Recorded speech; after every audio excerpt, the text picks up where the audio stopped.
等顾暖再次醒来的时候，夜色渲染。翠娘，还是卖了吧，留着招人闲话。卖了记得银钱，暖丫头还有机会再嫁不是？就是，如果留着这孩子，那咱们家里就别想过安生日子了。啊，吵死了！什么乱七八糟的，哪儿来的孩子啊？等等，我这是穿越了！操！老娘母胎单身30年，还是穿到一个被人破了身子、怀了孕的女孩身上。还是卖了吧，等风声过了再说其他的吧。卖孩子？对，刚好临阵亡员外无子，可卖给他，肯定是不会亏待了这野种的。你醒啦，刚才你祖母的话也听到了，你可有什么要说的？他能说什么呀？他有什么资格说话？他三姑，让他说说孩子的父亲是谁，也许还会回来呢。哼，要是能回来，怀胎10个月这么久都没见回来，恐怕连他自己都不知道是谁的吧。既然他没有这个福气去做镇长的姨太太，哼，那就让我女儿去。大姑，我真不知道，我醒来后就已经在家里了，我也不知道是谁。看吧，我就说了，卖了吧，留着也是个祸害，卖到临镇去，眼不见为净。不卖，孩子我不卖。顾暖也理清了部分记忆，知道这家人没一个是正常的，都是冷漠无情的存在。唯一对顾暖好的二哥顾城又出去学工了，听说要好几年才能回来。这里没你说话的资格。孩子是我生的，我为什么不能说话？还敢跟上辈顶嘴，我看你是活得不耐烦了。行了，要么卖了这个孩子，我让人送你去乡下老家，不愁你吃穿；要么将你除族，你选一个。我选第二个。哼，那行，希望你不要后悔今天的决定。明天族长回来就将你从族谱除族。瞬间就跟着走了个干净。你个不知轻重的丫头，你是想害死我是吧？啊，这孩子父不祥的，你留着干嘛？我是贱丫头，那你是什么？再说是我被除族，又不是你，怎么就害你了？这孩子是我生的，自己的孩子别人不疼自己疼。我和你父亲哪还有脸面在，还怎么出门？说到底就是失了脸面而已。我过的是好是坏，你们又曾在乎？你们都不曾在乎我，我为何要在乎你们的脸面？有你这么跟母亲说话的，遭雷劈的，白生了你这么个玩意儿。哼，那还真是要谢谢你生了这么个玩意儿，不然哪有我的存在？为母则刚这句话可能你没听过，也是一个连字都不识的人怎么会懂这么深奥的道理？哼，那你就继续作死吧。这孩子刚才那么吵都没有一点动静，不会是个傻的吧？话一落，怀里的娃的手就抬了一下。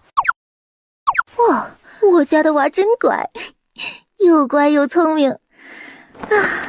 想着自己离开顾家该怎么办，想着想着就睡了过去。那原本灰溜溜的项链发出了淡淡的光芒，原本睡得正香的孩子这一刻睁开了眼睛，那眼神儿一点也不像个刚出生的孩子该有的眼神，接着就闭上眼睛继续睡了过去。第二天清晨，哼，家风真静，这牌匾也好意思挂。暖丫头，进来吧。请祖父祖母安。原来是想将她许给镇长做妾的，哪知会出这种事。打算打掉孩子养好了，做个手段继续送过去，却屡试不成，还让人传了出去。昨天的事，你祖母跟我说了，你太过冲动了。出族的事可不是小事。祖父，出族可不是孙女提的，祖母让我在卖孩子和出族之间做选择。这孩子毕竟是从我身上掉下来的肉，孙女自然是万般不舍的，孙女只能无奈地做了选择。哼，你这意思，这是我的错了？孙女可未曾这样说。我们顾家还没落魄到需要卖孩子的地步，孩子可以留在顾家，但不能养在你身边，你的未来可不能毁在这个来历不明的孩子身上。话说的好听，不过是想着我还有一丝利用价值罢了。这孩子是我10月怀胎生下来的孩子，怎能弃而不养？不管他的生父是谁，暖儿都想自己养，还请祖父成全。暖丫头，这可不是你自己的事，整个顾家都因为你丢尽了脸，差点影响了几位姐妹的婚事，可不能因小失大呀。大姑，怎样才不是因小失大？像昨日您提议的那样，把孩子送走才不是因小失大。您愿意放下文理表兄，那是他是程家长孙，程家自然不会薄待了他。顾暖看着顾于金脸色一白，可我的孩子不一样，他本就不被大家所喜，不管养在谁那儿，他都少不了吃苦，暖儿自然舍不得的。暖丫头，你为何要挫大姑的伤口啊？大姑，暖儿哪有挫您伤口？文理表兄是程家长孙，留在程家是理所应当，怎么能叫挫您伤口呢？您3番4次想要卖掉我儿，我可与你有何仇恨？要如此待我？顾于金脸色一变，他这会儿才感觉到顾暖的不同。是什么让他有了如此大的胆子，变得如此牙尖嘴利？难道真如翠娘猜测那样，孩子的生父身份可不一般呢？暖丫头，大姑这么提议原也是为了你好，如今你不同意，自然也不会强求。你要是实在不放心呢，可以把孩子放在大姑这里养着。说着起身就想过去接过孩子，他眼里的算计，别人没看到不代表自己没看到。谢大姑好意，孩子我还是想自己带。祖父，如今我已是这般，也没人会娶，所以还是让我自己抚养孩子吧，请祖父成全，请祖父成全。阿涛、翠娘，将他关进柴房，好好反省。什么时候反省好了，什么时候放出来。唉，这身子连月子都没得坐，就关了柴房，也不知道是什么原因，居然也没有什么不适。暖丫头，还是别和你祖父犟了，孩子放在大姑这里养着，就算孩子父亲找来了，也不会怪罪你，不是？你现在还在月子期间，可不能受寒，这可是关乎你下辈子呢。孩子的父亲？是呀，孩子的父亲如果后面找来，要是知道你受了这些苦，不是得心疼了吗？要是怪罪下来呀，对我们顾家也没好处。所以大姑一定会照顾好孩子的。合着这位是觉得孩子生父身份不一般，才想着养孩子呢？不用了，大姑，孩子还是我自己带着好。这里虽比不上暖丫头的房间，却也相差无几，只不过少了张床而已。大姑放心吧，就算孩子生父来了，我也会如实告知的，不会怪罪顾家的。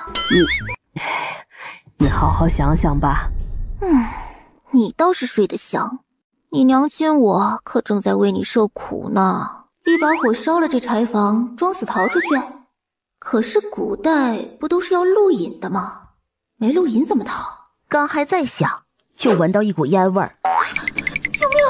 柴房门口居然烧起来了，这不会是谁要杀人灭口吧？赶紧捂住孩子的口鼻，可不能让烟进了孩子的肺里了。正想着怎么逃生，柴房的门就倒了。顾暖赶紧抱着孩子跑了出去，看四周无人，便找了个地方躲了起来。快来人呐！着火了！快来人救火！今天厨房谁当值？是小人当值。我发现着火时柴房已经烧得差不多了。你是说柴房先着的火？是的。哎呀，暖丫头还在柴房呀。翠娘看着柴房还在燃烧的废墟，面无表情。这是他的命。等火灭了，找找看，看能不能找到他的尸体。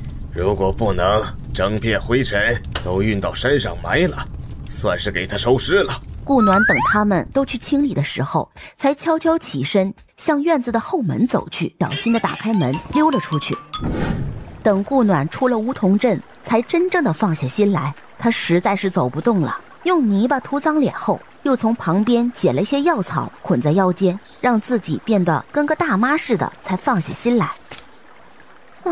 我不过是职场失意，骂了句贼老天，居然就被批到这个不知朝代的古代来了，还白得了这么个精致的奶娃娃。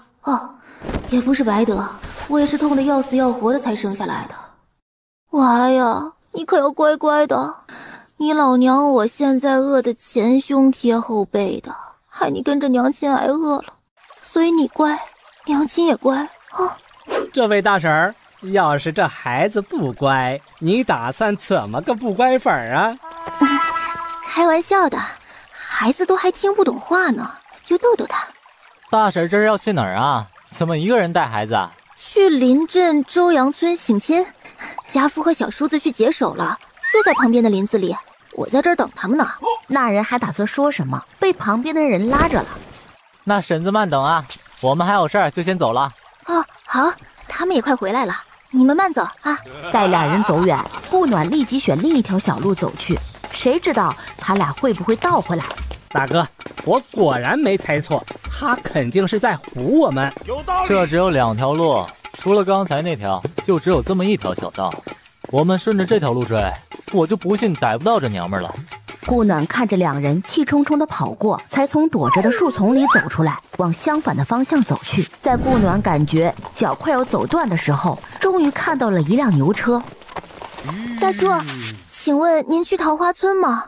不去，不过会路过，你要搭车的话就上来吧。叔，我现在身无分文，车费可否先欠着？坐着吧，反正也是顺路的事。谢谢。要不是遇见您，我估计都不知道能不能在天黑前赶到桃花村。这离桃花村也就2-3里路了，脚程快些呀，还是能赶到的。你应该不是桃花村的吧？怎么没见过你？你这是自己带着娃准备投奔亲戚？夫家遇难，过来投奔，希望能得他们收留。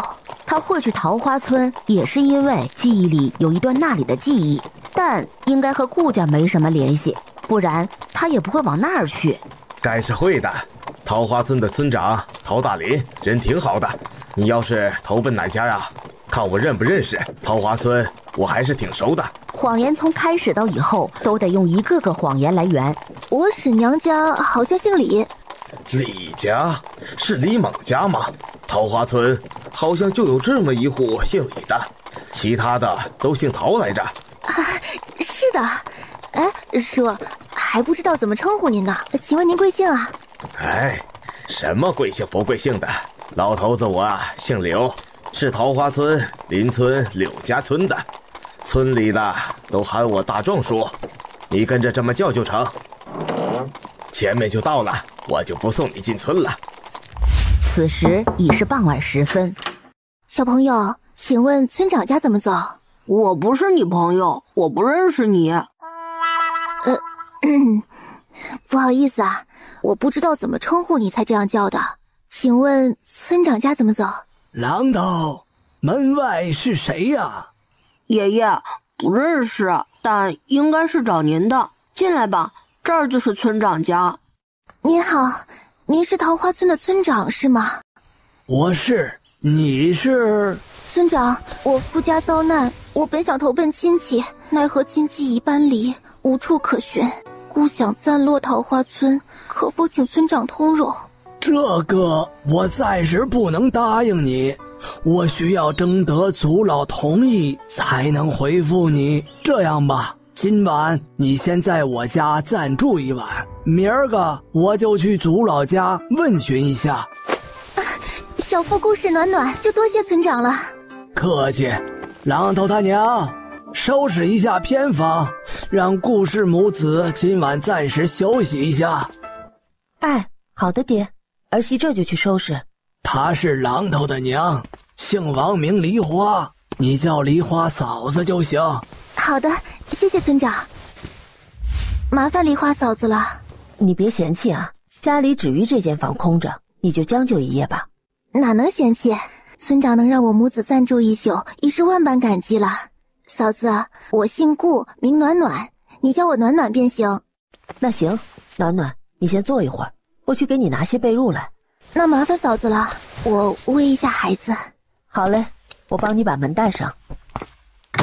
顾暖暖收拾好后，抱起孩子，刚调整好位置，孩子就凑了上去。娃呀，娃，娘给你起个名字哈，叫什么好呢？榔头叫榔头，要不你叫槟榔？啊，好，不叫槟榔，你赶紧松口。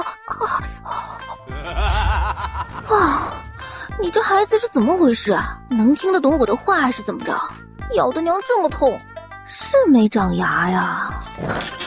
你就是老天送来考验我的是吧？娘不过是开个玩笑就咬我，那我要是哪天被你气着了，想揍你，你是不是还得揍回来了？呸！话题走远了，还是先给你起个名字吧，叫什么好呢？青云烂洗，酒慢慢洗，日月光华，淡复淡洗。要不你叫顾青云吧？不行，好像有点大众了，我再想想。蒹葭苍苍，白露为霜。所谓伊人，在水一方。这首诗好像全是女生的名字啊！你说你叫什么好呢？要不你叫顾耀得了，简单粗暴，就不费脑子了。顾暖在房内起名起的兴起，没注意门外王梨花来了又走了。爹，我刚才听到那故事在作诗，会不会是高门大户家逃出来的人啊？应当不是，今天我还过去镇里，没听说哪户人家跑了人，且面相看着应该年纪不大。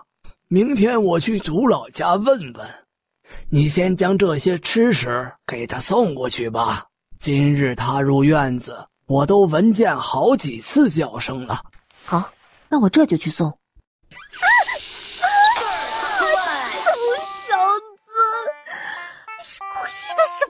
暖暖，嫂子可以进来吗？进来吧，嫂子，孩子已经喂好了。家里无新被褥，这套旧的你就将就用一下吧。这是给你准备的吃食，你也将就着用一些。梨花嫂子，真是对不起，您将被褥放在这儿就行，等下我自己来铺就好，真是麻烦你了。无事，那等会儿你就自己铺了，我先去收拾一下院子。看王梨花在打扫院子，梨花嫂子，这我来吧。哎呀，不用，就一些，我打扫完就准备睡了，你赶紧去睡吧。梨花嫂子，我已是多有打扰，不让我做点什么怎么好意思啊？你还是让我来吧。也好，那就谢谢你了。我去收拾一下厨房，你扫完就去睡吧，天都快黑了。好的，梨花嫂子。第二日，鸡一鸣醒过来的第一件事就是看了看孩子。孩子，你这只管吃不管拉的，是不是身体有问题啊？话刚落下，小子，你是故意的是吧？回应他的是孩子光溜溜的屁股。你这孩子成精了是吧？专门来克我的。哼，说来就来呀，顾瑶同学，你怎么不接着来一泡大的呀？爸爸也没看你拉，你怎么不接着一起来了？顾瑶，你说我要不要跟你亲香亲香，让你也沾点自己的童子尿呀？暖暖，怎么了？啊，没事，嫂子，打扰你啦。我这被孩子撒了泡童子尿在身上，我正准备教训他呢。暖暖你……王梨花看着顾暖白净的脸庞，惊讶着。嫂子见谅，只身在外才如此，还请嫂子不要见怪。明白，苦了你了。教训什么？孩子这么小，哪知道什么？什么时候想拉，什么时候便拉了，哪会挑时辰啊？你快去收拾一下吧，孩子我帮你抱一会儿。王梨花今天的态度和昨天截然不同，原因自然是那干干净净的院子了。好嘞，谢谢嫂子了，那我先去洗洗。哎呀啊，榔头，你吓了我一跳，可是有事找我？你和昨天不一样了。这不是江湖险恶吗？我只能乔装打扮一番了。什么是江湖啊？江湖就是……暖暖，快过来，孩子拉臭臭了。哟，终于拉了。顾暖连忙跑了过去，接过孩子。哎呀，真拉了呀！真臭。哪臭了？你先给孩子擦擦，我去找一下榔头小时候用的尿布。好呢，谢谢梨花嫂子。刚给孩子包好襁褓，榔头就走了进来。你还没告诉我什么是江湖呢？榔头，怎么能没礼貌？要叫暖姨。没事，我刚来，他对我还不熟，等熟悉了自然就会叫了，是吧，榔头？梨花嫂子，榔头的名字就叫榔头吗？不是，这只是小名，大名还没起呢。榔头看着也有10来岁了吧，怎么还不起大名？榔头现在9岁半了，本来应该在他6岁的时候起的，却不想山上的老祖宗3年前出山一直未归，所以就耽误了。村里好些个孩子没起大名呢，都等着老祖宗归来再取。那孩子们都没入学？村里的孩子一直都是老祖宗的信徒教的，老祖宗出山了，信徒自然也跟了去了。老祖宗还有使徒？什么样的使徒啊？佣人还是徒弟？梨花嫂子，你都喊老祖宗，那这位老祖宗岂不是年纪很大了？何止是我叫老祖宗，我们桃花村全村的人都叫老祖宗呢。啊，连你们族老也叫老祖宗？可不是，这孩子长得可真精致。肯定呀，你妹妹都长得这么好了，孩子能不好看吗？你还真是不知羞。两人正说笑着，暖暖，这是我婆婆，你叫伯母就好。伯母好，不好意思打扰您了，昨日晚了，未能给您请安，实在失礼，还望您不要见怪。无事，孩子他爹去族里了，刚才让人传了话回来，说让你过去一趟，让榔头带你去一趟吧。好的，谢谢您了，我这就过去。那麻烦榔头带暖姨走一趟了。倒是挺懂礼的，希望是个好的。榔头看着个子不大，走起路来贼快。哎，榔头，你慢点，暖姨快跟不上了。前面就到了。榔头来了，可是来找爷爷的？大伯母早，我是带他过来的。你就是那故事暖暖吧？快进来吧，他们正等着你呢。麻烦伯母了，故事暖暖见过各位族老，打扰各位族老，暖暖万分抱歉。故事，你真的是要在桃花村落脚扎根？如果可以，自是愿意的。故来请族老通融。你应已知我桃花村有位老祖，如今老祖未归，我们也不能擅自决定。你如已决定落户我桃花村，就先住在东侧山脚下的那间茅草屋里吧。等老祖回来，再决定你是否能在村里落户。故事十分感谢族老的帮助。那你先回去收拾吧，我们还有事相商。伯母，族老同意我暂时落脚桃花村，让我先暂住东山脚下的茅草屋。哦，那间屋子呀，挺好，就是荒废了挺久，需要修缮一下才行。不是，有住的地方已是万幸了。伯母，可否请您帮忙照看一下孩子？我先过去收拾一下。当然可以，我照看孩子，你且去收拾。顾暖找到族老说的茅草屋时，这确定能住人？从朝阳初起到日上中天，顾暖饿得饥渴难耐了才搞定。暖暖回来了，刚好，快洗洗过来吃午饭。好嘞，谢谢梨花嫂子，我先去洗洗手。喂，赶紧把孩子还我！孩子是你生的？嫂子，这是大哥的衣物吧？可不是，他的衣裳总没件好的，不给他缝补好，他就得穿破洞的了。梨花嫂子，那大哥他们呢？榔头爹去跑镖了，要2天后才能回来了。二叔在镇上开了一间铺子，一般半月回来一次。小叔在文家书院读书，因离得远，所以逢年才回来一趟。爹娘除了有他们3兄弟，另外还有一位小姑，已出嫁了，嫁的是镇上王员外的长子。嫁的谁？会不会就是云梦镇的王员外？原主本来要去做小妾的那个？云梦镇王员外家怎么了？啊，没事，我只是之前听说过一位王员外，不知道你说的是哪位而已。我们桃花村隶属于云梦镇，自然嫁的是云梦镇上的王员外长子啦。看着太阳没刚才那么热烈了。伯母，嫂子，我准备先搬过去。可打扫好了，我跟着你一起过去吧。都弄好了，你放心。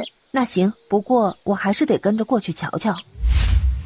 幸好还有间能住人的。暖暖，要不还是在我家再住段时间吧，等孩子他爹回来了，把这里修一修，你再搬过来。怎好一直打扰，这间屋子挺好的。桃花村是出了名的淳朴，也没有那些为非作歹的人，不会有事的。那行吧，不过这里没有被褥，我去帮你把被褥抱过来。乖儿子，这以后就是我们的家了。虽然破旧了点，但好歹有了窝不是？不过娘亲一定会努力的，争取早点让你住上青瓦房。唉，我那好不容易买下的2居室啊，还没来得及住就被批到了这里。有那2居室在，哪还会住这破茅草屋啊？还没感叹完，就闻到了一股烟味儿，和在顾家闻到的一样。顾暖起身，将孩子抱到外面，放到最远处的一块平整的石头上，立即跑了回去救火。可还没等顾暖跑过去，就见火势已经蔓延至整间屋子，怎么又是烧得一干二净？转身准备去抱孩子。喂，赶紧把孩子还我！孩子是你生的？把孩子还我！这孩子是你生的？啊，不是我生的，难道是你生的？赶紧把孩子还我！就见孩子睁着眼睛，直溜溜地盯着他，瞬间就酸了。臭小子，老娘生你养你都不见你睁眼瞧一瞧老娘，倒是盯着一个陌生人瞧着不动。要不是你是我生的，我都要怀疑你的性别了。这么好，恭迎老祖回村。是叫你的不？他看了顾暖一眼，在石头上坐了下来。起身吧。谢老祖。老祖从我记事起，可没抱过村里任何一个孩子，现在居然抱着顾氏的孩子逗弄着。族老收回眼光，看向那还在燃烧的火焰，赶紧叫人灭火。不用了，族老，这火也灭不了了，还是省点水吧。顾氏，这是怎么回事？怎么突然烧起来了？换个称呼，她是本尊夫人。一开口就吓傻了在场所有人。你夫人？我自己怎么不知道？不然呢？孩子都有了，她是本尊的夫人，往后本尊不是希望听到任何不敬，可懂？嫡孙陶然见过老祖母。其他村民见族老都行礼了，连忙跟着行跪礼。这句见过老祖母，轰得顾暖外焦里嫩的。受着，这是应该的。什么应该的？我们又没真的结婚，哪来的应该的？再说了，这是我的孩子，关你什么事？你的意思是要办一场婚礼了？这个没问题，我立即让他们操办。哈，这是办婚礼的意思吗？顾暖见族老都快抖成筛子了，赶紧跑过去将他扶了起来。族老，你们别听他瞎胡说。不敢，不敢。都散了吧。族老自是名义，抖着手挥手让村民离开。老祖，不知您今日归村，还未派人上山打扫，只能先请您和老祖母移步于孙家暂歇。于孙这就派人上山打扫。于孙，这还是孙辈，看这面容帅气的，也不像活了几百岁的老怪物呀。难道这世上还有长生不老术？不是，莫心已上山打扫。如此，于孙等人先行告退。跟我走吧。啊，跟你走？去哪儿？上山。言罢，就自顾自地走了。那啥，我应该怎么称呼您？也跟着他们喊老祖？宫卫离。啥？哦，你是说这是你的名字是吗？宫卫离，还挺好听的。那我以后叫您宫老，还是宫先生，还是卫离先生？也可以叫我夫君。想得美，我觉得老头子这称呼很衬你。哼！哼完就越过他，朝村子的方向走去，不打算跟他上山了。只是没走2步，就感觉自己在原地踏步。我明明有在走动啊，为何踩的都是原地？转身看向宫卫离，并没有阻挡我。可为什么我就是在原地踏步啊？怎么回事？走吧，跟我上山。宫卫里走向他抱过才到手没多久的孩子。哎，我又没同意上山。等一下，我说我刚才那原地踏步是怎么回事？上山后告诉你。顾暖没走多久就累得不行了，刚想坐下来，就见宫卫里转角没了身影，只能提起气继续往上爬了。孩子还在他手上抱着呢，正透着气休息，一道身影突然出现在他面前，吓得顾暖直尖叫。夫人，尊主让属下接您上山。尊主？宫卫离？是的，夫人。别叫夫人，我听了头疼。夫人，属下这就接您上山。说完，提起他就往山上飞去。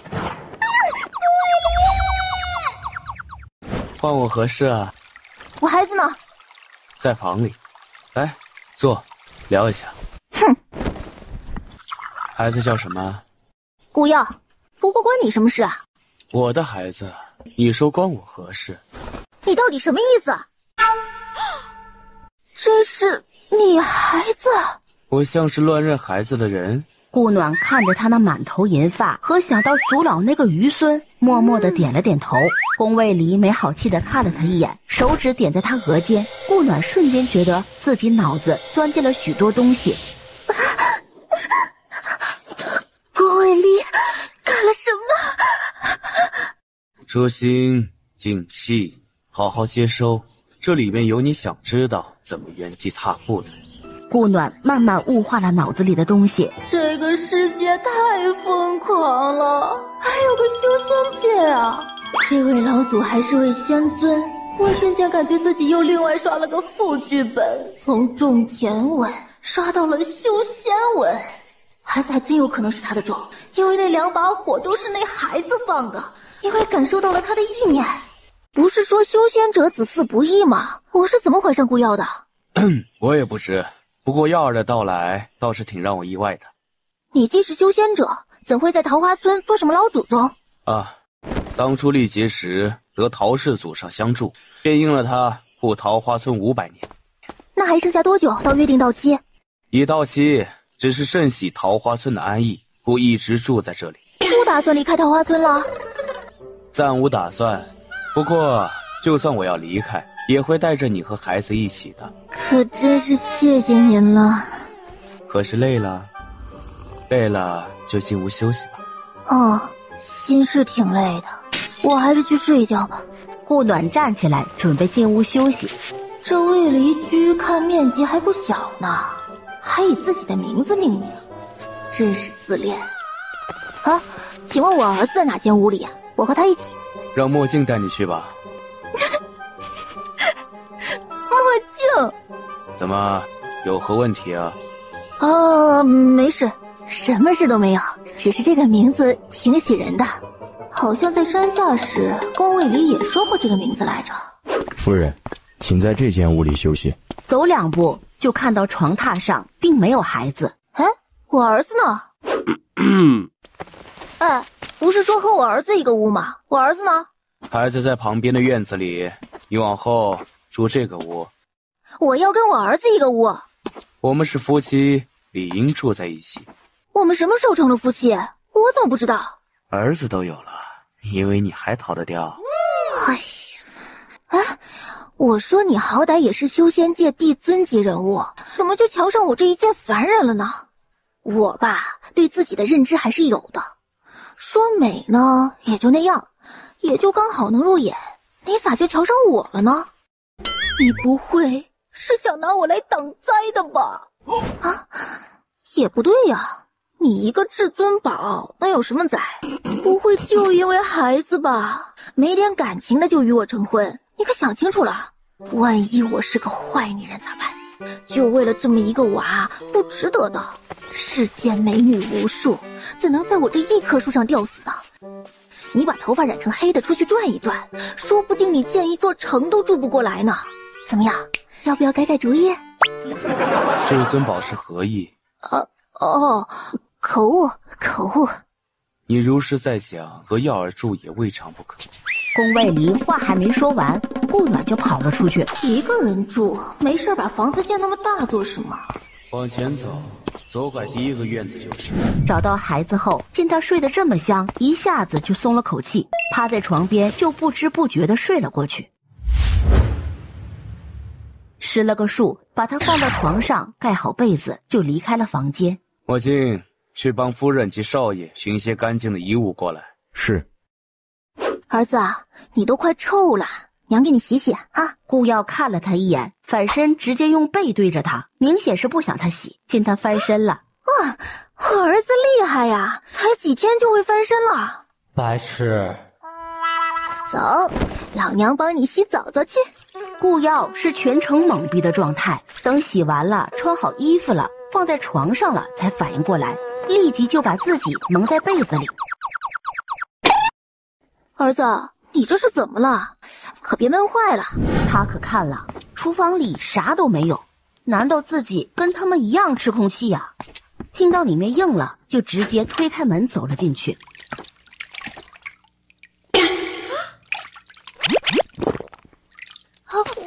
我什么都没看到。转身就想走，却发现又在原地踏步。我都不害羞，你羞什么？就算看了又如何呀？夫妻之间不就该坦诚相待吗？可我们不是还不是吗？放心，很快就是了。你的户籍庚帖明天就能送过来，到时3书6礼均不。啊，你来真的？为何你总觉得有假？本尊这么不值得你信任？宫卫离，我只是一介凡人，你却是修仙界的仙尊，100年后我自然会老去，你却永远是这个模样，你不觉得很恐怖吗？宫卫离听了他的话，放柔了表情，接过他怀里的孩子，牵着他来到榻前坐下。不会，你嫁于我后，我教授你修仙之道，你担心的并不会出现。啊，你们修仙不是讲究灵根吗？我有吗？你虽不是什么极品灵根，却也是不差的丹灵根，只要肯苦心修炼，很快就能入破骨期。宫卫离抬手准备给他传译。啊，可别，上次你那一点太疼了，还是口述吧，我怕疼。放心，此次不同，上次是因你首次接受戒意。真的？宫卫离不想理他了，手指直接点在他额间，传了修仙的一些基本信息。原来这个世界的修仙划分是这样的：孤灵期、入灵期、筑灵期、元灵期、破骨期、灵丹期、结灵期、合灵期，再往上的就没有了，得到了灵丹期才能得知。可还有顾虑啊？没有了。不要求感情啦？这个可以培养的，如果修炼成功，有的是时间。对婚礼可有什么要求啊？哦，简单一点吧。可想邀请何人参加？梨花嫂子、村长他们。哦，还有祖老。今日好好休息，明日再教你怎么感应天地之灵气。顾暖应着就走了出去，走着走着就感觉好像忘了什么。本尊虽不知你欲何事如此早回，但她是你母亲，该有的尊敬得有。你往后长大，虽不许你多孝顺，但不许你伤她的心。她能为你脱离锦衣玉食，可见重视。修仙者种因果，别种下心魔。如到此地步，为父也救不了你，可懂？他当然懂，前世便因心魔而死，如何能不懂？顾暖走回来，就看见父子俩正深情地对视着。我可是打扰二位了。没有，可还有事？我忘了孩子了。还有，厨房没有任何食材，你让墨镜帮忙弄点来呗。留在这儿吧。我得抱回去喂奶了，他今日才吃了2顿，肯定饿了。那你抱回去吧。抱着孩子走到了门口，才想起来。对了，儿子没办喜三，可会对他有何影响？不会，那只是个形式，修仙者不讲究那些。那就好。顾暖回到房间，就关了门准备喂奶，可这家伙像是犟上了一样，怎么都不肯吃了。宫卫离呀，儿子出事了，你快看看！宫卫离立即便出现在他面前。你赶紧看看儿子为什么不吃奶了，我刚才怎么喂他就是不吃。不是，你先回房，我看看就好。真的？那好吧，你看看，我去做了晚饭再过来接他。你吓着他了，你才出生几天，就算先天血脉强大，但你目前的肠胃只能接受母乳。顾耀别扭的扭扭头。唉，好吧，那我让莫离为你寻头母牛来，你暂时喝牛乳吧。不吃母乳，他自是乐得自在。顾耀是继承了他父亲的灵根，极品雷系灵根。孩子的问题他爹解决了，自然没他啥事。于是某人就安心的回房睡觉了。转眼就到了婚礼这日，一拜天地，家偶开成，喜结连理，年长地久。二拜高堂，情如开海，恩重如山，长寿百年。夫妻对拜，相敬如宾，永结同心，心心相印，礼成。宫卫离上前一步，揭开了他的盖头。很美。突然，某人伸出了爪子。不疼，应该是梦。周围的人倒吸了口气。宫卫离好笑地拿下他的手，一指缠地弹在他的额间。啊，那么用力干嘛？很疼啊。不疼，怕你以为是梦。宫卫离拿下他的手，为他轻揉着。顾暖把头一偏，轻哼了声，转眼看着族老和村长他们都瞪眼看着自己。哎，见笑了，见笑了。好了，可饿了呀？饿。那就开席吧。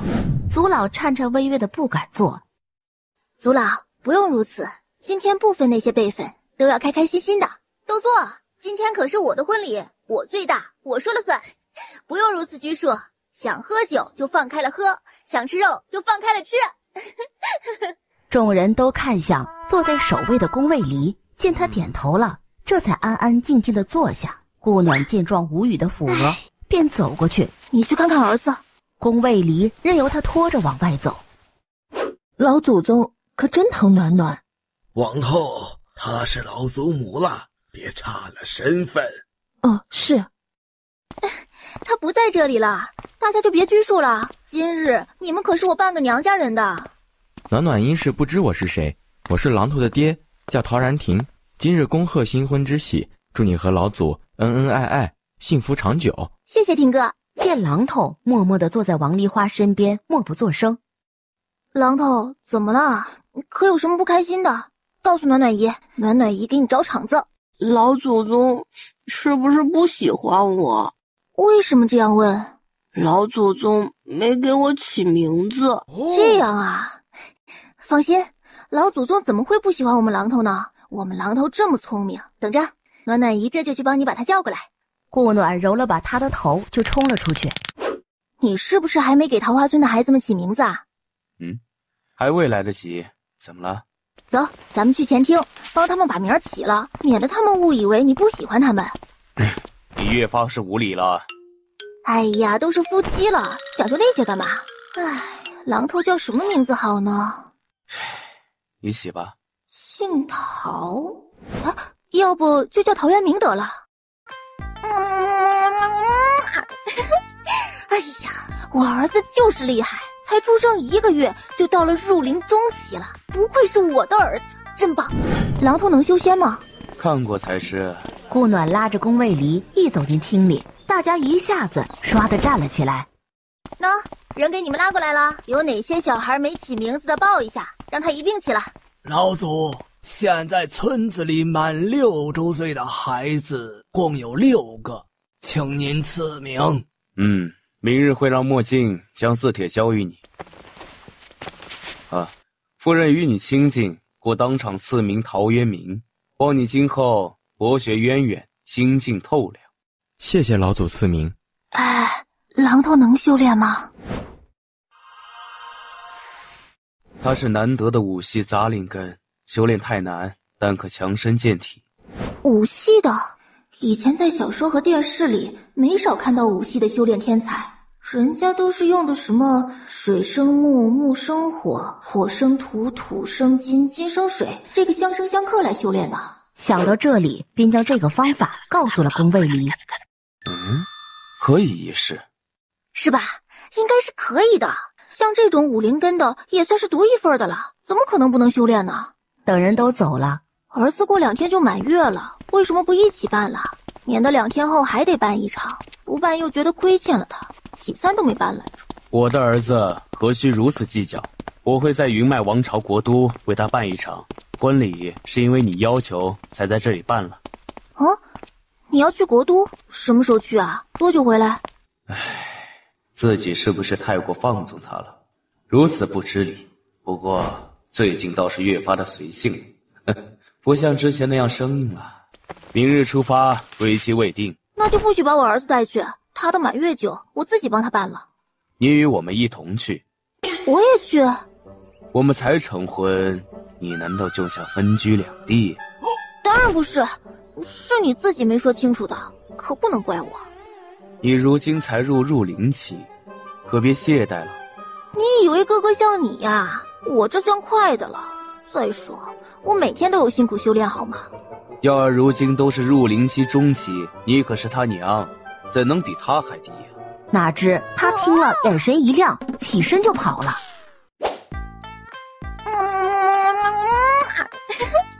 哎呀，我儿子就是厉害，才出生1个月就到了入灵中期了，不愧是我的儿子，真棒。宫卫离听了他的话，险些气笑，顾耀被他亲醒，更是气得想揍人，只因太小，啥也不能干。第2日天微亮，就出发云脉王朝国都，只是过程与顾暖想象的不一样。我说，就不能用飞的吗？这样走得走多久啊？到国都，儿子的满月都过了。唉，会赶上的，去为你做件事就走。我的事？你是要去顾家？其实自我从顾家离开，我和顾家便没有关系了，去不去都无所谓，是真的没关系了。我又不是原主，原主所欠的也只有顾二哥，他又不在顾家。不过得去趟村长家，答应给狼德说的故事还没说给他听呢。如今他有大名了，可以上学了，我已经把故事写了下来，让他以后慢慢看。对了，说好要教他初级修炼的，还没来得及教呢。干嘛呢？当我是小孩呢，还摸头。下车吧，去村长家后直接御剑去国都。到了村长家，大家都已经起了。哟，我们狼头厉害呀，会写姓氏啦。那暖暖姨写的江湖故事，狼头也能看懂了。恭迎老祖。村长，没事，我就是欠了狼头一个故事，现在来给他。我们有事得去国都一趟，归期未定。狼头，等会儿可能会有点疼，忍着点啊，这对你的未来可是有着极大的帮助。你以后是农夫还是大人物，就看你以后的造化了。宫卫离传译给狼头只需1刻，但接收就不一定。见狼头捂着头痛倒在地上，陈小牙和王梨花眼泪都止不住的流。村长，伯母，没事的，老祖宗这是在传给他，他以后能到哪一步，就看他自己了。谢谢老祖宗赐法。不用谢我，此修炼之法是暖暖创造的。他说了，你以后成功与否，就看自己的造化了。宫卫离说完就走，把高冷2个字发挥得淋漓尽致。走出村长家，宫卫离揽起顾暖就准备御剑。儿子呢？墨镜抱着，在前头等我们。言罢，揽起他就使出了本命佩剑。好漂亮的剑，叫什么名字啊？于白。宫卫离剑挥上空。慢点啊，我可是第一次，来不了快的。闭嘴。渐渐的，顾暖也就缓过来了。我们还有多久才能到啊？都在天上飞了1天了。都没飞机快，飞机跨越中国只要2、3、4个小时呢。快了，云脉王朝地界是所有王朝最广的，桃花村又在离国都以南的地方，故而从桃花村到国都阳城需飞行1天半的时间。今晚在附近的灵城休息，明天上午能到。起来用过晚餐再睡。顾暖泱泱地爬了起来，从行李翻出自制的奶壶，让墨镜去买壶牛奶或者羊奶回来，儿子还要吃呢。已经让墨镜去办了，你们有何事可以直接吩咐他。收起奶壶，直接趴在了桌上，像是没了骨头似的。如此嘞。你如今已是入灵期，身体素质都高了许多，为何如此疲惫啊？我就是懒癌犯了而已。哎，你去国都要干嘛？到了，你自然就知晓了。没劲。我没说喜欢啊，太弱智了，别放在我面前啊。暖暖，他才1个月，还不会玩。我在云脉王朝另有身份，我目前是云脉王朝的摄政王云朝歌。此次去国都，第一是云帝生辰国宴，第二是为了转交摄政之事。他不小了，此次生辰宴后也有16岁了，该自己打理朝政了。心里的草泥马在狂奔，自己没有金手指，穿越的时候苦。此刻他只想感谢老天，原来甜的在这里呢。那个，请问国都高手多吗？换夫君。可以改成换卫离吗？夫君什么的还没习惯。可以，国都没什么修仙者，加我也就3位，1位在皇宫，1位在将军府。你在国都，只要不犯道义，天理难容，我均能保你。那就好。那我不是可以在国都横着走了？你要是有此爱好，也可。好，就冲你这句话，你娘子我就为你入国都杀怪。记得要扫尾啊。那为夫便多谢娘子了。不用客气，都是一家人来的。说完又趴了下去。宫卫离眼里的宠溺，连他自己都没发现。第二天，卫离，阳城的人是不是都不知道你离过城？知道，只是不知我为何出城。马车缓缓地走在繁华的街道上，顾暖把孩子放到宫卫离怀里，自己掀开车帘往外看着。顾暖看到街道旁边有卖儿童玩具的，立即叫墨镜停下了车。儿子，这个声音好听不？这是拨浪鼓，小儿必备哦。顾耀猛了猛，张口就呀了一声。喜欢是吧？娘就知道，我们儿子肯定是喜欢的。这里还有个竹蜻蜓也漂亮，还有这个彩球也好看，五颜六色的，你肯定喜欢。我没说喜欢啊，太弱智了吧，别放在我面前啊。暖暖，他才1个月，还不会玩。那没事，拨浪鼓可以先听声音，长大点能走的时候再玩。今天可是我儿子满月呢，儿子又长大了一些了。刚说完话，马车就停了下来。尊上，夫人到了。恭迎王爷王妃回府。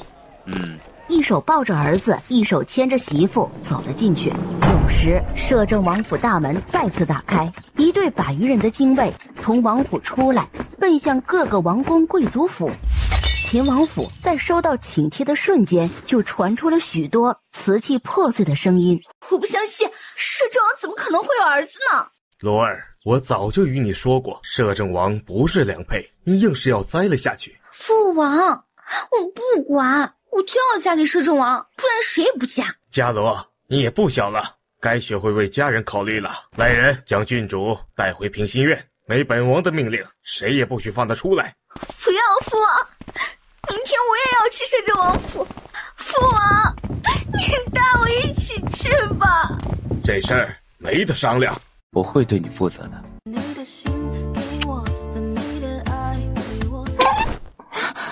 太快了，卫离，这个正官可以不戴吗？待一会儿就好，见一下皇帝就可以换便装了。那还好，这么重，要是一直压在头上，迟早得颈椎病。何为颈椎病？他总能给自己意想不到的意外。顾暖走到他旁边，就是这儿，这里如果得了病，很难医好的，所以不能长时间低头看书。好，我让人重新给你做了一套轻便些的，也会尽量避免让你带它。儿子需要改名字吗？耀儿名字挺好，无需改，加个姓氏就行。公耀还是公顾耀？公顾耀不好听，还是公耀吧。对了，卫离，明天见皇帝有什么礼仪要学的吗？无需，你算是他长辈，行个请安礼便可。我得旨见帝王不跪，我跪下他也承受不起。你是我王妃，同理，不用行跪礼。顾暖见他又看书，伸手就把他手上的书拿走。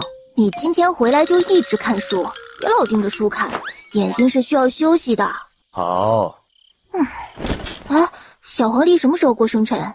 你准备什么时候交权？下月16，如无意外会在下月末交权。可是在这住的不习惯。不是，就是想早点出副本。暖暖，何为副本？打个比方啊，副本就是你原本生活在修仙界，在桃花村是为了因果的，这就是你生活里的一个副本。来云麦王朝国都，为了另一个因果，身份变成了摄政王云朝歌，这就是另一个副本。再比如我原本是想生活在桃花村的，你带我来国都，国都对于我来说也是一个副本，可懂？啊，懂了。暖暖可是不愿在国都的这个副本里？也不是，只是因为没刷过这种宫廷式副本，所以有些小小的怕。不怕，你夫君很厉害，在这凡界能伤我的人还没出生，所以不用怕的，暖暖。说着把旁边的人揽进了怀里。暖暖，我在修仙界出生长大，我的家族在修仙界也颇有地位，我加入的宗门是修仙界第一大宗灵仙宗。另外，我在修仙界还自创了一个门派，叫昊天阁。修仙界的人都称我为帝尊。哇哦！你为何要告诉我这些？傻瓜，我这是在告诉你，你夫君有多强，所以你可以一直横着走。你别对我太好，我会上瘾的。可以上瘾，我会对你负责的。宫卫离低头，就在他的唇上啄了一下。太快了。我们是夫妻，你要适应。明明在桃花村的时候你还不是这样，怎么就变了？我也是在这几日才发现对你动了情，既然已动情，自然就要变。宫卫离拿下他的手，又啄了一下。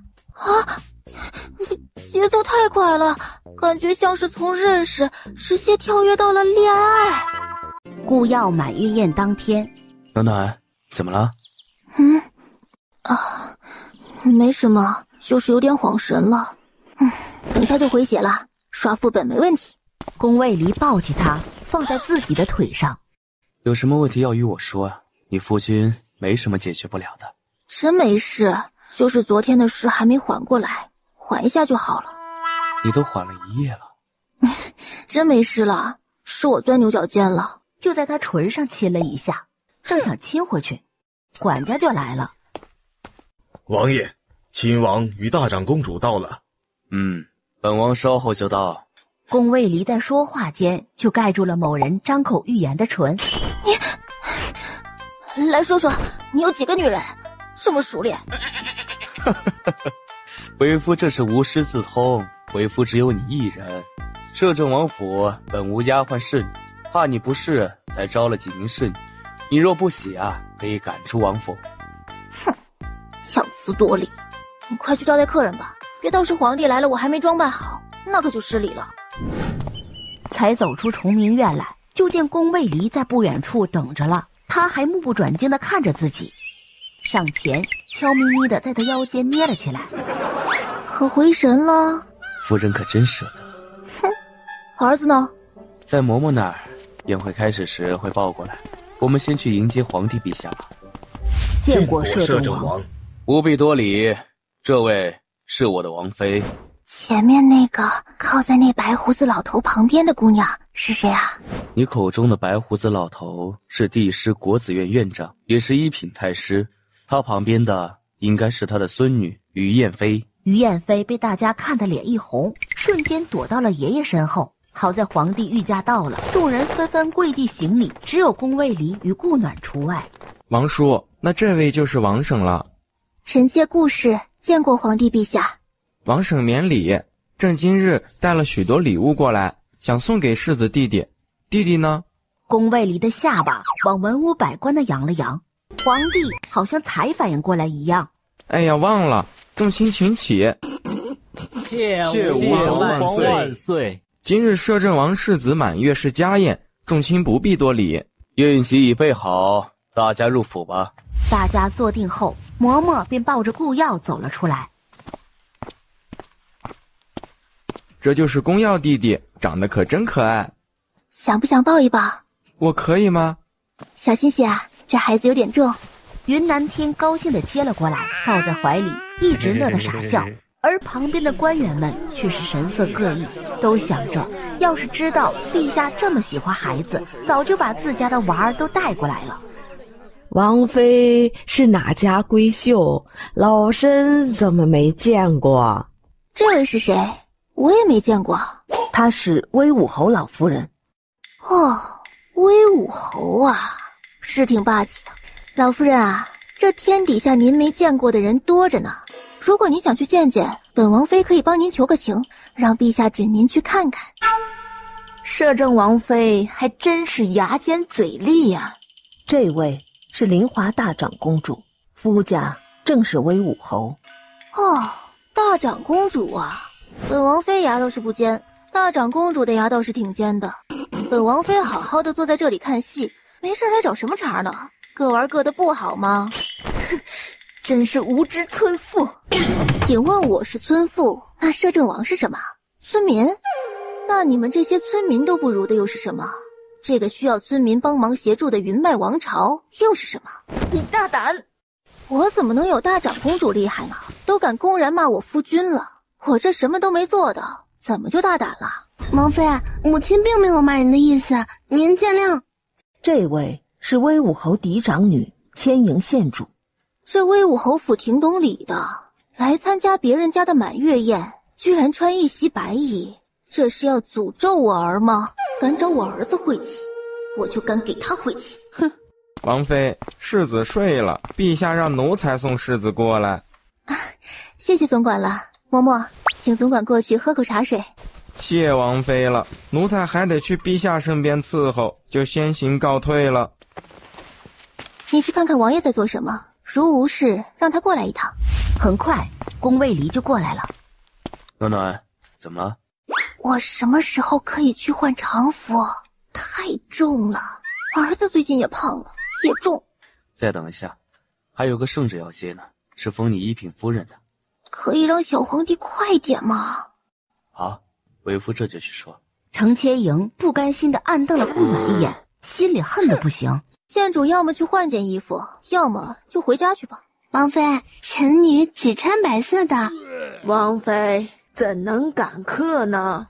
就是怎能公然赶客离开？这位是礼部尚书府敬贤夫人，也是敬贤郡主。威武侯老夫人，如果您70大寿，您孙女穿着一袭白衣给您祝寿，您喜欢吗？您高兴吗？而且本王妃不是给了选择的吗？千营县主，选一个吧。臣女带来的被服也是白色的。啊，我这有一件，我们身材相似，县主应该能穿的。不甘心的起身去偏厅换衣。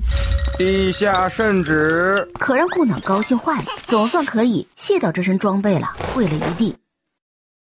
王妃，您可以站着，陛下说了，一切以王妃为重。好，谢谢柳公公了。大家为何都出来了？刚才柳公公来宣旨了，我们都是来听旨的。宣什么旨啊？封摄政王妃为一品王妃及超一品荣华夫人，还封了世子。程千营听了，两眼一翻就晕过去了。程千营的名声一下不攻自臭，还名扬云脉王朝。这人话刚落下，就砰的一下子飞了出去。来，将你刚才的话再大声说一遍。你们摄政王怎么就离开半月余，就带回了王妃和世子？这前摄政王可是很少离都的，世子会是摄政王的儿子吗？我也觉得，那故事看着就不像好女人，肯定是他勾搭王爷听了他的话。我看呐，那什么世子肯定是个野种。这人话刚落下，就砰的一下子飞了出去。来，将你刚才的话再大声说一遍。风儿，这是怎么了？在下兵部尚书林雄长子林俊芬，这是我妹妹林月份，不知我妹妹如何惹到王妃，让王妃如此重手。来，将你刚才的话再大声说一遍，我们都仔细的听着。难道不是？你一个山村野姑如何配得上摄政王？摄政王嫡仙般的人，怎会看得上你？这孩子肯定是你不知羞耻怀的野种。顾暖单手一挥，林月峰又倒飞了出去。你说我可以，敢骂我儿子，我让你剥皮抽筋！刚才谁说我儿是野种？请王爷恕罪，小妹错言，请王爷恕罪。暖暖放心，我会给瑶儿出血的，别生气了啊，眼睛都快瞪出来了。顾暖白了他一眼，抢过孩子，转身就走了。本王倒是不知，本王的话与皇上的圣旨如此无用，居然让人如此藐视。臣教女无方，还请陛下恕罪，请王爷恕罪。没人敢说的话，他居然不知死活的说出来。要是一个弄不好，自己全家都得玩完。这事关世子，还是由摄政王来处理吧，朕就不参与了。兵部尚书之女抗旨辱骂世子，来人，打入大牢，择后再审。兵部尚书教女无方，降兵部侍郎。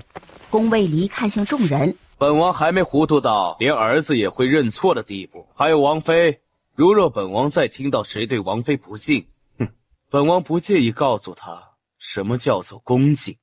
臣不敢。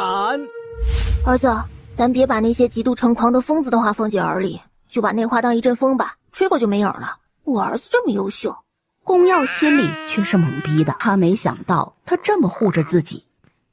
儿子，昨天你爹跟我说，这云脉王朝咱们可以横着走的，碎娘一定会给你找出场子，让某些人知道咱们的厉害。不过你爹也是桃花遍地开，今天就见着了2朵，还是2朵傻的，藏得深的聪明的不知道还有多少呢。要是让我知道他敢乱摘桃花，老娘就打断他第3条腿。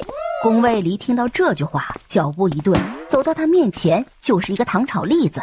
哎，又在胡说。哼，今天儿子受了委屈，你得好好补偿他。那我也一起，一家3口睡，很温馨，儿子会喜欢的。卫离，你说这个林月峰是故意的还是被人指使的？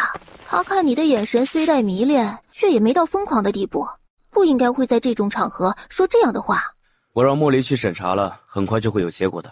你累的话就先休息一下，要我抱着就好。我儿子今日受了委屈，急需要娘亲的抱抱来安慰，把儿子给我吧。顾暖抱过儿子，就拿着小皇帝送来的礼物开始逗弄起来。暖暖，你可是自来了国都就未曾修炼了，落下很多了。那也不能差今天了，今晚儿子跟我一起睡，明天再开始修炼，一定会赶上我儿子的。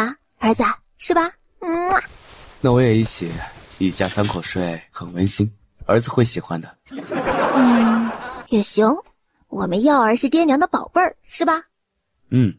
这声应的稍有点违心。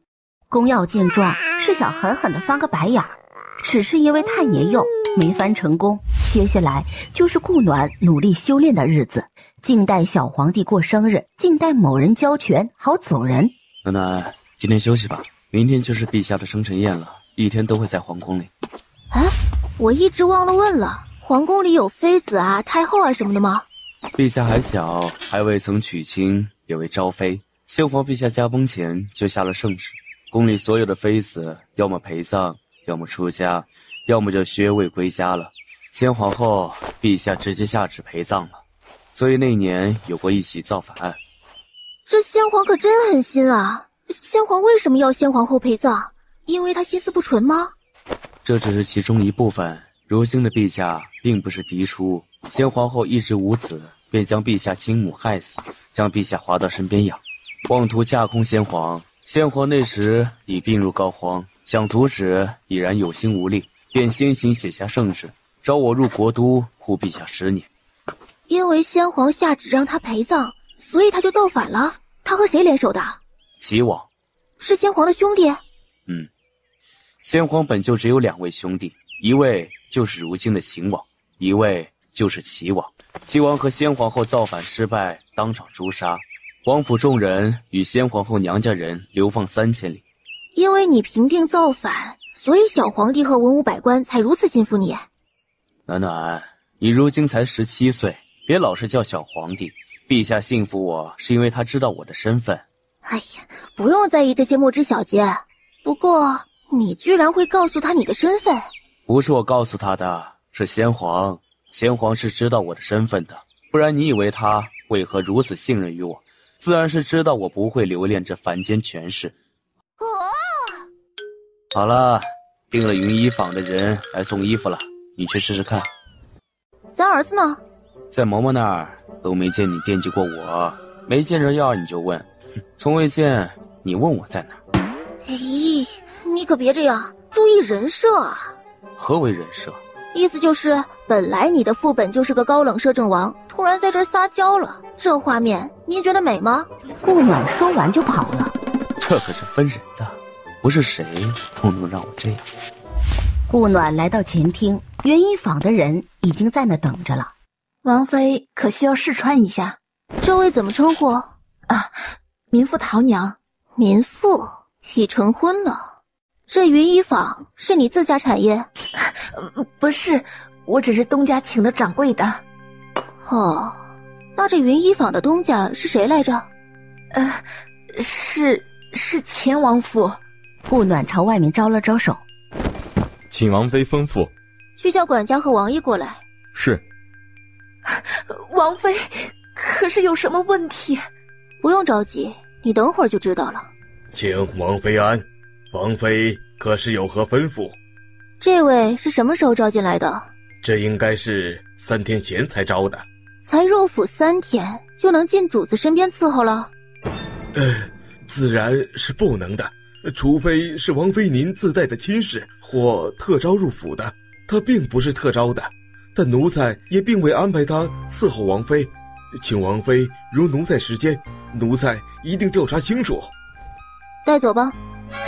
请王妃娘娘恕罪，奴婢是为了照顾丫丫姐才来的，请王妃明察。丫丫姐，没印象。回王妃，是近日照顾您的侍女。哦，她呀，她怎么了？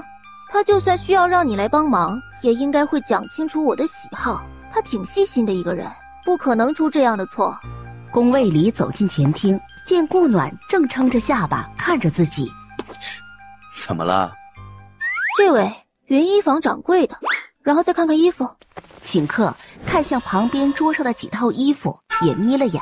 那几套衣服明显抹了药，而且是那种欢场媚药。墨镜，将人带下去，调查清楚。墨镜出现就将人打晕了。你知道云衣坊是秦王府的产业吧？知道，但他没那个胆子下药。不管是哪个鬼，接下来我都不管了，最后的结果告诉我一下就行。我得去找我儿子了，不然他都要忘了我这个娘了。娘子，媳妇儿，夫人，为夫才来。那你跟我一起去吧。其实这事儿本来就是你的事儿嘛，本来就是要你处理的，不是？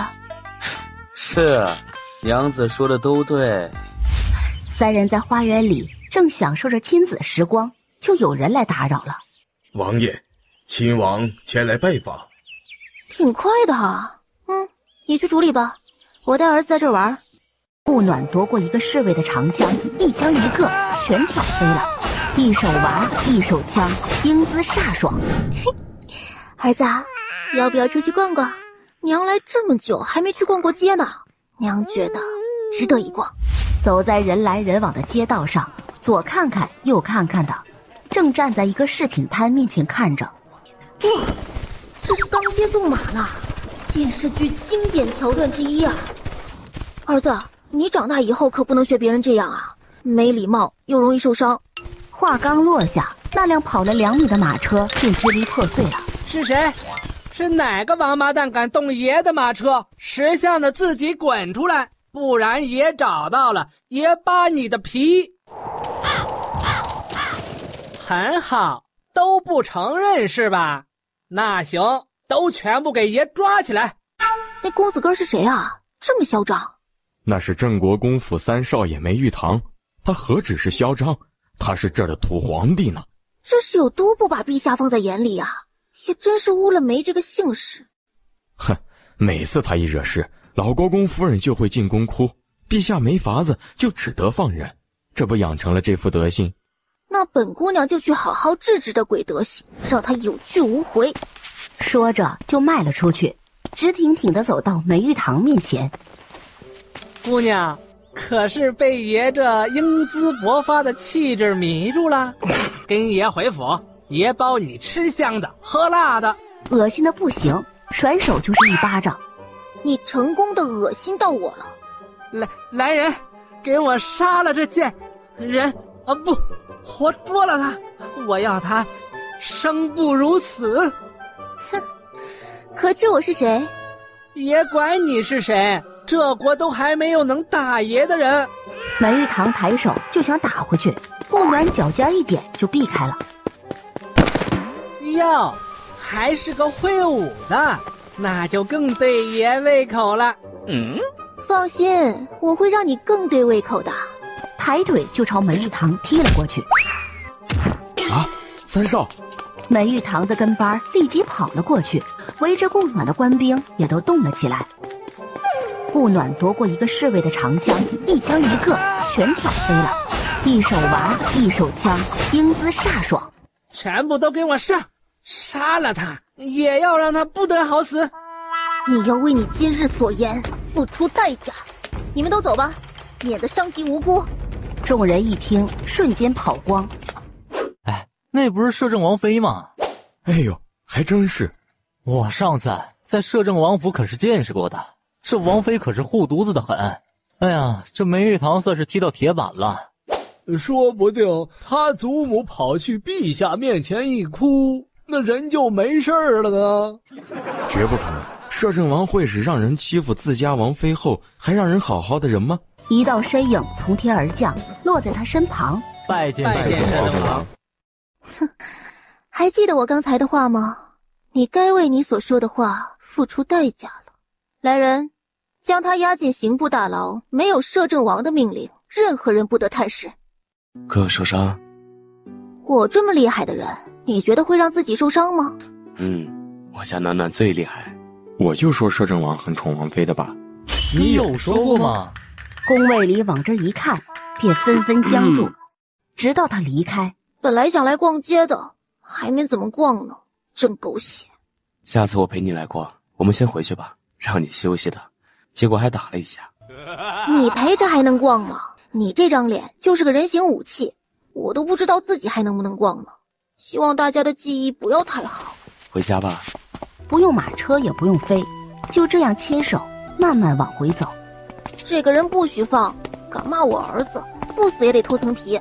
还有，他当街纵马嚣张跋扈，完全不把皇权放在眼里，该治治他那臭毛病。好，不放，是该治治了，不是他要治，整个镇国公府都该治了。明天小皇帝生辰宴肯定会去哭的，所以为了避免打扰小皇帝过生日，我们要不要把那老夫人治治？不用，明天会让他闭嘴的。到皇帝生辰宴这天，今天又是要穿王妃正装的一天。王妃，别嘟嘴了，这妆都化不好了。哦，宫卫离抱着孩子等在那儿，就瞪了他一眼。宫卫离俯身在他唇上亲了下。见过陛下，祝完贺词就可以换下了，乖。乖你个头！着实不悦，热这高并不去了。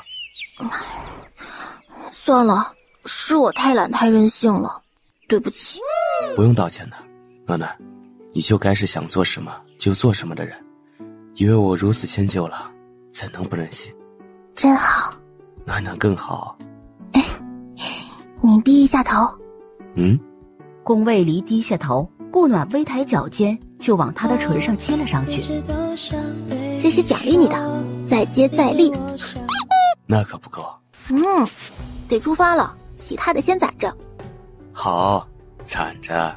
摄政王的马车是可以直接驶进皇宫的，直接在设宴的汉庭宫前停下。见过摄政王、王妃。不必多礼，暖暖，你先带着药儿在这休息，我去看看陛下。好，这个你帮我带给他，送他的生辰礼物。宫卫离看着这礼盒，瞬间酸了。乖，你想要的话，明天我给你做个最特别的。好。宫卫离终于笑着离开了。顾暖环顾一圈，有话就说，别拘束了，绷着神经不难受吗？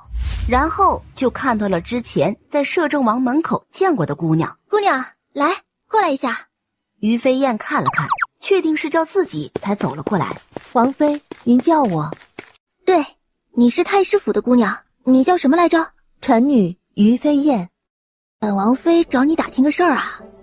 他们这偷偷打量有话不敢说的样子，本王妃很可怕。他们是听说了您昨日在街上的英姿，还有摄政王的威严，这就吓着了？不能吧？啊，那个镇国公府老夫人来了吗？是哪位啊？来了，最远处看着您的那位就是。哟，还真有位老太太正恶狠狠地瞪着我呢。正所谓子不教，父之过。那孙子被纵得无法无天，算谁的错呢？于飞燕听着有些尴尬。你去玩吧，就是看着你讨喜才叫你过来的。如今陛下正是娶后之时，还有什么猜不到的？这皇后啊，可不是摄政王和我能决定的，那要看陛下喜欢。他看上的人，不管身份地位，只要品行端正、心性善良，均可为后。所以啊，都别在这里想当然了。想当皇后的姑娘都可以好好展现自己。你的优势是什么？你觉得自己可以凭什么被陛下看中？本王妃善意的提醒一下啊，别被自己家世的优越感蒙蔽了心，往往越是觉得自己至高无上的，结果越容易打脸。王妃这是说的自己吗？我是小山村里出来的，所以我没有身份上的优越感，也没觉得自己哪儿优越了，最多就是实力还行，不会被人踩在了头上还笑嘻嘻的。王妃，您说摄政王和您都不是参与皇后的人选，那为何您会代表陛下发言？本王妃何时代表陛下发言了？本王妃那善意的提醒你忘到天边去了？王妃您说只要品行端正、心思善良均可为后，这不是吗？前面还有句你又给忘了吗？陛下喜欢的情况下，此姑娘品行端正、心思善良均可为后。小生莽撞了，请王妃恕罪。公子记忆不好，可以多补补。本王妃不计较，总会有计较的人。这位公子是何人？如此关心陛下后宫亲事？回王妃，那位是户部尚书之子石简。户部啊，管国家财政的，厉害，得供着。这户部尚书家是不是有待嫁的姑娘想送进宫？这个奴婢不知，但确实有位待嫁的姑娘。啊，来了吗？在哪儿呢？啊，来了，在您右边看过去的第4位，穿粉衣服的那个姑娘。长得还行，就是面相太过尖锐，一看就不像个善良的人。陛下估计看不上她，面相太过刻薄，看着不像良善之人。陛下驾到，摄政王到。吾皇万岁万岁万万岁万岁！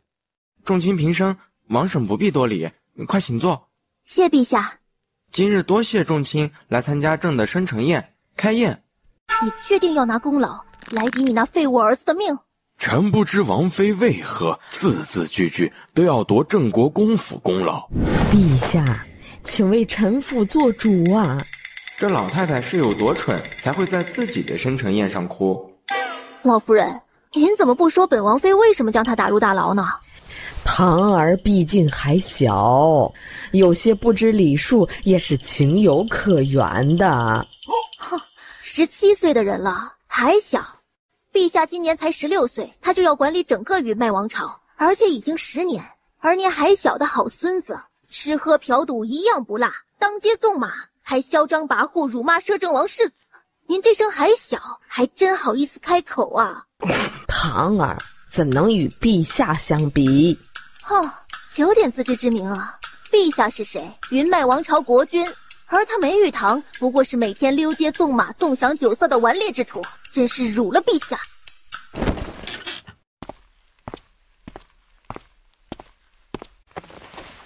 臣妇还请陛下恕罪。云南天直接摆了下手。陛下，堂儿是老爷生前最喜欢的孙儿，还请您看在他为国捐躯的份上，放了堂儿吧。世人都讲人情，特别老国公还是为国战死沙场的，更应敬佩。但老国公是为国捐躯的，不是为梅玉堂捐躯的，老夫人可要弄清楚了。老爷为国捐躯，难道还保不了他孙儿一命吗？当然可以，但是一命抵一命，老国公就一条命，您孙儿欠下了多少条命，您知道吗？您每往宫里跑一回就是一条命。本王妃帮您打听清楚了，一共36回了，36条人命，在您眼里真是一文不值啊！梅玉堂如今才17岁，就欠了36条人命，平均每年2条人命。老妇人直接瘫在了地上。陛下，堂儿她知道错了，求您看在老国公面子上饶了她吧。老夫人刚才说了，一命抵一命，您是觉得老国公有36条命吗？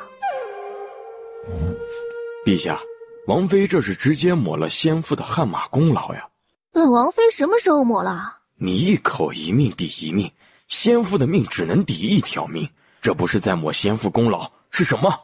你这是想拿老国公的功劳来抵吗？一个功劳抵1命，老国公总计大大小小的功劳35次，最后一次就是为国捐躯。你确定要拿功劳来抵你那废物儿子的命？臣不知王妃为何字字句句都要夺郑国公府功劳。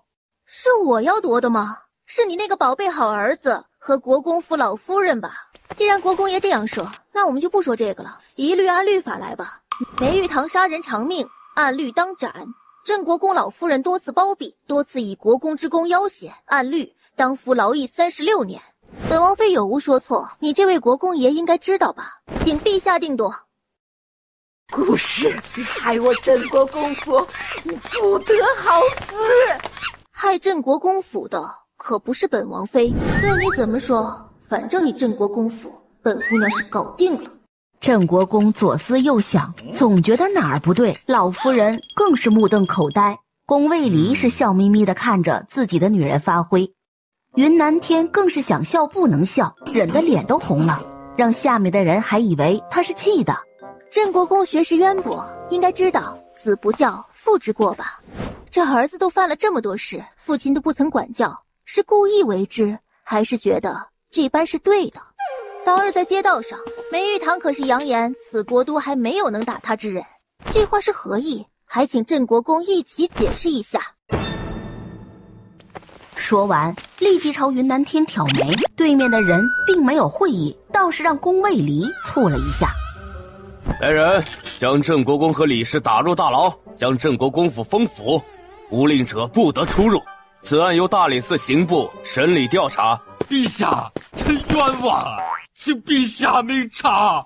顾氏，你害我郑国公府，你不得好死！害郑国公府的可不是本王妃。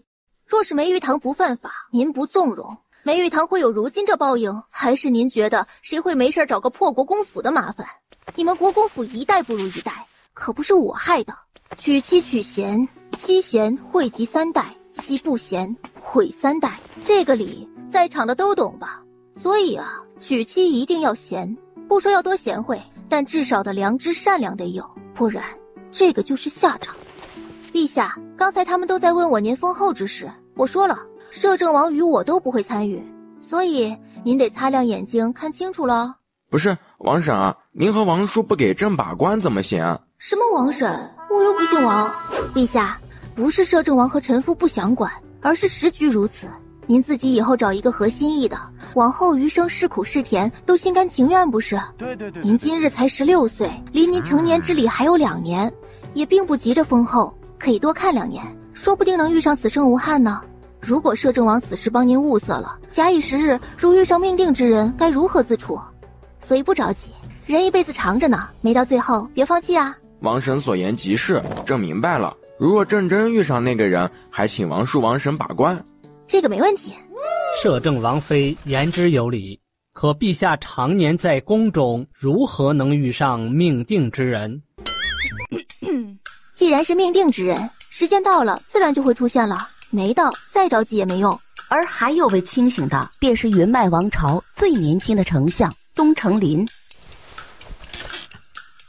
摄政王妃可是懂推演之学？不懂，这是名言，没听过吗？你是何人？臣东城林。没听过。不是每个皇宴都应该有歌舞表演吗？今日皇帝过生辰宴，怎么没安排？原来歌舞在这儿表演呢。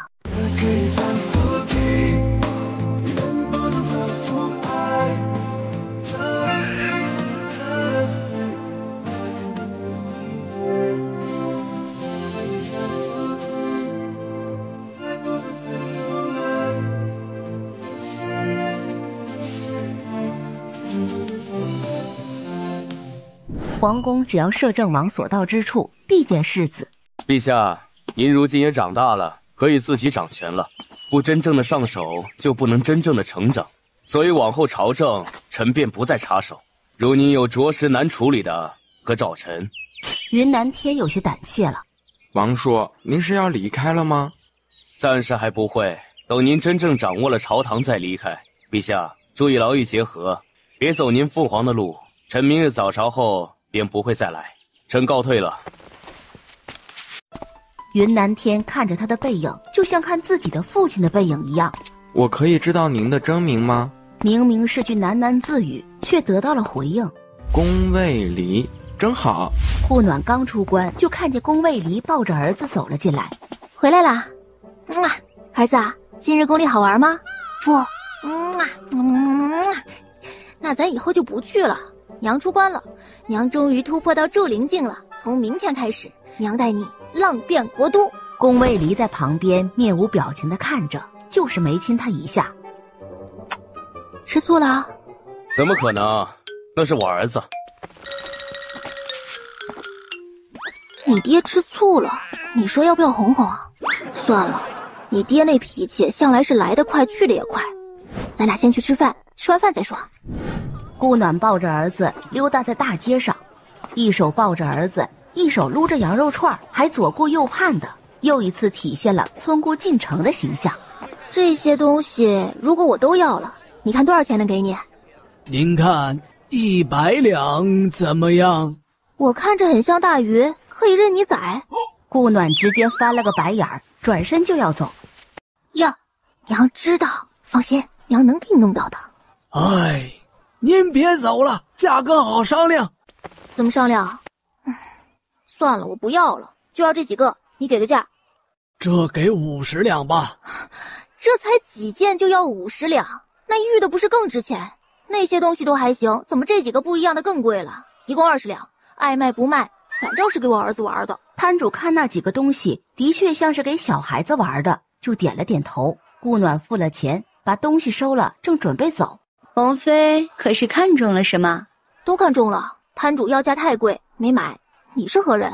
本郡主是伽罗郡主，王妃要是没钱买，本郡主可以帮你买下来，就当是给世子的见面礼了。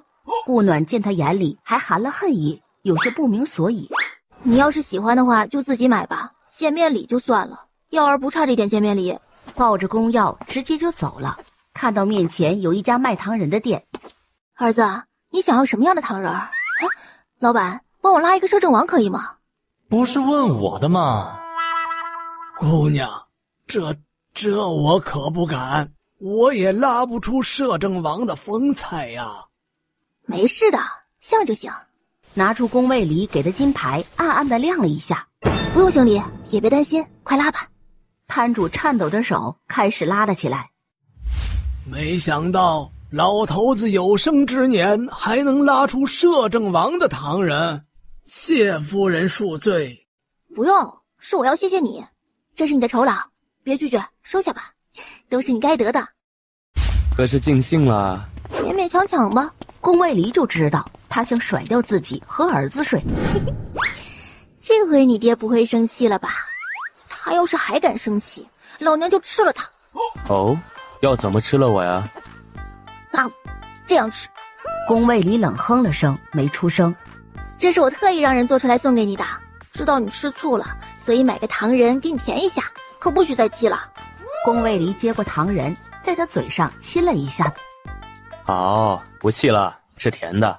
这大街上呢？乖，他们看不见。你做什么了？暖暖，你已经修炼到筑灵境，该学些法术了。你又没教我，我不是天生就会的。好，是我的错。变发为夫，陪你逛街可行？把公药塞他怀里，就跳着走了。勉勉强强行吧。云伽罗看着那一幕，咬牙切齿，恨不得自己就是那个女人。郡主，丞相大人约的您时间快到了。云伽罗反手就是一巴掌。本郡主知道，不用你一直提醒。是。可是尽兴了。勉勉强强吧。宫卫离就知道他想甩掉自己和儿子睡，抬步就跟了进去。顾暖也没管他，既然都要好好相处了，还嚼究什么呢？我们明天带儿子踏青吧，带点食物、野炊、放风筝什么的。顾暖一滚，手搭着自家儿子就睡了。某人见状，悄悄将儿子挪到了最里面，将媳妇的手搭在自己身上，抱着阮玉，心满意足的睡觉。等我口齿伶俐了，看我不揭开你们的真面目，一个个尽拿我做法子。第二天，他向来是身子比脑子快，真的已经在草上滚了起来，从小坡上直接滚了下去。宫卫离见状扶额，宫耀直接闭眼装睡。暖暖，回来吧，这些东西要怎么弄？来了。顾暖正烤得有滋有味的，就来了意想不到的人。哟，王妃怎么成厨娘了？看来这王妃也没有多得宠，这不算生婢子做的活了吗？这姑娘脑子有问题还是怎么的？处处找茬，还哪儿都能遇到。昨晚一出，今天一出。这位姑娘是？你，本郡主是伽罗郡主，睁大你的眼睛看清楚了。哦，是伽罗呀。可是找神母有何事？按辈分，可不是得叫婶婶。顾暖可是同他父亲是一辈的。你不要脸！你一个村姑，是谁神母？村姑那也是摄政王妃，正然就是你神母了。东丞相这是和伽罗郡主在约会呢。东城林挑眉含笑，并未开口。暖暖，教下人如何考就行。你不是想放风筝吗？起风了，可以放了。卫离，他说我是村姑，不是他神母。来人，将郡主送回秦王府，告诉秦王管好人，没有下次。娘。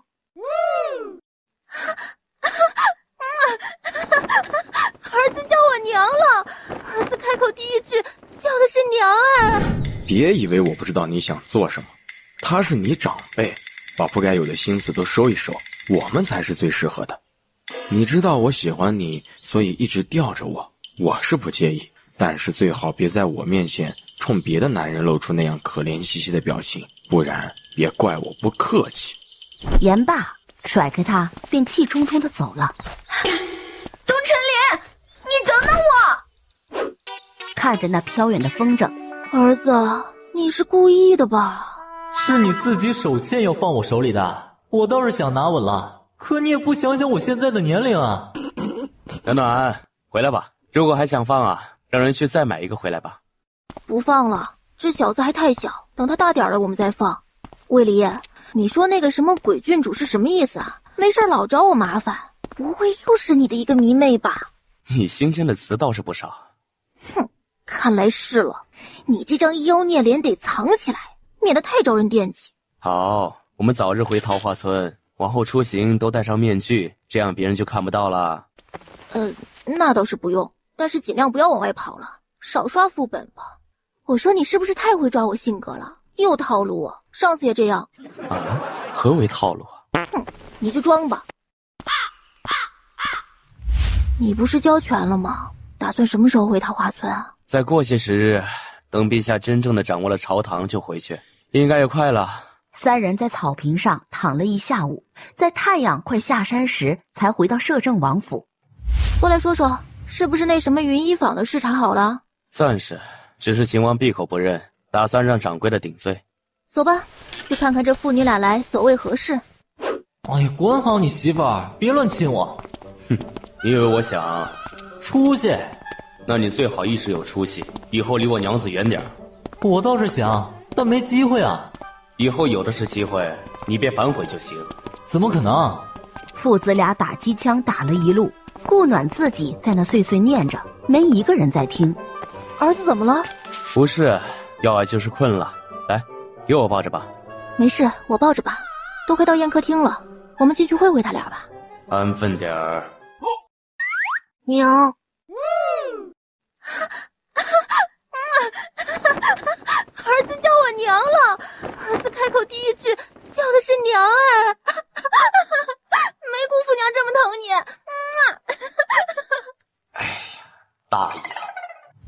摄政王、王妃，伽罗一时无状，打扰了2位雅幸，本王特带他来赔罪。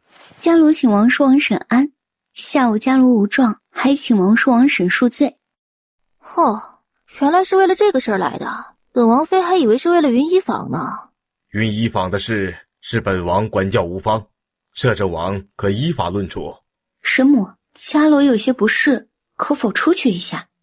小青，带郡主出去吧。是，王妃。郡主这边请。你多大的人了，还和儿子较真儿？宫卫里捂住宫耀的眼睛，直直地亲了上去，不然得让这张小嘴气死。哼，这还是我第一次来摄政王府，之前整个摄政王府无女眷，自己今天可算是进来。郡主这边请。本郡主想去那儿看看。那是王妃的院子，无令不得入内。本郡主就是看看而已，又不会怎么样。怎么有这么蠢的人，还是个郡主呢？郡主，王爷有令，任何人不得令者，不得踏入此院半步，还请郡主留步。云伽罗想到自己的计划，强忍着没动手，在院门口不远处停了下来。那好吧，他不知道，他要是再往前走几步，他就会丧命此处。秦王，有人向我投毒，且是您所属的云衣坊做的，您一句依法论处就不管了。那下次云衣坊再来一次，再依法论处，再来一次，再依法论处，这摄政王府还要不要过日子了？只管防着别人下毒得了。不知王妃要如何？云衣坊划给王妃做补偿吧，掌柜的依法论处。好，本王回去就办，请摄政王放心。他都干嘛了？回王妃，郡主在园子里逛了逛，想去崇明院，被奴婢拦住了，其他并没有什么。好，你下去吧。这俩妇女跑来就是为了给我送个云衣坊。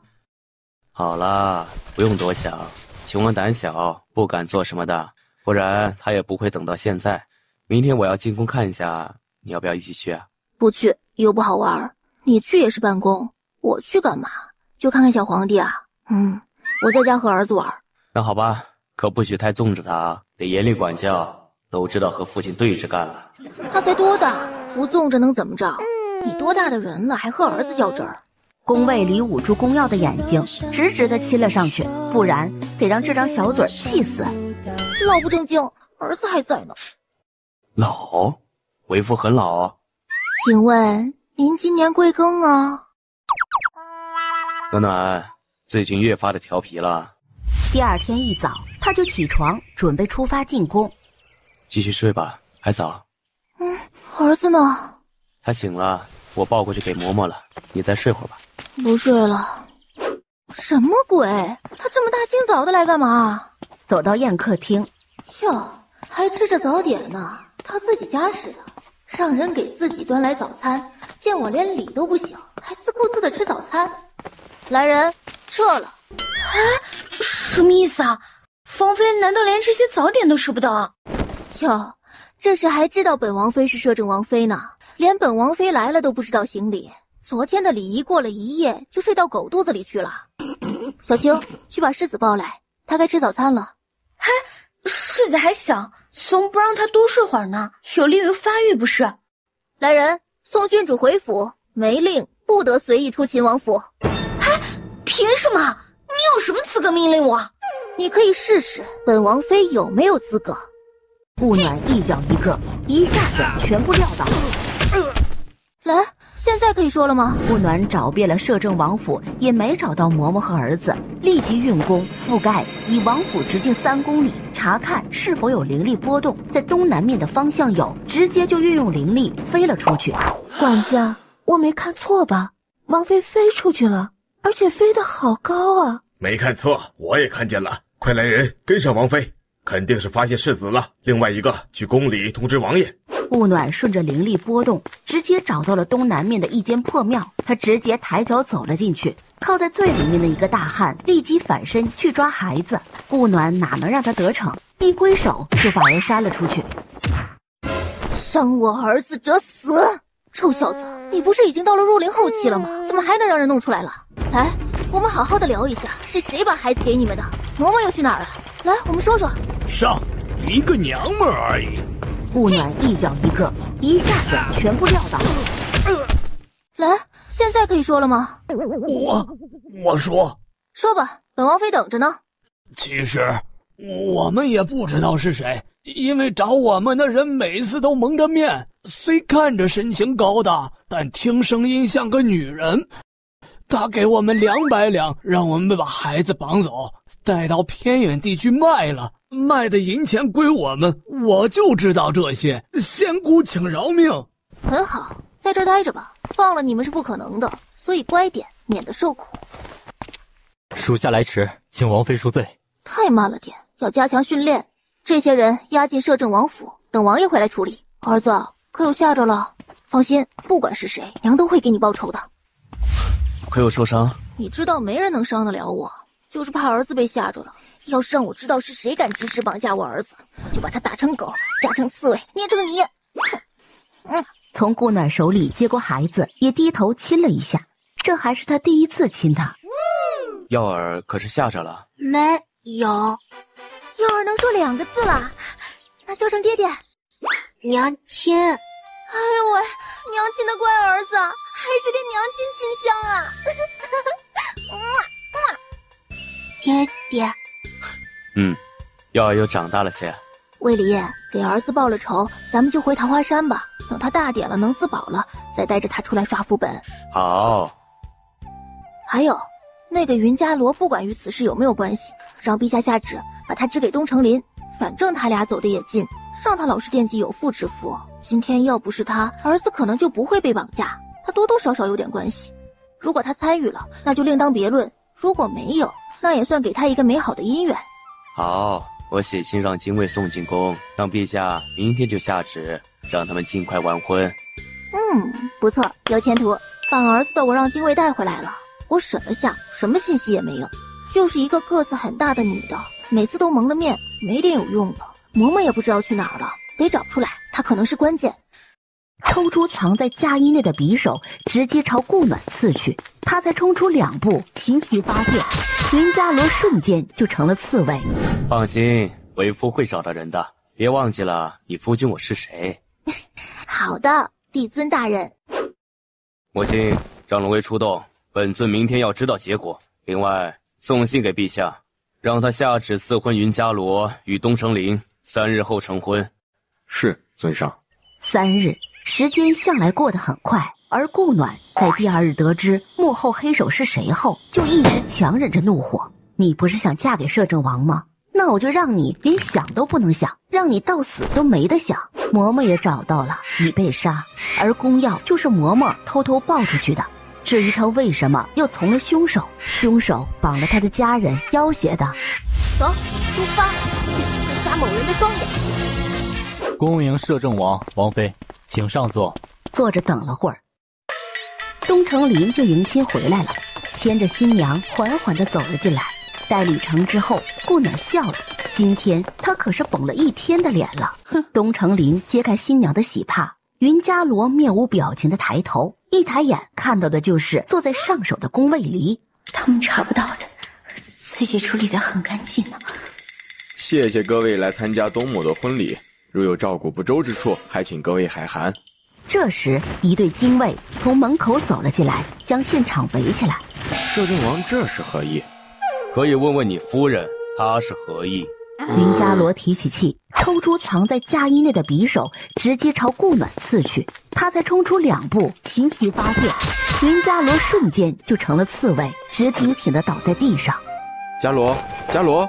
没想到他是真爱，年纪轻轻就能成为一国之相，可为什么就喜欢这么个蠢姑娘？不过也是，像宫卫离那么厉害的帝尊，不也是喜欢自己这个二哈吗？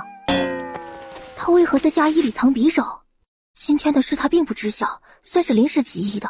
他的匕首是为谁准备的？说完，拉着宫卫离就走了。王叔，您真的和王婶准备走了？你已经掌握朝政，自己也要学会成长。我的羽翼该护卫耀儿了。此次耀儿被绑，是我这个做爹爹的失职。你如有不明白，可像之前传书一样传给我，我收到会回复于你。这是摄政王府的禁卫令，好好对他们，他们将是你的后盾。王叔，那您和王婶还会回来吗？你成年礼如无意外，本尊应是会来参加。好了，本尊先回去了。你明日上朝时下旨收回摄政王府吧，那儿也许是用不到了。还是给王叔留着吧，哪天王叔回来也可以做休息之用。随你，记住你王婶说的话，娶妻娶贤。宫卫离说完这句话就消失在宫殿里，这是云南天真实的感受到了差距。顾暖加速往灵力波动比较强的方向赶去。你爹说不让靠近，可不靠近我们怎么看啊？这太远了，根本看不清楚。快，还有纳袋没有？还有些没收呢。其他的带不了就不带了，卫离区都有。不拿走，岂不便宜了小人？不会，这摄政王府陛下说不收，留在这里，以防我们回来时可以暂住。哦，那我们什么时候出发？再等一人，等他来了，我们便出发。等谁？故友。故友？你的故友不会是上面来的吧？你怎么知道他要来？传信给你了？并未，算是一种感知吧。暖暖，他来了可能会寻我较量，用时可能会比较久。没事，我可以旁观嘛，这个比较重要。高手较量，看着了都是经验啊。尽量远着点看吧，免得误伤。好嘞，没问题。俩人等了近半个时辰都没见人来，倒是来了另外一个。摄政王，本王想知道小女所犯何事？绑架我儿，下毒毒害王妃，今日行刺王妃，理由可够？你知本王从不滥杀，证据稍后我会让人送去府上。秦王深深地看了他一眼，点了点头就走了。他来只是为了证据？可能吧，不过等的人来了。没有啊。暖暖在家看着耀儿，为夫去会会老友便回。修为高了不起啊，说不见就不见。哼，走，儿子，咱们看你爹打架去。顾暖加速往灵力波动比较强的方向赶去。你爹说不让靠近，可不靠近我们怎么看啊？这太远了，根本看不清楚。宫耀翻了个白眼儿。靠近，爹爹不打。你是说我一靠近，你爹就不会再打了？那这也不行，那也不行的，咋弄？哎呀，儿子，他们打过来了，怎么办？暖暖，这位是谭麒麟，算是好友。又是一个妖孽，只是稍比他家宫卫离差那么一丢丢。何事算是好友？是就是，不是就不是。姑娘如何称呼？我是他娘子顾暖，这是他儿子宫耀。什么？他的娘子儿子？你何时成的婚？关你何事？宫卫离说着，牵着顾暖往回走，缩地成寸的走到国都城门才收回。哎，我们如何说都算是生死之交，成亲这么大的事，怎么不通知我？我和他成亲没多久，4个月了。宫卫离，你们老公家知道吗？你就在凡间打了个娘子，还连孩子都有了。不过这孩子的资质不错，和你有的一拼。我成亲与他们何关？第二日天一亮，几人就出发回桃花村。谭麒麟一到目的地就开始四处打量，不是说这就是说那，听得顾暖想把他直接赶出去。不喜欢就自己重新去见一个喜欢的，住在别人家里还挑三拣四的。山中无岁月，修炼无甲子，转眼就是2年过去了。儿子，你爹不是只晕2日就可以了吗？今天都第3天了，你爹咋还不回来？娘，爹才离开第2日。啊，好像是啊。娘，你好歹已是元灵后期的修为了，怎会如此迷惑？爹也放心让你一个人在家。这不是还有你吗？儿子，你可不许嫌弃你娘啊！所谓一孕傻3年，娘这是延期了，要体谅一下。娘，你想爹便想爹呗，哪有那么多借口？娘也不知道是不是想你爹了，就是心里有点空落落的。那就是想了呗，爹明日便能回来。乖，再等1日。嘿，臭小子，你娘的头也敢摸，看来是欠教训了。徒儿，快来陪师傅喝一杯。虽然这凡间的酒差了点儿，但总了胜于无嘛。你刚说什么？来，再说一遍我听听。喂，你听错了，我是让他给我倒酒啊，对，只是倒酒。倒酒？他才2岁多，你就让他给你倒酒？你要脸吗？顾暖直接将酒抢了过来。没收！韩麒麟，你多少岁的人了？没有小孩难道还没见过吗？你见过这么小的孩子给人倒酒的吗？你见过这么小的孩子喝酒的吗？亏你还倒是他师傅呢，这诗是白拜的，太不靠谱了。儿子，咱们换个师傅吧，这个谁爱要给谁，别到时候被他带坏了。谭麒麟抚额直接飞走，他不想和这女人待一起了，太可怕了。娘，他教不坏我，他没那本事。我也就是吓唬他一下，免得他老是不着调。你爹也是，怎么就同意让你拜他为师呢？也太不靠谱了。娘，师傅和爹在修仙界可是齐名的存在，我拜他为师不亏的。哎呦，我儿子还知道不吃亏呢，不错，有娘的优良传统。娘，你就不能教我点好的？娘身上好的多着呢，你以后慢慢学。儿子，娘亲的世界很小的，只能容下你和你爹，你俩是我最重要的人，所以你一定要好好的，知道吗？娘，你对儿子也重要，还有爹爹，不能忘了爹爹。还有爹爹。感叹着自己突然也想找个娘子生儿子了，怎么办？入夜，顾暖搂着儿子睡得挺香的，突然一双强有力的臂膀将自己揽了过去。还以为你要明天才能回来呢。知你想我了，所以我提前回来了，乖，睡吧。低着头在他额上轻轻一吻。公药又被两人忘在了角落。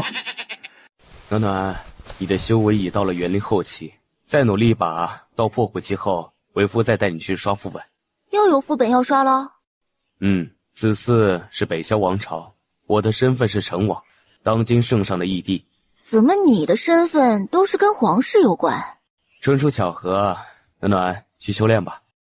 时日无多，北萧王朝的圣上如今已是强弩之末，我们得赶在他走之前到达。好吧，你去跟儿子说说吧，你走的这几天他可想你了。说完就闪了出去，就怕某人追问。宫卫离笑着摇了摇头。爹，你娘刚才同我说你想我了。您也信？昨天他一直抱着我问你爹爹怎么还不回来，都走了3日了。就他那恍惚劲儿，您以后去哪还是带着他吧，不然我怕他直接傻掉。幺儿怎能如此说娘亲啊？真的，娘说这是一孕傻3年，他只是延期了，您觉得他是吗？你娘说是便就是。爹，您也不怕把他宠坏了？我自己的媳妇儿不宠着还能怎么样？你娘又闭关了，最近不要去打扰她，过几天带你一起要出趟远门，用你娘的话说就是刷副本。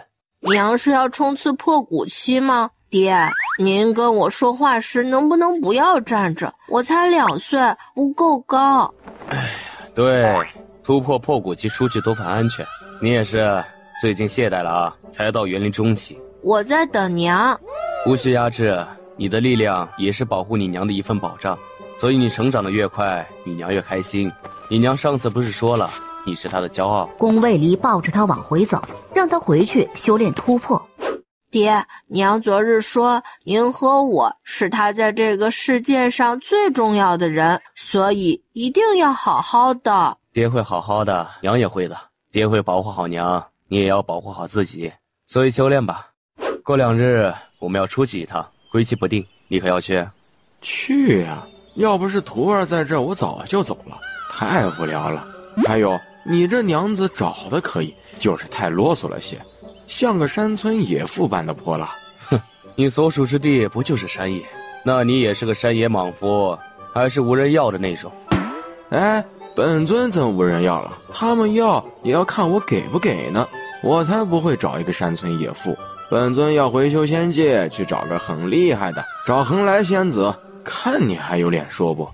顾暖冲击破骨期用了5天的时间才入境。暖暖，恭喜成功突破破骨期。谢谢亲爱的，我终于突破了。谭麒麟捂着宫耀的眼睛道：我说你俩腻歪，能不能顾及一下你们的儿子？还说我教坏徒儿，我看你们就是最不良的爹娘。你懂什么？我们这是爱的互动，你个单身狗自是不懂。这是何意？单身的狗简单易懂。顾暖抱着宫耀在亭子里坐下，这才发现自家儿子居然也是破骨期了。我儿子就是厉害，才几个月就是破骨期了。娘也很厉害，是很厉害了，才修炼几个月就到了破骨期，自己是有先天优势，但这都是靠自己的努力突破的。那是当然，也不看看是谁。儿子，以后咱娘俩组队打怪，杀他个片甲不留。娘子，怎能不算上为夫呢？你负责扫尾，你太厉害了，你一上去还有我们娘俩什么事儿啊？好，为夫负责扫尾，娘子负责杀怪。谭麒麟突然觉得自己刚成狗就吃上了狗粮，转身就走。还往何处去？我们准备出发了。那就出发呀！你们这腻腻歪歪的样子，像要出发了一样吗？暖暖，这剑是为夫为你炼制的，你倒是炼化一下，以后它就是你的武器了。很好看，我很喜欢，我这就去炼化它。不急，我们要先出发去东萧王朝，去那儿御剑飞行都需要2、3日光景，到了目的地再炼化它吧。哦，那好吧，那我们出发吧，让墨镜去通知一下村长。语句告知过，放心。一路御剑飞行了2天2夜，才到达北萧王朝国都邺城。中间要不是谭麒麟带着宫耀乱跑，应该到得更早。宫卫离稍微的改了下面貌，头发变成了黑色。几个人入城后，就直接到了宫卫离的成王府。恭迎王爷王妃世子回府。这王爷出去2年，这王妃世子都有了，得伤了多少邺城少女的心呢？回府吧。这个院名不是你起的吧？太粗暴了。不是，是圣上起的。这成王府都是他亲自督建的。暖暖，我稍后就要入宫一趟，你若无聊，便带耀儿出去逛逛。去吧，我带儿子休息一下，就到处看看，不用担心我们。儿子啊，你需要休息一下吗？不然咱娘俩就出去看看这邺城的风貌。听娘的。好呢，乖儿子，走，咱们去浪一浪。抱起宫耀就准备飞出去，幸好及时收住了，差点忘了这不是卫离居，这不能乱飞。两人才入府，又大摇大摆的要出府。王妃，可需要奴才安排马车？不用，我们娘俩就随便逛逛，不用安排人跟着。可您与世子出入邺城，奴才怕有不长眼的冒犯到您和世子。不是，王爷有给我令牌，有事亮令牌就好，他们也欺负不到我们，放心吧。是，那请王妃注意安全，有事派人回府告知一下，奴才派人去通知王爷。好，没事，我现在都破骨期了，在这凡世也没人能欺负我了，不是？这个副本可能没云脉的好刷。林公子可是有何吩咐？没有，你家世子呢？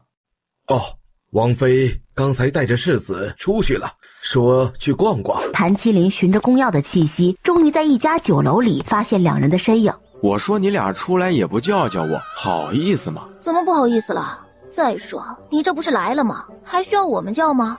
耀儿，你娘如此便算了，你怎能也如此呢？我怎么说也是你师父，要尊师知道吗？师父，我是娘带出来的，怎么不尊师了？师父，您要出来可以随意的，不用如此找借口。你们一家人都是一个德行。谭麒麟看了满桌子的菜，翻了个白眼。你们不都辟谷了吗？怎么还这么重口腹之欲？这就是你这种人不懂的啦。人为食亡，唯美食不可辜负。唉，天下美食，怎能不尝其美味，留下深刻的记忆，方不负此生啊！歪理。哼，有本事你别喝酒啊！就没有他治不了的毛病。三人才踏出酒楼，就被人拦住了。这位公子可有家室？难道是浩南风的？哎，你自己的事自己解决啊！我们母子俩就告辞了。娘，真不管师傅了。你师傅精着呢，他能解决的。我们先逛我们的，他应该要不了多久就能跟上来。你这女人真是自私的可以，就自己走了，自己走就算了，还抱着我徒儿走了。不走，留在那儿看戏呀？我自己的儿子我不抱走，给你当挡箭牌呀？你要是敢说，宫卫离就敢削了你。一路上并没有遇上狗血情节，回到成王府，谭麒麟就将宫药带走了。既然是教术，他自然不会拦着，自己也开始炼化宫卫离为他准备的剑，召唤出剑，看着他在自己面前悬空而立，顾暖笑开了，刃法让他来回的劈了数下，才收回手中，满意的看了又看，才收回丹田里。剑我炼化了，我很喜欢。喜欢就好，圣上让你和耀儿明日入宫一趟，我同意了。好，可是有什么事？无事，只是想见见你和耀儿，他最多也只有几日光景了，让我协助太子登基，算是全了这份情分。同云脉一样，入宫见圣无需行礼，他也是知道你我身份的，但现在还未选出太子，他想让我帮忙确认太子人选，扶新帝登基，这中间可能随时有事发生。没事，我现在都破骨期了，在这凡世也没人能欺负我了，不是？这个副本可能没云脉的好刷，暖暖要做好准备。没问题。第二日，卫离，这北萧皇后娘娘什么的宫斗的厉害不？哈，这个我并未关注过，不过应该是不错的。3位皇子想夺嫡，后宫自然各成一派。那就好玩了，以后成王府应该也热闹了。宫斗他真没玩过。那恐怕不止，以后你和耀儿在的地方都会很热闹。正合我意。顾暖捂住了宫耀的眼睛，不让他看这些。娘，没事，我已经长大了，有些事该知道了。他出来了哟，这位就是程王妃吧？长得好，精神哟。世子快抱过来给朕看看。圣上，这是我耀儿，耀儿叫伯伯。皇帝伯伯好。哎，好，来，这是伯伯给你的见面礼。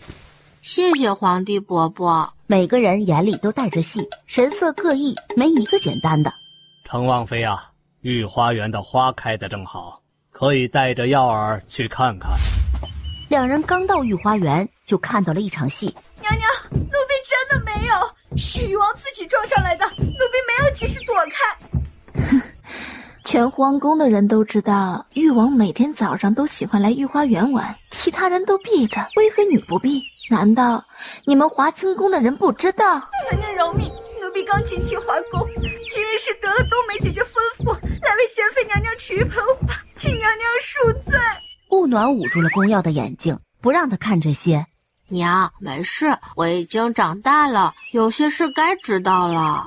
你这臭小子才多大？什么该知道了？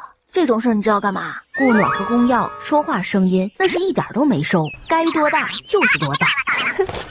原来是程王妃和世子，打扰到王妃兴致了，还请见谅。这消息还挺快的。我就是过来走走，你继续。我们正打算去别处看看，不打扰了。程王妃既然已经来了，怎好扫了你的雅兴？这事马上就好。今日程王妃出来御花园，算你幸运，且饶你命。走吧。怎么就叫我出来御花园？我出来又怎么了？还幸运呢？这位娘娘怎么称呼啊？你看我这记性，本宫是永春宫的淑妃，这是六皇子誉王。来，皇儿，过来见过王婶啊。叫王婶好像不大好听，还是叫王妃吧。淑妃说的每句话都让她听得极不舒服。不用，铁担不起。这御花园的花还真不怎么样。耀儿，我们还是回长寿殿吧，你父王事儿应该也谈完了。陈王妃，这才刚来，怎么就要走了呢？这御花园大着呢，还可以去别处看看。圣上与成王正在谈论正事，怎好打扰？哟，淑妃娘娘这是有客在呢。灵妃今日怎么有空来御花园，不在自己的宫殿谈你的梨花落了？世上近日不是，本宫谈了也没用，这不来御花园转转吗？哟，这位是哪家的夫人呀？本宫从未见过呢，这孩子可真可爱。成王王妃和世子。哟，陈王妃呢？才听说回邺城了呢，不知今日有幸见到陈王妃和世子，未曾带有礼物，还请王妃世子见谅。不过改天再见，一定能补上。从这一点可以看出，这北萧皇帝有特殊癖好。别胡说。娘，我想爹爹了，我们回去找爹爹吧。好，这就去找你爹。这陈王妃真有趣。哼，再有趣也与你无关。那也与你无关呢。誉王这才多大呀，你想的未免太多了。景王、宣王、安王年纪正好，世上不可能退而求其次的选誉王的。妄议朝政，林薇是觉得自己过得太好了是吗？怎么会呢？本宫是在提醒淑妃别做无谓的事，免得伤己累足。顾暖带着宫药回到长寿殿外，却被告知殿内正事还没谈完，于是两人就在长寿殿前的阶梯上坐了下来。儿子，你长大后要做什么？你想过了吗？娘，我才2岁多，会不会太早了点儿？您是不是太着急了些啊？对啊，宝宝才2岁呢。那儿子再玩玩，咱们长大了再想。唉，娘就是太无聊了，突发奇想了。娘，要不您再去御花园和娘娘们聊聊天？不去，那个灵妃太恐怖了，那声音听久了，我怕自己神经衰弱。有那么夸张吗？要不你去，娘在这儿等你爹。那还是算了，咱们在这儿等爹吧。御花园不好玩？都没玩就被吓回来了。哦，何人还能吓着你啊？不止我，儿子也被吓着了。那娘娘的声音真是天下一绝，嗲得我起鸡皮疙瘩了。我不想被残害，所以就带着儿子回来了。从这一点可以看出，这北萧皇帝有特殊癖好。别胡说，我们收工回去吧。明日圣上要设宫宴，以为我庆祝为由，招百官与皇子一起进宫，想让我看看各位皇子的品性。为什么皇帝都这么信任你啊？云脉的先皇和你是义兄弟，这北萧的也是。啊，说说，你还有多少个身份？很多，为夫等着你来挖掘。宫卫里，你变坏了。低头快速地亲了一下他的眉宇间。乖，其他的身份回去后再慢慢告诉你。走，先回去吧。抱起又坐回去的宫药，拉着顾暖慢慢地往宫外走去。三人走到离成王府100米的地方，却发现围了太多人。顾暖拉了旁边一位拼命想往里挤的人问：哎，姑娘，这是干嘛呢？将成王府围成了这样。这成王府啊，来了位仙人，俊得不行，所以大家都来看看。你这仙友太不着调了，要不要给儿子换个师傅啊？宫卫离笑着看了他一眼，抱起他轻点了脚尖，就飞过了人群，落在成王府门里。谭麒麟，你在干嘛？你们出去玩都不带我，太无聊了，找了点乐子。你这乐子找的有点特别啊，让这么多人围着看你喝酒。哎，这是意外，本来还想去逛逛的，但想着我没银钱，有些东西拿出来又没用，所以只能在这喝酒了。你难道就不知道找管家支一点吗？可以吗？不把外面的这一群人解决，你不许进来。公子，可以住我家。可以住我家。那行，那你跟他们回去吧。顾暖说完，将他推出了成王府。谭麒麟懵了。顾暖，你给本座开门，本座是你儿子的师傅，有这样待客之道吗？过了好一会儿，门才打开。王妃说外面的人什么时候散，您什么时候就可以进来。啪的一下，门又给关上了。半个时辰后，人终于走了，身后的门终于再次打开了。林公子请进，王妃在宴客厅备了宴，请您移步宴客厅。算他还有点良心。这是干嘛？让我自己煮菜吃吗？这是火锅，懂不懂？要吃快点过来自己涮。就像我这样。宫卫离与谭麒麟都学着他的模样开始涮了起来。别说，这还真另有番风味儿。我要去修炼一下，吃过头了。今日百官进宫参宴，锦儿给成王叔、成王婶请安，欢迎王叔王婶回朝。顾暖见二皇子走了。皇子们知道他们父皇让你来选储君吗？不知。那好玩了。不过很快他们就会知道了。为什么啊？不会又要封你做摄政王吧？昨日商议好的。请成王叔王婶安，欢迎王叔王婶回朝。请陈王叔、王婶安，欢迎王叔、王婶回朝。这3个皇子的性子都不同，你对他们有多了解？你要怎么选啊？了解的并不多，但初步是明白了。2皇子心性太狭窄，为人有些斤斤计较，此人不宜为帝。3皇子为人尚可，只是略有些智谋不足。5皇子足智多谋，但却勇猛不足，都是各有各的缺点。人无完人，像你这样的极品也不是到处都是的。哼，还真是。你怎么不说他天下独一份呢？我家相公本来就天下独一份的。哎，儿子，要不你来和娘坐在一起吧？和他坐久了，娘怕你的智商会跟着下降。顾暖，本王妃听得到，不用这么大声。宫卫离，我迟早会被你娘子气死。我觉得你找他就是为了气我的。你想多了。大家都站了起来，恭迎圣上与宫妃们。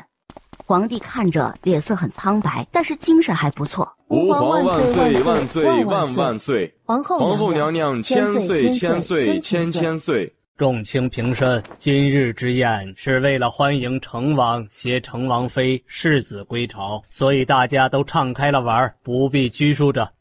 臭小子也不知道去救救为娘，让娘的脑袋受了这么久的荼毒。士官拿出早就准备好的圣旨，如宫卫里所说的，封他为摄政王。2皇子的脸色也难看了不少。当今皇后无子，只有一位公主且已成婚。接着士官就念起了第2封圣旨，无疑就是封顾暖的。顾暖正吃得欢呢。王妃娘娘，皇后想请您过去一句。请皇后娘娘金安。王妃不用客气，都是自家人，本宫该怎么称呼你？娘娘叫我暖暖便可。暖暖好，那本宫以后就叫你暖暖了。娘娘随意便好。暖暖哪里人士啊？我不是北萧人士，我是云麦王朝人士。哟，那离得挺远的，这一路可没少受苦吧？那倒没有，王爷很顾及我们母子，一路走得很平稳，并未受苦。多谢娘娘关心。圣上与摄政王感情好，如今我们算是妯娌了，有什么委屈可以与本宫说。不会的，王爷他待我很好，他舍不得我受委屈的。可不是嘛，昨日在御花园遇见王妃，可是没离开多久就想摄政王了呢，都没来得及与王妃细聊，要命啊！差点忘了呢，云贵妃可是云麦王朝的公主呢，你们可认识？我只是一介山野出身，怎会认识公主大人？灵妃说笑了。怎么会呢？看王妃这身气质，就不像山间该有的。这是魔鬼呀！这皇帝是什么喜好啊？哟，这才离开多久啊？王妃就想王爷了呢。灵妃，你能不能别笑了？笑得我们头疼。简妃姐姐，世上可喜欢我这个声音了，怎么会头疼呢？肯定是姐姐昨晚没睡好。那我昨晚可能也没有休息好，我的头也有点痛。王妃头疼吗？痛。可世上可喜欢我这个声音了呢，每次都逗得臣妾笑个不停。逝者各有所爱，圣上可不是一般的人，自然喜好也不一般。本宫也是这么觉得。顾暖不想待在这里了，便和皇后告辞了。王妃，孙走了，咱们再聊一会儿呀。那个灵妃一开口，我就知道你快回来了。臭小子也不知道去救救为娘，让娘的脑袋受了这么久的荼毒。娘，儿子也怕呀，儿子才2岁呢，怕以后留下阴影，所以只能祝福娘亲了。儿子，为娘真是发现你越来越有老娘的风范了，这可不大好，你得多学学你爹的本事。娘，这说明儿子已经被您带歪了。娘，您先纠正自己。柔小姐这眼神是怎么回事？这个眼神可不能乱用的，弄得好像我家王爷负了你一样。对，顾暖，你得纠正自己了。这儿子都被你带歪了。这说明你这个师傅没用，徒弟这么容易就歪了。这说明你们这一家子就是这样的人，关我何事？王婶儿和这位公子在聊何事，如此高兴。顾暖转头看去，哟，是位28年纪的美人啊。这位是？哦，我是二公主芳华，请王婶安。哦，芳华呀，长得真漂亮，可有许了人家呀？未曾。说着还看了眼谭西林，那可得好好的看看了。今日可是来了无数青年才俊呀，仔细看看，看中哪个跟王婶说说，王婶帮你去找皇后娘娘聊。芳华公主还是盯着谭西林看。芳华公主，本王妃可管不了，她是世子的师傅，她的婚事我们也做不了主。公子可以婚配。但对你不感兴趣。为何？大胆，敢对公主无礼！把你的手放下来，不然她会更大胆，到时就是圣上也救不了你们。你以为你是谁？敢如此大言不惭？这就是人家看不上你的理由，可明白？不明白，请王婶指点。回去把这事儿跟你母妃说一说，她会告诉你的。人走了，顾暖看向谭某人，你的桃花肯定很多，要不要我帮你选一朵？我可谢谢你了，你还是多帮帮你家相公吧。哟呵，这是有人想撬我墙角呢。见他看过来了，这才起身朝那朵花走去。这位是哪家千金？本王妃记得今日只宴请百官，未邀请其家属呀。臣女是荣国公府第3小姐荣莹莹，请王妃安。荣国公府呀，贤妃的妹妹是吧？那你们年龄相差挺大的呀。是的，臣女与娘娘是同父异母的亲姐妹。哎，你们俩刚才在说什么呢？看你们俩聊得挺久的呀。未曾聊什么，还请王妃不要误会。怎么会呢？我家王爷我是知道的，他向来不近女色，除了我这个娘子外，还没见他对哪个姑娘笑过呢，怎么可能误会？就是有点好奇而已。是呀，王妃很幸运能得王爷的青睐。荣小姐这眼神是怎么回事？这个眼神可不能乱用的，弄得好像我家王爷负了你一样。荣莹莹一下就懵了。王妃，您别误会，臣女和王爷真没什么的。我说荣莹莹，你是不是也是脑子不大好啊？我都说过了，我家王爷不近女色，就算有再美的姑娘勾引，也是不管用的。你为何还做这般姿态？这是很容易让别的人误会的。虽然我是很相信我家王爷，但别人不信呀。要是有损我家王爷名誉，我饶不了你。顾暖见贤妃正看着这边，便对她招了下手。贤妃皱了下眉，但还是起身走了过来。王妃叫本宫，可有何事？这你弟妹管好了，别一副我家王爷欠了她的情一样，看着恶心。哪来的土包子，居然一点都不吃这一套。王妃怎么这么说臣女？臣女可有得罪您的地方？王爷，你可是喜欢这位荣姑娘？不喜，娘子说的对，本王除了娘子谁都不喜欢，不必为了这种人生气。荣莹莹脸色立即一变，身体都有些摇摇欲坠了。那他为何一副你欠了他的情一样的表情，好像我是第三者一样？本王与荣姑娘今日是第一次见，刚才也是荣姑娘拦着本王不让走，才造成如此误会。荣姑娘说话模棱两可，也是着实让人不喜啊。今日本王在此说明，本王今生只会娶一妻，便是本王王妃顾暖，此生绝不纳妾。这种事小说里电视里太常见了，我都不好意思了。哎呀，荣姑娘，喜欢一个人是没错，但不能这样说话呀，这让人误会了王妃了，可多不好啊。你要是喜欢，就让你家国公爷去说和，何必自己来呢？这多招人闲话呀！现可好，什么希望也没了。下官教女无方，让摄政王见笑了。下官回去定会严加管教。他是好是坏与本王无关，只要不是惹到暖暖，本王便不会计较。可累不累？不累，就是想回去了。咱们回府吧。哎，王妃，好不容易聚一下，怎么就要走了呀？再玩一会儿嘛。不了，你们继续玩吧，我们就先告辞了。抱着儿子，加快脚步就走了。你们走那么快干嘛？等等我呀！你可以再喝一会儿再回去，这里酒多的是。儿子，你最近是不是胖了？娘才抱了你一会儿，手就酸了。娘，你确定是我胖了，不是你变弱了？啊，怎么可能？为娘怎么说也是破骨期的高手，这凡间谁能打得过我？爹，你娘子这样过分自傲好吗？你娘有自傲的资本。哼，你就放纵着吧。我愿意。你们父子俩嘀嘀咕咕啥呢？我说爹太骄纵您了。他不骄纵我骄纵谁？我说你们是打算走回去？是啊。那你们慢走，我就先坐车回去了。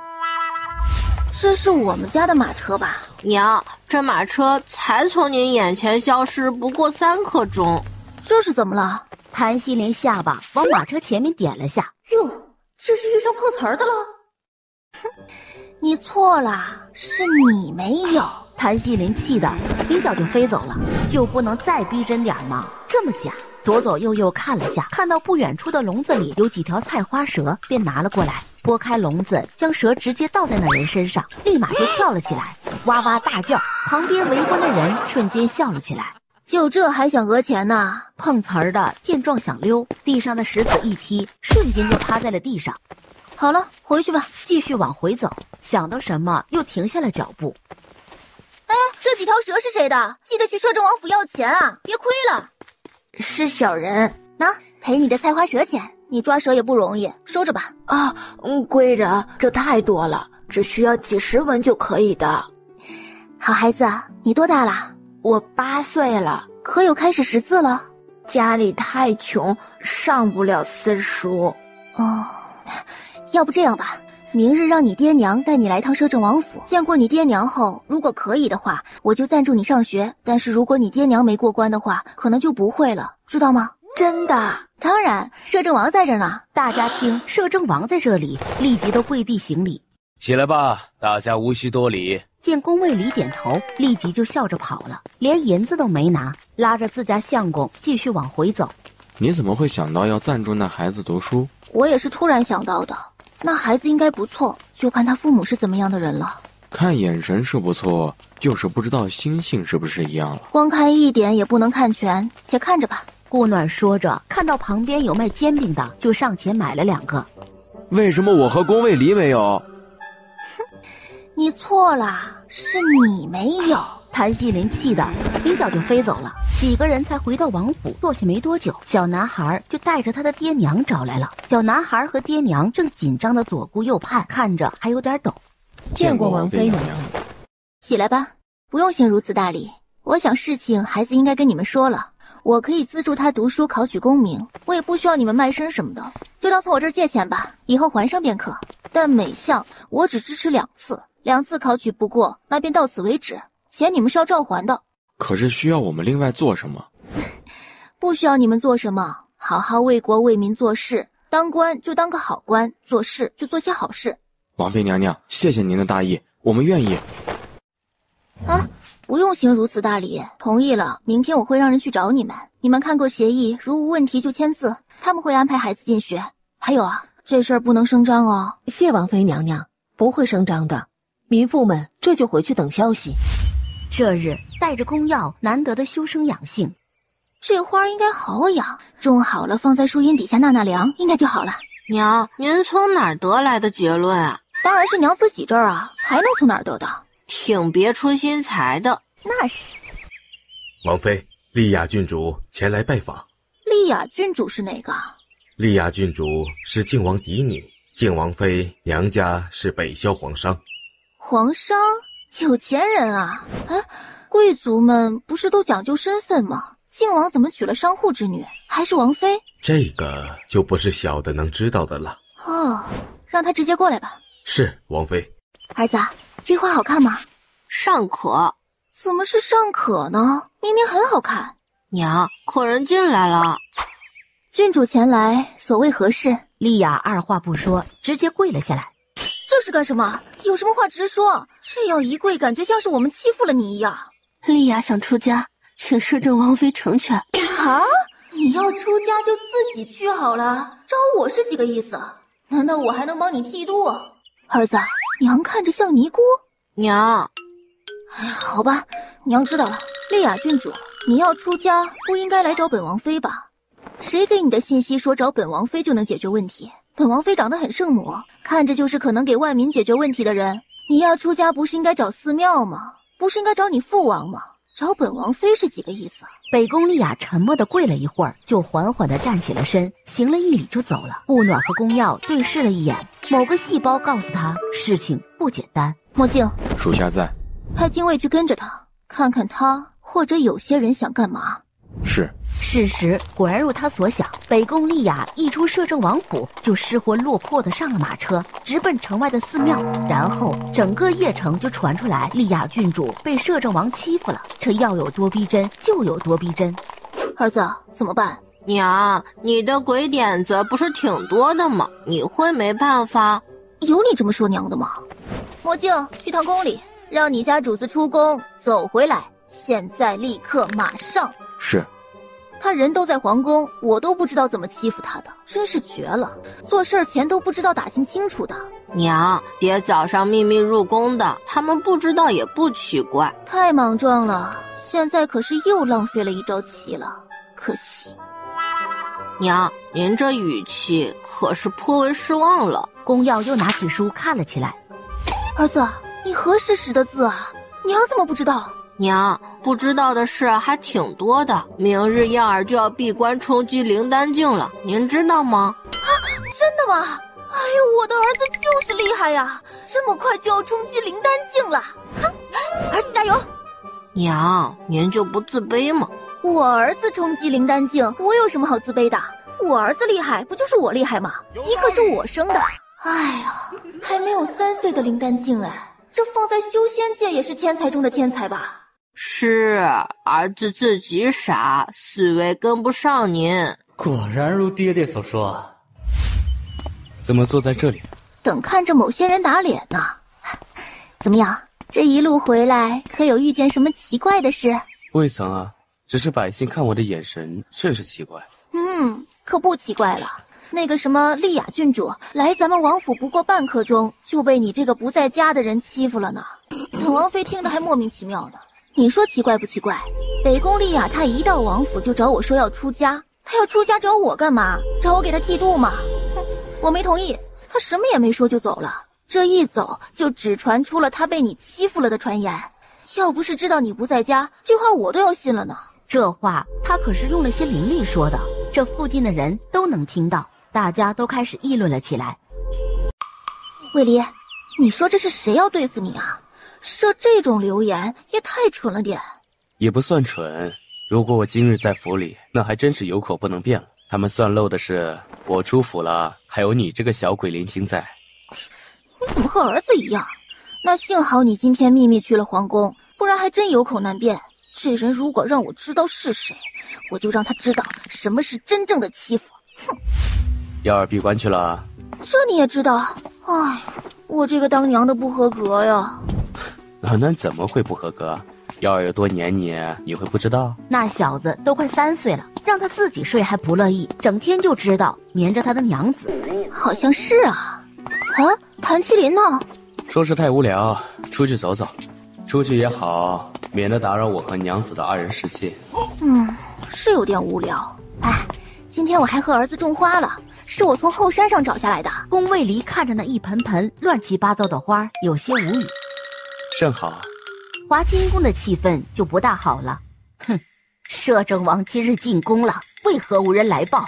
摄政王是秘密入宫的，他们不知道正常，只是不知道他为何会秘密入宫。所谓何事？娘娘，我们不该得罪他的，哪怕不能拉拢，也最好和平相处。那就除掉他。金王，你可知他为何被封为异姓王的？他是圣上还是太子时的救命恩人？如今圣上已登基13年，而他看着也就20多一点。那时的他最多10来岁的孩子，就能在所有皇子夺嫡风暴中救下圣上。如今的他只会更强，更难对付。哼，难对付也要对付。已经在对立面，他是不可能支持锦儿的了。既然不支持，那就只能除掉他。他再厉害，不还有孩子和妻子吗？从那2个人下手，总能得到手的。这个再想办法吧。我觉得那个顾暖也不好对付。再不好对付，也只是个女人。锦儿，母妃说了多少次了，不要轻敌，哪怕那个人是个孩子。锦王一直看不上女人和孩子这点，迟早会在这上面吃亏的。宣王今日去城郊做什么？我们的人跟丢了，只知道他去了那个方向。我会找人从那边开始调查的。这几日事事不顺，是不是该去烧个香了？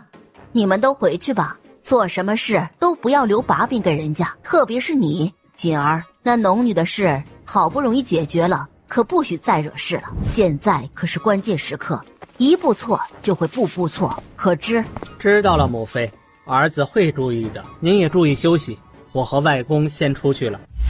外公，那个摄政王妃，你打算怎么对付？哦，锦王为何这么问？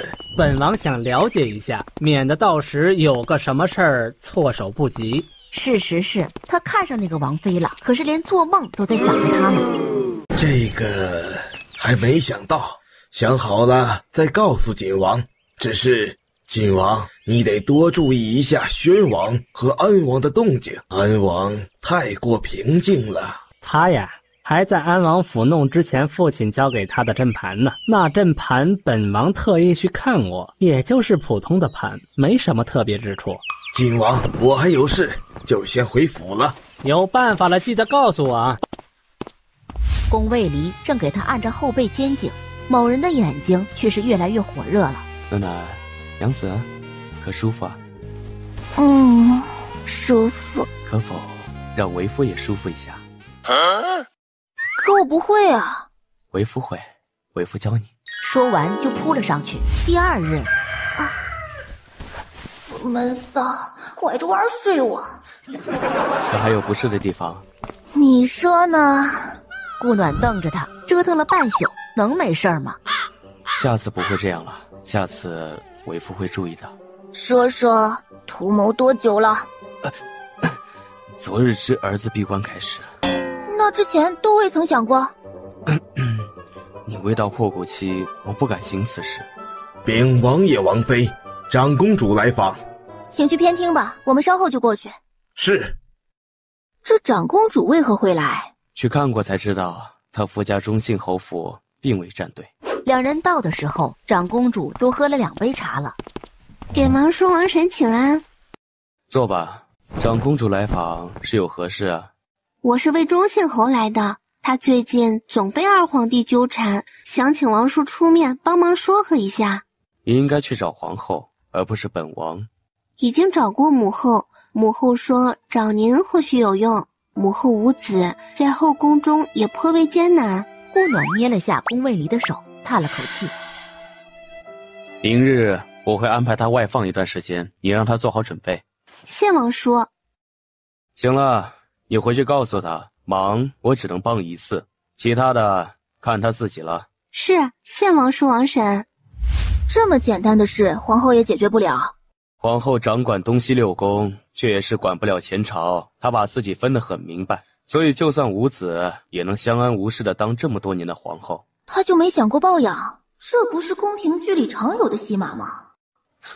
所以说她看得很明白，她娘家势大，如果她还抱养孩子，那优先对付的就是她陈家。景王想招安中信侯，就是看上了皇后娘家的势力。那她也是个精明的人。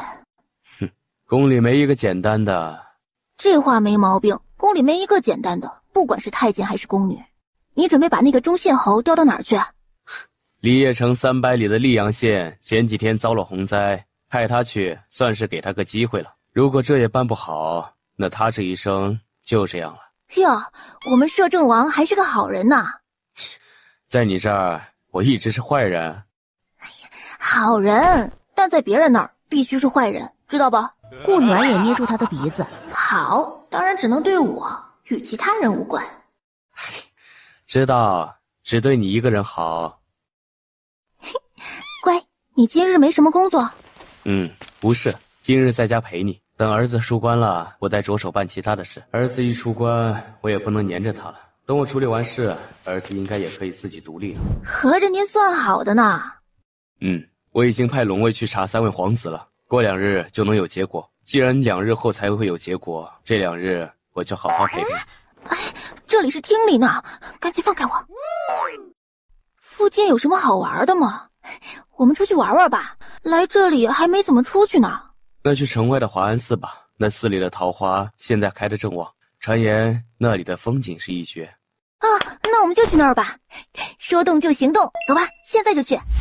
这也太高了吧？不高，总共999梯，我们上去吧。就这阶梯，应该阻止了不少人上山看风景。爬上去只为了看一看风景，太亏了。不，来的人不少，这999梯不少人愿意爬，因为它的寓意好，还在此寺庙里面。宫卫离牵着他的手，慢慢就着他的脚步往上走着。这世上真的有神仙吗？你修的是什么？修仙界的最长者已有5000多岁了，就差一步就能登仙了。忘了。两人爬上这999级台阶，顾暖虽未流汗，但明显的气息不稳了。暖暖，调息一下，感受一下这山间的灵气，有助于你提升。顾暖点头，就在旁边的平石上盘腿平息调气。宫卫离设结界为他护法。我提升了哎！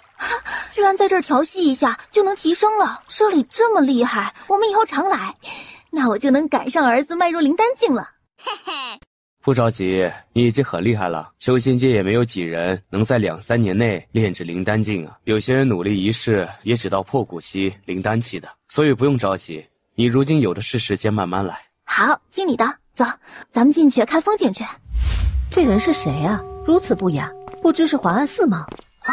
好像是啊，我一下放纵的忘了。于是放开了他的手，改拉住他的衣袖，这样总可以了吧？不是，不用管他。好。阿弥陀佛，未能迎接摄政王王妃，还请王爷恕罪。不是，今日只是带王妃来看看华安寺景色，你们随意便好。是，王爷请随意，老衲就不跟随了。这住持不会是修仙界来的吧？他的修为有点低。不是，只是机缘巧合习得修炼之法。哦，啊，这边风景还真不错哎。顾暖蹦了过去，一个挥手，地上的桃花便全部飞了起来。他越是玩越起劲，操控着桃花满天飞。暖暖，有人来了。啊？怎么了？有人来了。抱着他就飞上了一棵茂密的桃树上。他可不想让别人看到他的美，他的美只能自己欣赏。有人来了就来了，咱们干嘛躲起来？哎，怎么平静了？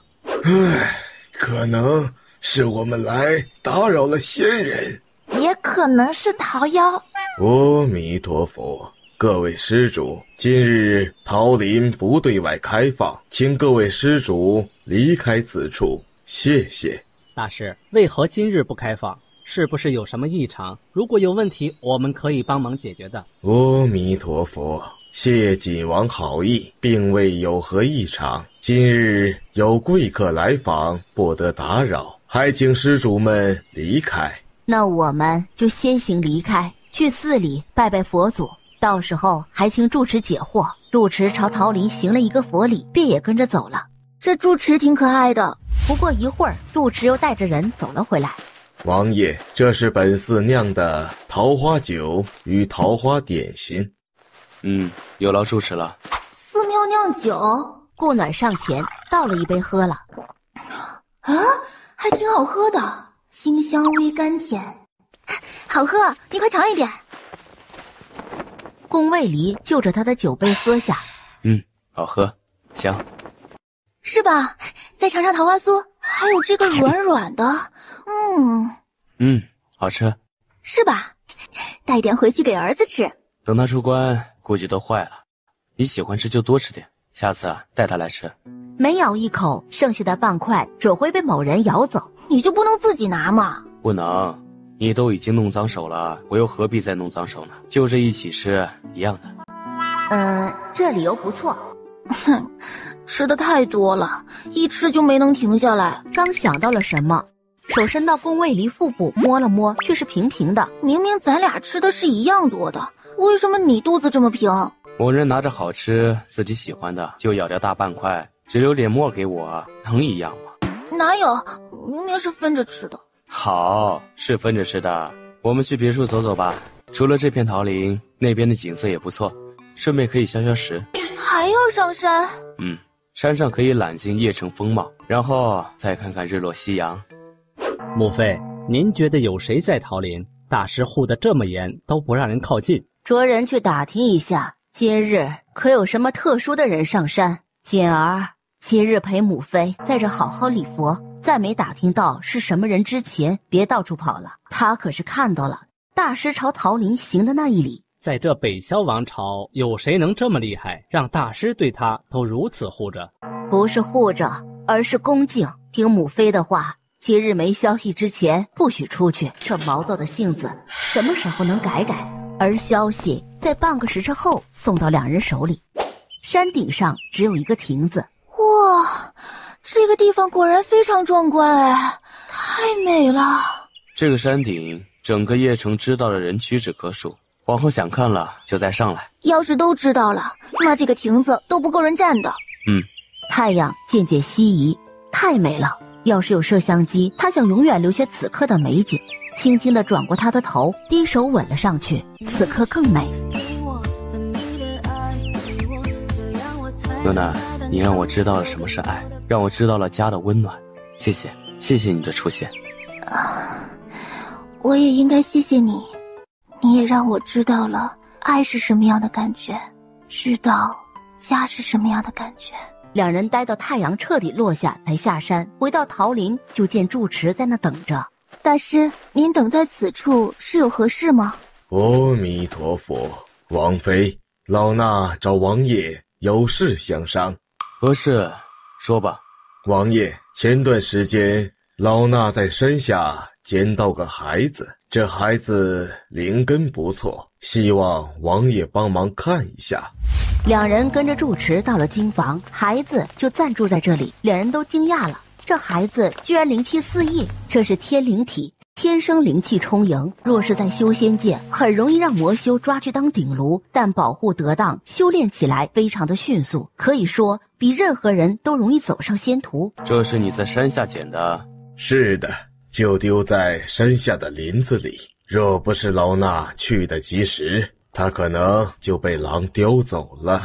他体质特殊，如果不保护好会很危险，我们把他带走吧。阿弥陀佛，应该的，那就有劳王爷王妃了。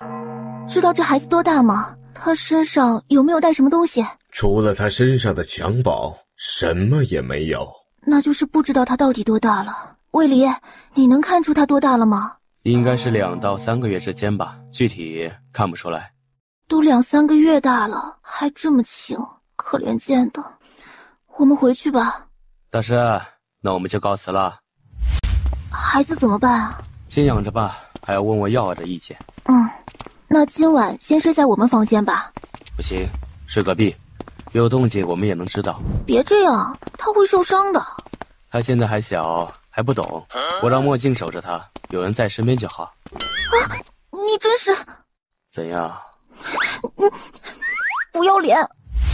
龚某人最后也未能达成计划，因为娃娃在某人想某事的时候哭闹了起来，气得某人想将人丢出去。乖宝宝不哭哦。哎呀，肯定是饿了。家里有没有奶啊？龚某人盯着他某个不可言说的部位。要死啊！我又没生孩子，哪来的奶水？快让人去厨房看看有没有牛奶、羊奶什么的，不然孩子得哭1夜。来人，请王爷吩咐。去厨房看看有没有牛奶或者羊奶，有的话热好拿过来。幸好厨房做糕点备了些牛奶，不然就得出去找奶了。顾暖抱着孩子一口一口喂着。这孩子是多久没吃了呀？瞧这个急的。许氏大师也只给他喂了一些米汤，毕竟是没带过孩子。折腾了近1个时辰，总算可以睡了。轻拍着他的背，像是要哄他睡觉一样。这是放过我了？怎么，暖暖这是想了？没有。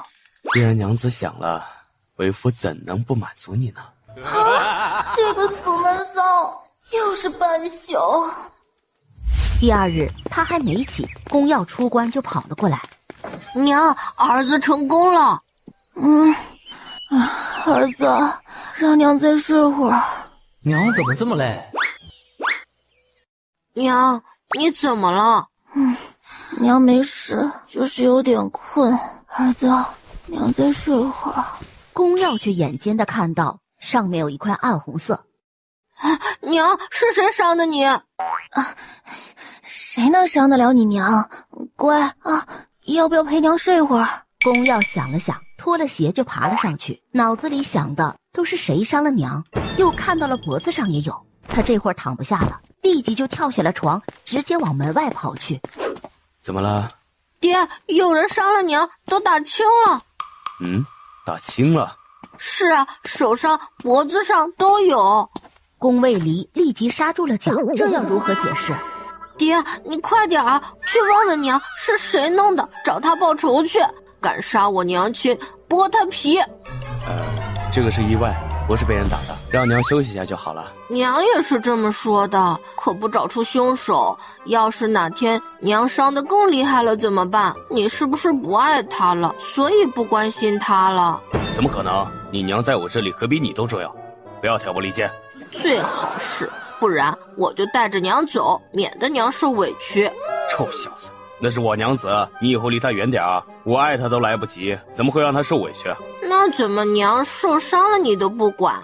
宫卫离一下就噎住了。好了，儿子，你爹虽也有错，但他是真的爱娘，娘身上这是爹爱娘的证明。乖，怎么起来了？再回去，多睡会儿吧。不睡了，都起来了还睡什么睡？儿子，娘和爹有事想和你商量一下。除了丢下我，啥事都好说。傻瓜，娘和爹怎么会丢下你呢？去哪儿都会带着你的。那是什么事？还需要和我商量的。家里有个孩子是被人丢在山里的，差点都让狼叼走了，幸好被人捡到了。你们是想收养吗？娘，我长大了，你抱着累。我儿子真乖。对也不对，如果你同意我们就收养，如果不同意就改为爹收他为徒。那就收养吧，我同意。没爹没娘的孩子多不易，他重活一世怎能不知道？好，娘带你去看看弟弟，他长得很可爱，就是太瘦小了。等看到孩子，宫耀才知道是怎样的瘦小，跟个小猫一样。既然收养了，自然是跟着爹爹姓了。孩子，给弟弟取个名字吧。我的名字代表了光明，我希望他也是，那就叫宫变吧，光明和欢乐。我儿子真厉害，这名字很好。弟弟喜不喜欢呀？耀儿，你已是灵丹期了，爹这几天要开始处理北萧朝政，你要保护好娘和弟弟。好，爹，我可以做到的。暖暖，那我进宫去了，晚上才能回来。干嘛呢？儿子还在呢。放心，他看不到，捂着眼睛呢。又来。去吧，这里还没人能伤得了我们母子。小心为妙。爹真腻歪。以后你有娘子了也会这样的，不过前提是喜欢的，所以以后一定要找一个爱的人作伴，知道吗？娘，你又忘了，我才3岁。这种事应该不是这个年龄说的吧？对啊。谁让你这么早熟呢？少娘总以为儿子长大了，原来我儿子还只是萌娃呢。娘，我不萌。萌娃是什么鬼啊？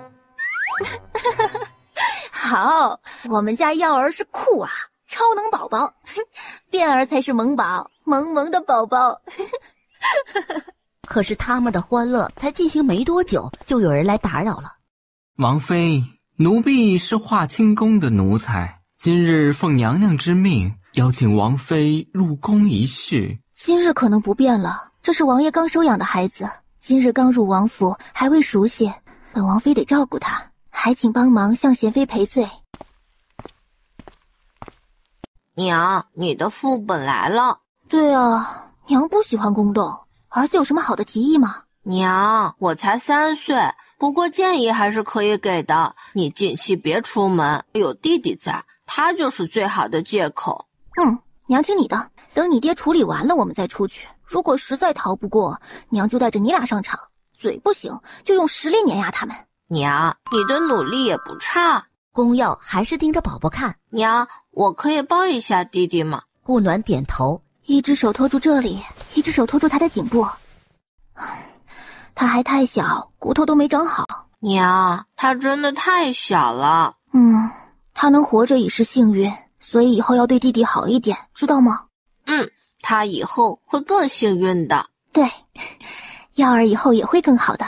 太懂事了，太爱了，这是我生的，我也太幸运了。晚上宫卫离回来，顾暖就将贤妃要自己进宫的事说了一遍。他是想打听昨日在华安寺发生的事，因为他打听到我们去过华安寺，现在是想来确认是不是我们，你不用理会他。他过几天便没有时间来打扰你了。景王和他的事情查出什么了？对，所犯之事不小，龙卫现在全力在找证据。那太子人选有了吗？圣上之前的意思应该是安王，但安王母家示威，圣上又怕他被架空，所以一时未定。今日耀儿怎如此听话，自己休息去了？儿子一直很乖好吗？他说要陪着变儿，他刚来怕他会怕，所以要陪着。我们耀儿的确从小就懂事。好了，我们休息吧。放下，我自己会走，而且现在还早呢。不早啦，不然你明天又要精神不振了。怪谁？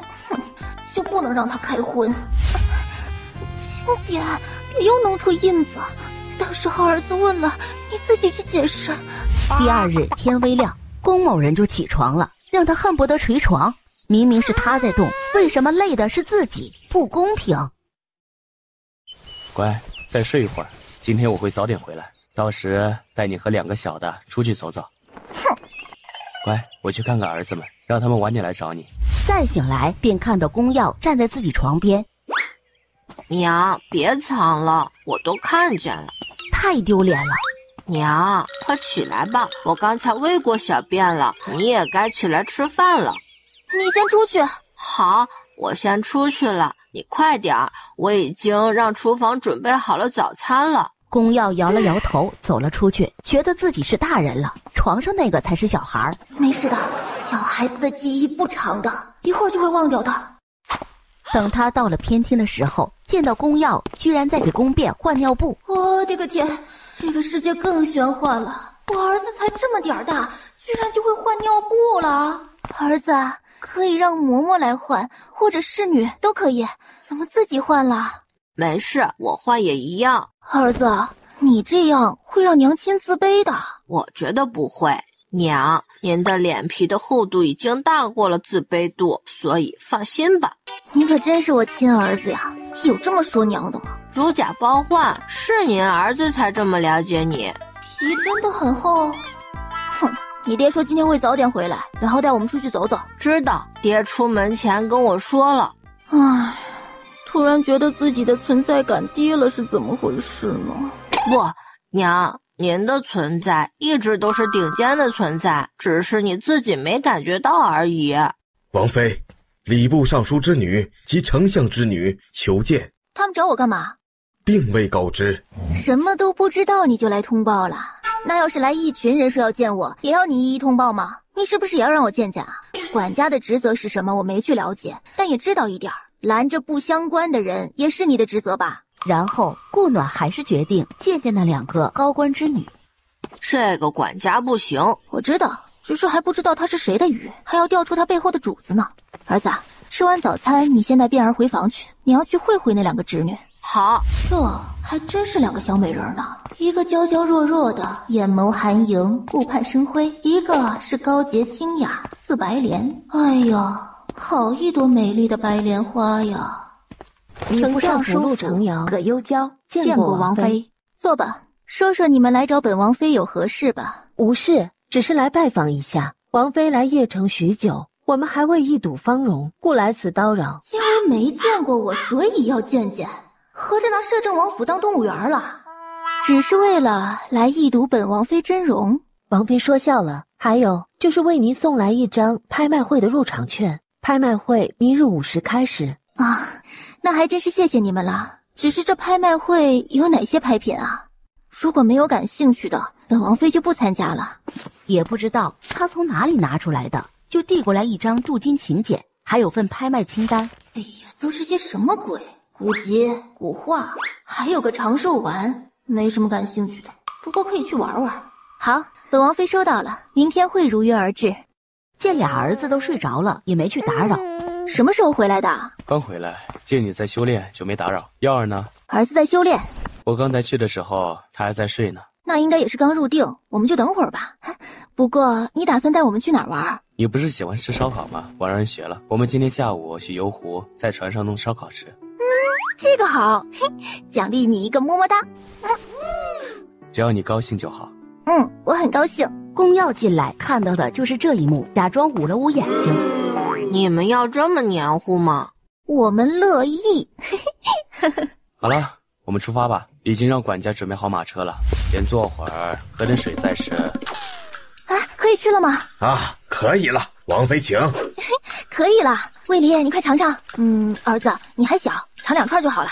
那我们是来看你们恩恩爱爱的吗？那也不错呀，狗粮也是吃的。宫耀狠狠地翻了个白眼。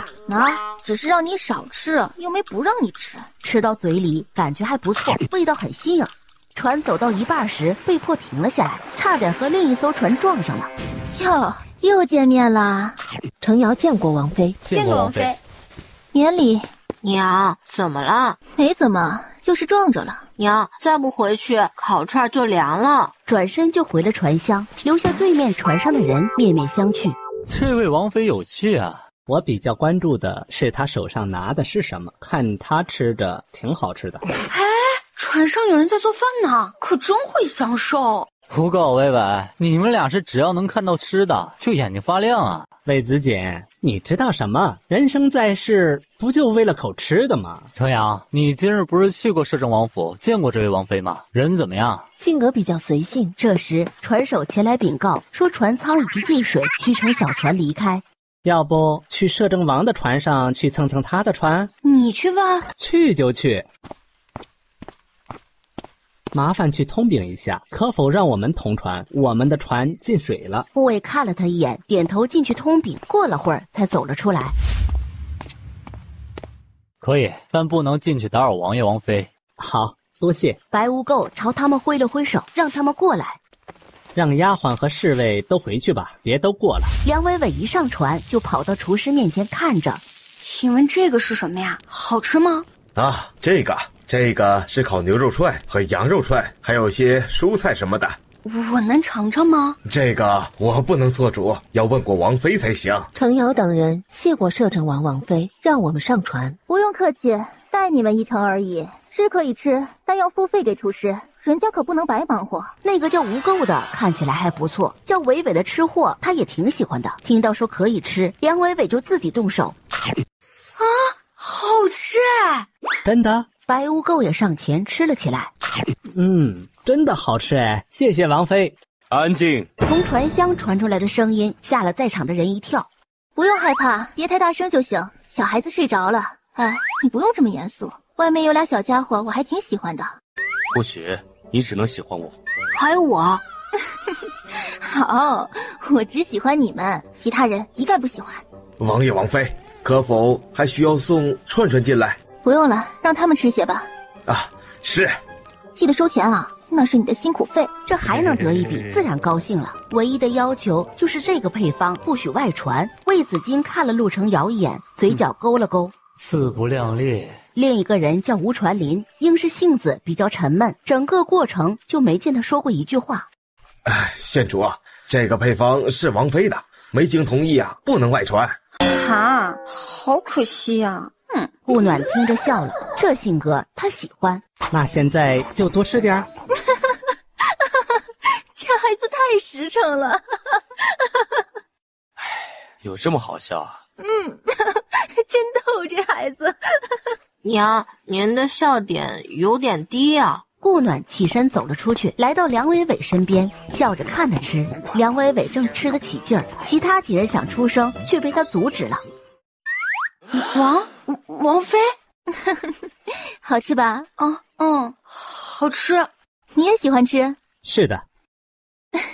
那欢迎你们俩来王府做客，下次弄点不同的。我这人也没什么别的爱好，就是喜欢吃，你们也不用怕吃不着，想吃啊就去王府做客。说完就回了厢房。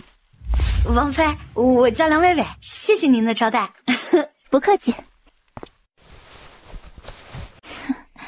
你的眼神我很不喜欢。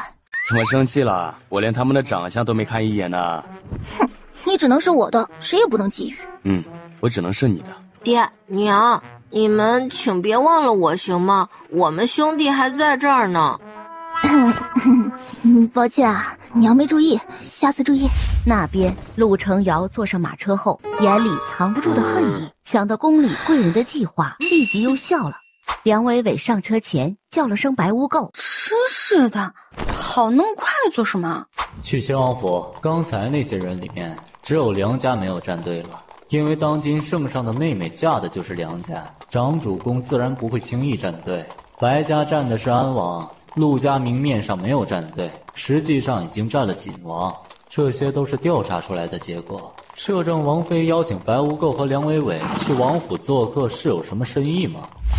魏子京到宣王府时已是戌时初了。这么晚来是有什么事吗？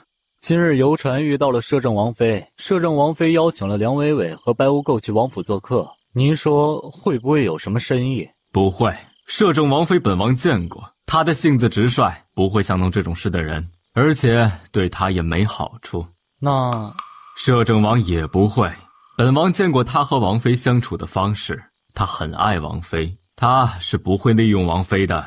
子京，摄政王那里你不用担心，现在唯一不明的是安王太过安静了，锦王已是强弩之末，贤妃他们现在还努力的找死，我们也不用管他们了。该本王妃了。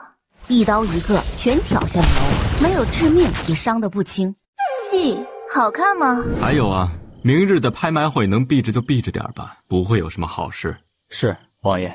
晚了，你先回去休息吧。是，王爷。顾暖回到王府。你明天有什么事吗？有，明日大朝会时间会比较久。没事，我去看看。让耀儿在家里照顾便儿，我倒要看看有什么戏。那你注意安全，有什么事就传信给我。好，我会注意的。儿子，明日你带着弟弟在家，没问题吧？娘，我留在家里吧，您出去注意安全。好，儿子放心，娘一定把自己放在第一位。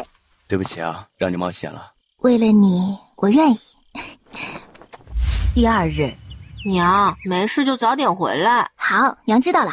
摄政王妃驾临拍卖会，玫瑰阁蓬荜生辉呀。顾暖坐在包厢里，居然是一杯浓茶，这是让我清醒吗？终于等到拍卖会开始了，陆续拍了好几件东西，没一个他感兴趣的。就在他快要睡着时，上了件拍品，让他看着挺满意的。200两。拍卖师连叫了3声，无人应答。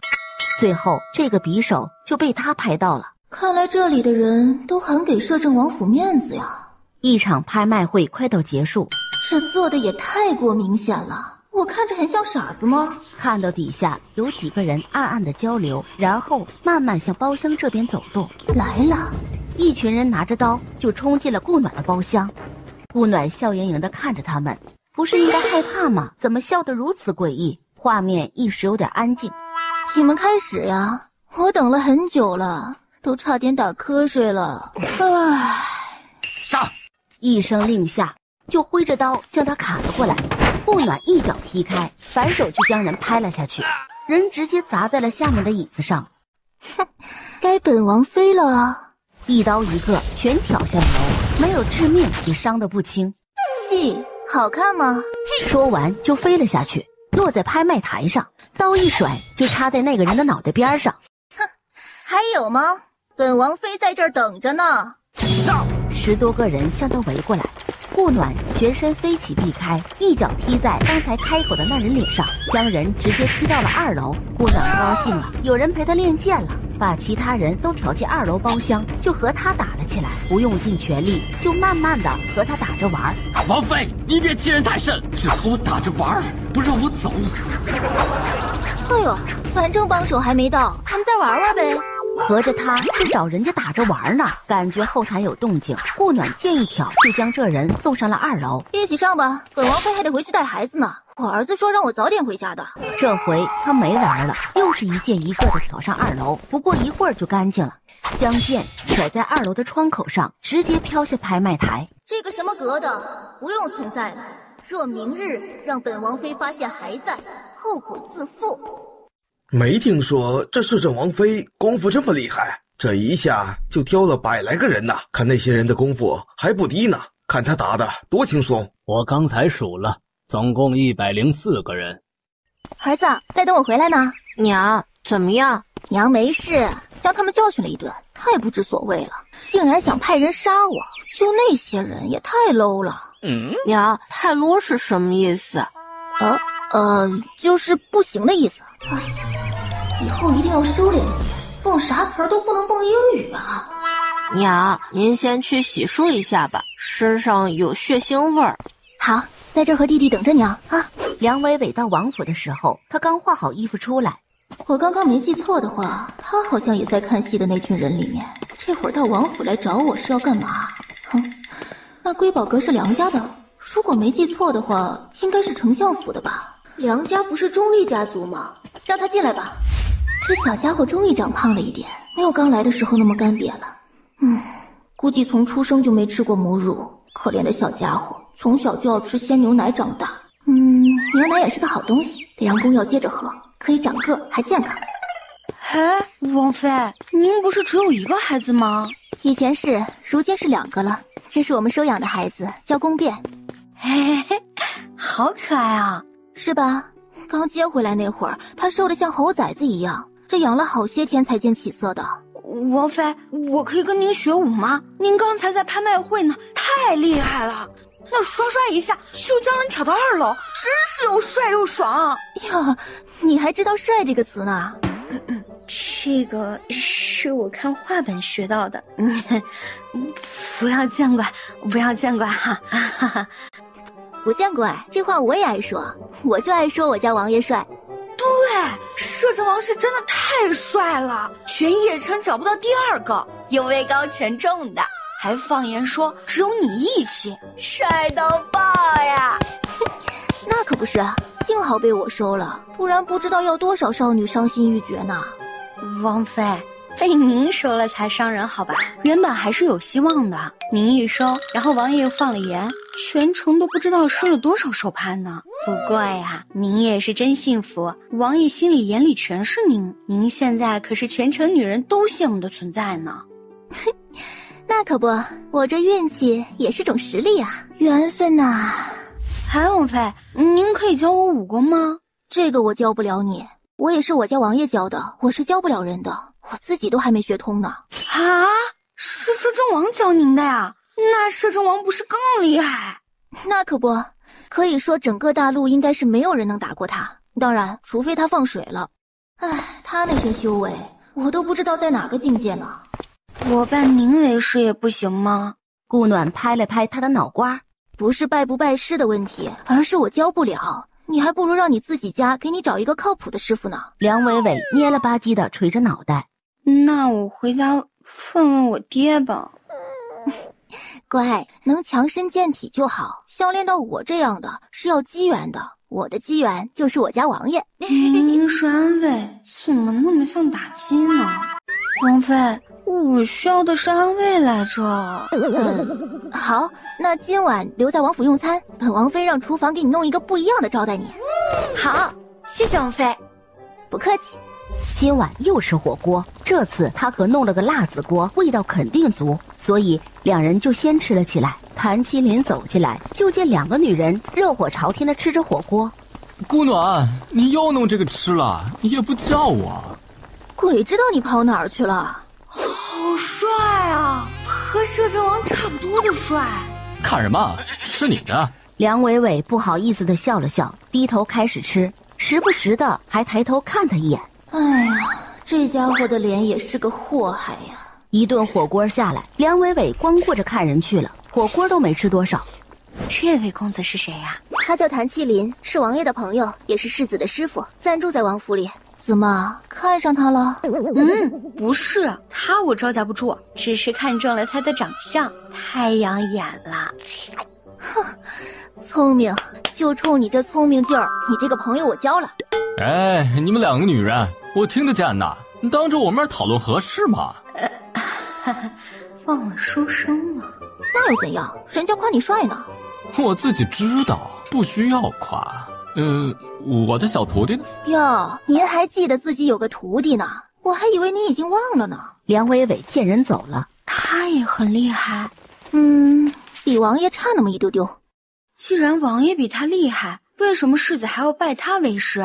王爷教不是更好吗？嘿，每个人的习惯呀，所修的功夫呀都不同，让他多拜个师傅，自然是想他多学一些。虽然这个师傅不靠谱，但聊胜于无嘛。也是。哎，王妃，时间不早了，那我就先回去了，下次再来找您玩。好，回去注意安全啊！我让人送送你，可不能半路遭个啥的。多好的一姑娘啊！谢王妃，不用了，我有带护卫出来的。你们那护卫还是算了吧，小毛贼估计还行，要是稍微厉害点的，连一刀都挡不住。那好吧，有了王妃了，那我就先走了。这算是我的第一个朋友吧，希望一直是这样的。时间要走时是很快的，皇帝的身体是一日不如一日了。华清宫里，娴妃的脸色很差，她知道摄政王已经掌握了所有证据，一旦放出来，他们面临的将是地狱。简儿，前日摄政王出宫，派人在途中劫杀，这是我们最后的机会了。此次不成，我们就败了，就再也没有希望了。好，母妃，我还让外公派了批人去摄政王府，两边行动，杀不了摄政王，绑了王妃或世子都行，有人质在，总会听话的。王妃再厉害，也赢不了这么多人吧？1000人，我看到底是谁厉害。希望能成功。母妃，会成功的。非现在去圣上那看看，摄政王应该还没有把证据上交，不然我们也不可能相安无事。儿子，你就不能让着点娘？你都赢那么多次了。娘，让着您了，那还有什么乐趣呢？公要放下一子，这盘棋他又赢了。哼，一直输也没乐趣啊。娘，您的乐趣来了。好多呀。您可以尽情的玩。公要将棋收好，走过去将宫便抱了起来。可不能吓到这个小家伙了。等会儿你和弟弟在房间里不许出来，娘去解决。您觉得人家都打到王府来了，会放过我俩吗？也是啊。谭麒麟那家伙呢？找我做什么？那些凡夫俗子我可不管。顾暖白了他一眼，又没让你管，别让人靠近这俩小家伙就行。幺儿不小了，可以让他锻炼锻炼了。小的我可以带着。什么不小了？他才3岁，我一把剑都比他长，锻炼什么锻炼？你将他一起带着，要是让他出来，小心你的皮。顾暖，你是越来越嚣张了，还敢威胁我了？我什么时候这么没地位了？随随便便一个人都能威胁我了？怎么的？我有嚣张的资本。卫lí说了，我只管嚣张，他就是我的资本。王妃，有人杀进来了。本王妃知道，你自己去一边躲起来吧。顾暖背着他，头也没回。管家瞪着眼，抽出匕首就要往他身上刺去，却被他一个旋身就踢飞了。你也太蠢了点，明知本王妃功夫厉害，还敢行刺。护着院子，不许任何人进去。他们本王妃来。是。顾暖又是从对方那抢来一把剑当武器，自己的剑可舍不得用来杀这些人，一剑一个，直接刺破丹田，不致命，却也再没有机会动武了。密密麻麻的黑衣人中间围着一个浅色的纤细的身影，看得龙卫们都想打上去，但碍于命令，只能坚守院子。顾暖像是不知疲惫的挥着剑，毫无失误，一剑一个。何必呢？眼看着人一个个倒下，领头的人眼睛都红了。哟，终于肯出手了。全力杀了他！看着好像很厉害，我倒要试试看，是不是真的很厉害。跟他过了2招，可以啊，有点料。顾暖反手挑开2个阻力，就与他打了起来，游刃有余。头头见状，知道自己的任务是完不成了，挥剑挥得更用力了，人也越来越少了。宫卫里赶回来，见他玩得正起劲儿，也就没去打扰他，反手站在那儿看了一会儿，转身又走了。某人既然觉得生活太美好，硬要搞事，那就准备好吧。我认真了哦。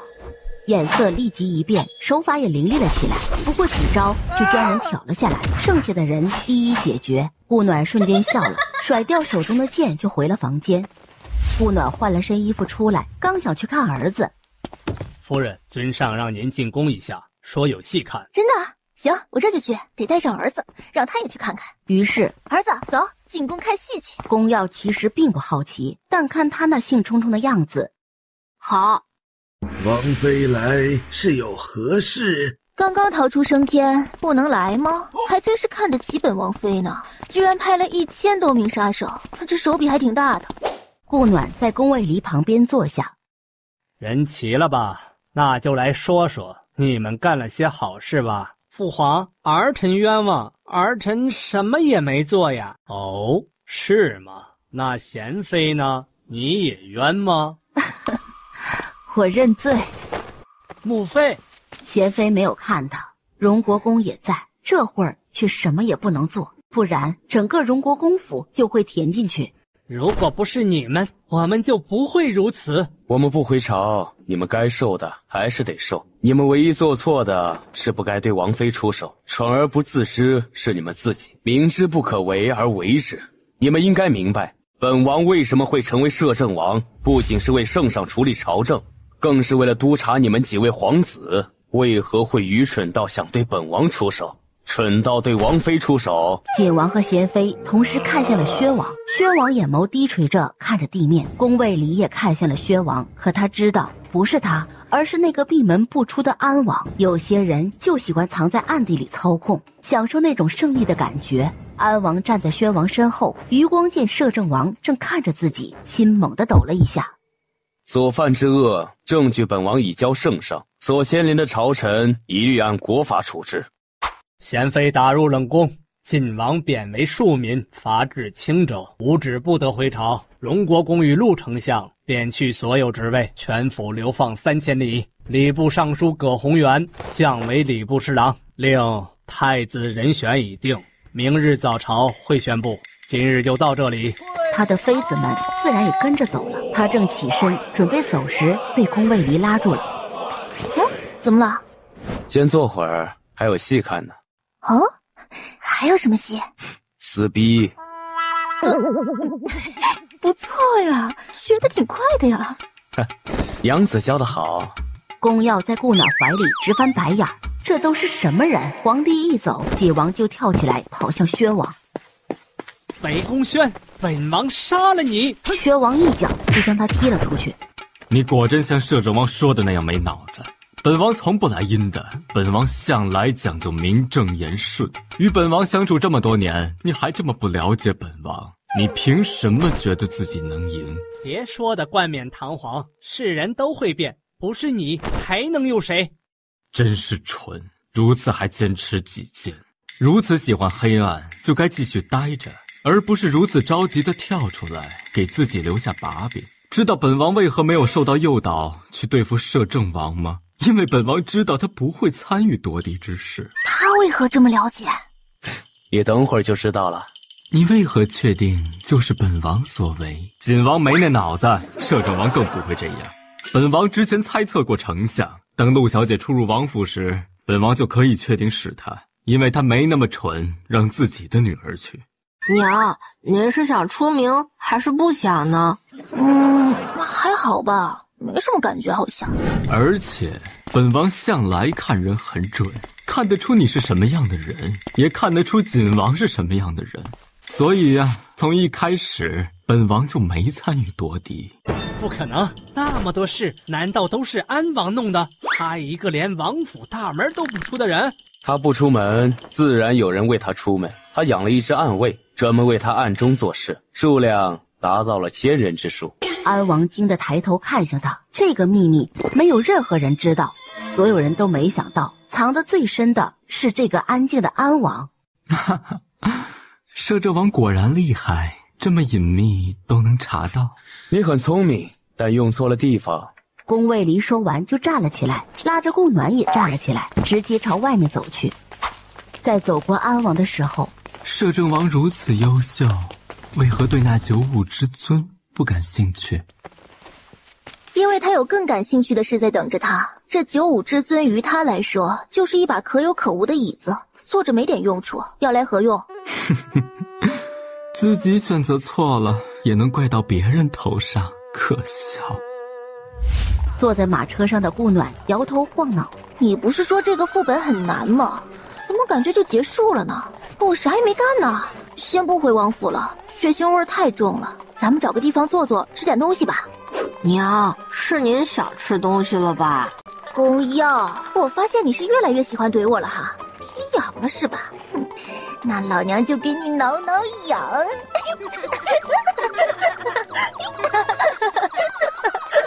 无聊。哼，你无聊就下车。我出去玩几天，你们随意。你说他都玩啥呢？一走就是好些天的。每个人的乐趣不同，不用管他。那我们去哪儿呢？不是想吃点什么吗？带你去风味酒楼吃点，那里可是汇聚了5国的各种特色美食，绝对可以让人流连忘返。到了风味楼，顾暖见门外有那么多人排队，还有点打退堂鼓，人太多了。不是，我们有包厢。真的？那我们进去啊！站在门口都闻着香味儿了。你把记得的先上，不记得的我后面再点。是谢王妃。啊，你认识我？现在邺城不认识您的少，基本大家都认识您。我这么火了，我自己怎么不知道？应该是你在瑰宝阁那一战成名了。哦，原来那些达官贵人嘴巴也挺大的呀，居然参与流言。在场的可不只是那些贵人，小二、丫鬟、侍卫都在。宫卫里走回来，为他倒了杯茶。来，先喝点茶润润喉，这茶味不浓，喝点就好。没想到这流言的传播速度这么快呢，这才多久，这全城都知道了，我一下就出名了。娘，您是想出名还是不想呢？还好吧，没什么感觉好像。啊，不对，我感慨的是传播速度，怎么就跳到我想出名了呢？哎，暖暖，先吃点东西，其他的稍后再说。是宠的，儿子都成障碍了。顾暖吃饱后往后躺了躺，反手向外面看去，居然看到了梁伟伟在外面。伟伟，上我们包厢来。哎，王妃，没想到能遇见你。看到摄政王一脸淡然地坐在王妃旁边，摄政王，宫卫离淡淡地点了下头。过来坐。你怎么自己来排队啊？丫鬟、侍女、侍卫呢？我娘不让我出来吃，我是偷偷跑出来的，只有自己排了。照你这样排，等被抓回去也吃不到，就在这吃点吧。啊，谢王妃。梁伟伟高兴地接过来就开始点，也是把小二点得一愣一愣的。顾暖笑了，这个是真的对他胃口。小二哥，就照着之前我点的先来一些吧，少了再点就行。伟伟，你这又不胖，公主为何不让你吃？我娘说要给我说亲了，要我收敛点，不然没人敢要我。你多大了，就要说亲了？16岁了。时间过得真快，我啥也没做就16岁了。16是可以说亲了，不过也不影响你吃东西吧。如果就因为你能吃就不要你，那这种人不要也罢，连你都养不起，要来何用？可我娘不这么认为啊，一心就想让我当个仙女，仙气飘飘的，就像那个陆晨瑶那样的。那样的人还是算了，没有生气，像个假人。我也说啊，我娘硬说那是淑女的标准，让我在家练呢。我今天练了1天了，脸都快僵得不是自己的了。顾暖听了就动手捏了上去。软软的，不讲，还可以继续。宫卫离见状，轻咳了声，越举了。宫耀也紧盯着他的手，眼里也写着越举了。至于吗？不就捏一下脸吗？吃东西，吃东西。是女的又不是男的，你俩什么反应？宫卫离转头看向了窗外，顾暖就看向了宫耀。娘，刚才我好像看到了您脸上有脏东西，我帮您擦一下。来，咱们说说怎么回事？我不就捏了下人家的脸吗？你磕什么？你瞪什么？怎么，我就只能挨着你俩，其他人都得远远的？宫卫里眼珠一眯，将怀里的宫便交给宫耀，抱起顾暖就消失在院里。你这娃怎么就不哭不闹呢？你要是哭一个，他们能走得了？宫卫离将顾暖带回自己许久未住的房间，直接将他压在床上。暖暖，你是不是忘了你自己说过的话了？啊？什么话？你是我的，所以只能我碰和碰我，忘了？没忘。那我提醒你一下，怎么了？不可以吗？啊，可以。乖，你说我该怎么罚你？怎么罚呀？宫卫离开始解他的腰带。如此可好？顾暖迷迷糊糊的点了点头，迷糊的最终结局就是被吃干抹净。第二日醒来，怎么了？宫卫离，你不再是我认识的那个帝君大人了，你变了，你变妖了，太会蛊惑人心了。宫卫离放下粥，本尊只蛊惑你不好吗？好，太好了，好到第二天起不了床。看来精力还很旺盛啊，本尊需要再多多努力努力。你再努力下去，不是我死，就是二胎来了。哼，不许胡说，你的命没人敢收。哼，你就敢？你不知道吗？你的命就是我的命，我们两个是相连的，所以除非我死，不然谁也不能动你。来，喝点粥。你这样子犯规了，一下子就把我所有的怨气消得一干二净，这样会显得我有点蠢的。不蠢，不然如何拥有我这么一个优秀的夫君呢？哼，有道理。乖，多吃点。阿离，昨天皇帝说将锦王罚至青州，这青州什么地方啊？暖暖，你叫我什么？再叫一遍。阿离啊，这个不行吗？自然可以，再叫一下我听听。阿离，离，这几个你更喜欢哪个？都喜欢，你怎么叫我都喜欢。阿离，现在来说说青州是哪儿吧。皇帝为什么要将锦王罚至青州？那有什么不一样吗？青州是北萧边境，靠近西凤王朝，不算清苦，这边商贸通达，算是富庶之地。圣上罚他至青州，也算是变相的保护了。他若成器，在那经商亦可享受晚年荣华。那也要成本吧？皇帝旨意里虽没有没收全部财产，但这贬庶民了，不就等同于没收了吗？傻瓜，不会私藏啊？忘了。不过就看另外2位皇子是否会让他藏了。安王看着真不好说。是，安王此人计谋太深，应是会斩草除根。阿离，你这样，我自己以后可就不会挽发了。到时候你不在身边，我怎么办？不会，我去哪儿都带着你。那皇帝会护锦王吗？不然他这一路就凶险了。不会，将他罚至新州已是护了他，之后便不会再管他。那这一路能护他的人还真没有了，外家都流放了，谁能护他？就看他的命硬不硬了。你昨日说太子人选已定，是谁啊？不会是宣王吧？你不是说他有勇无谋吗？是他，但他也不算是有勇无谋，他是看得太明白，不去计谋，给人的感觉便是有勇无谋，他也是最好的选择了。他看人善用，应会是明君。好看，奖励一个么么哒。奖励。宫卫里揽住他，那为夫以后都要，怎能今日奖励，明日没有？往后暖暖喜欢都要奖励为夫。这要看你表现啦，好就有，不好就没有。说着就旋身跳开了他的怀抱，往外跑去。宫卫离笑着跟了上去。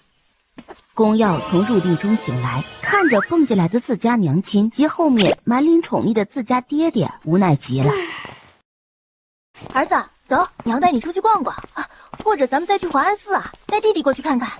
再去？你们什么时候去过啦？我和你爹约会的时候去过，不过那里的糕点很好吃，但是当时你在练功，怕带回来坏了就没带。这次我们再去吃一次，包你满意。那您是想逛街还是想去华安寺呢？去华安寺吧，我还是比较想吃那儿的糕点。宫卫离将老二宫便抱上，一家4口出发去华安寺。马车才从摄政王府转至正街，就遇上了阻碍。王爷，是有人在教训下人。哦，我去瞄瞄。宫卫离自然不会下车，他一下车，某人戏就看不成了。本善让你娘，让你娘，还不帮我弄，我让你永远弄不了。哎，这是怎么了？打得这么厉害，人都打晕了还打？还不是这个宣王家小舅子刘公子想让这个人雕一个招凤木雕，这人不愿意，这不就教训上了吗？要说谁敢雕啊？不是皇后用的，谁也不敢乱雕，不是？抓住了可是要砍头的。这人是宣王妃家的公子？是啊，是宣王妃亲弟弟，平时也没这么嚣张，这不景王倒下了就嚣张起来了。大娘说着见刘公子往这看过来了，立即就溜走了。刘耀武见顾暖指着自己，眯着眼走了过来。你是谁？这么大胆敢指本少爷？你很厉害，就是个空壳公子哥，菜得很。比你厉害就行。哦，去将宣王请过来，让他来看看自家的小舅子有多厉害。是。你也很牛啊，我姐夫的主意都敢打。没你牛，你都牛上天了，哪有你厉害？你是哪家夫人？知道我的身份还这么嚣张？我倒要看看谁家夫人这么厉害，想请宣王就可以请宣王。摄政王家的。全场突然安静下来。是王妃，上次瑰宝阁门口远远的见过一次，是她。见过王妃。都起来吧，又不是什么皇子王爷什么的，不用行如此大礼啊！都起来，都起来！我倒要看看你有多厉害，看看刘尚书家有多厉害，能不能牛过本王妃？不敢，王妃饶命啊！哎，怎敢！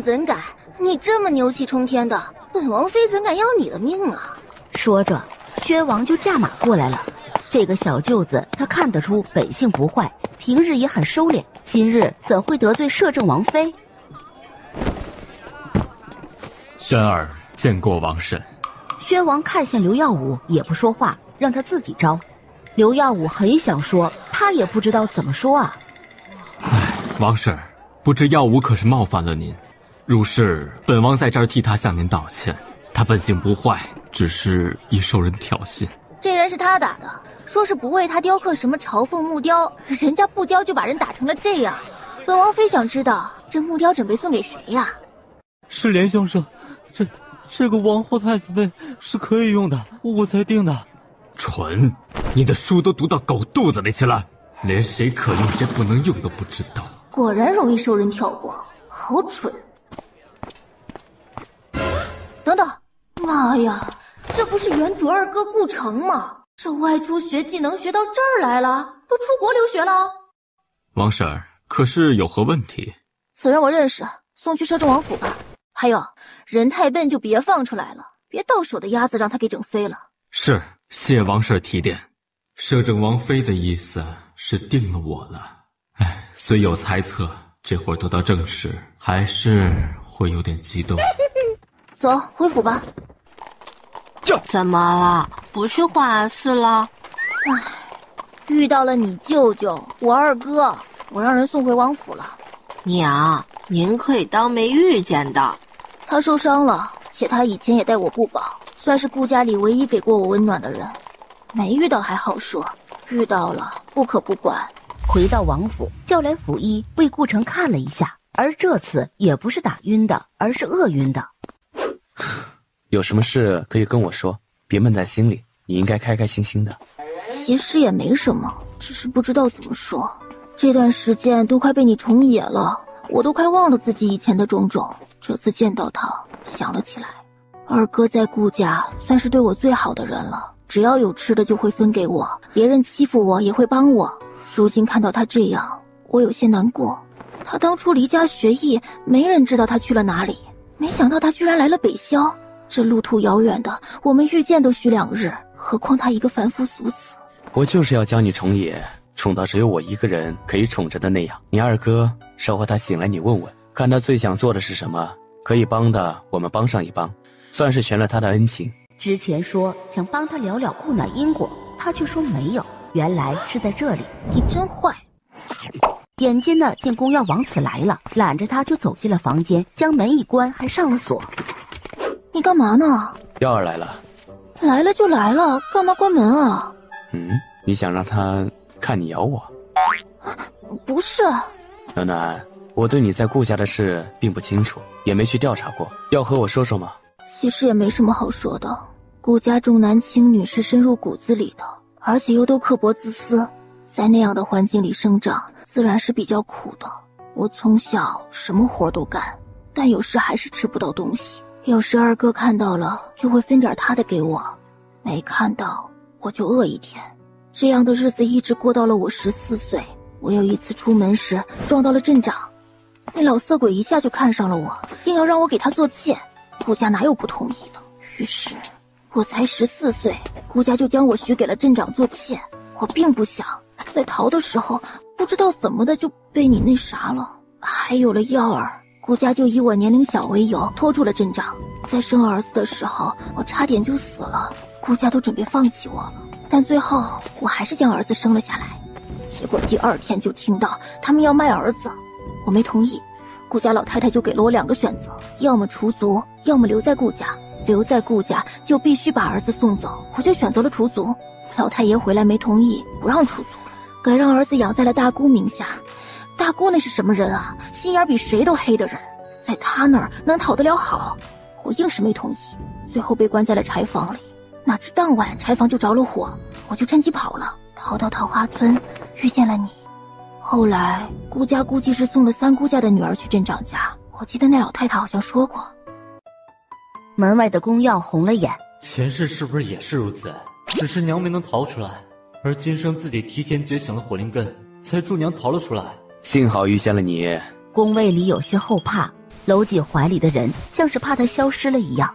不怕，我在呢。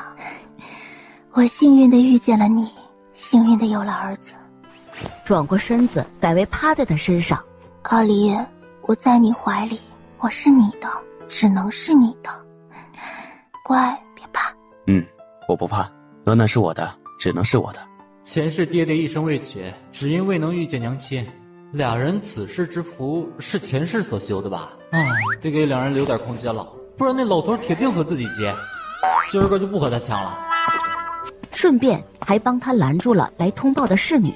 何事？禀世子，王妃让照顾着人醒了，奴婢前来通报。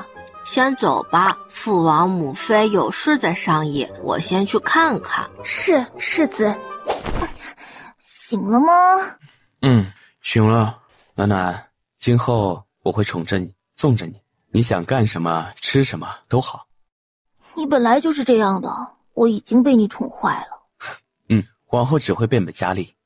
暖暖，你二哥醒了。醒了？那我们去看看吧。到时见宫耀一本正经地坐在那儿，顾城见2位衣着华丽的贵人进来，连忙想下床。别起了，躺着吧。暖丫头。是我。你不是在家里吗？谁告诉你我在家里的？我在顾家人眼里应该都已经死了才对吧？暖丫头，发生了何事啊？你快告诉我。放手。顾城吓得立即放了手。顾暖拍了下宫卫离，跟顾城讲了下自己的事，只讲了自己是怎么从顾家逃出来的，其他的一概没提。他们每次给我来信都说一切都好，我问到你如何了，他们还是说一切都好，什么都没说。你一直往顾家寄钱了？每次都有几两，有时多点有10两，少的时候就3、4两。我说有一部分是要给你的，可能他们是因为这个才瞒我的。你觉得寄去顾家，钱能到我手上吗？我想着他们总会对你好些吧。不说这个了，你怎么跑到北郊邺城来了？这么远？我是跟着师父来的，我本来去的是阳城，师父因故要来这里，我只能跟来了。既然是跟着师父的，那你为何会参不果腹的还饿晕了？我连续雕了2天木雕，没来得及吃。什么事？等我明天见了你师傅后再说。先吃点东西吧，小心把胃饿坏了。这个胃坏了可是很难养的。吃完休息会儿，下午我也过来看你。回了院子，就让龙卫去调查顾城的师傅，看看是不是个好的。娘，您怀了我的事，二舅舅知道吗？应该是知道的吧，毕竟是在原主出事后才出来学艺的。不过他刚才是一句都没有问我的身份和孩子的问题啊，我又没跟他说，他不好奇的吗？娘，我从进去到出来，他一句话都没问，也一句话都不曾与我说，奇怪吗？自然奇怪了，哪怕不知道你身份，你一个孩子去了他房里，他不该什么都不问不管吧？这个顾城有问题。娘，不许难过。傻儿子，娘不难过。娘说了，娘只有你和爹爹2个亲人。不对，现在还有弟弟，3个亲人，娘不会为别人难过的。娘真乖。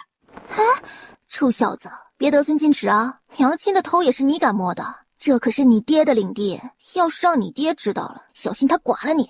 娘不让爹知道不就可以了？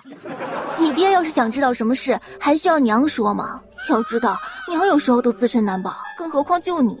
宫耀感应了下，确定宫卫离没在王府。娘，您得有出息一点，别这么纵着爹。臭小子，别想挑拨离间，老娘可是靠你爹纵着的，没他就没如今嚣张的我，可不得纵着点他。你爹这人这么敏感，要是我一个不注意，铁定被他抓住把柄的，所以还是乖乖的，别闹。娘真狗腿。宫耀跳下他的腿，还给他揉了揉。娘狗你爹的腿怎么啦？他可是我的男人，不找他抱大腿找谁？宫耀翻了个白眼儿，转身就走。去哪儿啊？找弟弟求安慰。我也去。你弟弟这不哭不闹的，太没存在感了。那您是想他哭闹呢，还是不想呢？不哭不闹也不行，太闹腾的也烦。算了，还是保持现状吧。你从小也是这样的，不哭不闹很好带，该吃吃，该喝喝的。哎呀，只是有一点就是你从小就不爱喝母乳。都说小孩子要喝母乳才聪明，你从小就聪明。这要是从小喝母乳，肯定逆天了都。宫耀听得耳朵都红了。不是吃了2天的吗？宫卫离回来时，顾暖正在修炼。顾暖从入定中醒来。回来多久啦？不久。暖暖，不用着急，修炼不能操之过急，讲究水到渠成。我知道，我不着急，在这儿我已经是天下无敌了，有什么好着急的？皇帝叫你入宫什么事啊？问今日之事，我已说清了。还有，明日大朝会颁布太子人选，10天后便是太子册封仪式，到时需入宫参加，你得穿摄政王妃正宫装。没事，现在不同往日，我这体格已经完全适应了，穿1天都没事。这都破骨期了，还怕他一套正宫装？笑话。对了，今天我和儿子都发现顾城不对劲，儿子在我们之前就进去了，到出来他一句都没问，而且对你我的身份好像一点也不好奇一样，也问都不问。让龙卫去调查一下，先让他在王府住下，结果出来后我们再看吧。已经让龙卫去查了，希望是好消息。第2天，龙卫就将调查结果送来了。顾城的师傅一通，在阳城得罪了人，才卷财带着家人逃至北萧。原是在青州，但那鱼龙混杂，怕被人发现，就又到了邺城，在邺城开了一家雕刻店，专雕木雕，也借玉雕。而顾城全程只跟着他师傅跑，未参与也未出卖，所以他师傅是对他很信任的，什么技法都会教他，当半个儿子对待。在这中间也没人与他有过什么接触，那他昨天那反应也太奇怪了些。算了，还是在家逗娃吧。小儿子我好像都没怎么带过哎，从带回来都是他哥在照顾。对了，儿子生辰过了没？我忘了记日子了。哎呀，怎么办啊？现在还能补吗？怎么了？我犯错了。何错？我把儿子的生辰忘了，都过了好几天了。无事，耀儿不会介意的。我要去跟儿子道歉，我怎么能忘了他的生辰呢？娘，不用道歉，我真的不介意。儿子，对不起，娘居然忘了你的生辰。娘，不是说了吗？我不生气，儿子只要娘好好的，开开心心的就好。宫耀抱着他的脸亲了下，宫卫离见状，立即将他拉开，抱在了怀里。别得寸进尺。娘，别欺负我！对儿子干嘛呢？你确定要挑衅我？怎么不可以啊？娘可是护着我的。你确定？现在非常确定。宫卫离勾了下唇，转身就走了。你爹生气了，后果很严重。没事，他最疼您了，您冲他撒撒娇不会怎么样的。娘今晚陪我睡觉，算是补偿我，怎么样？撒娇？我还真没试过呢，应该可以试一下。大不了就是躺2天嘛，有什么大不了的？要是撒娇成功了，说不定还可以免了。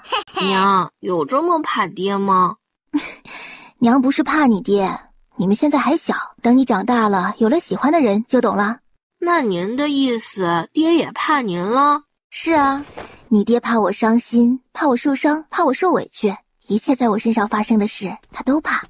王妃，餐食已经准备好了，请舅爷了吗？请了。到餐厅，顾城和宫卫离都已经坐在那儿了，就在宫卫离旁边坐了下来，还偷偷地看了他一眼。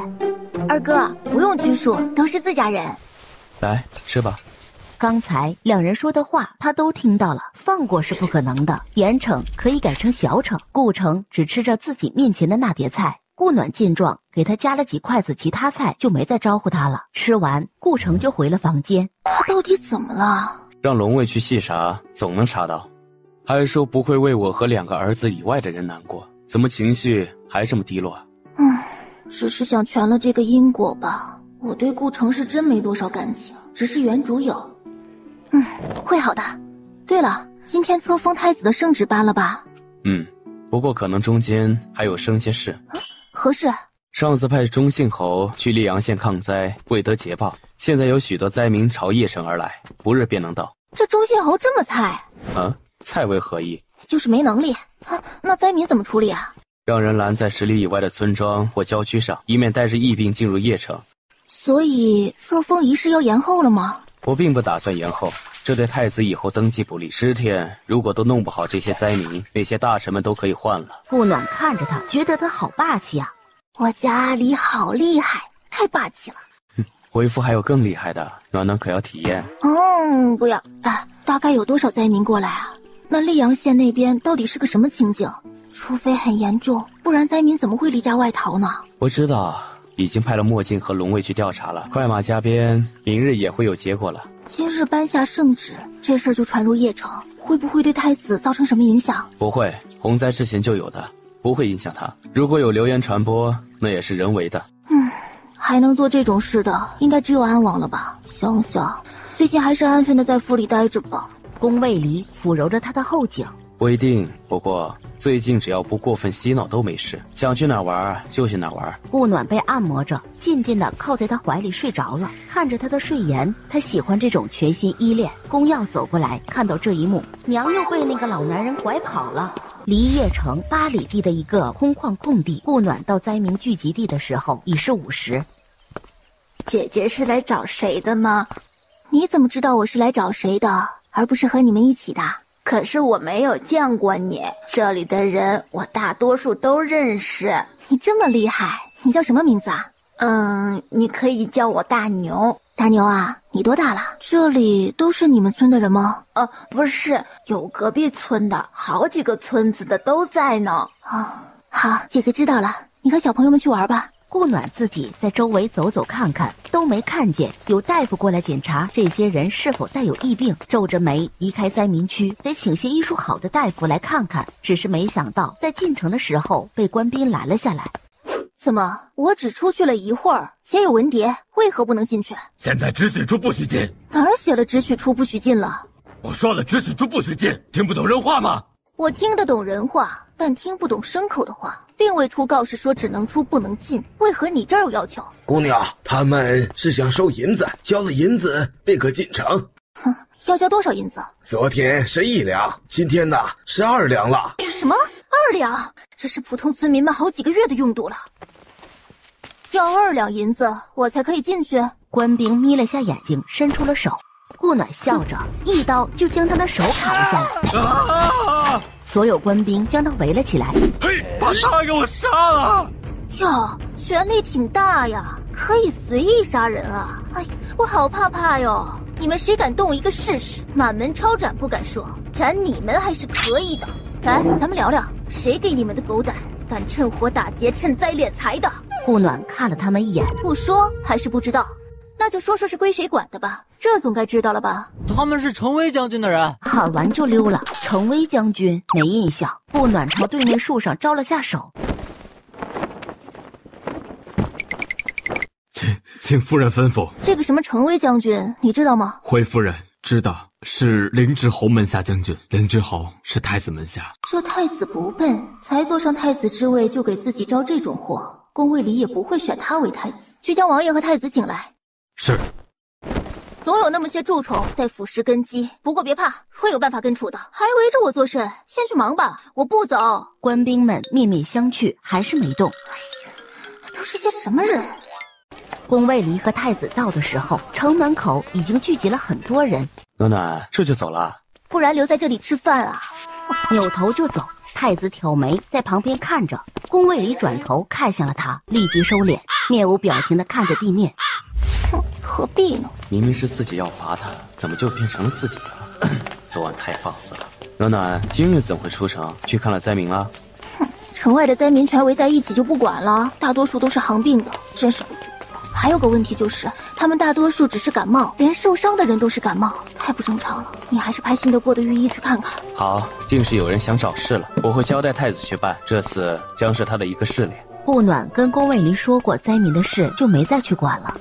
阿离，解决了吗？交给了太子，他要是这都管理不好，这太子之位他也做不了了。宫卫离将宫辫抱过来，放在自己腿上。我都好久没戴辫儿了，才抱一下你就给抱走了。哎，他长大了，有点重。才几个月大，重什么重？暖暖，我派了人去华安寺去取糕点，可想吃啊？要的。原本还想带儿子去看那儿的风景呢，那里的桃花林和桃花村很像呢。想回桃花村了？你在哪儿，我就在哪儿，回不回去都可以。宫卫离揽过他，亲了一下。好，我们不管去哪儿都一起。这时龙卫过来禀说太子请摄政王入宫。这个时候叫你，肯定是灾民的事，你去吧。才回来又要进宫，才和暖暖说两句情话，就又得离开。看来得快些把事交出去。黑着脸进了宫。何事？王叔，查出来了，是毒，并且溧阳县中毒的有上千人了。我所以派人过去，但可能不好控制。果然让暖暖猜中了。能会在灾民中投毒的会是什么人？而且在关键时刻把人都引来了邺城，你自己好好想想，然后往这个方向查。民心就得你自己去想办法安，这是你身为太子需要学的。天子不是坐在这里就可以当的。不过本王可以帮你把你父皇手上的那只暗卫要过来，希望别让本王和你父皇失望。谢王叔，轩儿一定不负众望。圣上，你那只暗卫还是先给太子吧，我会另外留人护你安全。皇帝想了下就同意了。也不用派人来护我这个老头子了，我都这样了，死后也是太子继位，对他们不是什么好事。现在会对灾民下毒，不就是想制造谣言重伤太子？你可得好好保重身体。能用百姓之命制造谣言的，怎可为君？我知道，但也知道自己已是强弩之末。坚持吧，我让御医为你看看。让太子加把劲儿吧，不然他这地位如何能稳？宫卫离看了一眼，也不能给丹药给他服用，不能破坏人间的自然规律，不然天罚是少不了的。这件事我限他在册封仪式之前完成，所以你一定要撑过那天。尽量吧。你好好休息，别再胡思乱想了，我就先回去了。回到摄政王府，他们都在吃从华安寺带回来的糕点。回来啦，快过来，给你留了些。你喜欢吃就多吃点。舅爷那儿送了吗？送了，他还是那样不说话。龙卫从头到尾查了个遍，也没查到什么。让龙卫再查细点。哎，你吃点嘛，特意给你留的。宫卫离笑着吃下。明日我要出去一日，你在家和孩子们玩，也可以叫梁家小姐过来陪你玩。没事。你去忙，现在正是关键时候。耀儿，你要好好照顾你娘和弟弟。你什么意思啊？我这么大个人，还有儿子照顾？暖暖，他修为比你高，我是让他在有危险的时候护着你。哼，在这邺城，你觉得谁能赢我？暖暖，你知道的，你是对我最重要的，千方百计我都得护你安全。那你这样说，我多没面子啊！而且还是在2个儿子面前。儿子会保护好娘的，儿子保护娘也是应该的。你们2个就哄吧。娘，明天可以请梁小姐过来弄上次弄的烧烤。不用，我弄个新鲜的。儿子，帮娘写请柬去，你的字比娘的字好看些。见儿子走了，是不是有进展了？如你猜测那样，灾民是中毒了。明着让太子去调查，按下我派了龙卫去查。相公厉害呀！乖乖的。你知道吗？乖乖也是种昵称。乖乖，你是想我这样喊你吗？宫卫离低下头啄了一下，不要，太羞涩了。宫卫离又是一早就出门了。顾暖起床时懵懵的，懵了好一会儿，才想起来今天请了梁伟伟过来，要一起吃麻辣烫来着。你到了怎么不让人来叫我一声啊？我是早就到了，可是阵王吩咐了，不让打扰你休息，我哪还敢呢？吃过早点了吧？没呢，在这儿等你呢。怎么不先用点儿？吃也要有的吃呀。我儿子起了没？来过一趟啊。你小儿子醒了他就走了，感觉那是他儿子而不是你的。没办法，我儿子懂事。侍女将早点端了上来，顾暖赶紧招呼他吃。吃完早点之后，我们自己动手来弄午餐吧，一顿新鲜的吃食，包你上瘾。真的呀？那好，快点吃。从摘菜、挑菜到洗菜、切菜，弄好后就开始穿起来。这些签子看到了吧？像烧烤一样，把菜这样穿起来。喜欢吃什么就穿什么。那我开始烫啦。顾暖将穿好的菜放进锅里烫了起来，3个人吃得热火朝天的。梁伟伟最是积极，在吃得最起劲儿的时候，县主，白公子的进士求见，说有急事。白无垢，他进士找我干嘛？梁伟伟放下筷子走了出去，顾暖和宫耀继续吃着麻辣烫。没多久，梁伟伟就回来了，还有些垂头丧气的。怎么了？白无垢家出事儿了，让都城军围了。白无垢进士偷偷跑出来打听，希望我能帮忙想想办法。可是我能有什么办法？我爹娘又不管朝堂之事，我能找谁？人家肯定是因为知道你最近与我走得近，想从我这儿想办法呗。既然管不了就别管，都让都城军围了，所犯之事肯定不小。是啊，所以我拒了。白无垢算是比较好的朋友了，没想到他家会出事。好了，吃吧，我好不容易弄好的。肯定是查到了他家与毒害灾民之事有关吧，不然怎么会在这个节骨眼上出事？阿离昨天说的应该就是这件事吧。别想了，如果他们没犯错，都城军也不会围了他们不是？再说了，人家只是围了，又没押入大牢，肯定事儿也不大。吃完麻辣烫，2人就下起了五子棋。起先都是他赢，等梁伟伟弄明白后，他基本就没赢过了。宫耀在旁边看得直偷笑。你之前是不是装的？啊？什么装的？傻乎乎的。我哪儿傻了？看着就傻呀。你才看着傻呢。宫耀一下没忍住的笑了出来，太好玩了。笑什么笑？没什么，就是在笑那有2只鸟一直咬来咬去，都不知道在咬什么。宫耀，你好样的呀，都会含沙射影你娘了。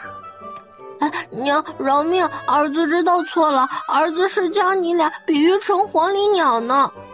解释就是掩饰，掩饰就是事实，这话没听过吧？娘今天就告诉你了。宫耀上蹿下跳的，他还真一时半会儿抓不住呢。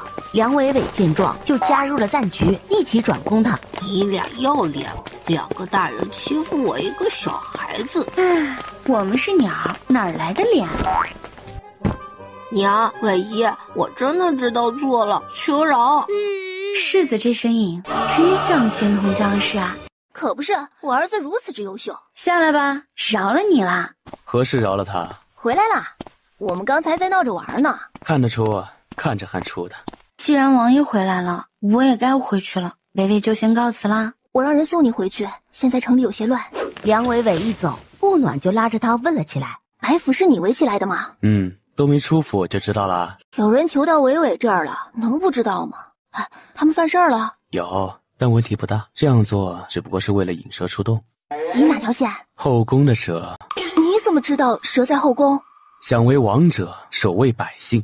安王是善于算计，但并未以百姓为计，且这2日调查结果都指向后宫，只是还不知道是谁。想来是那些有儿子的呗。后宫有孩子的有3位，淑妃、华妃、灵嫔。灵嫔是女儿，无忌，就只有淑妃和华妃了。华妃是哪个？我没印象。某人又向前挪了下。她体弱，基本不出宫门，有宴会也不会参与。她有儿，名为连王。还来，我都快变成下妖氏了。淑妃的儿子誉王还小，他如此算计，最后也轮不到他儿子吧？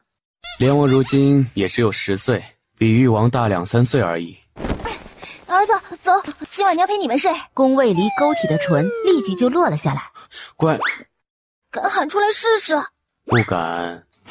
瞪了他一眼，转身就去报宫便，牵着宫药就走了。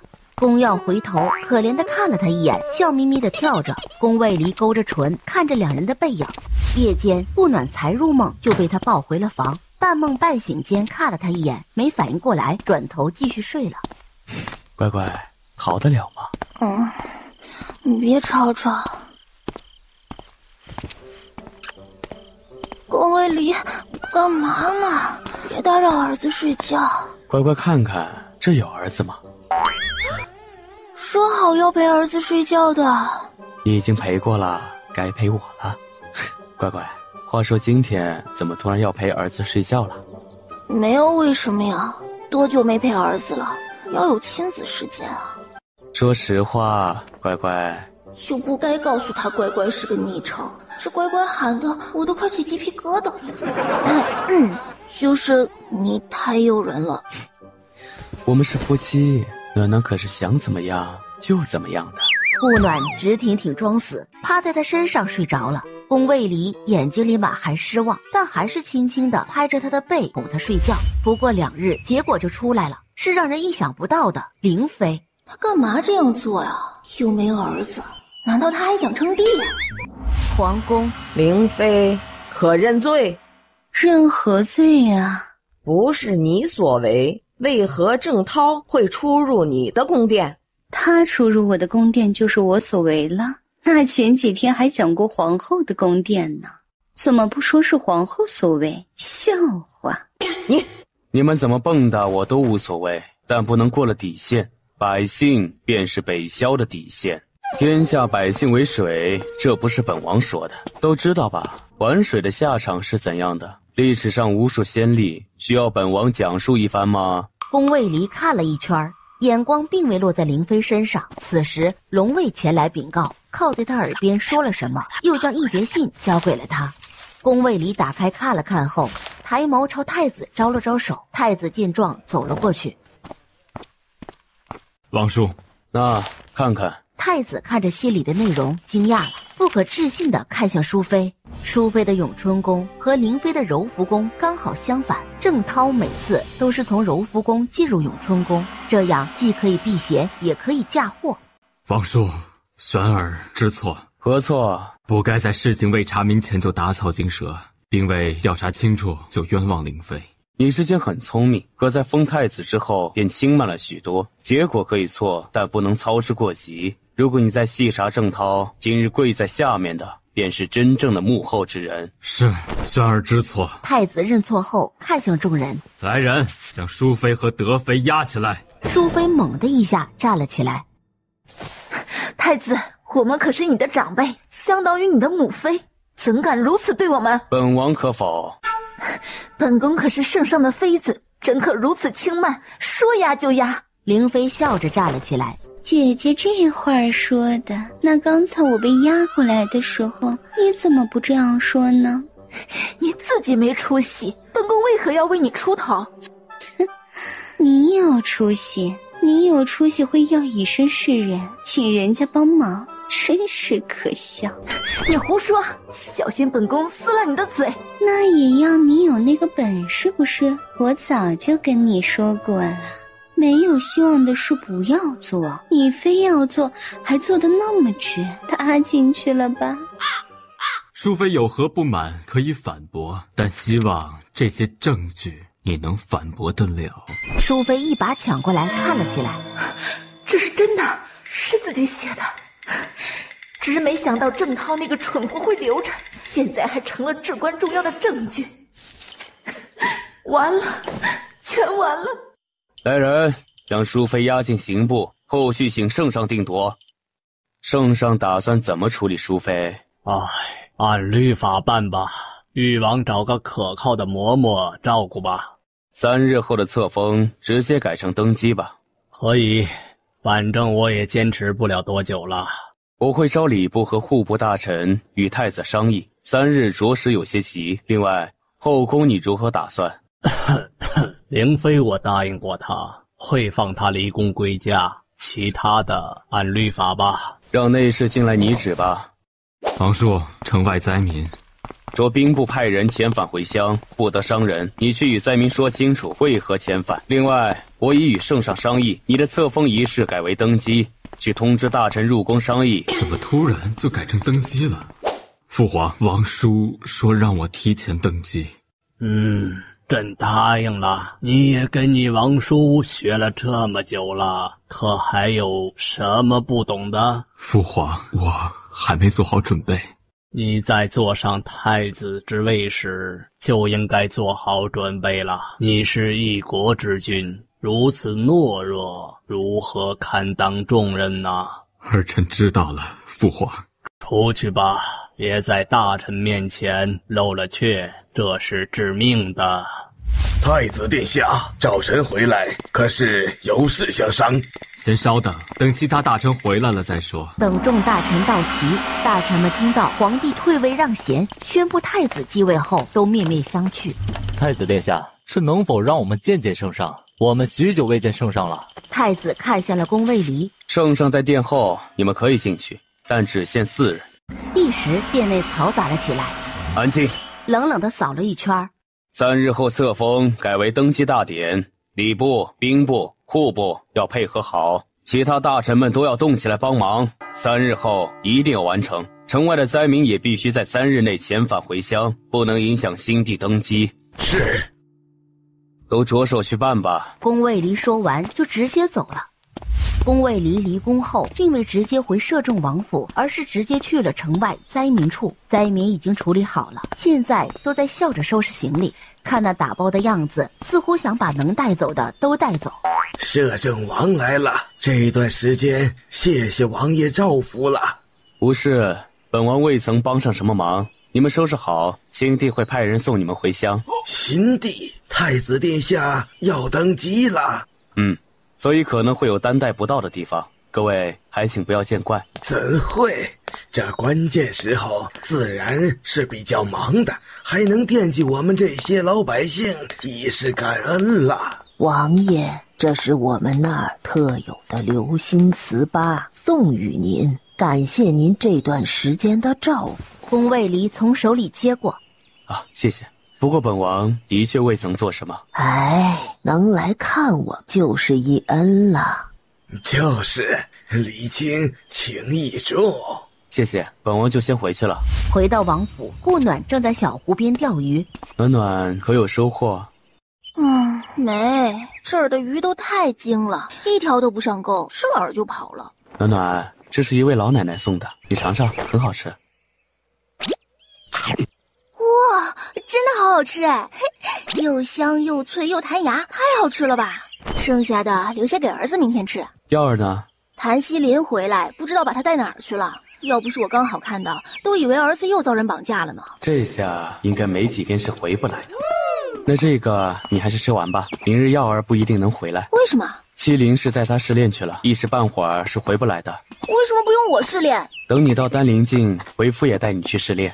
可一定要带我去啊！会的，这样有利于巩固修为。对了，灾民之事查清楚了，是淑妃，她想陷害灵妃，却忘了一点，灵妃无子，并且不知道圣上早就许了灵妃，在她100年后可以出宫归家。淑妃就是我在御花园遇到的那个，是欠缺了些脑子，但灵妃是我也想不到的，感觉什么都看得开，什么都不关心的样子，居然能让皇帝许下归家的恩典。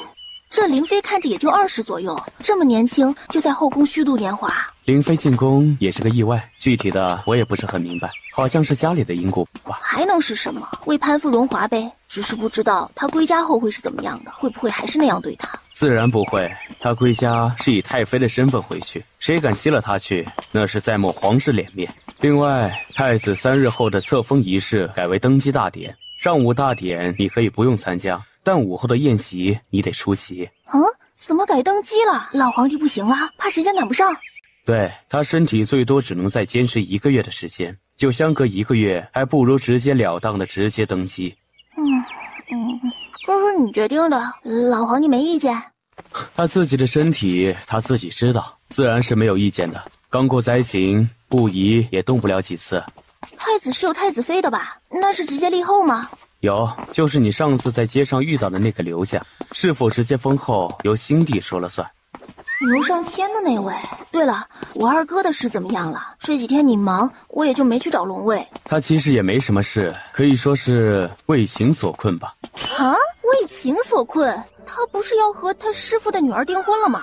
他喜欢了一个经常去店里的姑娘，但又有这个师妹在，自然是两相为难。被恩情绊住了脚，真的就这事儿？你还不相信我？没有，绝对没有。乖，等新帝登基后，为夫再帮你处理他的事。不急，让他在王府先住着先。新帝登基，全邺城都热闹了起来。顾暖抱着宫卞在街道上走着。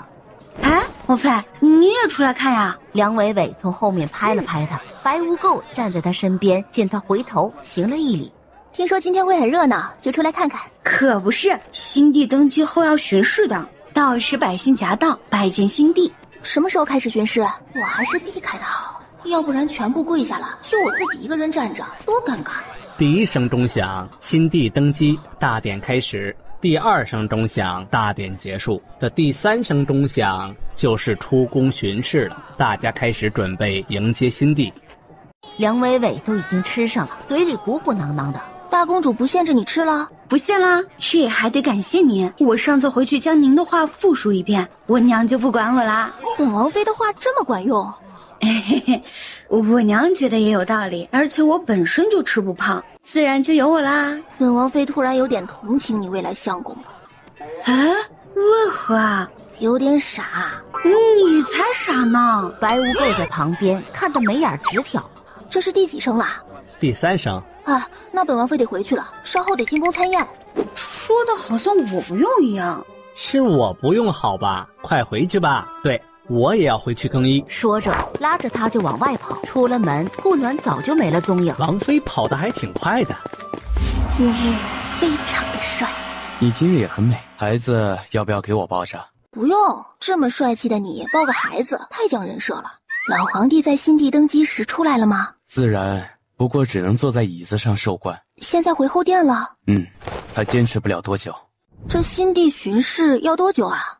应是要1个时辰左右。1个时辰？那我这么早进宫干嘛？乖，我让他们端点糕点给你先垫垫，先喝点水润润喉，等会儿点心就来了。等到顾暖觉得花都谢了的时候，终于回来了。众卿平身。我怎么看都觉得他没有帝王相啊。宫卫离侧目看向他，是没有，但没有比他更好的人选了，只希望北萧不要毁在他手上。这当皇帝可不是什么好差事，可还是有许多人喜欢抢这差事。那是他们脑子里欠。你看当皇帝的有几个长寿的？就这老皇帝不就才40多岁？这话可不能让那些人听到，不然得气死。那可不。新帝见两人在那嘀嘀咕咕的，正想问，想起昨晚父皇交代的事，就忍了下来。顾暖第2天一起床就拉着宫卫离来找顾城。二哥，用过早点了没？用了。顾暖凑近在他旁边坐下。二哥，那姑娘你真打算放弃了？你怎么知道？二哥，你是不是忘了我的身份？不就是贵人家的小妾吗？顾城这话一出来，不说顾暖，就连宫卫离的脸都黑了。我是王妃，正妃，嫡妻。啥？王妃？暖丫头，你没骗二哥吧？那他是王爷。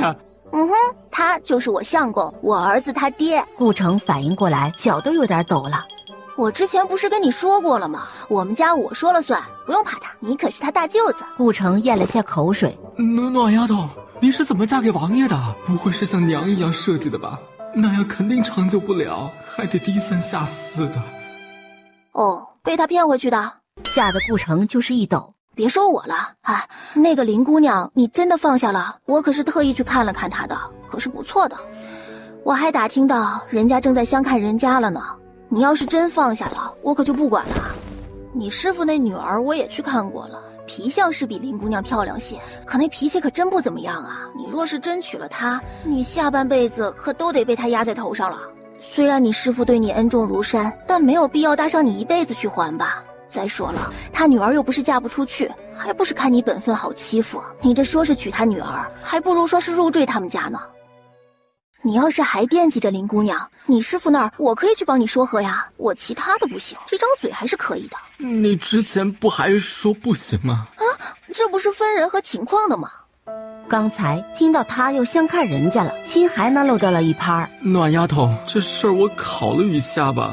我也在这待了好一段时间了，也该回去了。我考虑好了再来告诉你吧。行，那我让人送你回去。不用，你这送我回去，我就更扯不清楚了。好，那用过午餐再回去吧。顾城这一考虑就考虑了3天，第4天才来找顾暖，说他想要娶林姑娘。你还没和你师傅的女儿定亲吧？没有。那你师傅有跟你提过他要将他女儿许配给你这件事吗？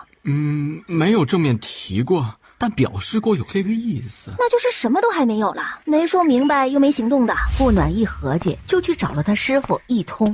您是说您是顾城的妹妹？对，我二哥承蒙你这几年的照顾，真是感激不尽。你也知道，我二哥如今都快20了，年纪也不小了。我呢，偷偷的给他相了门亲事，想让你帮忙长长眼，看看这姑娘怎么样。这直入主题的，本姑娘就不信搞不定你。一通的表情僵了下。哈哈哈，贵人说笑了，您的眼光自然不差。可别这么说，我哪是什么贵人？再说了，你还是我二哥的师傅呢，可是相当于他半个父亲，怎能不参与呢？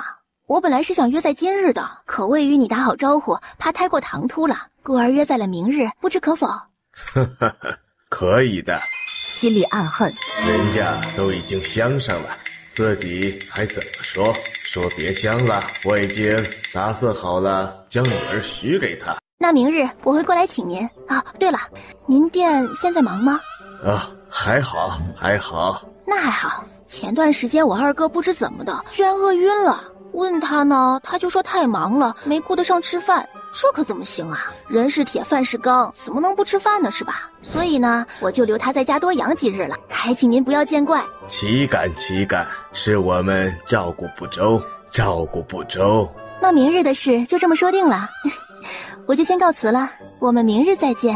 啊，好，好。顾暖看了眼在后堂上张望的某人，头微扬的朝门口走去，将高傲发扬光大。爹，他什么意思啊？是要给顾城相看姑娘？对，让爹明日一起去看看。爹，你不是说要把我许给他吗？怎么他妹妹还给他相姑娘啊？别急，爹另外想想办法，你先回去，得想办法把这事搅黄了，不然娟儿就真没机会了。爹，你可要好好想想啊！他妹妹嫁的肯定不一般，那一身衣服就值好几两银子呢。如果我能嫁给他，我们肯定能享他妹妹的福。头上戴的珠钗看着就价值不菲，还戴了好几个；手上戴着的手镯看着都贵重，还一手一个。怎么样？说的他无话可说，还强调了一下他亏待我二哥的事。对了，得找人和那林姑娘通通气，去他家提提这个事儿。找个老嬷嬷去问问。对，你找一个老嬷嬷来，我负责跟她说。好，下午就帮你找来。不，等下就要，需要让她下午去一趟，以示诚意。好，都听你的。奖励一下，乖乖的。想要更多的奖励，那就再接再厉，加油！去帮我找嬷嬷吧，我去看看辫儿。顾暖抱着宫辫刚走出门口，就见他走了过来。你不是去？有很多人可以用啊！别老抢孩子，我都没抱他几次。龙卫把老嬷嬷带来，顾暖正在吃午饭呢。这老嬷嬷也是从宫里出来的，资历老，规矩什么的自然不在话下。第二天，顾暖又让宫卫离给自己弄成了上次那种妆容，打扮得特别土豪。顾城也不差，也知道了他的意思。三人在一家酒楼里等着，一通比林家早了一步。师傅，这一位是？哦，这位是我请的于嬷嬷，她可是从宫里出来的老嬷嬷，规矩方面绝对没问题。咋还把嬷嬷请来了？看来这看得挺重的，自己计划能成功吗？等到了时间，还没见林家人来，顾暖和顾城都皱了眉头，都请动嬷嬷出面了，不可能不来，只怕是遇上了什么事。顾暖看向一通，见他那微扬的嘴就知道，肯定是他干了什么好事。这林家是不是遇上什么事儿了？我让人去看看，你们先等一下啊。顾暖回来，看来不是什么好事儿，希望安危现在去还来得及。听说易师傅还有个女儿，我这人脉广，需不需要我帮着找一个？绝对是好儿郎。啊，不用了，谢谢。我本来还想将她许给成儿呢。啊，那你怎么不说呢？我二哥都在你这儿当学徒好几年了，有的是机会啊。难道你之前是嫌我二哥出身不好？也不对呀，顾家在梧桐镇上也算是大户人家了，条件也不差呀。听得一通直看向顾城。这阿成还真没同我提过，我这段时间也都在考察他，没想到你提前一步为他相人家了。哎呀，这不是见我二哥年纪大了吗？着急了，才自作主张的给他相看了。不过也可能是没缘分吧，不然怎么跟你女儿相处了好几年都没成的？定是两人有缘无分了。今日看看这林家姑娘吧，如果也无缘的话，我也只能让我二哥回老家了，回下条件就好了。姑娘呢，自然就不愁找不到了。以顾家的条件，镇上大户人家的姑娘都是可以的。不多久，林家的人就来了，个个灰头土脸的，看着就很老实。这是没成功，怎么都来了？林家大伯好，我呢是顾城的妹妹。今儿这局啊，是我让于嬷嬷弄的，就是看我家二哥年纪不小了，着急了，还请见谅。没有，我家小妹也不小了，这不也想给她相看人家了吗？林家小妹我知道的，我可是特意打听过的，是个好姑娘，勤劳贤惠的，不然我也不会这么着急，不是？就是想早早的定下来，怕哪个眼光好的给抢走了。我家二哥之前呢，一直在易师傅那里做学徒，做了也有3、4年了吧，早就学成了。我呢，自然也会照顾自家哥哥一二的，会在邺城给他想办法开一家店铺。当然啊，也不会抢易师傅的生意，我们会开在城东那边，与你店铺是2个方向。城东是富人区，他刚来，怎么可能租得起？小妹嫁给我二哥也是当家做主的，家里一切由他管。我二哥以后日子再好，也不会让他纳妾的。所以呀，小妹嫁过来绝对不会让他吃亏的。林父自然是让他说的心动了，可就这样答应了也不是个事儿。林家大伯，你也不用觉得现在答应了就掉了小妹的份儿，我们家不来那一套。你要是答应了，我明天就请官媒上门提亲，3媒6聘，绝对不会少一样。老身不才也是从宫里出来的，规矩懂得很，一定会办得妥妥当当的。我是没什么意见了，我问问我女儿。林小妹最后轻轻地点了下头，这下除一通之外，所有的人都松了口气。二哥，去招呼店小二上菜呀，我们大家先庆祝庆祝。等等，我知道顾城不是邺城人，那他成亲后会回去吗？我不回去了，我会在邺城扎根，我的家以后就在这里。对，他的户籍我会帮他迁过来，他以后就是邺城人士。这他也能做到？迁户没有关系的话，根本就迁不了，更何况是从云脉迁到韦骁。一通回到店铺，怎么样？相成了。啊，你不是想办法阻止了吗？你好好在家，我去看看怎么回事。就没有小点的？这都是3院4院的，太夸张了。哎，有没有那种5、6间屋子，一个大院子的那种？哎，夫人，我这有一套，前才挂过来的，双院的8间房，但是分前后院的。后院是一片菜地，可以用来种花种菜什么的。前院有口井，可以免去挑水这一问题。哎，洗衣做饭也方便。哎，这个可以啊，我可以去看看吗？自然是可以，小的这就带您去看看。太满意了。虽然旧了点，但是旧有旧的好处。到时候让顾城自己修缮一下，价呢可以给他报的便宜些。能在东城找到这么小的院子还真是不容易。就这间啦。这间院子多少钱？夫人，整套下来总计268两。这价格合适吗？你稍等，属下去问问。他们都说价格合适。我我买了，多久能办好？需要3日时间。那过户到这个人名下。好的，请与我去办一下手续，很快就能好。这是我让王爷给你弄的户籍，你自己收好啊。明天可得靠这个去林家提亲呢。还有，我在城东给你买了间院子，不大，一家人住也是刚刚好的。也别急着拒绝，你总不能新婚后还住在这小小的一间杂货房里吧？你舍得委屈人家小妹吗？就当你一直寄回去的钱我还给你了。另外，我答应你的那间铺子，就当是你从我这儿借的，好吧？都收着。你妹我也没有什么能帮你的，也只能帮你到这儿了。暖丫头，你已经帮了我很多了，要不然我也不能娶到小妹。二哥知道自己没什么本事，但二哥一定会好好的，不会成为你的累赘的。二哥说的什么话呢？大家把日子过好了，谁也不会成为谁的累赘，知道吗？天色不早了，我就先回去啦。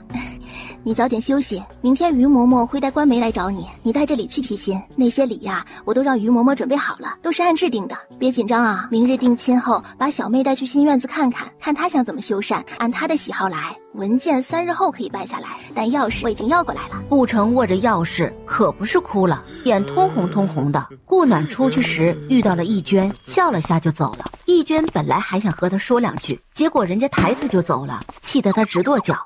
阿离，你快帮我捏捏，肩有点酸。在外跑了1天了，要不要再吃点东西啊？不要，抱抱就好。渐渐的就感觉他靠在自己怀里睡着了。顾暖这一觉睡到了大天亮。阿离，你今儿怎么这个时间还在啊？一般你不是早早就起床了吗？前段时间不是忙着正事，没怎么陪你。如今有时间，自然是想要好好的补偿你一番。不用，我们今后有的是时间，不用补偿。那是以后的，但如今便是如今，怎能相提并论呢？补偿最后的结果就是午后才下的床。暖暖，你是不是打算在你二哥婚后就闭关？你怎么知道？你如此操心你二哥的婚事，就让于嬷嬷挑最近的吉日，想不知道都难。我就是操心我二哥呢，他都20了。暖暖，你是我娘子，我还是了解的。这是我让人从御膳房拿来的，尝尝看喜不喜欢。怎么突然从御膳房拿啦？给你换换口味。才刚吃上饭，顾城就来了。王爷，二哥这么快就回来了？我带了小妹过来。人呢？在门外。你怎么能把人家留在外面呢？快去叫进来。过了好一会儿才把人带来。小妹，这是摄政王。李小妹立即跪了下去，行了大礼。不用这么多礼，过来坐。日子定在哪天啊？定在下月初6。下月初6，那还有20来天，可以。那时间够。院子去看了吗？还没，等会儿就去看看。好，嫂子看一下，那房子需要稍微的修缮一下，你看看哪里需要改，咱们一起改了。顾暖见他在这一紧张，就让顾城带着他去看院子。他很喜欢这个院子，不大却很温馨。阿成，我很喜欢，不用改了，稍微修缮一下就可以了。你喜欢就好，这是暖丫头亲自挑的。没想到你妹妹真的是王妃，我刚才都没敢看王爷。不过今天王妃和昨天完全不一样。她昨天那样打扮是为了我师父，她要是知道暖丫头是王妃，肯定没那么容易放过我。她会想尽办法从我身上扒一层皮下来，光是一个无情无义名声，就能让我在这邺城毫无立身之地了。王妃那天的打扮也不差呀，她会善罢甘休吗？应是不会。你们昨天遇到的事儿，估计就是她做的。今日要不是林大哥酒后提了，我一定想不到，居然有人在半路想绑走小妹。幸好有人及时出现救了我们。那你师父太坏了。咱们以后尽量远着吧，逢年过节的送送礼，别短了礼数就好。如暖丫头说的那样，嫁给我后就是你当家，这个家你说了算，也不要怕谁，谁欺负你你就欺负回去。是因为王妃吗？是也不是，不能给她丢脸，也不能给她找事儿啊。时间过得不经意，转眼就离婚礼只有4、5天了。本以为一通上次失手后会收敛，没想到直接想杀人。林小妹在进城的路上差点受伤，一通的结局本是大牢。丽娟哭着求着谢恩图报，最后顾城求情后逐出北萧，遣返云脉。今天可是顾城成婚的日子，阿离，你去不去？我就不去了，你去吧。不过要早点回来。暖暖，你美的不想让你出去，怎么办？这小嘴甜的，我都不想出门了。今日奖励，奖励不够，不够等着，等本王妃回来再说。乖。暖丫头，二哥这一声怎么样？好，俊朗。顾城，快点，时辰到了。快点去，别误了时辰。拜完堂就是真正的一家人了。北萧和云脉不同，这里新娘要送入洞房，等新郎掀开盖头。顾暖随意的吃了点，就去新房陪新娘了。嫂子，饿了吧？我给你带了些点心，你先填一下肚子啊。林小妹盖头都没掀开，只能拿了块，低头慢慢吃着。嫂子，怎么不说话呢？可是不舍爹娘，这个不需要怕，想爹娘了，随时可以回去看看。我们不兴那些不过节就不回家的那套，这不对。你是谁？林小妹呢？那人抖了一下，顾暖将人给绑了，丢在床边，立即出了门，招来暗卫，让他先去找人，自己去找了顾城和林家大哥。看看床上的人是谁？小翠，你怎么在这儿？这小翠是谁？她是我大伯家的小女儿，近日是大伯母帮忙梳妆的。二哥，你去陪客，不要让别人知道了。林家大哥在这儿看着他，我去一趟林家村，看看能不能把小妹带过来，看得如何？林姑娘在屋里，但她娘和奶奶好像也在。顾暖听了，直接走过去，一脚踢开了门。林小妹哭红了眼。你们林家最好给我个解释，不然北萧邺城的大牢会很欢迎你们。你是谁？她是阿成的妹妹。哦，亲家姑子啊，你这怎么跑到这儿来了呢？你说呢？这新娘都还在这儿呢，你说我为何来这儿？新娘不是送去顾家了吗？当我们顾家傻呢，想换新娘也看顾家愿不愿意。外面的人听到声音都跑了进来。小妹，你怎么在这儿？这就要问问林家奶奶和这位了，是母亲还是伯母？她是我娘。怎么回事？就是让小翠替嫁过去了。你知道？我今儿早上才知道。那就任她替嫁，你的女儿幸福就不顾了。你还是她亲娘吗？干嘛呢？这事儿我同意的，你是不是还要打我呀？你同意了，我顾家没同意。这事儿你们不给说法，那就衙门见吧。另外，我顾家只认林小妹，其他人一概不认。嘿呦，亲家姑子，这事儿有话好说不是？我家小翠也不差不是？哼，差多了。首先人品就不行，还有我说了，我顾家只认林小妹。小妹我先带走了，那个什么小翠，我明日会送到衙门，你们去那儿领。哎，我家小翠都嫁过去了，你还送什么衙门？都是一家人了，这小妹带回去也不合适了不是？合适？怎么不合适？发现的及时，还没嫁到我们顾家呢。林家大伯母直接被甩翻了。哎呦喂，这天杀的要杀人了！你很快就会知道什么叫真正的杀人。顾暖把李小妹带到无人处。小妹，你闭上眼睛，中间不要睁开。好。顾暖抱住她，提气就往回飞。小妹，你还好吧？行了，先别问了，你先出去，让他俩换一下衣服。小妹，赶紧将衣服换上。晚上他们要闹洞房，到时掀开盖头是你，谁知道拜堂的是谁？林小妹听了就明白了他的意思。那我的妆怎么办？我不会上妆。我会，你坐下，我来给你画，一定画的比他那猴子屁股似的好看。谢谢。不用谢，都是一家人了，哪还需要道谢？头发我不会弄，你自己来吧。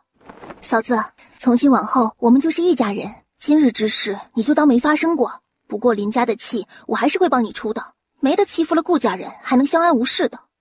林家大哥，你对这件事儿有什么想法？你去我家看到了什么？可以跟我说说吗？顾暖看了他一眼，将林家的事说了一遍，也将林小翠送进衙门的事也说了。那就该怎么办就怎么办吧。说好的要早点回来的，结果又是这么晚。怎么回来的这么晚？那林家太不是人了，居然干出了替嫁的事儿来。要不是本王妃机智，差点就让他们得逞了。最气人的是，嫂子她娘居然明知道别人要替嫁她女儿，她居然不管。那你打算怎么处理呀？这件事儿没完，怎么能欺负我嫂子，是吧？不让他们怕了，肯定还有下次。你打算怎么没完？我还没想好，先关2天再说吧。好，随便你怎么玩。不过你快要冲击灵丹期了，可不能玩久了啊。知道的，我还想早点冲击灵丹7号去找儿子呢。不用去找，等他们回来便好。为什么？等你进入灵丹期后，瑶儿他们差不多该回来了。真的？那我们在家里等他们。不过我冲击灵丹会不会很难啊？与药相比会困难些，但与别的修仙者又会容易些。我之前与你说过，有些人困在这个境界毫无寸进。修仙本就难，我和儿子能这么快的进入破骨期，是不是你做了什么？给你们用了些天材地宝，在你们修炼的房间布了聚灵阵。天材地宝？我们什么时候吃的？我怎么不知道？傻瓜，谁说天材地宝是吃的了？不是吗？电视剧、小说里不都是吃的吗？哦，还有炼化的。可我也没有炼化过吧？我怎么没印象？别想了，都是在你入定修炼中给你的。你为什么不直接给我呢？还悄悄的。天材地宝保存方式特殊，放在外面久了会失效。孤儿你和耀儿，我都是在修炼中给的。不过若是到了修仙界便好些了，那里灵气浓郁许多。那你打算什么时候回去？你下来历练也很久了吧？不算久，我回去过几次，处理完问题又下来了。修仙界可以随意来回，那凡界不是也有很多修仙界的人？有，但不多。下界也是需要条件的，没有足够的灵石支持传送阵，就来不了下界。你们下来就是来历练的？也不只是修炼，也有来寻机缘和人才的。像你，如果让上界的人遇到，也许就会带回上界了。那幸好先遇见了你。幸好我先发现了你。宫卫离笑着亲了他一下，正准备为他更衣，就有人来禀，顾城来了。亲爱的，衣服不用换了，我又得出门一趟了。早点回来。好，乖乖在家等我啊。那丫头，林家来人了。我知道，走吧，边走边说。他们来了谁？都来了。哼，想人多欺负人少呢，那也要看看我乐不乐意。哼。顾暖直接走到主位坐下。老爷子，林家您能做主吧？自然是能的。那行，那说说吧，这事儿怎么解决？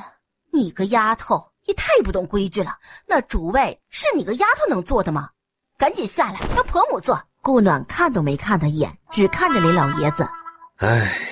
不知顾家姑子想怎么处理呀？哟，把问题甩回来了。既然你要我说，那我就不客气了。很简单，你们林家分家吧。分家后，我就放了林小翠。什么？你以为你是谁？还管上别人家的事了？这个要求有点过分了。过分吗？我并不觉得。这一家人连这替嫁的事都干得出来，我不知道以后他们还会做出什么事。说不定我哥嫂还没安生过些日子，又来了什么替子的事呢。那个林小翠呢，还在衙门里关着，没我的同意，谁也别想捞出来。你们不同意，那就让她继续住着，反正包吃，也饿不着她。你这是威胁？我威胁怎么啦？我没把你关进去，已经是给林家面子了。怎么，你也想去吃吃这免费的牢饭？亲家姑子，别为这种事伤了咱们的和气。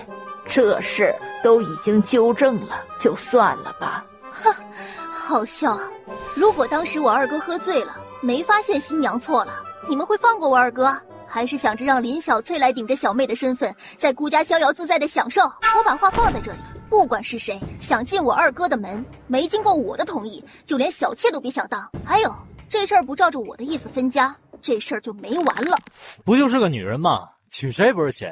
只要是个娘们儿就行。你这唧唧歪歪的叫什么？既然这样，你怎么还没成家？是个娘们儿就行，你们村应该多的是吧？那你这贱丫头劲儿欠揍是吧？林老爷子想明白了。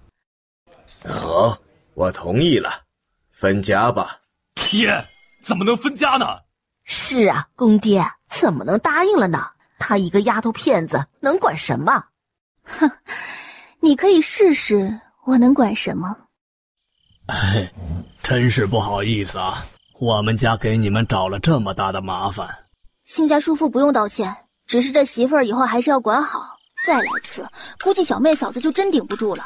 还有林家大哥还没成家吧？这以后问题多着呢。一定好生管教，我们也走了。叔父慢走，路上注意安全。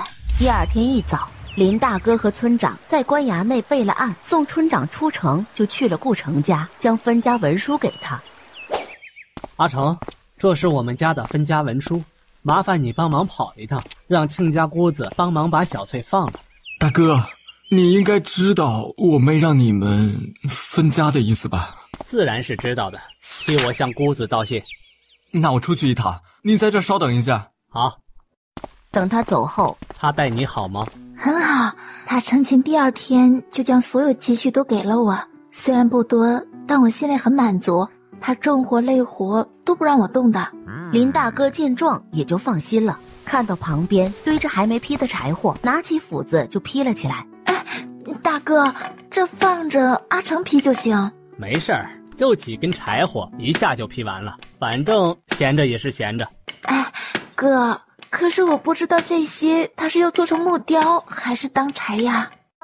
小妹，这我已经劈开了，怎么办呢？没事，等阿成回来我问问他吧。顾城拿着文书到王府，林家拿着文书来，让你帮忙放一下林小翠。拿着这个去衙门要人吧，他们看到玉牌会放人的。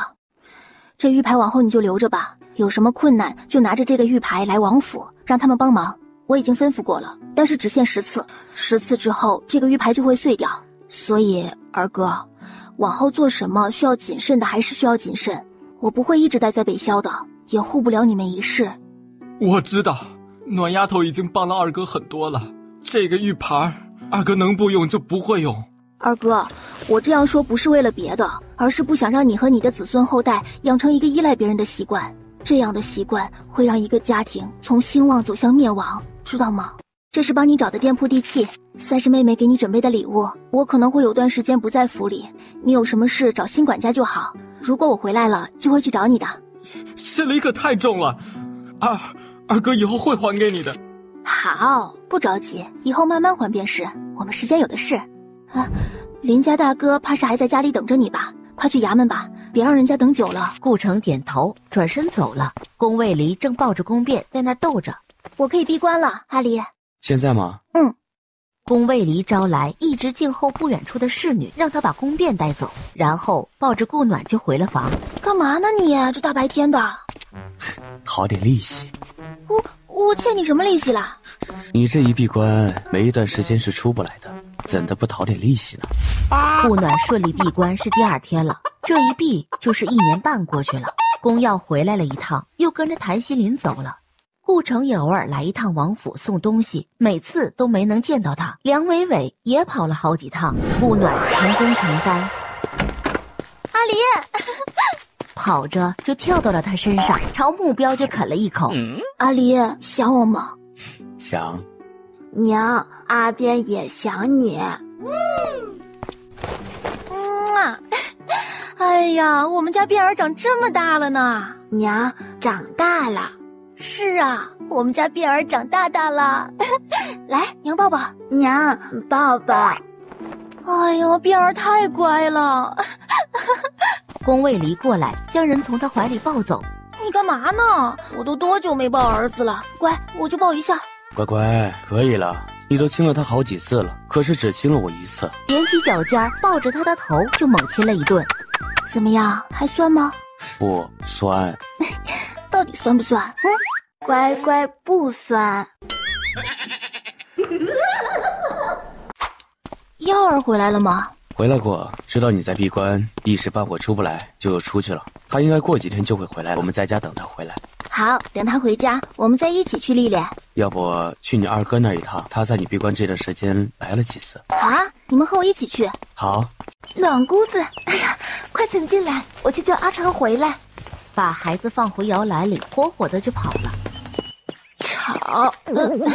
变儿啊，这是妹妹，可不能说妹妹丑，知道吗？她小时候不好看，长大后就好看了。妹妹，对，这是你表妹，舅舅家的女儿。你怎么不提醒我一下？我二哥生了个女儿啊，害我礼物都没备。你喜3时，我让管家送过礼了。那怎么能一样？我这是第一次见她，是要给见面礼的。我现在让人送过来。顾城匆匆忙忙跑回来。暖丫头，你可算是回来了。二哥，你不用担心的，我不是提前跟你说过的吗？这不是还是不放心吗？希望宝宝平平安安、健健康康的长大。二哥，这孩子起名了吗？没呢，等你回来取。我取啊，我取名可是很差的啊。蒹葭苍苍，白露为霜，所谓伊人，在水一方。叫顾蒹葭还是顾伊人好啊？顾伊人吧。那好，那就叫顾伊人。好，就叫顾伊人，这个名字好听。暖丫头，今晚要不在这里吃晚饭吧？别麻烦了，我们回去吃。二哥，过几天我们都会出去一趟，这一趟归期不定，也有可能不回来了。你们要互相好好照顾彼此。这是要去哪儿？为何不回来了？这北萧新帝继位，阿离的任务也完成了，我们准备去游山玩水，走到美的地方，说不定就在那儿住下了。阿离武功高强，这世界鲜有对手，所以二哥不用担心我们。那你们也要注意安全，偶尔可以给我写信，让我们知道一切都还好就好。好，我的身份也不知道二哥有没有告诉你，如果没有告诉你，今晚就让他与你说，你也不用怕他，我家我说了算。嫂子，往后二哥可就要你多照顾了，他有何不对的地方，你可以使劲揍他，别老惯着他。他要是不疼你，那你就把他的钱揽在身上，自己疼自己，也让他求你疼他。哎呀，哪有富家小姑子这样说叫嫂子的，就不怕自家哥哥吃亏吗？这个世界本就女人比较难，自然是女人帮女人不是？男人出去玩也是女人的错，男人赌也是女人的错，男人好吃懒做也是女人的错。都说这女人管不住自己的男人，既然这样，那就只能管好了他，让他什么都听你的，这样总没错了吧？乖，来告诉我，刚才那套说辞从哪儿听到的？难道有哪儿不对吗？对，但为何不见你用在我身上？你会厌我吗？自是不会。那你会气我吗？更是不会。你不会厌我气我，会一直爱我，对吗？一直，永远。那我为何要那样对你，把那些用在你身上？我的乖最乖。宫卫离，你在我这里的人设崩塌的一干二净了。能告诉我，我在你这的人设是怎样的吗？高冷、尊贵、目空一切是你的标签。刚才那一下，你全死了。我在你面前只有一面，宠你的一面。这情话怎么不要钱似的大放送，害得他都要以为被人穿了。阿离，你最近是不是看了什么不该看的话本子啦？为何这么说？因为突然觉得你的情话升级了。暖暖，只是太想你了。我也想你。那就好好补偿我一下。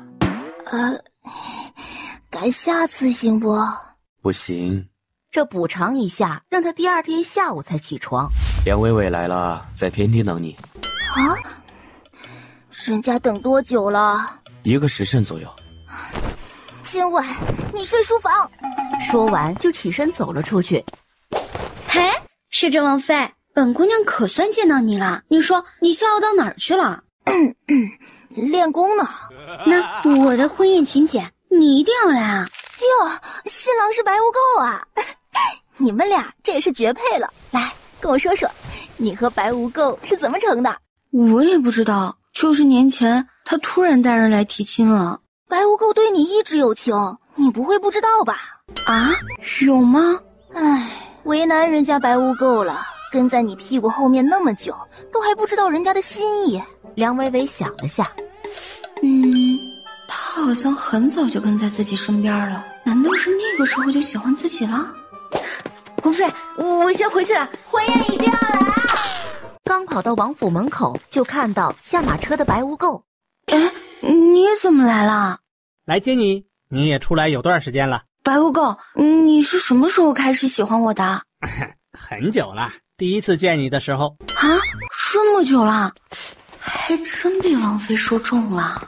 顾暖躲在门后看着。伟伟要回家吗？啊，回吧。没意思，都不让我看。他婚礼的时候，你不就可以看了？也是，我还得给他添妆呢。送什么好呢？哎，我去库房看看。阿离，这里有什么比较贵重的，可以送他长长脸面？添妆的话，这个紫薇头面应该就可以吧。顾暖看了下紫薇头面，旁边摆了块红色的玉。这是红霞暖玉。这块红霞暖玉有什么作用啊？有静气活血、平缓舒脉、治疗寒疾，更是奇效。那这个很贵了。这世间极少。修仙者能用吗？可以给2个孩子一人雕一个玉佩带着。自然可以。那我想雕2个玉佩给孩子们带着，2个人一人一个，一看就知道是2兄弟。好，我请人来雕。阿离，我要不要带辫儿去啊？不了，关在家里吧，免得吵闹吓着他。哦，那你在家带娃吧。天庄这日，暖暖，你这样打扮，我不想放你出门了。我就去添个妆，很快就回来了。乖，在家等我回来啊。宫卫离在他出门不久后就朝城外飞去。你怎么下来了？我为何就不能下来了？我来玩玩不行吗？随你，别打扰到我就行。哎，等一下，听说你成婚有个儿子了，我可以去看看吗？听何人所说？这个不重要，重要的是你这罐冰山居然成婚有儿子了。流言书，这个是师尊他老人家算出来的。本来嘛，也只有师叔一个人知道，但你也知道啊，他不能喝酒，一喝酒全往外倒了，所以全灵仙宗都知道了，所以我就没忍住，偷偷的跑了下来。还有谁和你一起下来了？还有霍灵和陆景城。胡闹！3天之内把那2个人带回去。不然我传信给师尊，后果自负。不关我的事啊，是他们自己下来的。顾暖到大长公主府时，宾客迎门。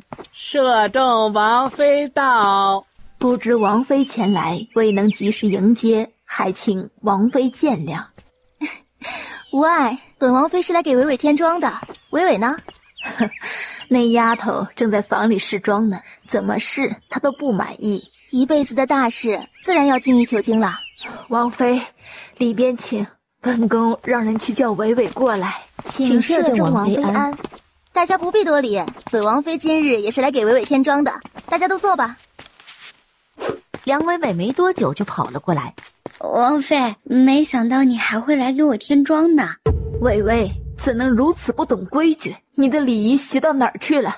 不是，今日他可是主角。这是送你的添妆礼物，你看看是否喜欢？梁伟伟笑着，直接接过来就打开一看。哇，好漂亮的头面，谢谢王妃。喜欢就好，我本也不知道送什么，拉了王爷一起挑的。喜欢。伟伟，给娘看看。梁伟伟把礼盒评亮了一圈。王妃，这礼太贵重了。它再贵重也是件死物，只要伟伟喜欢就好。马车走在街道上，他感觉到一阵灵力波动，却什么都没看到。这凡界居然还有如此修为之人，如此修为逗留人间作甚？这人修为很高，比你高。陆景城，你一天不怼我，你会死啊！人家修为确实比你高，已是灵丹初期，而你还在破骨中期，我有说错吗？灵丹境初期了，能看出是否是上界下来历练的吗？我可没公师叔厉害。观人辨识，你说这公师叔族在哪儿呢？怎么就找不到呢？你若跟着刘师叔，许就已经见着了。谁让你不跟呐？刘师叔族太难搞了，我说了半天不让我跟呐。哎，我们要不要跟着他去看看，看他是否有门派？你可以自己去看看，我就不陪了。哼，小气鬼，懒鬼。阿离，我在回来的路上感应到了灵力波动，可是有修仙界的人下来了。过2天就走了，不必理会。你认识啊？上界能下来的人里，少有我不知的。此次下来的是我同门师弟，还有2个小辈。下来历练的？不是啊，那来干嘛？许是来看你的。看我？我有什么好看的啊？他们知道你成亲了？我师尊算出来的，被我师叔醉酒传了出去。你还有个好酒的师叔啊，居然和谭西林那二货一样。那不用邀他们进来吗？不用管他们，一群私自行动的人，自是有人处罚他们。哎呀，师兄，你怎么能这么无情呢？我们好歹也是拜访师嫂的呀。有点辣眼睛。刚才在城外见着还正常，这会儿整什么幺蛾子？呵呵，师嫂，我是宫卫离的师弟刘元叔，你叫我元叔、阿叔都可以。别靠这么近，没眼看。师兄，你这娶妻的怎还是如此毒舌？要不把那俩人叫回来吧，毕竟是晚辈，一直让人流落在外面也不好。可不是，师兄见着我就让我带他们回去呢。去把他们带过来，休息一晚，明日便回去。刘元叔立即看向顾暖，希望他帮忙说两句。我自然是听阿离的。来一趟下界可不容易，还没待一会儿就走，多浪费呀！去找人。你这师弟挺好笑的，不过他说的也没错，刚下来就上去，的确也浪费。不过他们又不是历练的，下来玩也是他们自己浪费，不关我们的事。你这说还不如不说呢。娘，抱抱。哎呦喂，娘的辫儿来啦！来，娘抱抱。今儿不许抢，让我带回儿子。刘元叔带着陆景城和霍灵走进来。这是你儿子？不然是你的。刘元叔白了他一眼，就上前去逗孩子。景城见过师叔，霍灵见过师叔祖。你们俩都坐吧。刘元叔见两人这样，就知道他们不知道怎么称呼。哎呀，你们就叫师婶和祖婶就行了。祖婶儿，这什么鬼称呼？好，你们都坐吧。霍灵屁股刚坐下椅子，就站起来走到顾暖面前。祖婶儿，我可以看看孩子吗？可以啊，你可以抱着他。我真的可以抱？自然，他很乖的。你好啊，我叫霍灵。灵辫儿，你喊玲玲吧。便便。两人就这样来回的卯足劲儿的喊着。师兄，你什么时候带他们回上界？师尊他老人家可是盼着呢。再过段时间，我儿子还没回来。你儿子还没回来？这不在这儿吗？爹爹，宫卫离将他抱了回来。我大儿子宫耀。哈，还有个大的？我大儿子宫耀如今4岁了，与他师父出门历练去了，过几日便会回来了。4岁？这是怎么了？师嫂，你可真能生。这说的什么话？欠揍不是？不是，这不是在修仙界很难得吗？人家终其一生只得一子或一女。师兄修为这么高，还短时间就生了2个儿子，不是奇迹了吗？所以食言了，食言了。顾暖可不想在小儿子面前提他是收养什么的，就只好默认了。本来是让他们第2天就回去的，结果刘元叔硬是要等到宫耀回来。宫卫离冷冷地看了他一眼，也就同意了。阿离，这传送阵在哪儿啊？在七凤王朝那边，也是修仙者历练最常待的地方。那就是说，七凤王朝有很多修仙的人了。那为什么这边和云脉王朝都没人知道修仙的事呢？那是七凤王朝的人基本不往外走，都想有一天自己也能修仙登上上界。那耀儿他们是不是去七凤王朝那边历练了？既然修仙者都选择那里，应该是有什么特别之处吧？之前是，这一次我并不知道谭西灵带他去了哪儿。那如果我去历练，是不是也要去那儿啊？那边因是离上界最近的地方，所以灵气相对浓一些，且险境和猛兽也多些，更方便大家历练。相对的，又比上界要安全很多。上界妖兽无数且凶残，一些不放心自家孩子的，都会让人带下来历练。你当初也是这样下来的吗？不是，算是无意间下来的。幸好你下来了，不然我就遇不到你了。我们都得感谢他，不然我怎么能遇到你？阿离，我想耀儿了。过几日便能见到了。明日是伟伟的婚宴，刘元叔他们也是明天回去，我就不能去送他们3个了。他们不用送，自己走便好。走吧，去吃点东西，有备你爱吃的糯米糕。坐在客厅里的几位见两人这样进来，除了陆景城，其他人都眼眸含笑地看着。祖婶儿，下午带我们出去玩玩呗。好啊，我们去野炊吧。祖婶儿，什么是野炊？就是在野外弄吃的，在那儿边吃边玩。好啊，那我们现在就去。等我吃完些。呀，还真挺好吃的呢。到达目的地，就让侍卫和小厮们整理，自己开始弄料。祖婶儿还要自己动手吗？自己动手才有参与感啊！等会儿我教你，你上手试一下，挺好玩的。师嫂，我也要学。烧烤呢，一定要翻得勤快，这样才不会糊。等肉半熟的时候，再放盐和调料。小玲，你上手试试啊！今天自己做自己吃啊，不动手没得吃。师叔，您和师婶是怎么相遇的？意外吧？看来这个意外很好，您很喜欢他吧？这个意外的确很好，更好的是自己当时回桃花村了。吃点。不是说动手了才有的吃吗？为什么他可以吃？哼，因为他是我相公，有问题吗？啊，师叔祖，你的肉糊了！哎呀，我的肉！哎呀，这肉糊成这样了，能吃吗？不能，重新烤吧。师嫂，我可不可以蹭一点你的，尝一下就好？你问问你师兄，他同意我就没意见。他肯定不会给我的。所以还是自己烤吧。好吃哎！刘元叔立即从他碟子里拿了一串，吃了起来，是还不错。霍灵不敢对他怎么样，却还是暗暗地瞪了他一眼。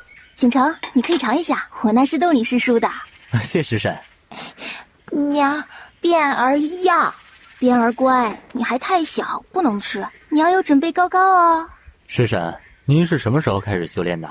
您是齐凤王朝的人吗？不是啊，我是遇到你师叔后才开始修炼的，我是你师叔教出来的呢。您和师叔认识很久了吧？这没有几10年的时间，不可能修炼到灵丹期。哦，4年05个月吧。是4年05个月16天。居然才认识4年，他4年就修炼到了灵丹期，4年生2个孩子，还能修炼到灵丹期。我想上山看看，你们有谁想上去的吗？结果是大家都想上去。霍灵抱着宫变不放，一抱上了山。宫卫离牵着顾暖的手不放，直接走到桃花林。上次说要带耀儿来这儿吃桃花糕的，结果我们来了，他又出去。那耀儿回来了，就再来一次。那挺漂亮的哎。走，我带你们去个更美的地方。哇，这都赶上云天峰了。云天峰上看到的都是绵延山脉，而这是一城啊。遇一人白首，则一城终老。白首不相离。霍灵还有眼力劲的走了。干嘛拉我呀？师叔祖，你就不能有个眼力劲什么的？人家俩人卿卿我我的，你站在那儿像怎么回事儿？俩人都这么多年了，还这么腻歪。陆景城看着飘落的花瓣，是啊，该死心了。什么？没什么，他们感情好不是很好吗？感情好，这一辈子才好过。我听别人说，感情好的一辈子都嫌短呢。修仙者寿命本就长，修为高的有万年之久，怎会嫌不够？那是因为你不懂感情。嘿，我是你师叔祖，懂不懂尊老？尊老还是爱幼呢？你爱幼了吗？两人你一句我一句的斗起了嘴。陆景城直接抱了宫变走了，他怕教坏小孩子。你们俩干嘛呢？师叔祖，你们下来啦。走吧，我们回去了。变儿呢？咦，便便呢？景城带走了，应该在寺里吧。变儿，糖人好不好吃啊？娘，吃好吃。变儿自己吃，娘不吃。我们回去吧，你们明天要回上界，我就不送你们了。师嫂，你可以不提这事儿的。不提，难道你们就不用回去了？别理他，我们先回去吧。爹娘，我回来了。儿子，可想死娘亲了。娘亲，耀儿也想你呢。哎呦，我儿子长高了不少啊，这一下重了好多了。呀，这就是我大师侄啊，不错呀，居然到了灵丹后期了。耀儿，这是你爹的师弟刘元叔，你叫师叔就好。这位算是你师侄吧，叫霍灵。这位呢是你爹师兄的弟子，叫陆景城，你叫师兄就好。刘师叔、陆师兄、霍师侄，有个才4岁的小师叔，好崩溃呀！爹，你把弟弟放下来，我也好久没见弟弟了。哥哥，唉，弟弟还记得哥哥啊？耀儿，你师傅呢？这谭麒麟不会把人送回来自己就跑了吧？师傅回去了，有人传信给他说有急事，他把我送回来就走了。还真是呢。耀儿，你们也见着了，明日一早你们就走吧。知道了，你不用赶了。来了才多久就赶了几次人了，也太不友善了。小妖儿啊，刘师叔这次没带礼物下来，等你们上去，刘师叔再补给你啊。好，谢谢师叔。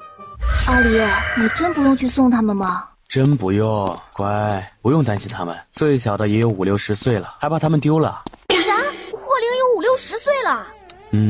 应是差不多55、56吧。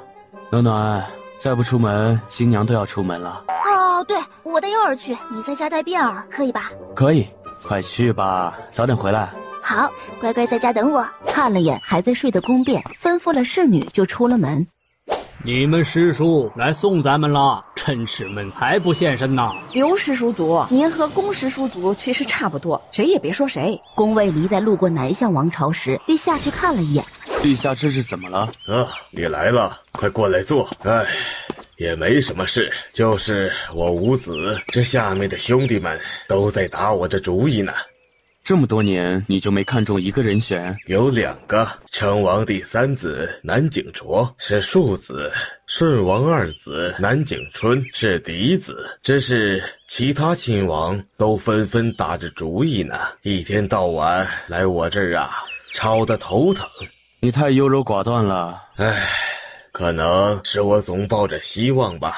你这是路过还是回来暂住啊？路过，来看看你。北校的老头怎么样了？前段时间怎么突然让位了？身体不行了，也就这段时间的事了。你现在在北萧？欠他的还了。云脉的、北萧的、南向的、东林的，你都还完了吧？就差西凤王朝了。你是不是打算回去了？目前还没有，回去时会传信于你们。你好好注意身体吧。你们5人就只有你和凤帝身断还见了。拍了拍他的肩头就消失了，只留下一句当断则断。南帝愣了会儿，这才回神，立即写下一封密圣让进士去传。这就是你挑了好久的妆。别提了，这是我挑的看得最顺眼的了，其他的更吓人。去把脸洗了，我来帮你画，包你满意。哇，王妃，你太厉害了！好说，这算是新婚礼物啦。没问题。祝你新婚快乐，百年好合，早生贵子。谢谢王妃，你这里啊可是送了双份啦。因为我们来了2个人啊。摄政王也来了。是耀儿，他跟我一起来的，在外面呢。哎呀，我好久没见他了，赶紧叫他进来啊！得了吧你换好嫁衣我再叫。对，赶紧换衣服。梁伟伟招呼侍女帮自己换衣服，自己这算是送唯一的好朋友出嫁了。王妃，快叫耀儿进来看看，他姨可是要出嫁了，让他看看漂不漂亮。很漂亮。哎呀，耀儿可真是越来越可爱了。我儿子一直很可爱啊，还很厉害。娘，您可以只说我厉害的。在场的人都笑了起来，纷纷笑着说世子太可爱了。耀儿长大后一定会比你父王更厉害的，这个是一定的。伟伟，这是娘司里为你准备的，你好好收着。娘，我们家伟伟也长大了，如今要嫁人了，到了夫家可不比自家，你要多听听无垢的话。我才不要听他的呢，他得听我的，不然我就不嫁了。这傻丫头，本宫的女儿真好看。那是，也不看看我是谁，是吧？嘿嘿。他俩回到王府，可是一直在等我们。我已送信给你二哥，说我们要出去一段时日，我们准备出发下个副本吧。好啊，不过这个副本难吗？难不难，自然是要看你了。这是你的历练之旅，难度在于你的成绩。有信心吗？当然，我是谁，这点信心还是有的。那我们出发吧。叫过宫耀，一手抱着宫变，一手搂着顾暖的腰就飞了出去。宫耀在后面跟了上来。到城外，你让我自己御剑可以吗？好。试着御剑飞行了一下，有些不稳，但还是可以的。阿离，我可以了。耀儿，跟上你娘。暖暖要以灵气开路，挡住风。好。顾暖试着按照他说的做，果然不会枪锋了。儿子，你这是什么剑？感觉很有来头的样子啊！小追影是师傅帮我寻来的剑。还挺酷的。娘，飞行注意眼神，小心掉下去。臭小子，有这么咒娘的吗？我这可不是咒您，而是在提醒您。哼，阿离，有多远啊？还要飞多久？跨过这片山河便是了。这边是南向王朝，西凤王朝与南向直领。南向王朝，你是什么身份啊？不会又是王爷吧？也是异姓王。这个王朝的副本刷完了？现在只剩下七凤王朝的，其他均已完成。娘，爸爸，辫儿，娘现在还不是很熟练，还抱不了你。你下去了，娘再抱你吧。宫变嘟了下嘴，就趴进宫卫离怀里，不肯抬头了。有时进退，不是什么时候都可以任性的。宫变小身子一抖，扁嘴就要哭。哭个试试。他还小，你别这么吓他，道理也要他大一点才能懂啊。小辫儿，乖乖听话，娘等会儿下去就抱你，好吗？娘现在抱不了你，娘功力可没你爹的功力好。娘，爹坏。爹太坏了，怎么能吼我们小辫儿呢？爹坏，但是爹也是在担心你啊，要是你掉下去了怎么办呀？是吧？爹坏。好了，别闹了，暖暖下去休息一下吧。这是在七凤地界还是南向地界？这是南向地界，越过这座山脉就到七凤地界了。我们今晚在这儿休息吗？不了，我们等会儿加速越过这个山脉就到边城了，在那儿休息吧。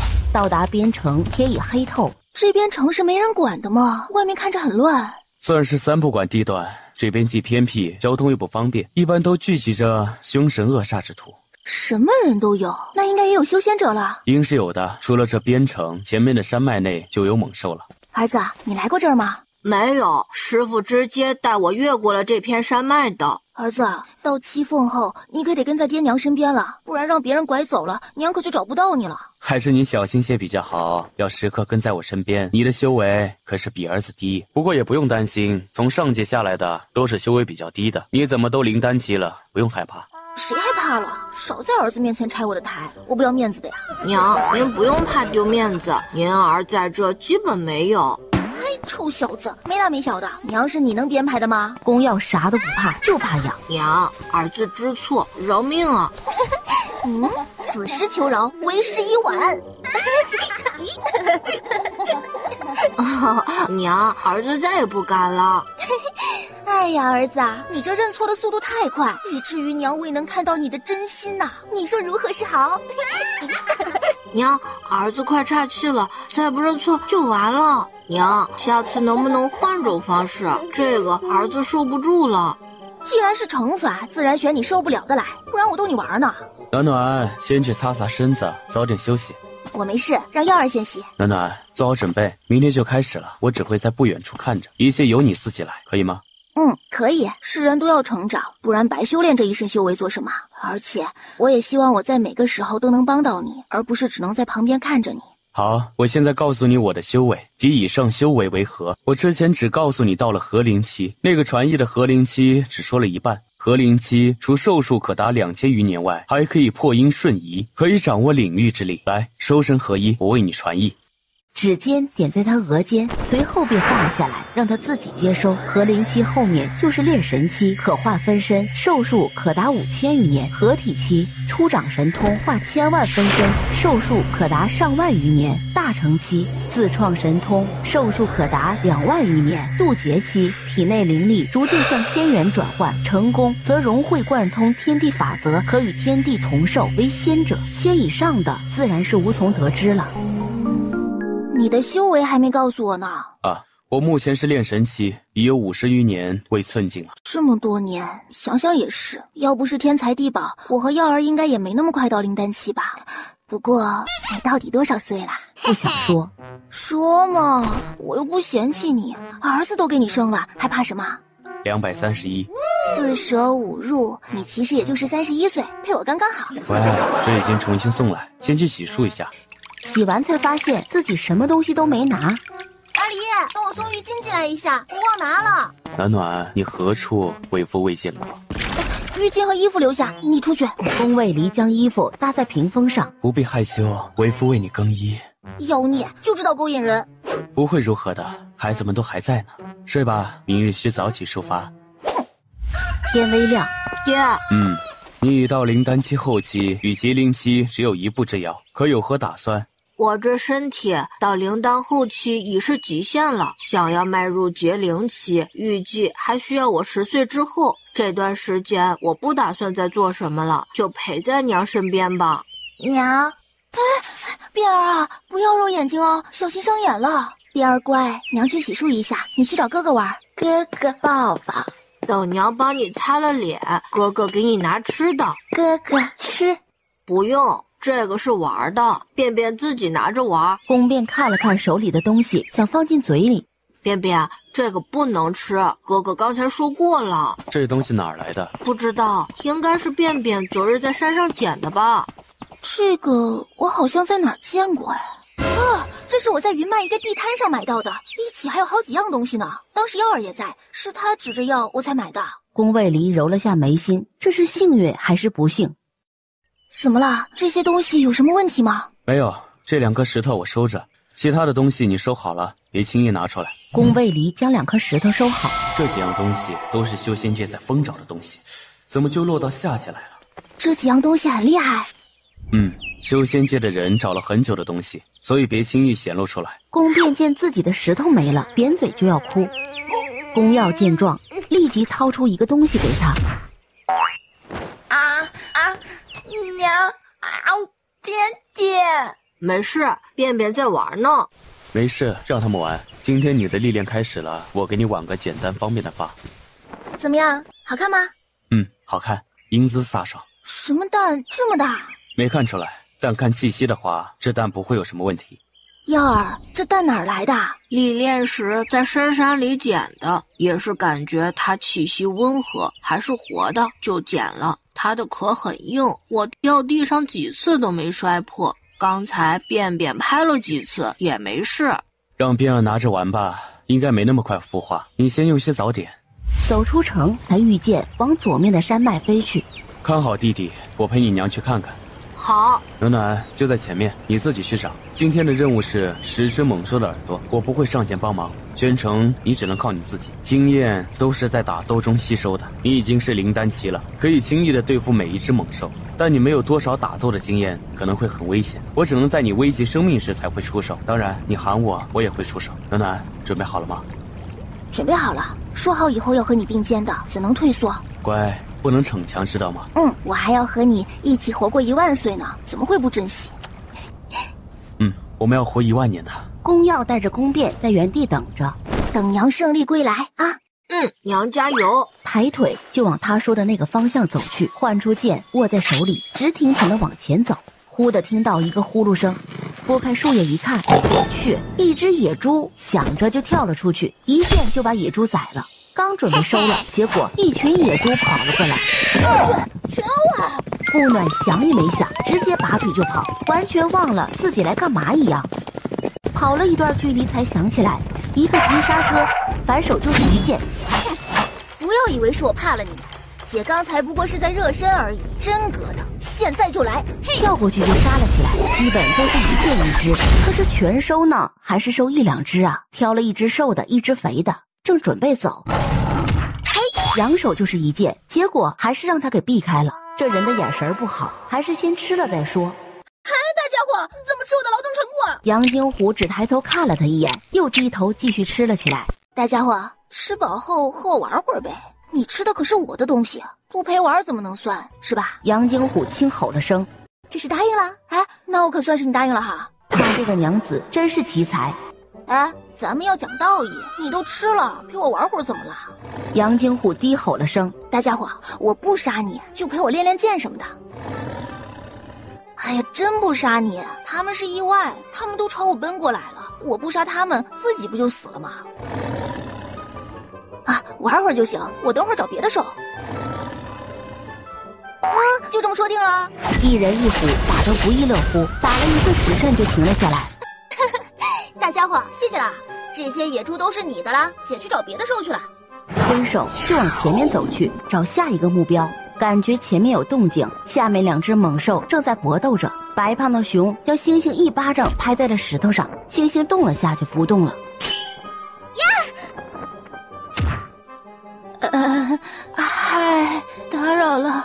白熊看了他一眼，转身就走。怎么就走了？白胖熊走到一个低洼处，然后直接躺了进去。这是自我放弃了还是怎么回事啊？需要我帮忙吗？我身上有药，我家相公备的。白胖熊看了他一眼，吼了声。白胖熊疼得龇牙咧嘴的。我不懂医，所以将就一下。看来这架是打不成了。白胖胖，你自己休息吧，能不能好就看你自己的造化了。如果想找猛兽打架的话，还得一个山头一个山头的找，他就不信了。今天要是没找到，他就不回去了。这不就找到一只了，直接下去就来真的，一剑就直接挥了过去。猛兽躲开了，旁边的树直接倒下。猛兽看了他一眼，大吼一声就跳了过来，一掌拍了过来。顾暖躲开，立即又迎了上去。一人一兽，越打越兴奋。旁边的树一颗颗倒下，都没下死手，就这样打着。不打了。打了1个时辰有了吧？长得4不像的猛兽咧了下牙，走过来就拍了他一下，哇哇的叫了2声。你吃肉不？我打了野猪，烤野猪吃吗？稍微处理了下，就开始烤了起来。4不像就蹲在旁边猛吸口水，直勾勾的盯着野猪。离远点，口水别滴到食物上去了，我还要吃的呢。4不像听话的后退了一步，烤了会儿，又在野猪身上划了几刀，又撒了些佐料，直到颜色金黄，才大功告成。上面剩下的都是你的了。阿狸，你要不要吃点？回应他的是一阵沙沙的风声。好吧，不吃就算了。4不像左右看了看，然后手就伸向了架子上的烤全猪，烫得他猛地缩了回去。傻呀，你最少也把食物拿下来吧，直接在火上拿，你也是厉害了。4不像吃得贼快，像是怕被别人抢了他似的。还要吗？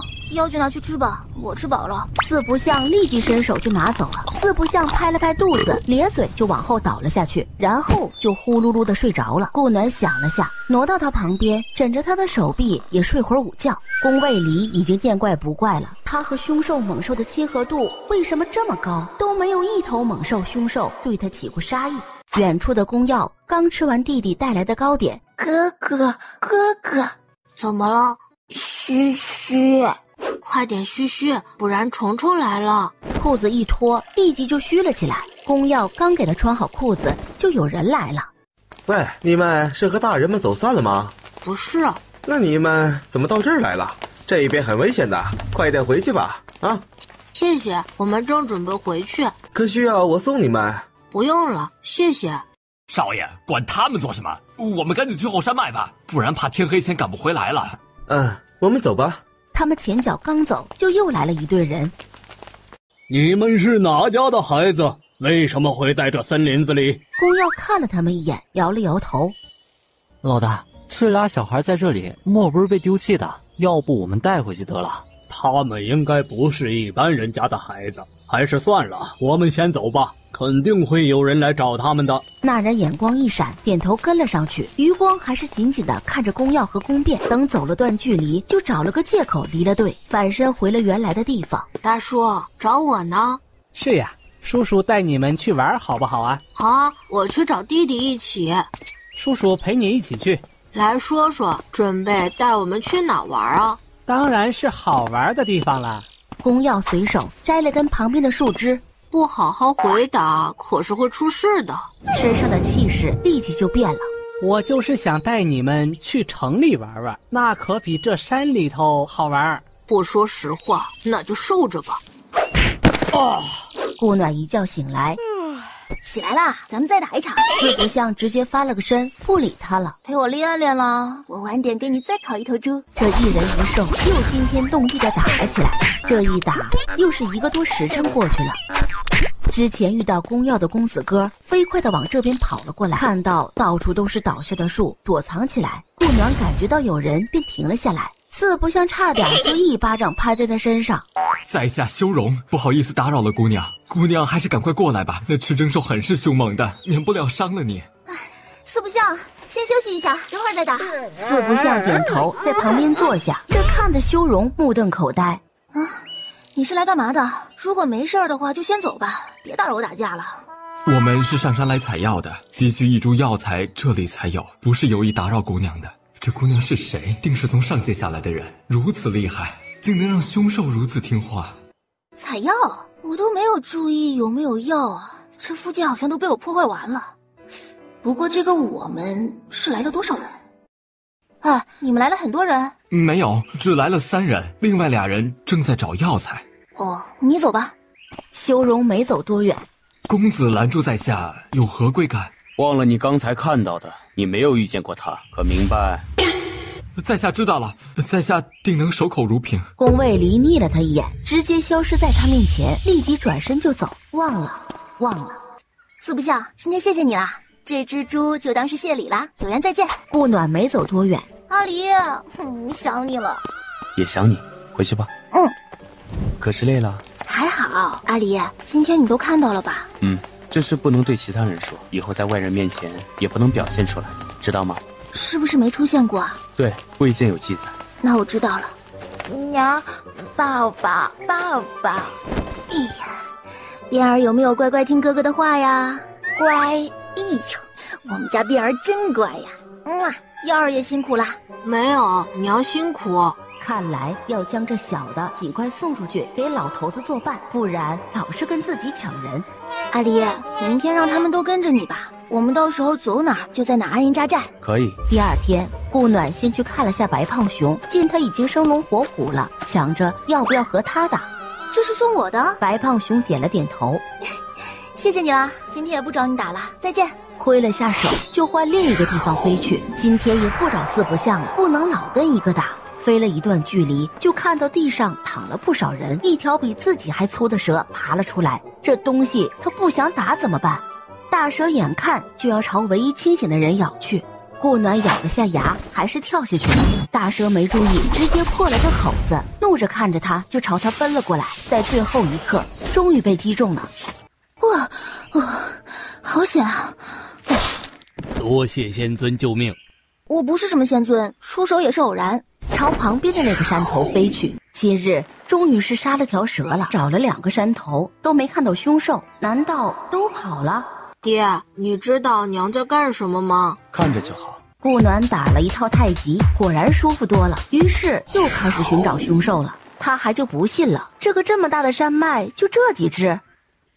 走到一处断崖边，看着崖壁上有只正散着细小光的花，从储物袋里拿出一个玉盒，放进玉盒里，然后盖上。东西一收，立刻就有东西过来了，尖叫了一声，抬脚朝他挥了过来，提剑就与他打了起来。我去，这个蝎子很难打哎！看，小三终于来了。顾暖转身跳到巨蟹背上，一剑插入了后心。暖暖，这是巨蟹兽体内有妖丹了，你可以看一下。左右看一下，没看到人。这是传音入秘，改天教你。哎，妖丹在哪儿啊？不是说修仙界的妖兽不太有妖丹的吗？在妖腹处，他是得了机缘，已炼制半妖。暖暖，你也得了机缘。我得了什么机缘？后面结束了再说，你继续。顾暖飞过2个山头才落下，也不找了，直接用灵力搜了一下，很快的他就找到了，直接朝目标掠去。Hello。你声音挺独特哈，哎，和你商量一下，陪我练练怎么样？就玩玩，不杀你啊！他不杀对自己没杀意的凶兽猛兽。哇，怎么说动手就动手啊？那我就来啦！顾暖和他打了半个时辰，都未能碰到他，斗志一下就上来了，进攻的更加凌厉，速度也快了不少。直到天黑。谢谢啦，也不知道你是吃什么的，我这也没什么别的东西，只能口头感谢了。唉。好，明天给你送过来，再见。阿离，你之前怎么没教我传音入秘啊？之前我们一直在一起，一直没用着，所以便没想起来。那你现在快教我。好，注意接收。又是以传译的方式传给他。你这师傅真不称职，教什么都是以传译的方式，这样更易懂，你理解的更快些。你说我得了机缘，是什么机缘？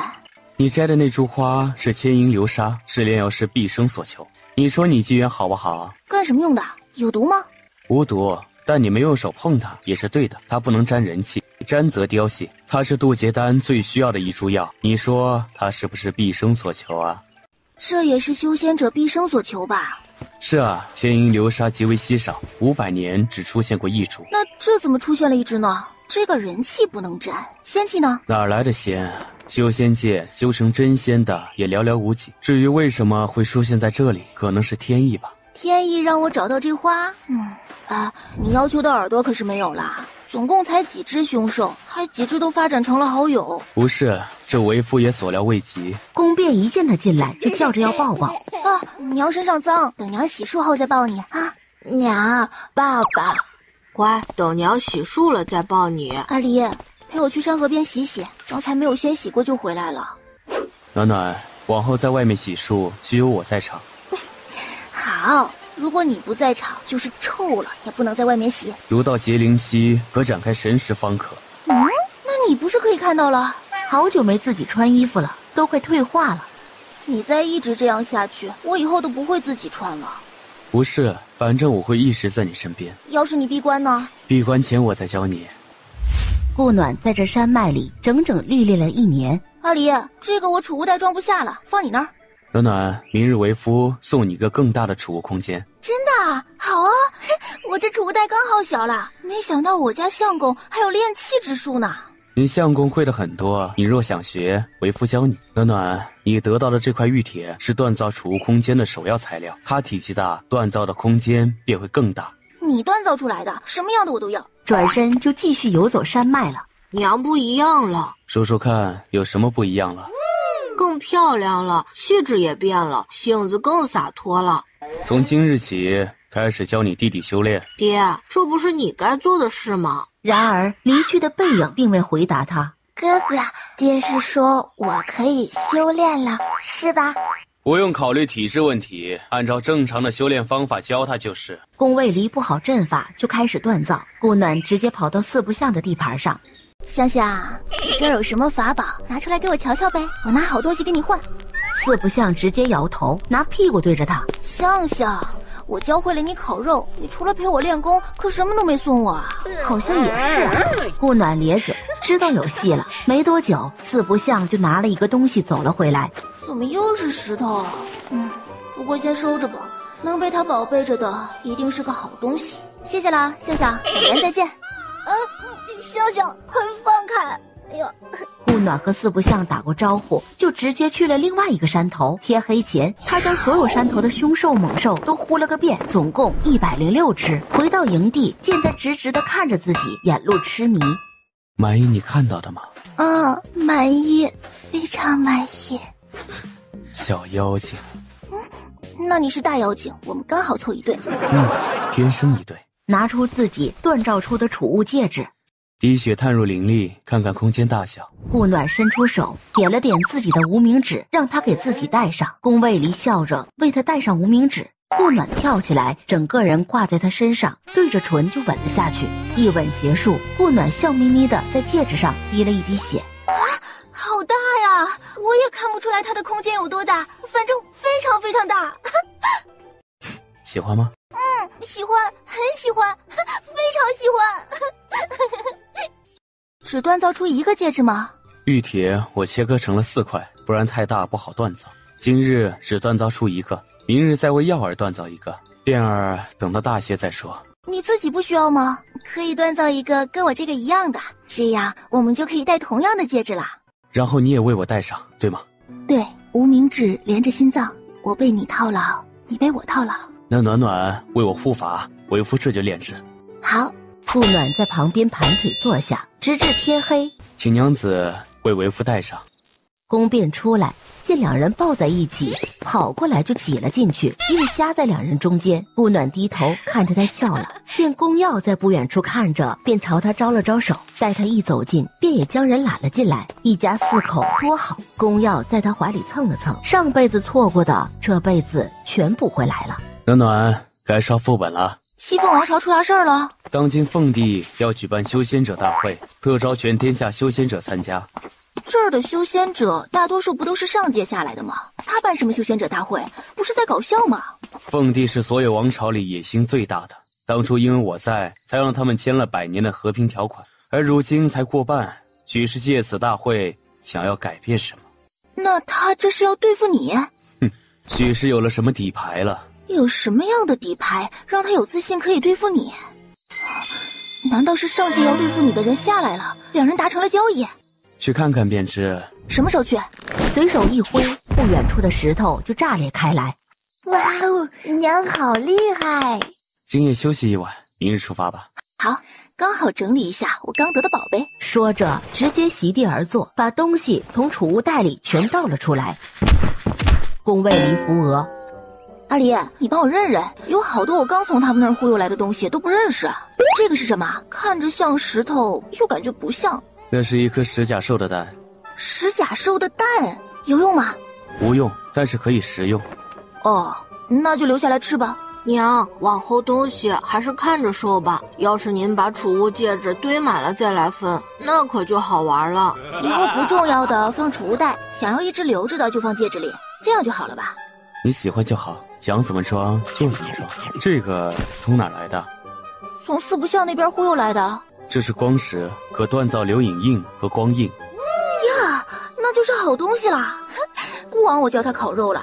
三人分这些东西就花了不少时间。阿离，儿子，有你们要的不？随便拿。不用，你留着玩吧，如有需要再找你拿。之前说要帮耀儿和边儿打造的红暖玉，好了吗？放心，早已给了他们，都带着呢。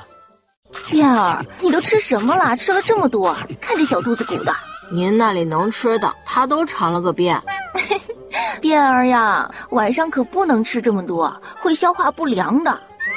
好吃，还好吃呢，都打嗝了。第二日天一亮，收拾东西就准备出发。宫卫离在前方领路。阿离，那是什么地方？那是凡界最大的修仙宗门千年宗，前面快到七凤都城了，我们直接回王府。几人直接落在德王府内，刚一落下，就有士兵围了过来。属下参见王爷，恭迎王爷回府。通知管家来见本王。奴才不知王爷归府，未曾迎驾，还请王爷恕罪。王府的人呢？奴才多年未见王爷归府，便遣散了不少无用之人。如今王爷归府，奴才这就去安排。这是王妃，往后由王妃掌家。那这是王府的库房钥匙，还有清单，你有空就去看看。看了眼紧张的管家，还有什么不明白的？好，明儿我去看看。你这王府也是够穷酸的，这么空空荡荡的，居然什么值钱的东西都没摆，摆了有几个还是假的。哎，这桌子也是，连个茶具都没有，不会连库房也是空的吧？哎，东西还挺多的，金丝楠木屏风，哎，这个好，明儿拿出来用啊。血玉珊瑚，这东西好看，应该摆在外面，看着都大气些。他每说一样，管家就抖一下。本王记得这珊瑚应是摆在前厅的，为何不在了？王爷，奴才给收到库房去了，明日一起拿出来。何须等明日？今儿天色还早着呢，现在去吧。王妃刚回府，今日多加休息，明日一早，奴才定能将事情办妥。希望如此。就看你能吐出多少了，逃肯定是逃不掉的。管家，你是知道我叫王爷身份的吧？是，属下知道。好了，去安排吧，找人打扫一下王爷的院子，我们暂时就住在那儿了。是，奴才这就去办。要不把人抓起来吧，直接快速。可以，守卫王府的都是龙卫，有什么都可以找他们。直接让龙卫将管家和相关人员都抓了起来，真抬东西搬到自己家了，直接打到招为止，但还少了部分现银，都让他儿子拿去赌了。这么多年拿着银子在外面开几家店铺，不一下子就能把本儿赚回来吗？还真是只有当奴才的命。重新从伢子手里买了些丫鬟侍女，总算是像点样了。宫卫离在他处理管家的时候就进了宫。你这么快就来了，朕还以为你还得过段时间呢。凤帝很失望，不是你让本尊尽快过来的吗？哪能啊，欢迎你来七凤王朝。想靠近他，本尊不喜别人近身。凤帝这么急找本尊来，是有何事需要本尊帮忙的？就是心里说的那样，朕想办修仙者大会，想请你帮忙一起。凤帝，我的承诺是帮你们每个王朝稳固朝堂一次，意思你没弄错吧？朕明白，可是……既然明白，就没有可是。其他王朝的承诺我都已如实兑现，西凤自然也不例外。西凤如面临灭朝之危或朝堂不稳，本尊都可帮忙，其他之外的不在承认范畴之内。本尊知你的野心大，但野心需要实力支撑，不然就是万劫不复。朕有实力。如你毁约，我的承诺将不在，你自己考虑好。说完，身形就消散在御书房。你的实力如果是他的话，那就不算是小卒之辈吧。凤帝一下惊了，心里把不准他到底修为如何。他若修为高，何须在下界虚度100年？还小卒之辈，本座倒要看看谁才是无名小卒。黑袍人见他脸上的犹豫，轻笑了声。他在人间这么多年，我早已超越了他。凡界怎能与修仙界相比呢？他如今已有妻儿，更加容易对付了。妻子还是在凡界娶的凡人，真是不知好歹呀！修仙界有如仙子的人等着不娶，反而娶了个凡人为妻，愚蠢。你调查过他妻儿？凡人何须调查？本座一只手就能捏死他。这下凤帝是真的放心了。宫卫离回到王府，阿离，你也来，这个平心静气还有助于修炼。于是宫卫离也加了进去。顾暖打一招念一句，他一下就掌握了。练了会儿，就感觉自己沉浸好久的东西要松动了，于是更加的放空自己，慢慢的跟着他的节奏来。你才学怎么就打得比我还好？暖暖，你这套功夫是什么？太极？怎么了？我感觉自己的瓶颈松动了。真的？那我们再多练练。够了，明天再练，今日练再久也无用了。他没想到这看似毫无章法的功夫会让自己瓶颈松动。爹娘，便便进入初灵期了。顾暖立即跑了过去。我们便儿真厉害，才2天就成功了，比你娘我厉害。耀儿，最近看好便儿，别让他出王府。这修仙者太杂乱，为防别有用心之人，尽量别离府。是，爹，孩儿知道了。那皇帝怎么说？让我协助举办修仙者大会，我拒绝了。这种事不在我的承诺范围之内。他应该会毁100年之约，他若毁约，我的承诺便不在。他应该不知道，有一句话叫做贪心不足蛇吞象。此句甚好。便儿长大了，娘力气小，抱不动了。娘骗人，前2天娘还搬了个大石头回来。那不是双手抱着的吗？你看娘单手抱你，肯定就抱不动了。这只手放开就可以抱我了呀，牵着爹干嘛？爹这么大了，不需要牵了。宫耀第一个笑了，直接笑喷了。她是我的娘子，就应该牵着我。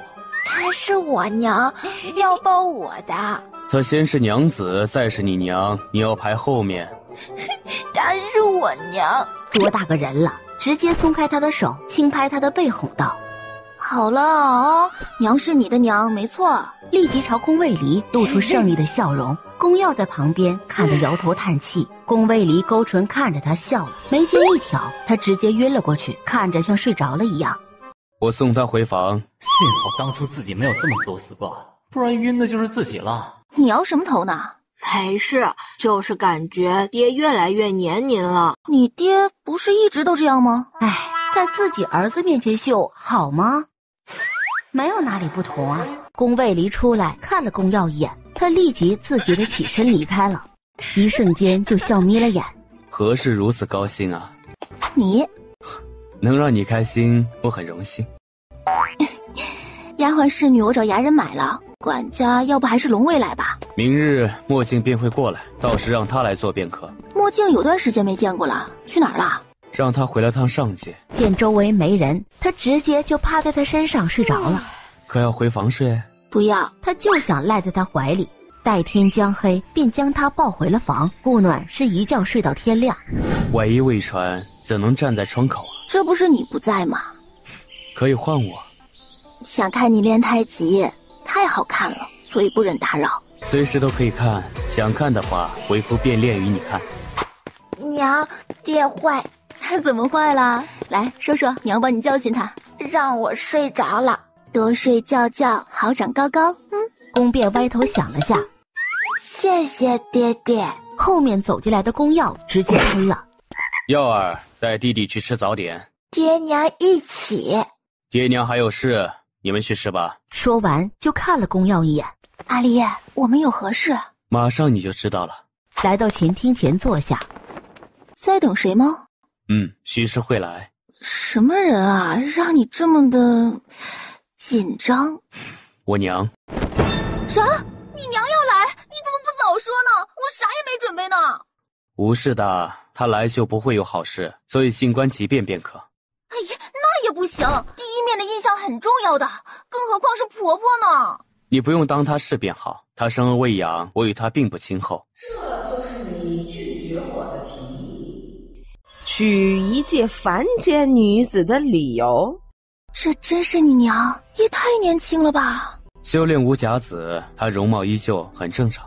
何止正常啊，这也太美了。见她临丹期了，也是惊讶了下。我是她娘，崇月宫公主月琴纱，你跟着她喊就好。娘，我孙子呢？在后院吃早点。她真是你娘？如假包换。哇，娘真是太美了，难怪你这么帅，得感谢娘啊。美人娘进去不一会儿就抱着小的牵着大的走了出来。这2个我可以带走吗？不行，您可以看，但不能带走。这一会儿怎么看得够？您可以住在这里啊，随时都可以看。不行。阿离，那怎么办？娘要将儿子带走，我不要。放心，我不会让他带走的。娘，祖母。对，娘知道，你不用介绍了。 2个至少我可以带走1个吧？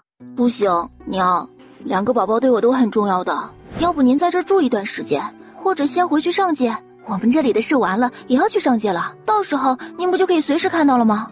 那我在这儿住下，跟你们一起回上界。你的崇月宫不管了，有长老呢。最后，月琴纱还是住下了，将2孩子都搬去了自己的院子。宫卫离突然觉得如此挺好。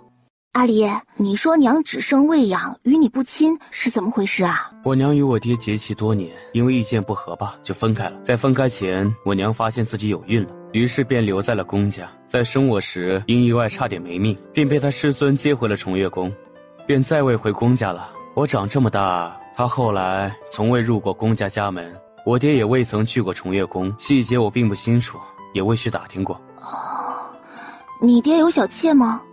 并未。那你爹和美人娘分了吗？就是断气了吗？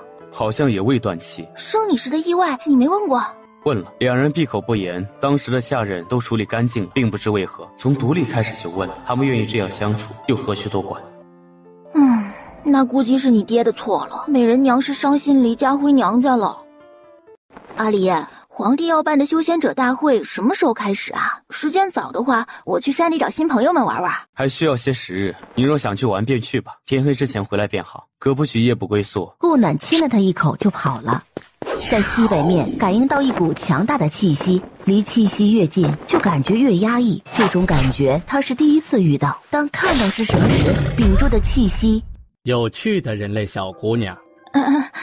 嗨，会说话的叫。你如何找来的？感受到你的气息了。哦，你身上有股让我们亲近的味道，是什么？我没什么味道啊。你走吧，这附近没有凶兽可以猎杀。那什么，让我缓缓可以吗？腿麻了。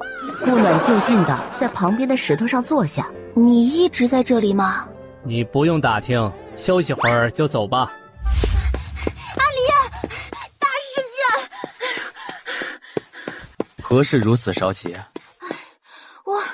我在离都城不远的山脉里看到蛟龙了，很大，我腿都吓软了。你可有伤着？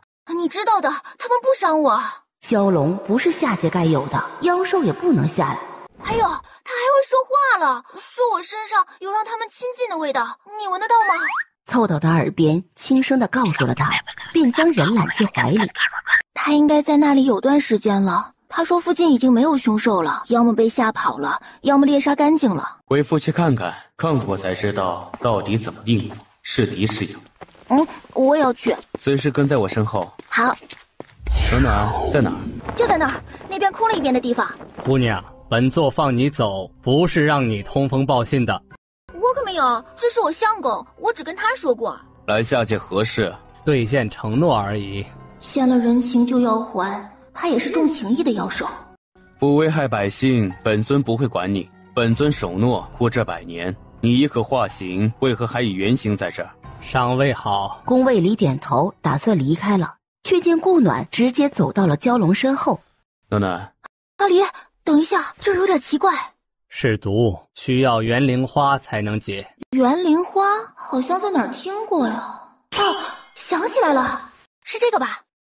可以给本座吗？本座可以给东西交换。给你可以，不仅要给东西换，也不许对付我相公。没问题，本座被带下来，也只是来助威，不伤及无辜的。我相公也是承诺护着七凤100年，若凤帝毁约在先，承诺自然就无效了。那估计你家相公不用兑现承诺了，凤帝好像要病了。蛟龙说完就闭了嘴，好像说了不该说的。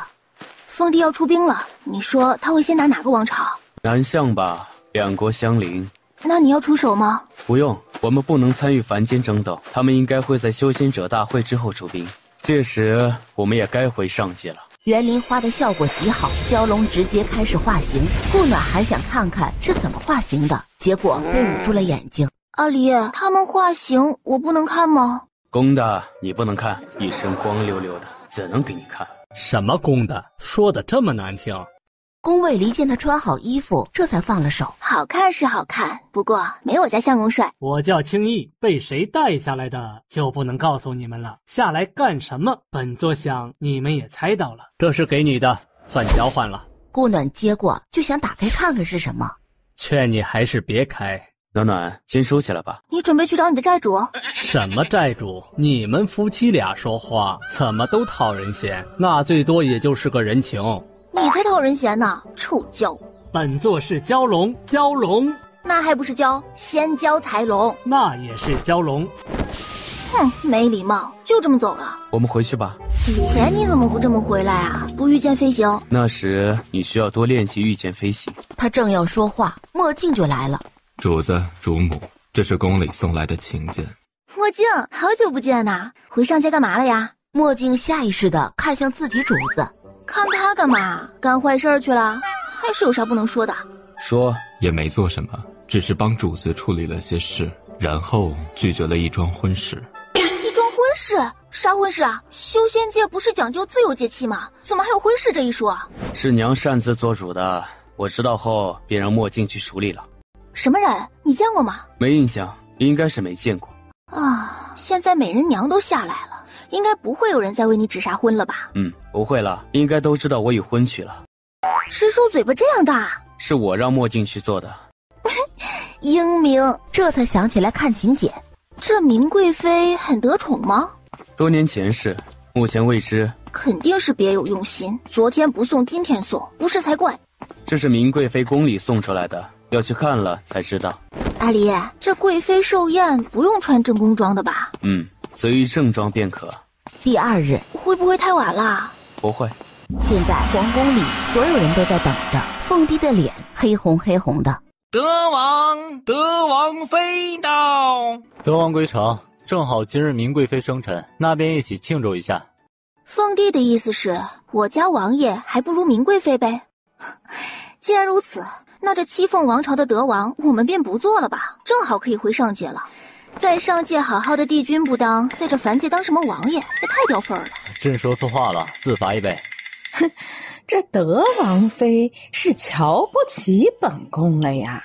一个妾有何资格让我瞧得起啊？又有何资格与我家帝君相提并论？你德王妃是何修为，如此的嚣张？我很嚣张吗？我还有更嚣张的，你要体验吗？凤帝，本尊说过，你若毁约，你七凤王朝是成是败，本尊都不会再管。你请的人，本尊知道是谁，他找的谁，本尊也知道。你们好自为之吧。说完，抱着顾暖就消失不见了。各位爱卿，宴会就到这了，都散了吧。你到底有几分把握？9分，不要着急，还有6天就是修仙者大会了，到时你发兵是万无一失的，那天也将是他的死期。你找的是何人？为何他说他也知道了？他不可能知道，我找来的是妖兽，你觉得他会知道是谁吗？什么妖兽？他要是失控了怎么办？妖皇境的怎会失控？那好，朕去找将军商议，6日后点兵南乡。等他走了，蠢货，回到王府。哼，这个皇帝有点蠢，不是很蠢。看样子是要开战了。你当初是怎么与他们签的协议？为何要签这个约？当时与他们几人相遇纯属意外，他们是怎么聚到一起的我不知。我是在之前带你去历练的山脉中遇见他们的，那时他们都还小，10多岁的年纪，意气风发的要进山打猎。而我当时被封了修为，正在被凶兽追，刚好遇见他们5人，便出手救下了我。经过几天相处，才知道大家的身份。当时是云脉先帝提议的签订100年和平之约，由我见证，而我得他们所救，便许下100年守护之约。100年和平之约不毁，我便许每一个王朝一次和平。之前与你说过，其他王朝的承诺已兑现，只有七凤王朝的了。如今他要毁约，这份承诺将不再有效。谁封的你的修为？这需要比你高的人才能做到的吧？还有一种药也可以封住修为一段时间，而这段时间足以让人失去力量，被消灭。你为何不先找他报仇，而是在凡界耗了这么久？我自然是上去过，我毁了他的修为便下来了。这里第一有桃花村之约，第二有这5个王朝之约。桃花村之约是你第一次下来签下的是吧？那给你下药的人修为已经被你废了，那这次是谁？应是他儿子龚离浩，而且我并没有废了他的修为，只是将他的修为打至破骨期。姓龚，你族人？对，给我下药的是族叔，现在应在刑事殿受罚。他原来是什么修为？和灵后期。和灵后期，差点就迈入炼神期了。你将人家打到了破骨期，能不黑你才怪呢。为取他性命，这惩罚已是算轻的了。人家说不定宁愿你取他的命呢。暖暖，你这样明日又别想起床了。不行，你的奖励已超龄。凤帝在修仙者大会前期没有再出什么幺蛾子，只是这都城修仙者是越来越多了，随时能碰见斗法的。顾暖走在大街上，看着前方一对身穿紫衣的人径直朝这边走来。顾暖退到旁边，让他们先过。看到路过中的一人有些眼熟，像谁来着？云脉王朝的丞相，他怎么也加入了修仙门派？那个什么场地不好看？还行吧，这七凤都城是越来越乱了。娘，你可要帮忙看好边儿啊！谁敢在我眼皮子底下抢人，本公主剥了他的皮！宫变拍开他的手就往顾暖身上扑。娘，祖母坏。嘿，变儿说说，祖母怎么就坏啦？祖母老是逗我，哼！好，祖母不逗你了，祖母带你去吃好吃的。好，娘可不能让他吃多了。放心，不会的。宫卫离正在院子里看书。不是去看场地去了吗？怎么这么快就回来了？看了，没什么好看的就回来了。阿离，你说他这修仙大会的彩头是什么呀？总要有吸引人的东西，人家才会放下时间过来参加的吧？据说是妖王内丹和一柄地级灵剑。妖王内丹不会是你那族弟提供的吧？还有这灵剑还分级别的吗？灵剑分天地玄黄4级。那你给我练的剑是什么品级的？圣级。你刚不是说天地玄黄4级吗？是你4级没让我说完，4级之上还有圣级与仙级、神级。你那柄呢？应该是半神级吧？为何是半神级？师尊炼制神级失败，在仙级之上，神级之下吧。哦，你师尊很厉害吧？不过你也不差，妖王内丹应该不好取吧？不然一颗妖王内丹和一柄地级灵剑就吸引了这么多人。妖王相对于灵丹期修士，而且还会占有天生的优势，并不好猎杀。而且你也不要小看一柄地级灵剑，在凡界，一柄地级灵剑就值万颗灵石了。这么值钱啊！顾暖回头看着他笑了。我家相公价值连城，是无价之宝呢。啊，那这2样东西咱们要不要？你要是想玩，可以去玩玩，东西咱们不缺。需要报名吗？无需，乖乖别动。哦，对了，我在千年宗的队伍里看到云脉的那个丞相了。云脉丞相东城林，是叫这个名字吧？那个与郡主成亲被咱们毁了的那个，看他样子好像进千年宗不少时间了，是元灵期修为。应是我们走后，他就离开了云脉。你说他恨咱们吗？恨不恨都无所谓，如果恨，他终其一生便最多只能到结灵期；若是不恨，他做什么都与我们无关，哪怕他成就大能。修仙者大会这日，暖暖，为夫不想让你出门了。你娘子我也不想让你出门，怎么办？那就不去了。那可不行，我打扮得这么漂亮，就是为了闪瞎他们的狗眼。娘和爹真登对，神仙眷侣，儿子有眼光。听说这德王是上界下来的大能，修为应是常里人最高的。那可不，听说这王妃啊，还是他在这凡界娶的凡间女子呢。不过这王妃修为看不透啊，难道已入破骨期了？应该是，他们带过来的小孩修为也不低了，都是看不透的。他们家如果要争的话，我们千年宗怕是没什么希望了。我们宗主也才灵丹期。哎，别说了，宗主来了。宗主，你说德王他们会上场吗？应该会的，小世子应该会上场玩玩。至于会不会争到最后，不好说。弟子苦着脸退了回去。别丧气，世子应是上场玩玩，你们尽力就好，别坠了千年宗的声望就好。是。顾暖看过去，就见东城林正看着自己这边。儿子，你去不去？宫耀直接摇头。得，那就看看吧，都太菜了，上去太掉价了。众位仙者都辛苦了，请坐。修仙者大会，朕请了上界的大能前来主持。今天大会的奖励大家应该都已经知道了，现在我再出一个得冠者，本座便收他为徒。所有散修一下子都沸腾了起来。看得出是你族弟吗？看不出，他用灵气阻碍了神识探索。那你说他会收下第一名做弟子吗？修仙者都重诺，但他就不知了。大会现在开始。锣鼓一响，就有人跳上了挑战台。凤帝，你毁约了。那又如何？有他在，朕怕什么？既然已定，那就好自为之吧。明日本尊便会搬出德王府，德王此贤也不合适了。不用明日了，让墨镜现在就安排吧。府邸我早就找好了。看你能得意多久。阿离，你族弟多大了？近200岁了吧？怎么了？你看看他身形，像吗？你族弟个子这么小？他从小就瘦弱，我下来前他还是小小的个子。早产儿吗？这个位置他是叔父从外面带回来的。挑战台上已是元灵气的修士在挑战了。宫卫离突然看向了南方。怎么了？青衣来了。青衣，你不是应该在边境吗？怎么来这里了？和你的约定是吓唬一下人，已经全部吓过了，自然就回来了。青衣话一说完，直接就飞走了。能者，是怎么回事？他怎么走了？大会继续。这位能者不知可否露出真容？黑袍人看了他一眼，就挥了过去。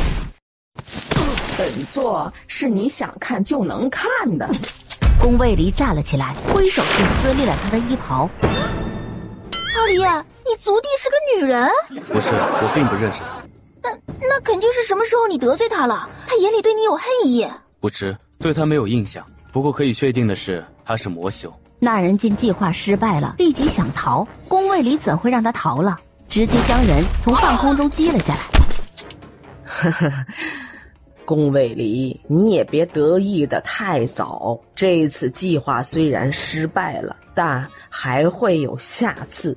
你是何人？为何要针对本尊？我是谁并不重要，我师父是不会放过你的。他的计划到底是什么？难道只是为了招人入门，一起加入魔修的队伍？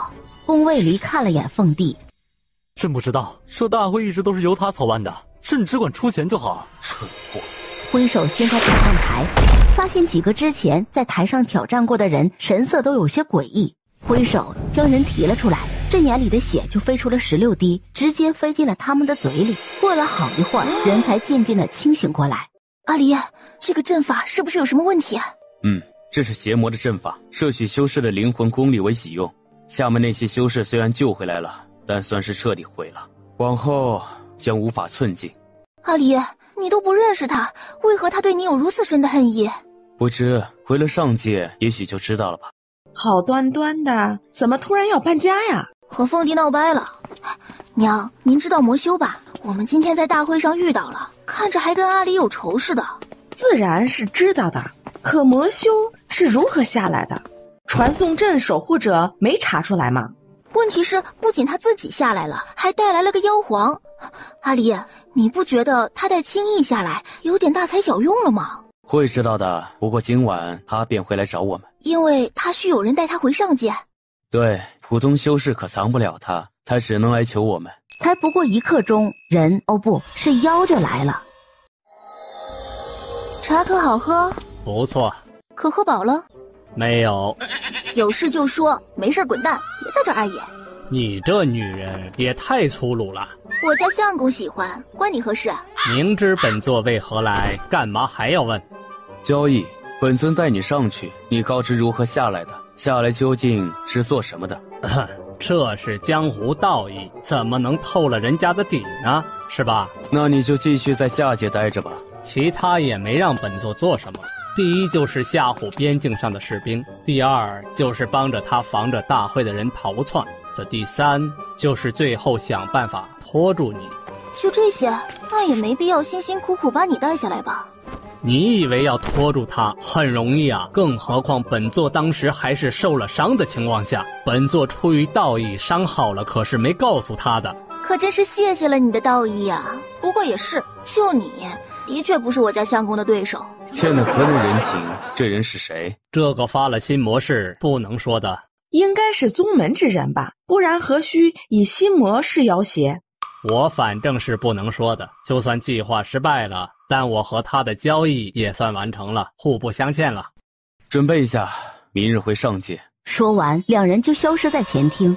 这夫妻俩真会生，居然生出了个天灵体。阿离，明天真的要去上界了？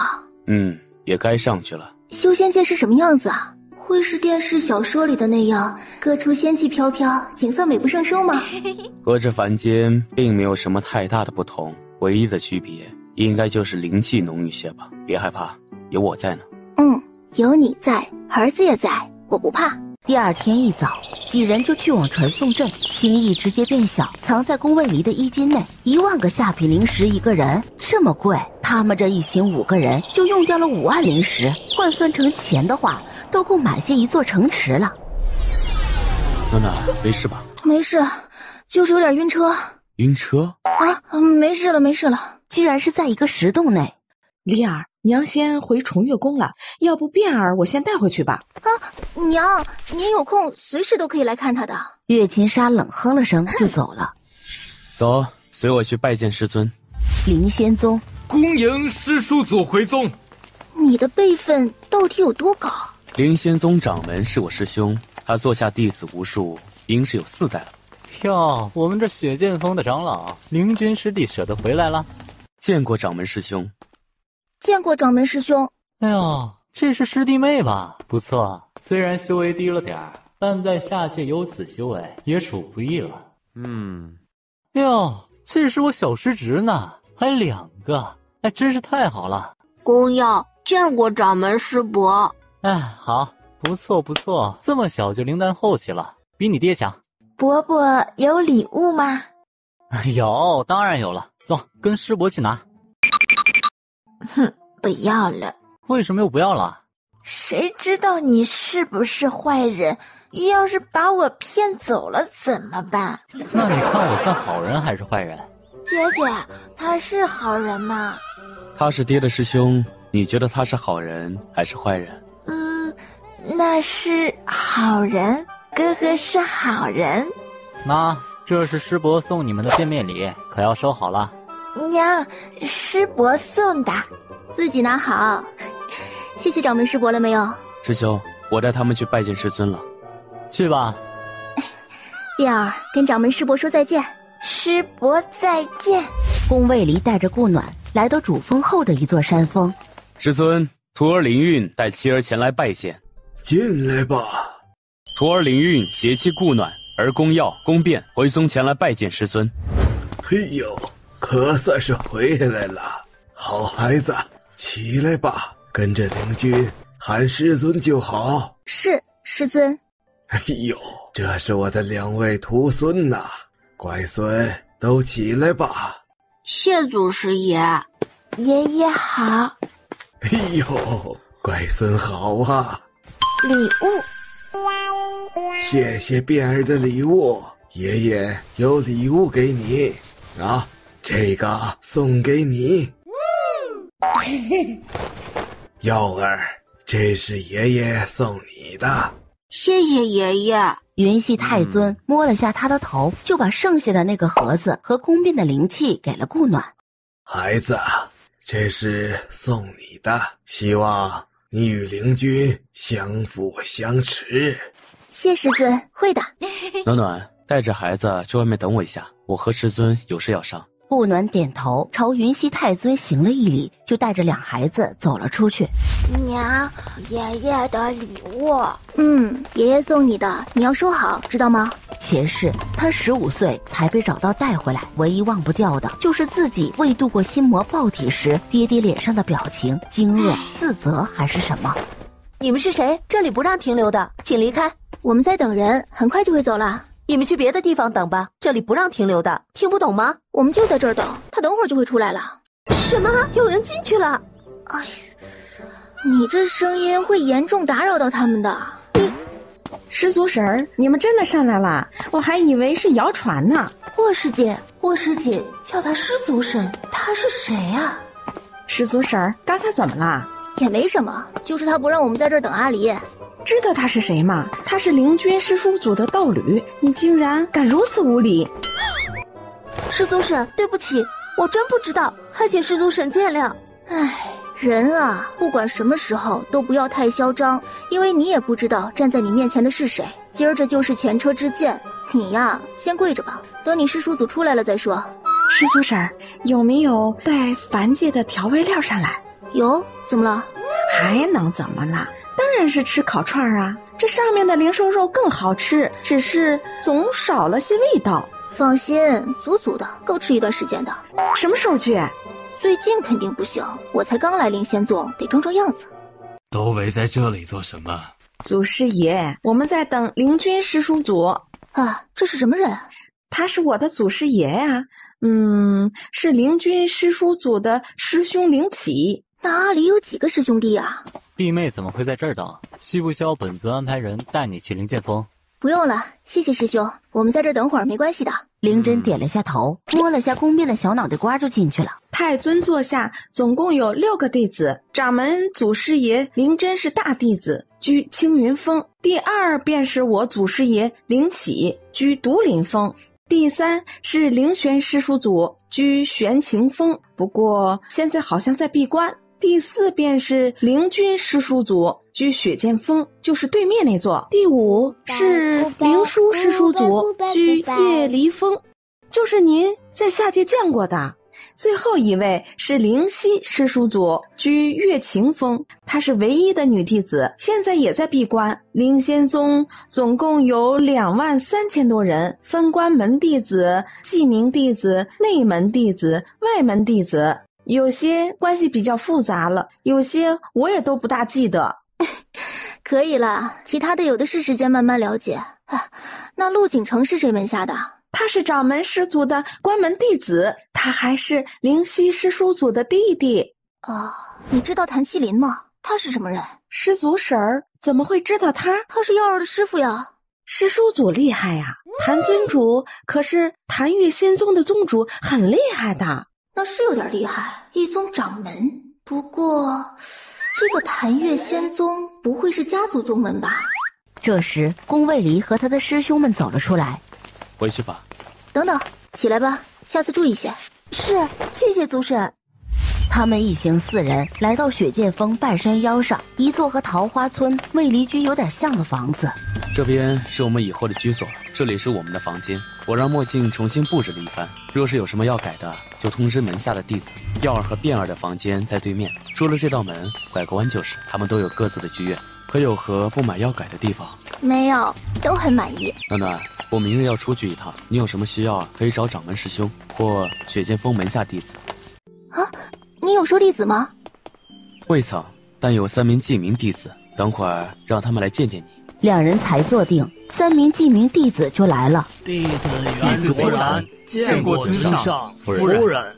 起来吧，明日我需要出去一趟。夫人和公子有什么问题，你们负责解决。是尊上。好了，去忙吧，有何问题再来找本尊。是尊上。你明天出去是为了查魔修的事吗？算是，先去和各大宗门协商一下，这事不除，终将是隐患。也是，多注意安全。那个弟子的修为就不低了，他师尊修为应该也不低。好，你若是无聊，可以找霍灵来陪你。好，我可是带了许多凡间的调味料上来的，无聊了不会亏待自己的。不行，还可以修炼不是？我可是卡在这灵丹期很久了的。不着急，慢慢来，修炼不能操之过急。我知道的，你说过很多遍了。宫卫离离宗后，顾暖就带着宫变在灵仙宗里逛了起来。第一个逛的就是掌门的青云峰。伯伯，哎呦，碧儿还记得师伯呢。弟妹来青云峰可是有什么事啊？没有，就是带碧儿到处看看。是该到处看看，可需要安排个弟子给你带路做介绍。不用，我们自己走走就好。那好，有什么事随时可以找本尊。好的，谢谢师兄。走到一个叫持剑堂的地方，就见有几个人在打一个人，正准备转身就走。他怎么会在这里？挥开即将踢到他身上的脚。你是何人？敢多管持剑堂闲事？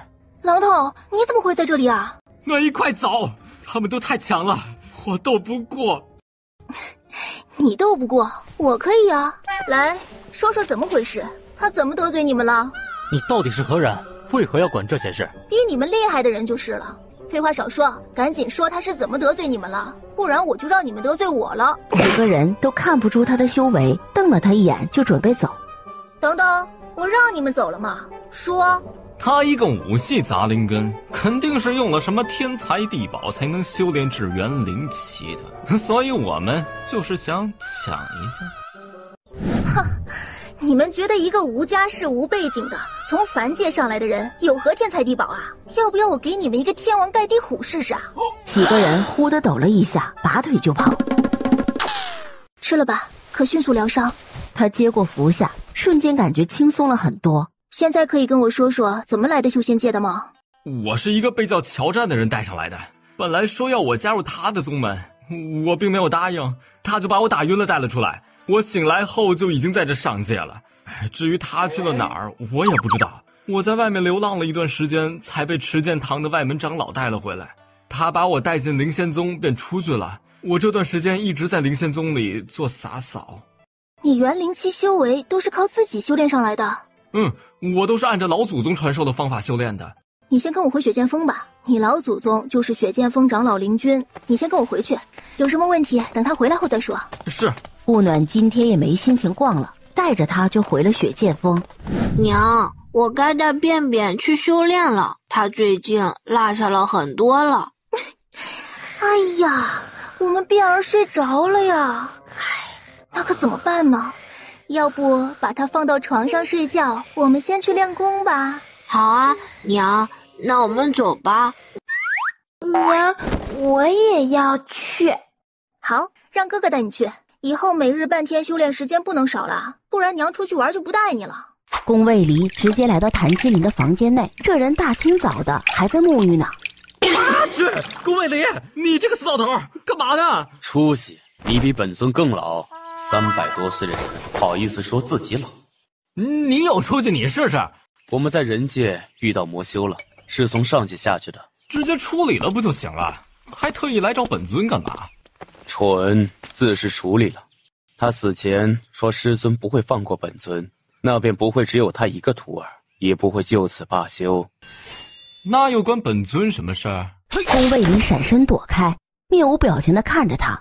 要本尊参与也行，赢了我再说。两人从殿内打到了殿外，迎来了整个谭月仙宗弟子的围观。本尊赢了，这事对你们谭月仙宗并没有什么影响，你自己估量，不可能是真的针对本尊。本尊长期在下界，为何要针对本尊？本尊自是不会让魔修混入宗门。3年后就是宗门大比，也是他们很好的一个机会。下界那个魔修在挑战台下设了抽魂阵，如果他们也在宗门大比的挑战台下设下阵法的话，那些优秀的弟子将会毁在那里。我可以不管修仙界其他宗门，但身为灵仙宗长老，不得不管此事。需要本尊怎么配合？目前本尊没有任何线索，只是先告知你一下。那你传个信给我就好，干嘛非得跑一趟？以你刚才的行为，本尊并不认为信件有用，本尊还需去一趟公家，就不先。话还没说完，一掌就挥了出去，下面的一名弟子立即飞了出去。将你的话再说一遍。都知道是怎么回事，这人嘴欠的说灵君上尊的妻子干嘛？这人是谁门下的？回宗主，是六长老门下重任堂主的弟子。难怪这么蠢。重任堂主教徒无方，贬去堂主一职，暂由关羽担任。你还有事就先走吧，管教无方，本尊会登门道歉的。本尊的妻子无人能辱，无人能欺，违者定不轻饶。说完就走了。别好的不学，学村妇嚼舌根，特别是明知不好惹还偏去惹的，蠢。3年后的宗门大比，希望你们还能有如此悠闲的拿下。宫卫离来到宫家，他多久没来了？50年还是100年？来了就进来吧。见过父亲。坐。你妻儿呢？在灵仙宗。你娘下去找你了？与我们一同上来的。宫卫离就安安静静地坐着，眼睛看着桌上的石文，也不出声。下次带着你的妻儿来看看。是。这儿子是怎么找到媳妇的？就这性子，他妻子得多闷呐！幸好有孩子了，不然他真怕这媳妇跑了。就这闷葫芦的性子，谁受得了？宫卫离突然抬头看向他。何事？我在下界遇到了魔修，说是为了对付我下去的，但也需您这边多注意一下，免得混进公家。魔修已经800年没出现过了，之前的魔修功法灵技都一一销毁，怎么又出现了？不知，现在还没有任何线索。你娘知道吗？知道。那就好，我会注意的。父亲，那孩儿告退。走吧，这臭小子绝对是故意的。顾暖呆着无聊，就开始入定修炼，这一坐就是2日。你怎么去了这么久？我都想你了。我也想你。这是惩罚。娘子，随意惩罚，为夫领着。妖孽，落我手里了吧？看本座怎么收了你。第2日日上3竿才从床上爬起来。对不起，为夫梦浪了。哼，为夫就是太想你了。哼，为夫下次一定会注意。哼，这话你之前说过，可信度为0。今日大宗会，我们需去广场上一趟。什么？要开大宗会，你居然还折腾我？昨日未想起来。哈，有本事一辈子别想起来。可喜欢？喜欢。哦，榔头被意外带上来了，进了灵仙宗，你看要怎么处理啊？你收他为徒吧。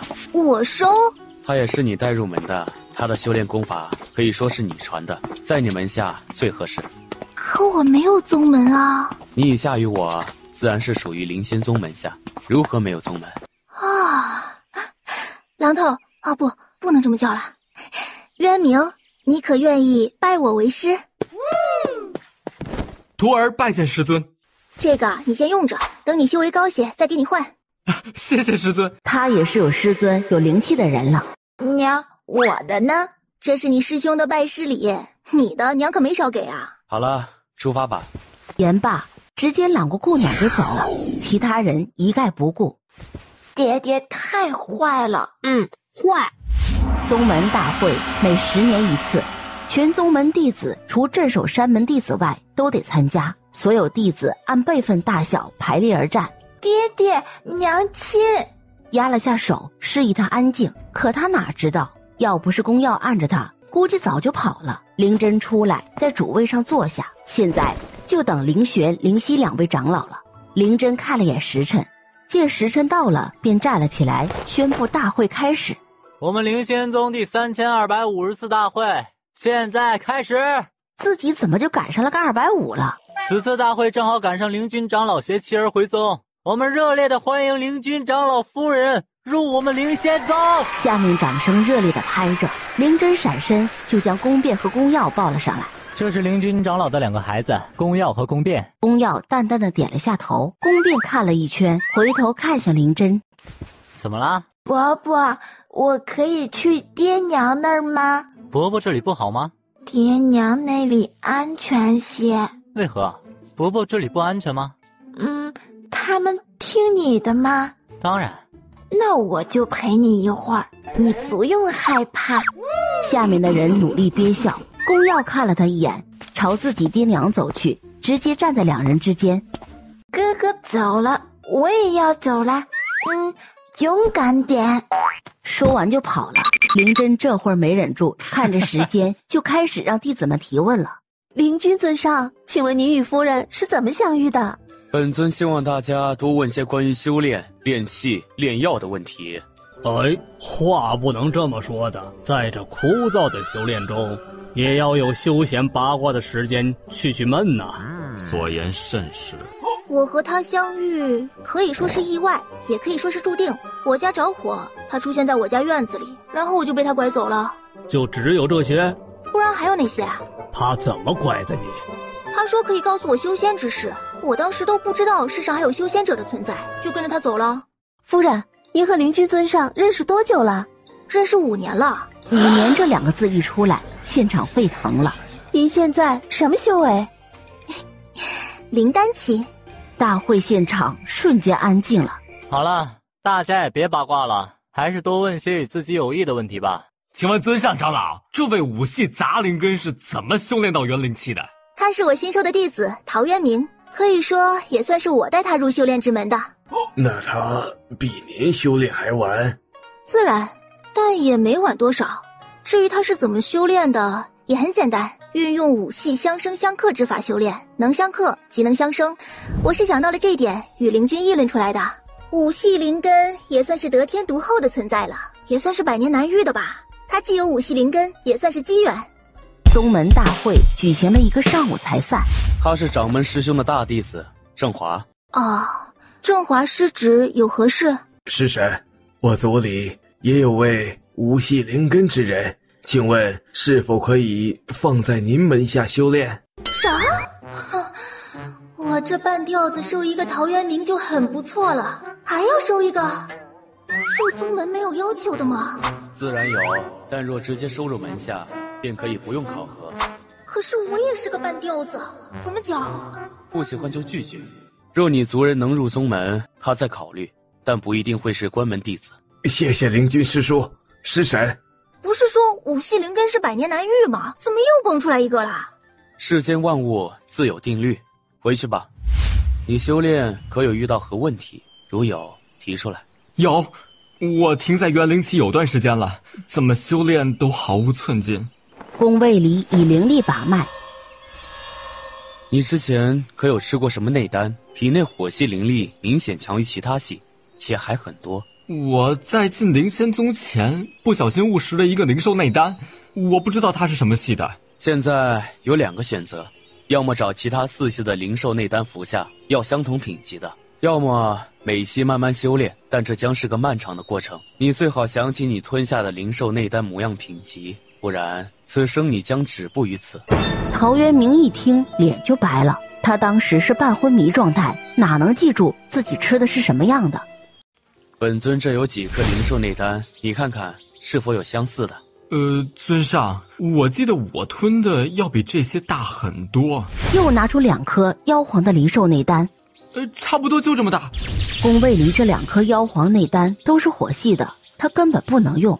别高兴得太早，你知道这是什么灵兽内丹吗？妖皇境的都已经能化形的妖兽，你以为会好找？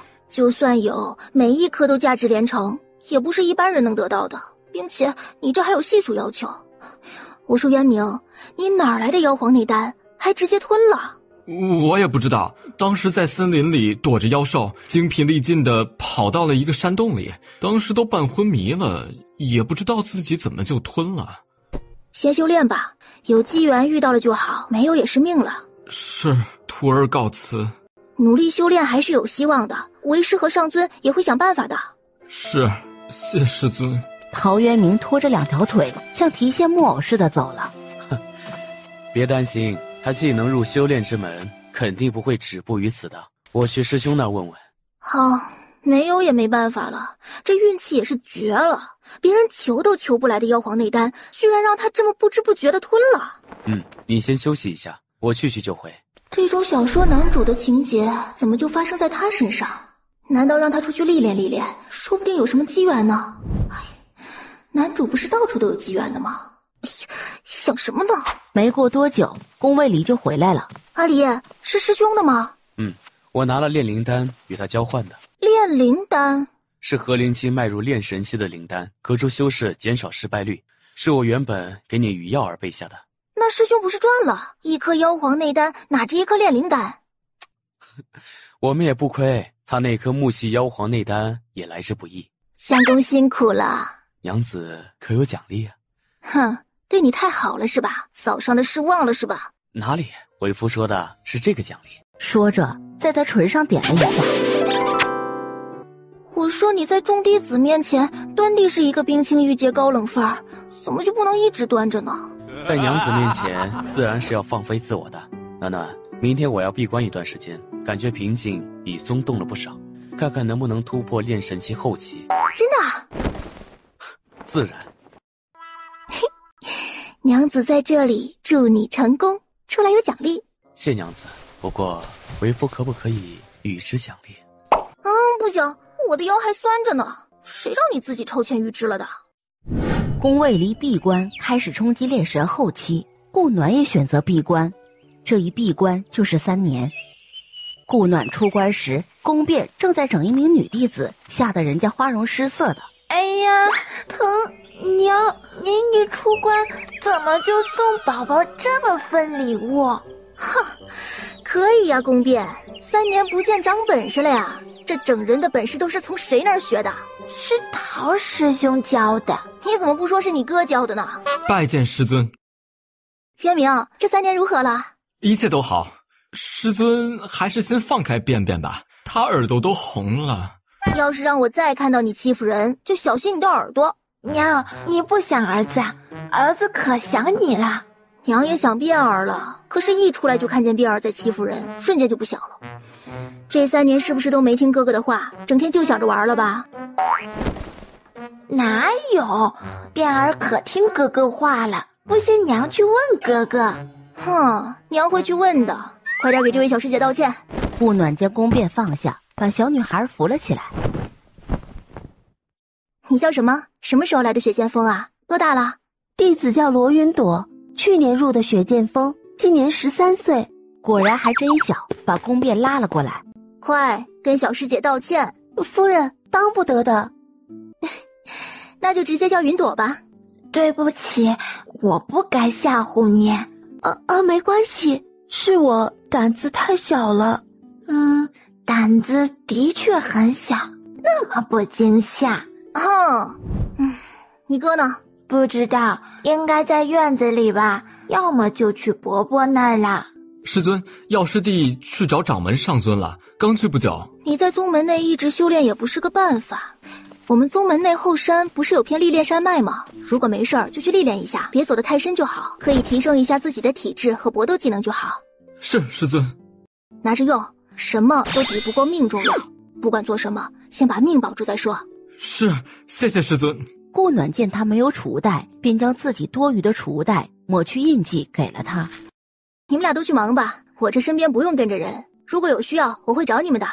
陶渊明和罗云朵走后，顾暖就看向了宫变。变儿，你也不错呀，都到筑灵期了，继续加油。娘，您夸得好不走心啊。你想怎么走心？说来听听。霍人师侄说您烤肉很好吃，要不娘烤肉奖励儿子一下？可以呀，宫变，越来越精了。娘，好不好嘛？去通知一下霍灵和你哥吧，我去找头灵兽回来。好的，娘。宫变拔腿就跑了，顾暖直接朝后山飞去，感应了一圈，最后锁定在了一头正在狂奔的火焰牛身上，将火焰牛收进储物戒。就见陶渊明走进了山，这家伙还真是听话，说让他出来历练历练，就自己跑过来了。顾暖在后面跟了段距离，见没什么危险就走了。陶渊明小心翼翼地走在山谷里，他其实还有上次的阴影在，那次吓得太严重了，每走一步就小心的左看右看了会儿，然后才继续走，一不小心就掉进了一个石窟里。娘，我回来啦。娘，这烤的熟吗？放心，娘的技术是杠杠的，绝对没问题。石叔婶儿，这样也太大块了吧？不过看着好带劲哦。那是，如果想吃片的话，那边还有一半，自己去片好。跟他来的姑娘安安静静的跟着他。小雨，你去坐着片就好了，很快。不用紧张，就是过来玩玩，吃吃烤肉的。嘿，你叫什么名字啊？不说写出来也行。小雨姑娘从火堆里抽出根柴，直接在地上写了3个字：霍青雨。你和霍灵是一个家族的？袁卓然和秋楠看着飘散的烟走了过来，朝顾暖行了一礼，也加入了队伍。看到雪界峰冒烟的人不少，有人立即就报了灵针。他立即带着公药跑来：师兄来了，快坐，肉等会儿就好了。娘，您这一出关就烤肉啊？弟妹怎么想起来烤肉了？卞儿想吃，说这是他要的奖励，刚好我会，就烤起来了。幺儿这段时间辛苦了，带着这么调皮的弟弟，等会儿多吃点，都瘦了。还好，娘，这又不是饿瘦的。你不知道凡间有句话吗？当娘的永远怕孩子饿着。刘元书和林启可是掐着点来的。哎呀，这赶早不如赶巧，师子，我也来蹭一口。真不错，肉嫩还很有嚼劲儿。这是什么灵兽？火焰牛。什么也不干，你也好意思吃？师兄，不要这么计较嘛，都是一家人。大家直吃到太阳快下山了，这才收敛，收拾了残局，都捧着肚子回去了。耀儿，看着弟弟早点休息，娘去找一下渊明师兄。在之前看到过他的地方，一路找过去，直到一个地洞附近，迹象消失。顾暖想了下，就跳了下去，拿出火光石就照了起来。按照地上的脚印儿一路找过去，全是骷髅，有人的，也有灵兽的。他突然想反身回去了，抬头看去，天色已经暗淡下来。正在纠结时，听到顾暖的声音：“师尊，我在这儿。”这陶渊明徒儿肯定是某书男主，这种东西也能让他遇到。有进去看过吗？我没敢进去。渊明，你也是17岁的男子汉了，胆量怎么这么小？有没有听过一句话？富贵险中求。走，我们进去看看，不行再跑。是，师尊。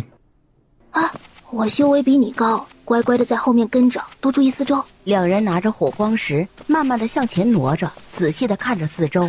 顾暖眼尖的在一条大肋骨下面看到一颗圆滚滚的珠子。渊明，那应该是一颗内丹，为师去捡一下，你在这别动。师尊，我去吧。没事，为师身形小些。说着就低头爬了过去，抓着内丹收进储物戒里，就准备往回爬。渊明，我再找找，说不定还有别的内丹。师尊，您出来，我进去找。没事，都进来了。顾暖转身就往上面的另一副骨架爬去，旁边大的骨架他都可以站起来了。这灵兽看着就不小，起码也得妖王级别的吧？怎么都死在这儿了呢？陶渊明看着他往哪儿去，自己就跟到哪边，正准备走。陶渊明身后的墙就动了，挺大一间石室。渊明，这里面应该是某个大能留下来的东西，你自己看看，选自己需要的拿。师尊，这儿还有一箱书。你对炼器感兴趣吗？你是5系灵根，炼器应该是没有问题的。这里面应该都是关于这方面的书。师尊您收起来吧，弟子需要了再找您。顾暖也不多言，将书全部收了起来，旁边的几个箱子一个也没放过。师尊您来试试，我拔不下来。见状正准备放下过去，转身手就磕到了桌角，血立即就滴了下来。见书沾血了，立即挪开，却是一阵晕眩。师尊怎么了？啊，没事，突然有点头晕。他走后没看见沾血书上的字正在慢慢消失，手被吸住了。陶渊明上前想帮忙。师尊，我被挡住了。没事，不着急，你在旁边等一下，或者去看看别的东西。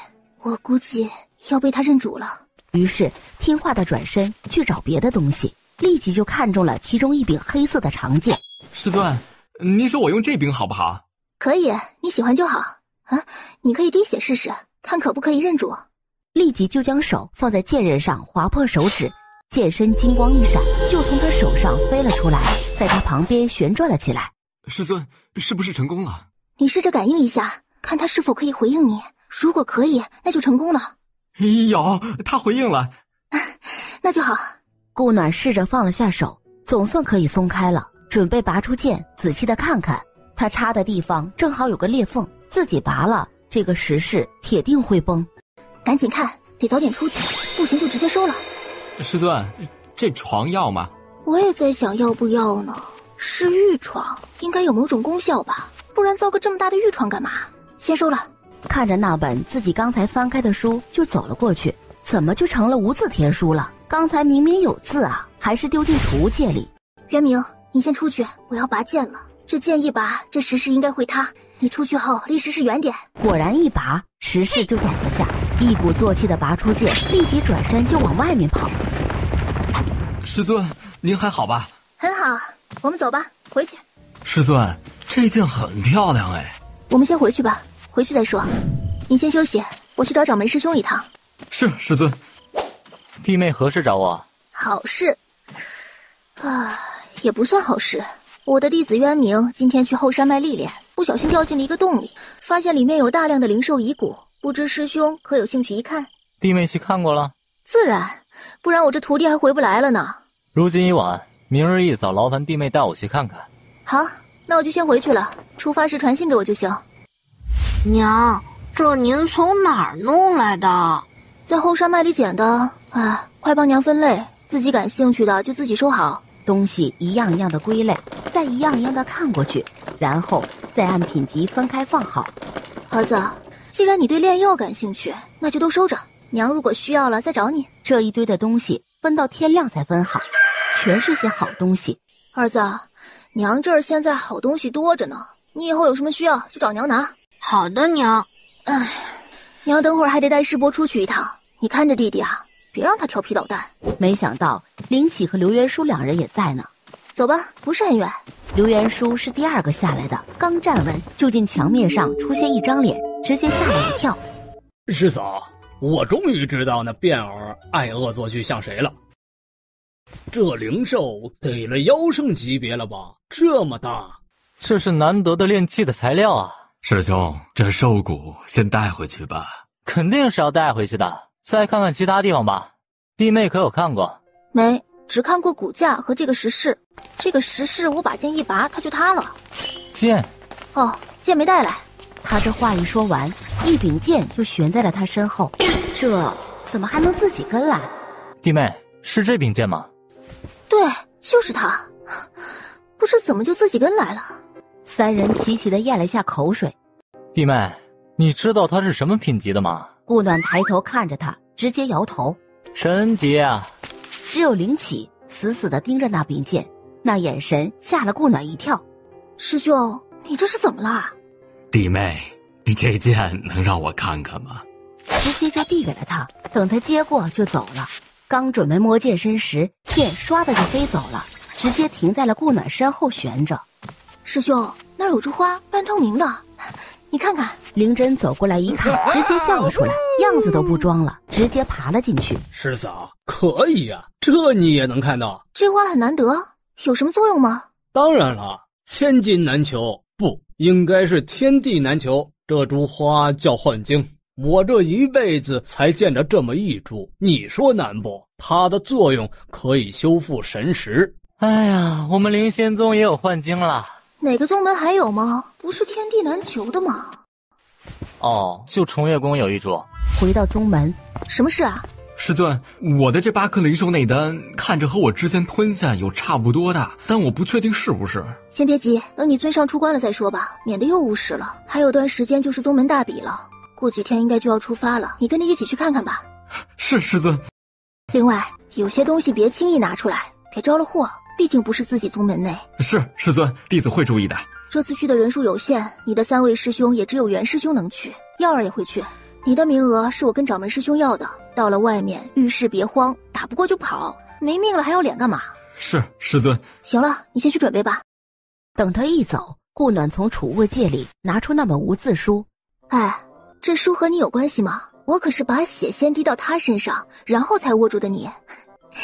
来，为我们以后的友好交流、友好相处，告诉我和你有关系不？剑身微微抖动了下，过了会儿才慢慢的浮了起来，直接朝他射了过来。顾暖吓了一跳，剑尖直指他眉心，渐渐的他额头上慢慢出现了一个奇形怪状的印记，然后原来的本命剑慢慢的浮现出来，直接去掉了上面的印记，飞了出去，一剑就插在了墙上。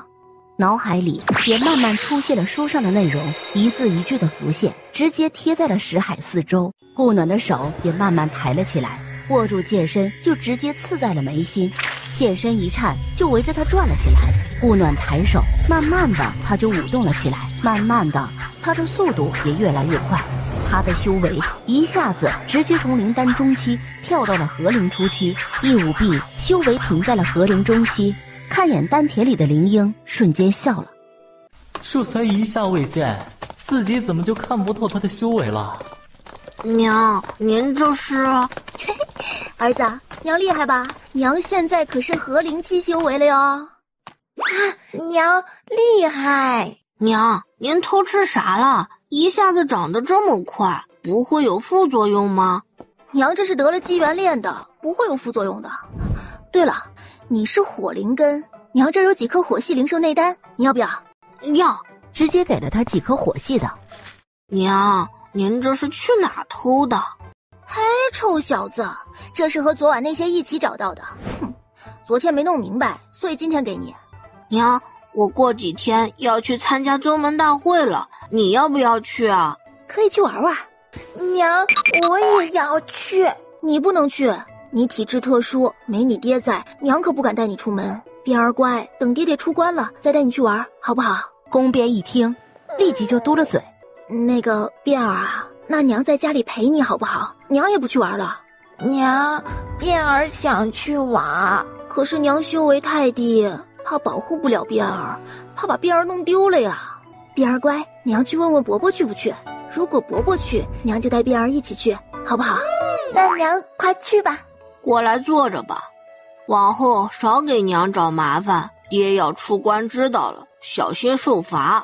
我才不怕爹爹，反正爹爹也是听娘的，只要我哄好娘亲就好啦。到了青云峰，就直接去找灵真。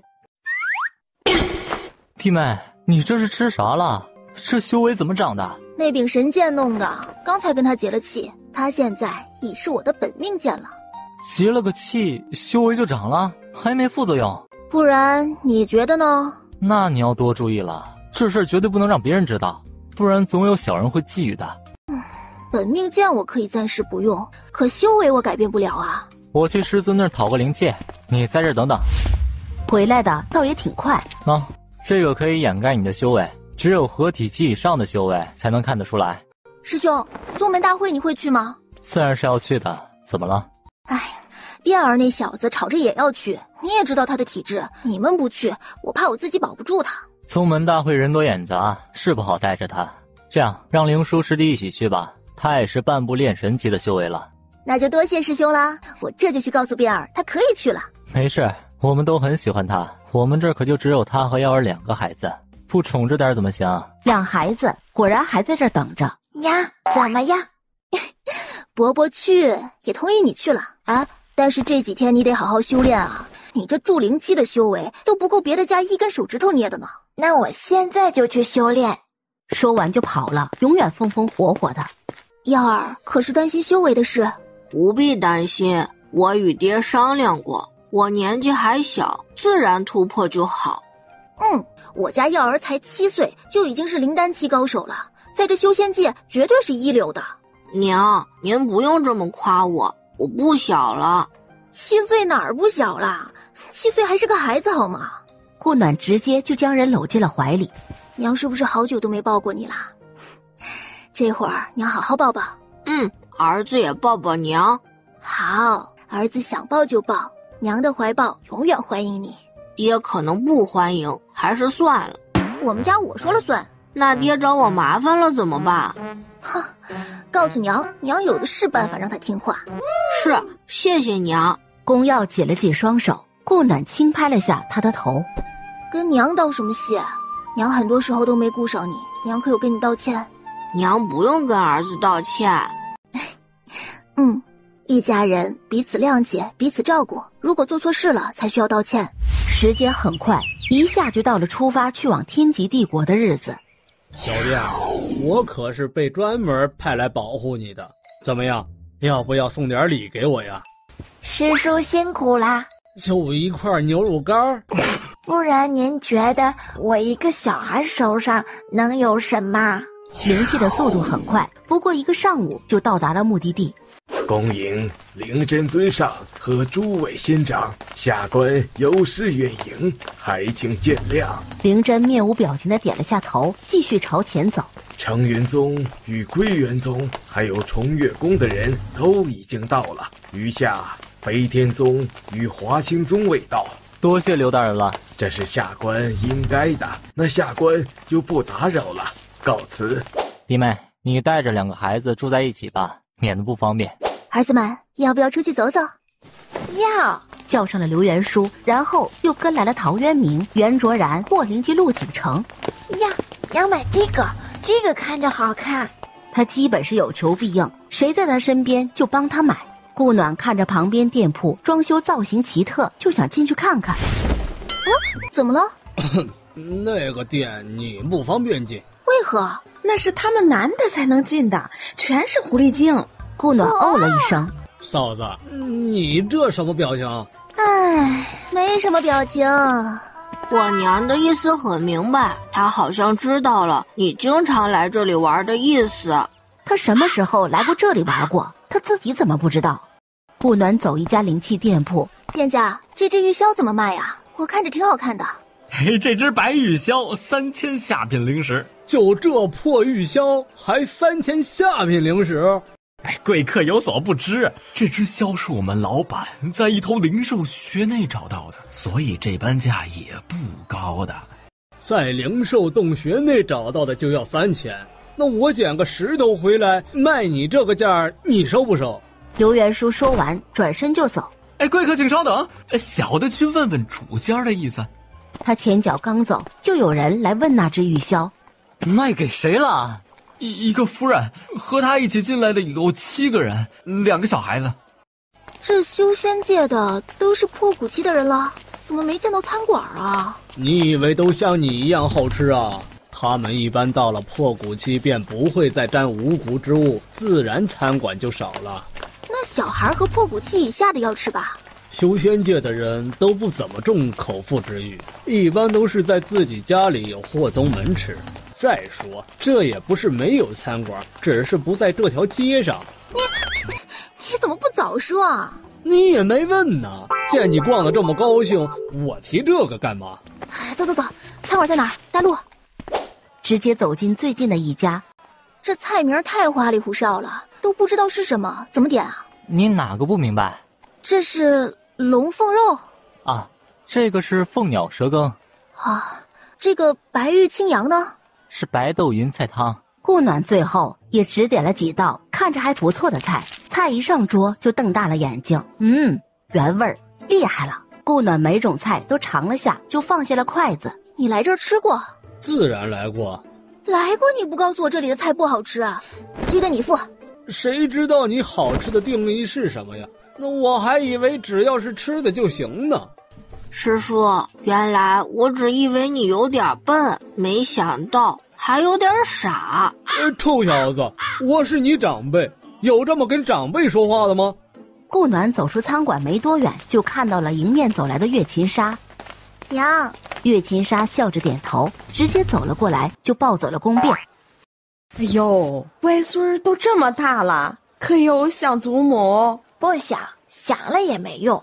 为什么？反正您又不会来看我。哎呦，是祖母不好，没去看我们家变儿，祖母给你道歉好吗？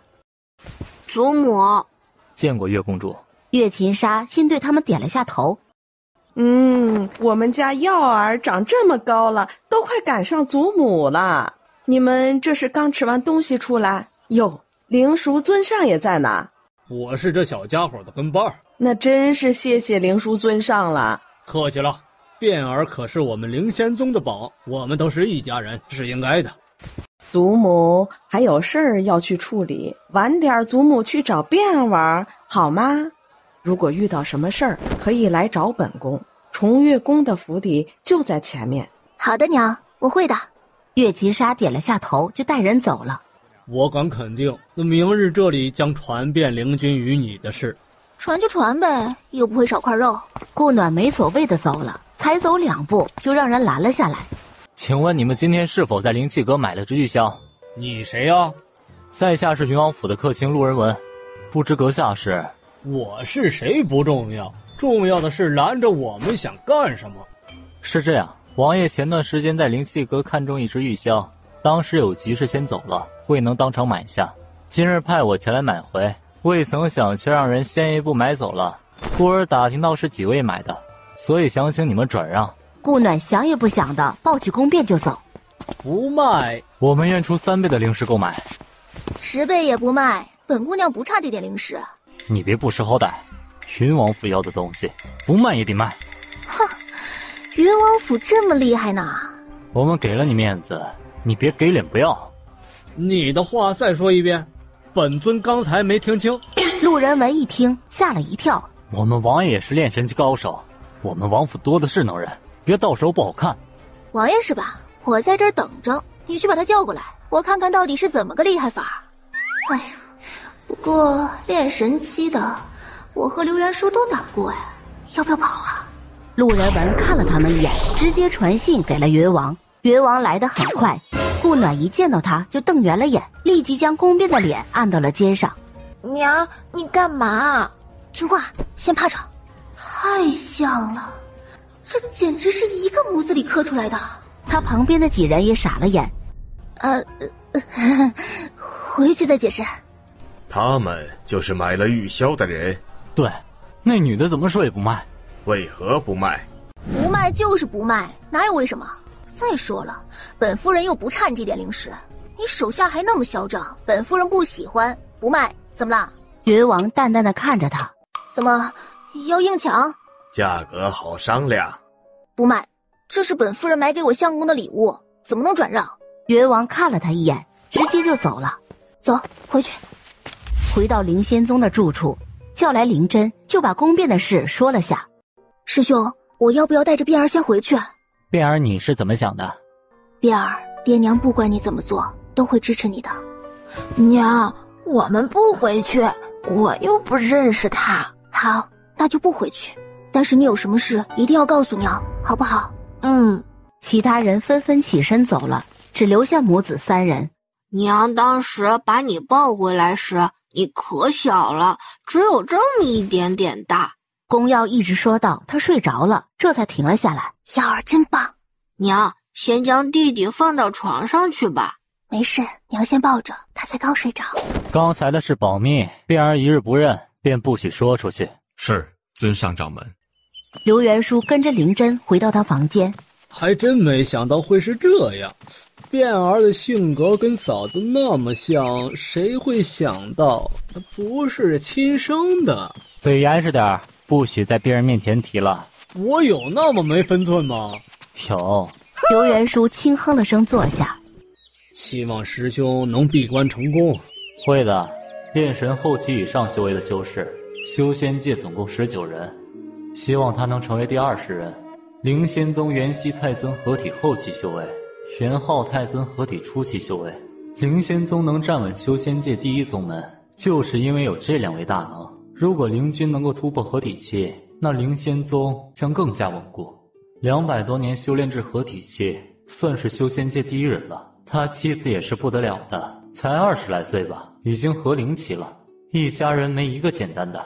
拿出那只玉箫看了起来，真的和神剑是一样的花纹，唤出神剑，结果立即就两相对了起来。老神，你认识他？神剑抖了一下，对了对玉箫。人家不愿意搭理你啊。老神，这玉箫和你同出一源的吧？你兄弟？神剑抖了抖，直接消失了。你是神器吧？哎呀，算了，跟你说什么？回去给我家相公看看。回头一看，就见宫卞正眼巴巴地看着自己。娘打扰你睡觉了。娘，你刚才的样子看着好笨啊！说什么呢，臭小子，有这么说娘的吗？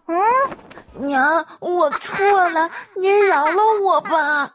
宗门大比前，顾暖也没再带两孩子出门了。大比会场在城中心，陶渊明看到程云宗队里来的一人，立即站了起来，想到了什么，又立即坐了下去，低下了头。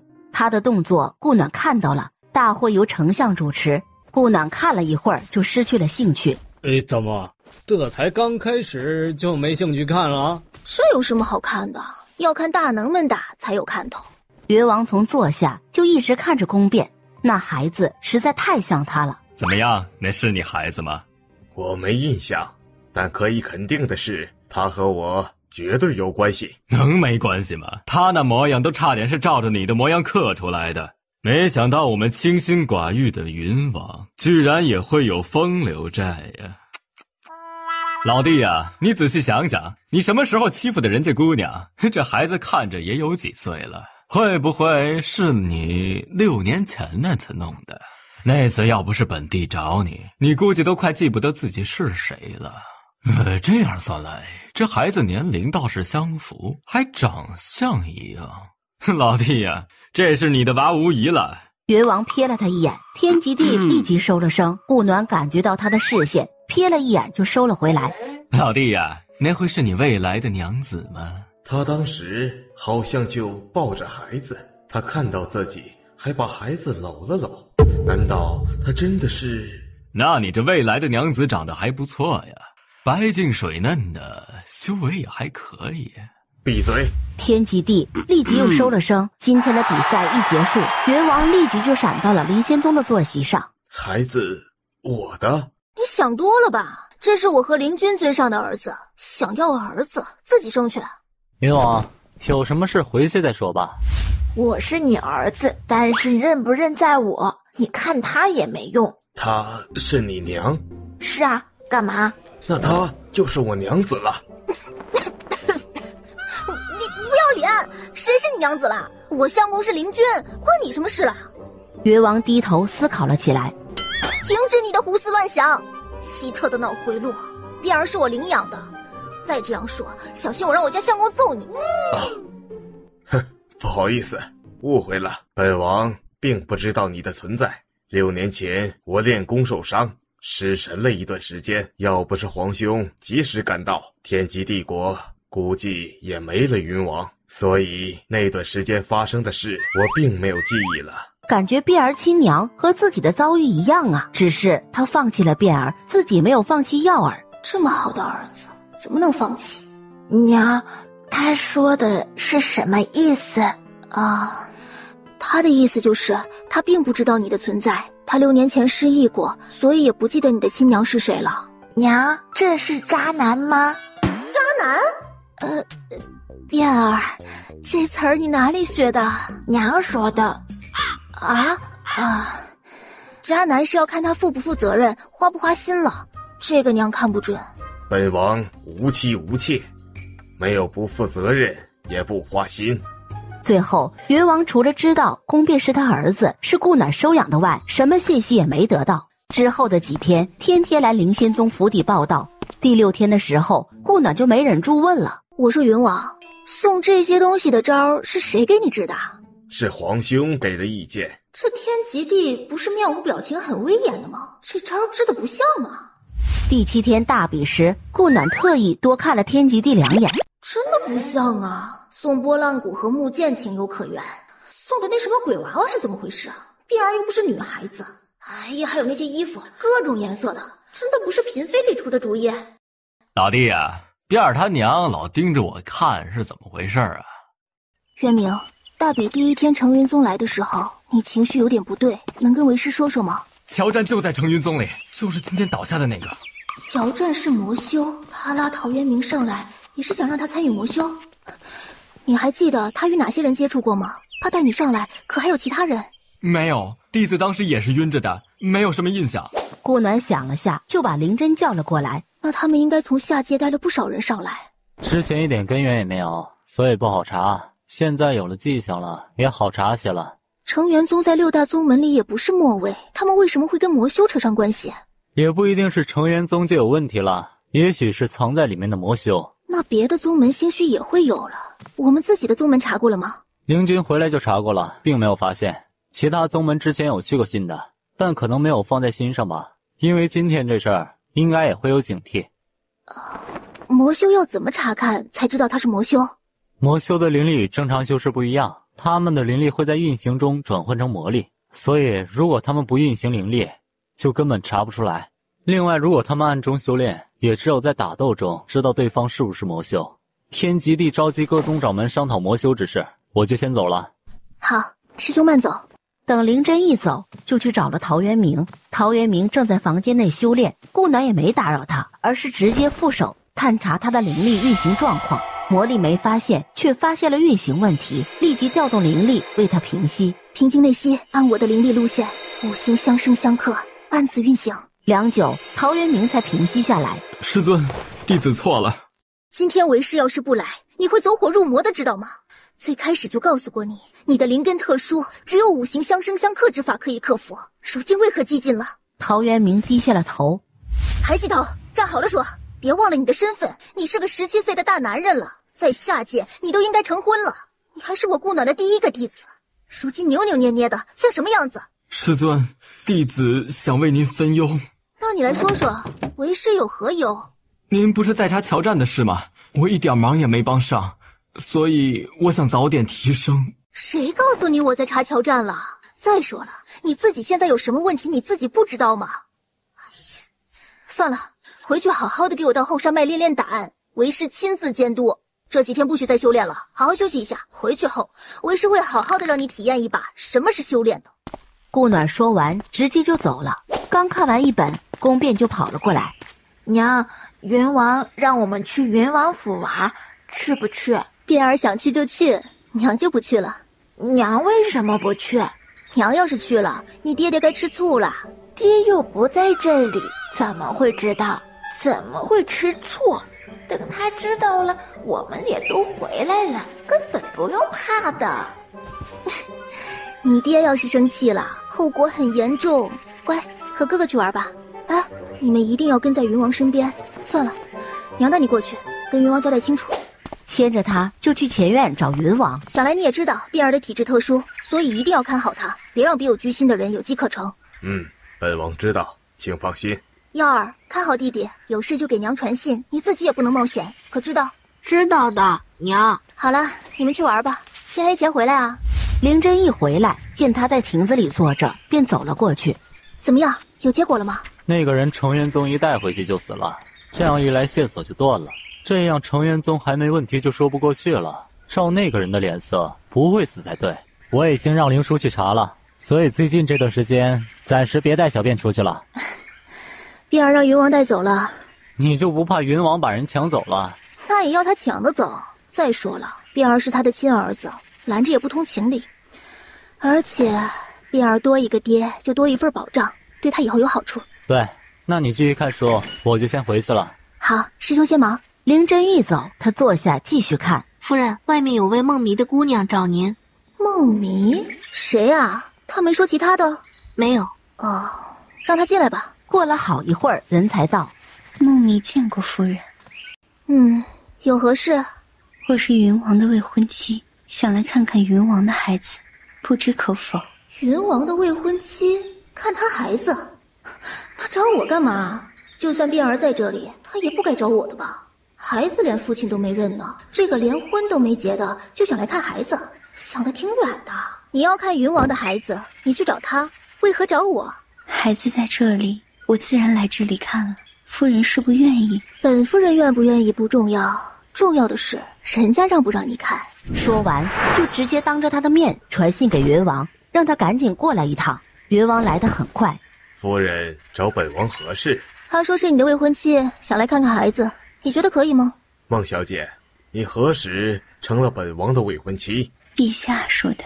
皇兄说的是让本王考虑一下，并没有下旨。孟小姐是不是想得太多了？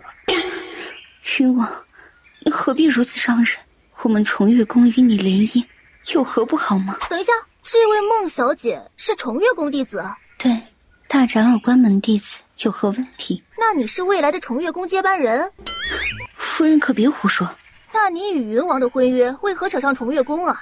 你能代表重月宫？自然不能。孟迷小姐修为也不低，灵丹期，很不错的修为。云王若是娶了你，的确也不亏。顾暖说完就走了。本王与你不可能。为何？因为孩子的母亲。与你无关。留下的孟迷气得直接就挥开了亭子里的石桌，转身就走了。大比结束了，虽然灵真和刘元书还是没什么时间，但云王有啊，就让云王带着他们去天极帝国最出名的天极峰玩。999梯之上，不仅不能御剑，也不能使用灵力，所以你们确定要上去？当然，你们说是吧？出发吧。顾暖迈入第1000梯的时候，就感觉自己身体里的灵力一下子就调动不了了。碧儿，要是爬不动了，就告诉娘，知道吗？好的，娘。爬到第1250梯的时候，宫变就爬不动了。爬到2000梯的时候，陶渊明走不动了。来，介绍一下新的锻炼方法，就是压力提升。一个个的过来，我看看。师尊，怎么弄？过来，运行灵力，调动内息，然后继续往上去。在走不动的时候，再调息一遍。娘，我感觉要突破了。先压着，等压制不住了再突破。现在继续往上爬。陶渊明已经实在爬不动了。渊明，实在爬不动了，就原地入定修炼，调整好了再继续。陶渊明听话的开始在旁边入定。宫耀又爬了一段距离，终于压不住了，就直接席地而坐，开始突破。顾暖也没继续上去，在旁边为他护法。宫耀瞬间成功结灵，最终在结灵中期停了下来。陶渊明调息好，爬上来。师尊，这里不是压制了灵力吗？为何还能进阶？这里只是限制了使用，又没限制你们动行灵力。而且你们没发现吗？这天极峰的灵力很充沛。好了，继续往上走吧。渊明先断体，其他的等回去了再说。是。耀儿，好好稳固。是。运气调息，不是说了吗？爬不动的就运气调息，让灵力在经脉里走上一圈。闹不动了。继续往上走，你是体质太差了，所以有些力竭了。师祖婶儿，我真的是爬不动了。既然你不想爬了，那就先下山等我们吧。说完就带着宫耀和陶渊明继续往上爬。娘，林子里有人，你们继续，娘去看看。你是谁？我是来爬山的，你在这干嘛？我上山来采药的。采药？你就不怕山峰上有灵兽？这天极峰上是没有灵兽的，也很少有人会上来。哦，能让我看看你的灵根吗？我是3系杂灵根，修不了仙的。让我看看，也许我能让你修炼呢。男孩瞪大了眼睛看着他，微颤着也伸出了手。金木火3系还行。你住在哪儿的？可有家人？我没有家人了，我是被赶出来的。啊，可愿意跟我回宗门？我是灵仙宗的。可是我不能修炼。我不是说了吗？我也许可以让你修炼啊，就看你愿不愿意了。啊，不过能不能顺利也要看你的悟性。如果你能成功进入灵期，我便收你为弟子，传你其他技能。我真的可以吗？可不可以要看你自己。如果你够努力，说不定成功了呢。啊，你还没告诉我你今年多大了，叫什么名字？我叫袁凡，今年11岁，住在天极峰上，离这里不远，就在前面。我还有其他同伴在一起爬山，我们先去找他们，然后再陪你去收拾行李，好吗？好，谢谢。我算是领你进门，你可以先叫我老师。好的，老师。两人回到阶梯上，继续往上爬。袁凡，你是一直住在这天极峰上吗？我从被赶出家族就一直住在天极峰上的，这边对修仙者有限制，又没什么灵兽在，所以来的人很少。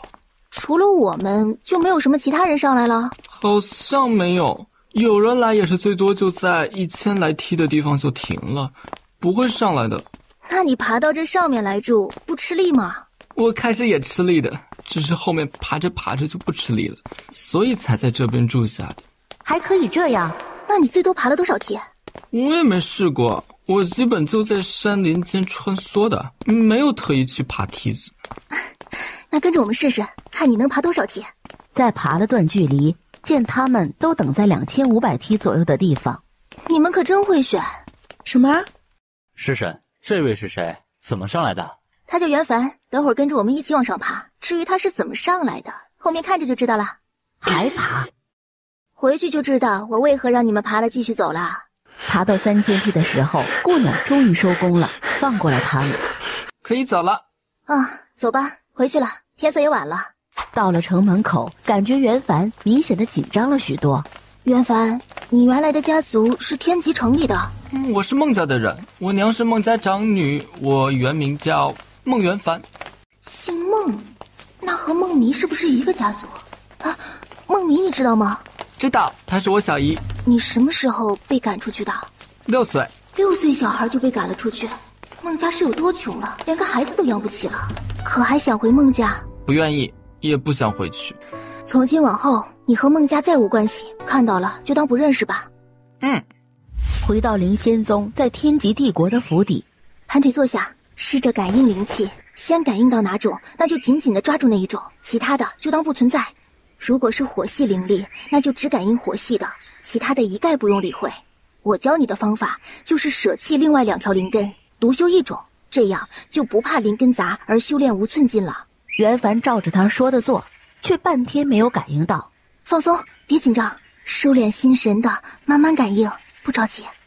慢慢的想象空气中流漫着一片红色的气流，你想办法把它们引到自己的身体里，慢慢的吸收进经脉里，按着我的运行路线运行1周。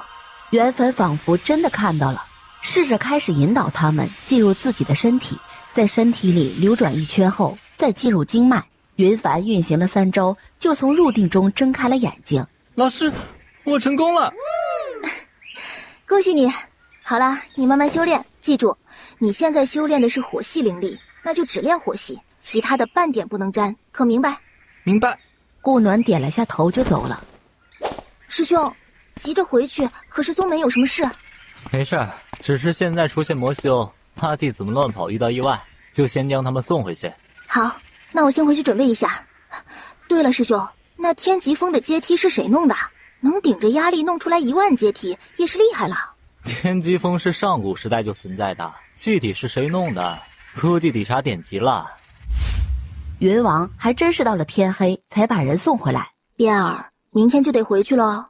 好啊，爹爹出关了吗？应该还没有，他要是出关了，肯定会过来找我们的。要不要跟云王道个别？不用了。那好，我们去收拾一下东西吧，把你的玩具收一收。王后有什么事都可以传信给我，我随叫随到。顾暖直接代替宫变点头答应了。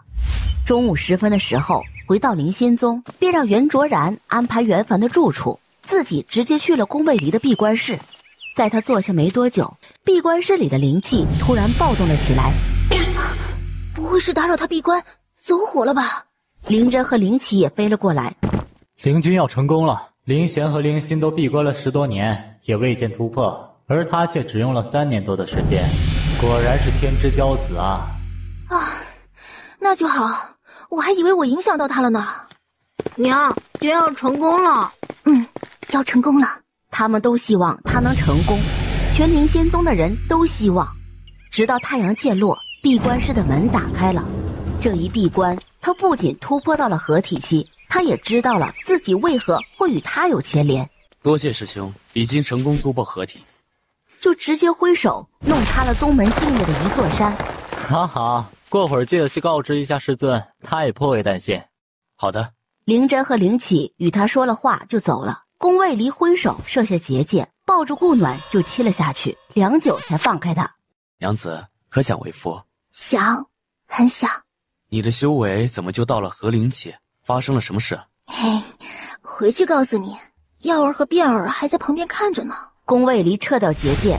变儿这是在玩，不打算修炼了？我才5岁就筑灵期了，已经很了不起了。哦，是吗？为父并不觉得，你哥哥5岁就已经是破骨后期了。宫卫离说完就揽着顾暖走了。哥，你这么厉害的，你怎么不说啊？你以为谁都像你一样？走吧，回去。宫卫离带着顾暖回了房，就布了结界。可以告诉为夫了吗？因为他你怎么得到的？可有危险？啊，你随便看看有没有渊明和适用的灵兽内丹，他那儿也有8颗。这个不急这一时，我先看看你的修为稳不稳。宫卫离查看了好一会儿才放心。这是师尊给你的？师兄去帮我要的。我毕竟修为提升的太突然，所以他去帮我要了这个。我给了他2个寻灵器作为回报的，他绝对不亏。顾暖又将在天极帝国发生的事与他说了一遍。那天极峰太适合断体了，妖儿就在那儿突破的，还连破2级呢。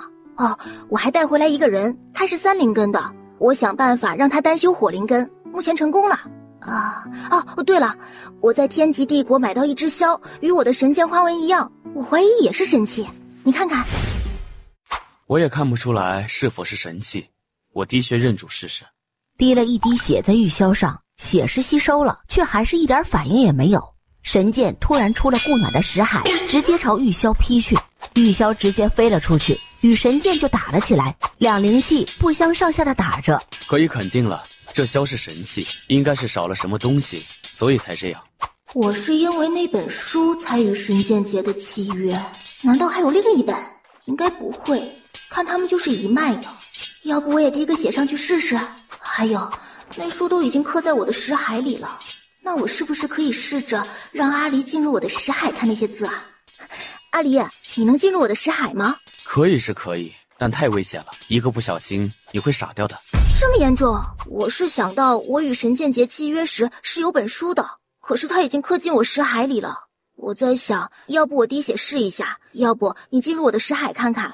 你先滴血试试，不行我们再想办法。识海不能轻易让别人进去，哪怕是我，知道吗？顾暖召回神剑，玉箫也跟着回来了，他用神剑割出一点血口。没用。还有种办法，2人神识相交一起试一下。那好，我们试试。我就不信搞不定他了，还一点提示都不给。宫卫离慢慢接收，直到他接收的信息越多，玉箫也越来越明亮，最后直接飞了起来。宫卫离感觉到玉箫正在与自己结气，然后看着顾暖传出的信息，慢慢的握住玉箫就放到嘴边吹了起来。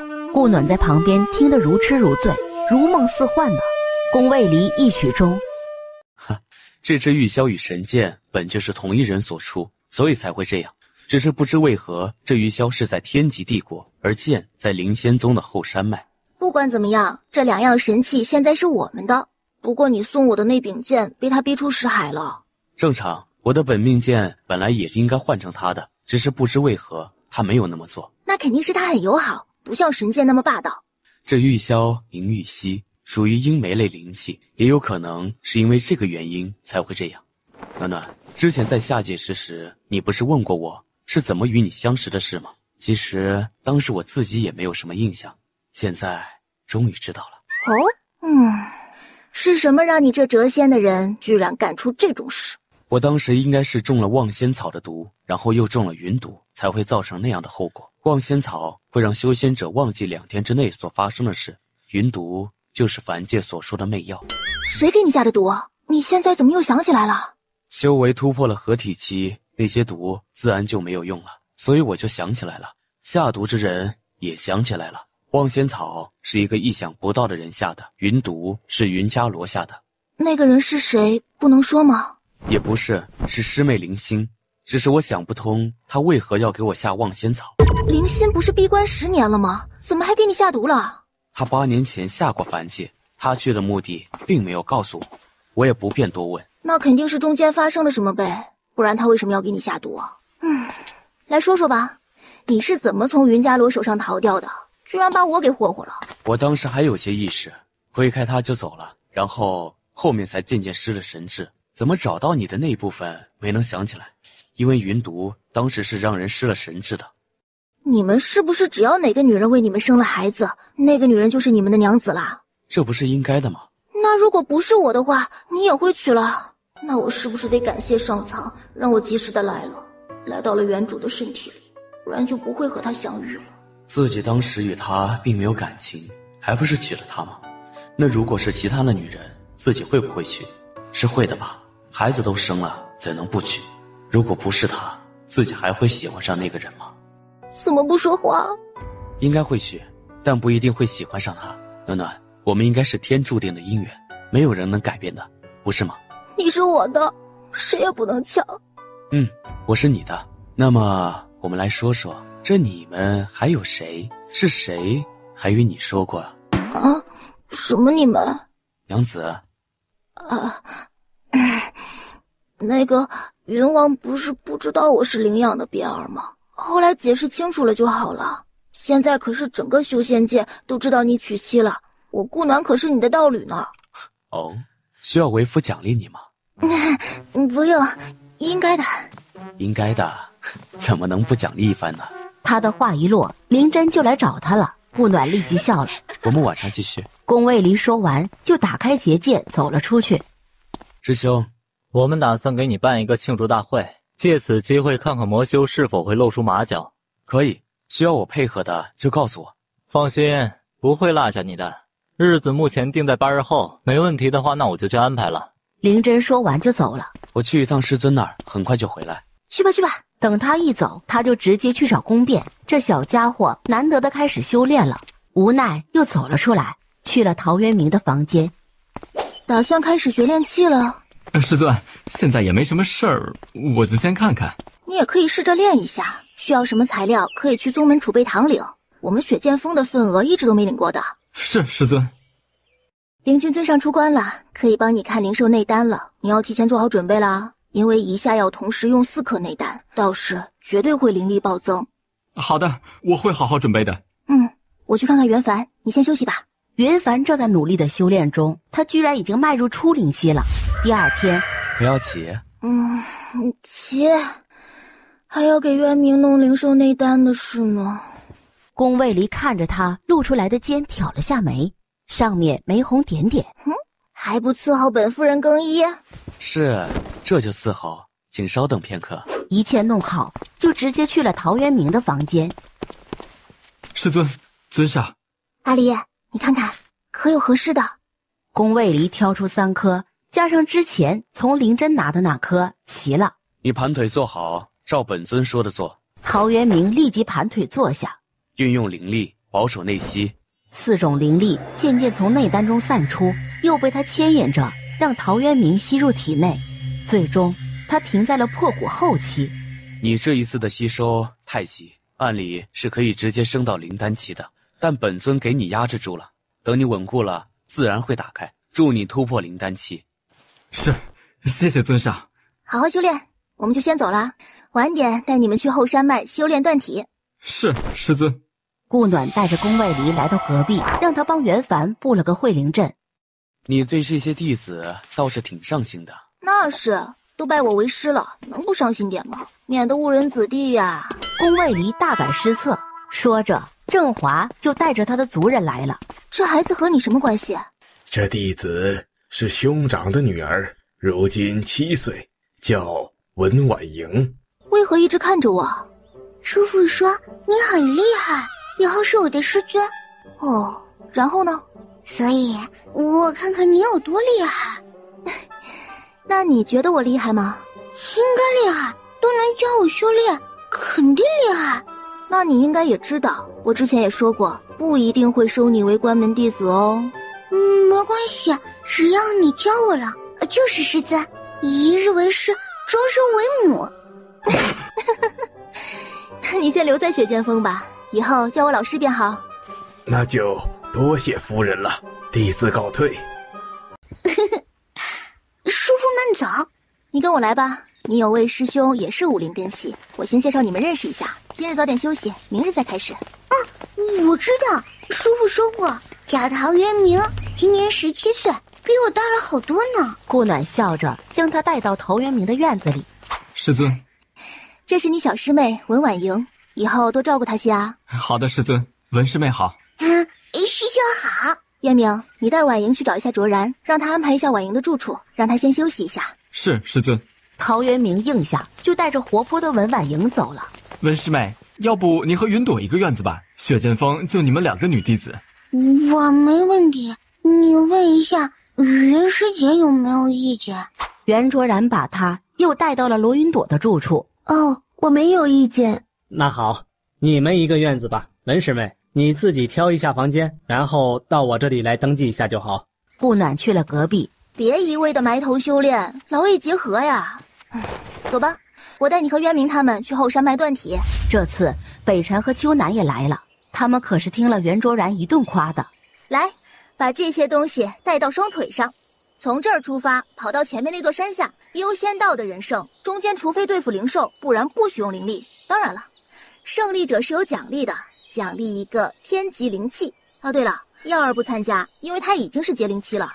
见众人都准备好了，就开始出发往前跑，不限速度。最开始是袁凡跑在最前面，渐渐的他的体力就不支了。慢慢来，调整呼吸，不要着急。眼看其他人都跑远了，他怎么能不着急？你急不来的，你和他们的修为不一样，你只有提升了修为才能和他们一拼。现在边跑边慢慢吸纳，让火灵力在经脉里流转。看到前面陶渊明正在杀灵兽，顾暖带着袁凡直接绕开他们往前走。老师不用去帮忙的吗？不是有北辰在帮吗？当然，如果你是相同的实力，自然要帮。在你没这实力的时候，还是乖乖避着的好。是，知道了，老师，我会努力的。好了，你停下来休息一下。是。他也是实在跑不动了，坐下来就入定修炼。小凡，你在这边别乱走，我设下阵法可以护住你。我去看看他们再回来。是，老师。他们正在围攻一头妖王，你怎么不帮忙？他们搞得定。耀儿，你这点负重是不是太小了呀？需不需要再加一点？娘，我才几岁啊，你太看得起我了。几人是一路跑一路打，顾暖跟了段时间就返了回去，把人叫醒，继续出发往前跑。突然跳出来一只雪棕熊，妖王天级灵兽。小凡，你往回跑，直接回雪剑锋。可是老师，这熊看着很厉害。那也没有我厉害，我一个合灵期还怕它？快走吧，你在这儿我容易分心。等袁凡一走，你都开了灵智的，说吧，拦我干嘛？我的伴侣受伤了，需要你们的养血丹。养血丹我倒是有，可我为什么要给你呢？我拿东西跟你换，你一定满意。啊，走吧，我看看你有啥，看看你伴侣是怎么伤的。雪棕熊将人带到自己的洞穴内。你伴侣在哪儿受的伤？在离这里100里的山谷里，那里住的人伤了他。里面住的人，那有可能是他们的窝了。那个山谷在哪个方向？那个方向，那个山谷很隐蔽，我和他也是无意间走进去的。可以再带我们去一趟吗？他们修为很高的。没关系，我相公修为也很高。见他点头，顾暖立即就传音给宫卫离，让他立即带人过来。顾暖和雪棕熊出了洞穴，在离洞穴1里路的地方等。暖暖，你说的都是真的？当然，他看到的。他在宫卫离一来，就躲到了旁边的岩石后面。老宗，走，快带我们过去。到了地方，你就可以回来了。在离目的地1里路的地方，那边我就不去了。山谷就在前面那一片藤蔓下面，从那就可以进去。说完，转身就跑了。师兄，我去看看情况。好，注意安全。慢慢朝藤蔓靠近，越是靠近，越能感到里面压抑的气息。可以确定，这就是魔修的据点，高手不少。见他这么快就出来了，怎么样？这里的确是魔修的据点，里面的高手应该有3个以上，人数众多。那我们先回去找掌门师兄商议一下吧。你们先回去，我再去看看。知道的越多，对我们越有利。无事的，你先跟师兄回去，我不会让自己有事的。你不是还带着弟子在后山脉修炼吗？都没你重要。我与你心脉相连，怎能让自己有事？乖，听话。好，注意安全。说完，转身就走。宫卫离在他走后，又返回藤蔓后，使用隐身灵气，让自己隐去身形，一路沿着道路靠近屋舍。宫卫离一间一间的探去，发现有6名结灵期，3名合灵期，其他的也差不多都到了灵丹期。元兄，你说魔主是什么意思？为何不让我们捉灵仙宗的人？谁知道呢？那也许他与灵仙宗的谁有交情吧？不可能吧？有交情，捕捉那一个人就好，哪还管整个灵仙宗？他们离得最近，又有弟子在这山脉里历练的。不管怎么说，还是听魔主的吩咐吧。哎，魔主好长一段时间没回来了，长老们也闭关，很少出门。今天就到这里了，先回去。这段时间没事不许到后山脉来了。说完也不管他们，直接就去了青云峰。还是等灵君回来了再说吧。等了差不多1炷香的时间。怎么样？ 6名结灵期，3名合灵期，其他的人也差不多都到灵丹期。那得找其他宗门配合了。另外，他们的魔主并未在山谷里，只有长老们在。也不一定要找别人一起，真要去攻，我们还是拿得下的。为保守起见，还是得找其他宗门一起配合。我不能拿灵仙宗的尾来赌，现在离庆祝大会也只有3天的时间了。等那时各宗门的掌门来了，大家一起商议吧。如果有宗门的掌门也是的话，那岂不是暴露了？弟妹说的是程云宗吧？虽然不知道他是否真的有问题，可也不能把他屏蔽在外啊。那就先试探一下，到时看他们的反应再说吧。也只能如此了。师兄，那我们先回去了。宫卫离抱着顾暖回到了房间。暖暖，副本又要开始了，可会害怕？自然是不怕的，我怎么说也是合灵期高手了，这点小事情会怕？不过阿离，我有预感，这次肯定不会那么容易就能除掉魔修。哦，为何？不知道，就是预感。不用担心。我才不是担心，就是心中有这种预感，就算不能成功，也能让他们元气大伤。大会这前3天，雪界峰的人都很安静。娘，我突破到破骨期了，果然是天灵体啊！这才几天的功夫，一下就跳到了破骨期。那他以后要是认真了，超越我，不是分分钟的事了吗？臭小子可以呀，不鸣则已，一鸣惊人啊！嘿嘿，是吧？娘，我厉害吧？扁儿厉害，和爹比呢？那倒是没有你爹厉害，你爹都合体期了，你怎么和他比？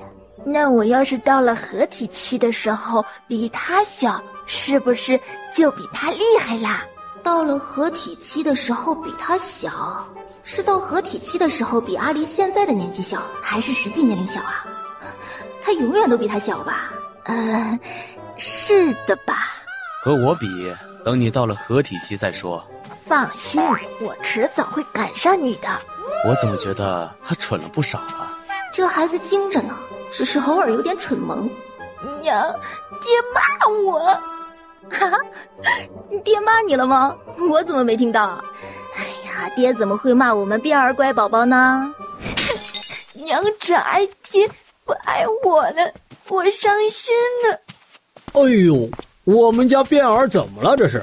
告诉师叔，师叔帮你教训他。你帮我去教训他吧。变儿啊，挑个简单的，他师叔打不过。什么时候回来的？刚回来，一听是师兄成功突破合体期，所以来看看。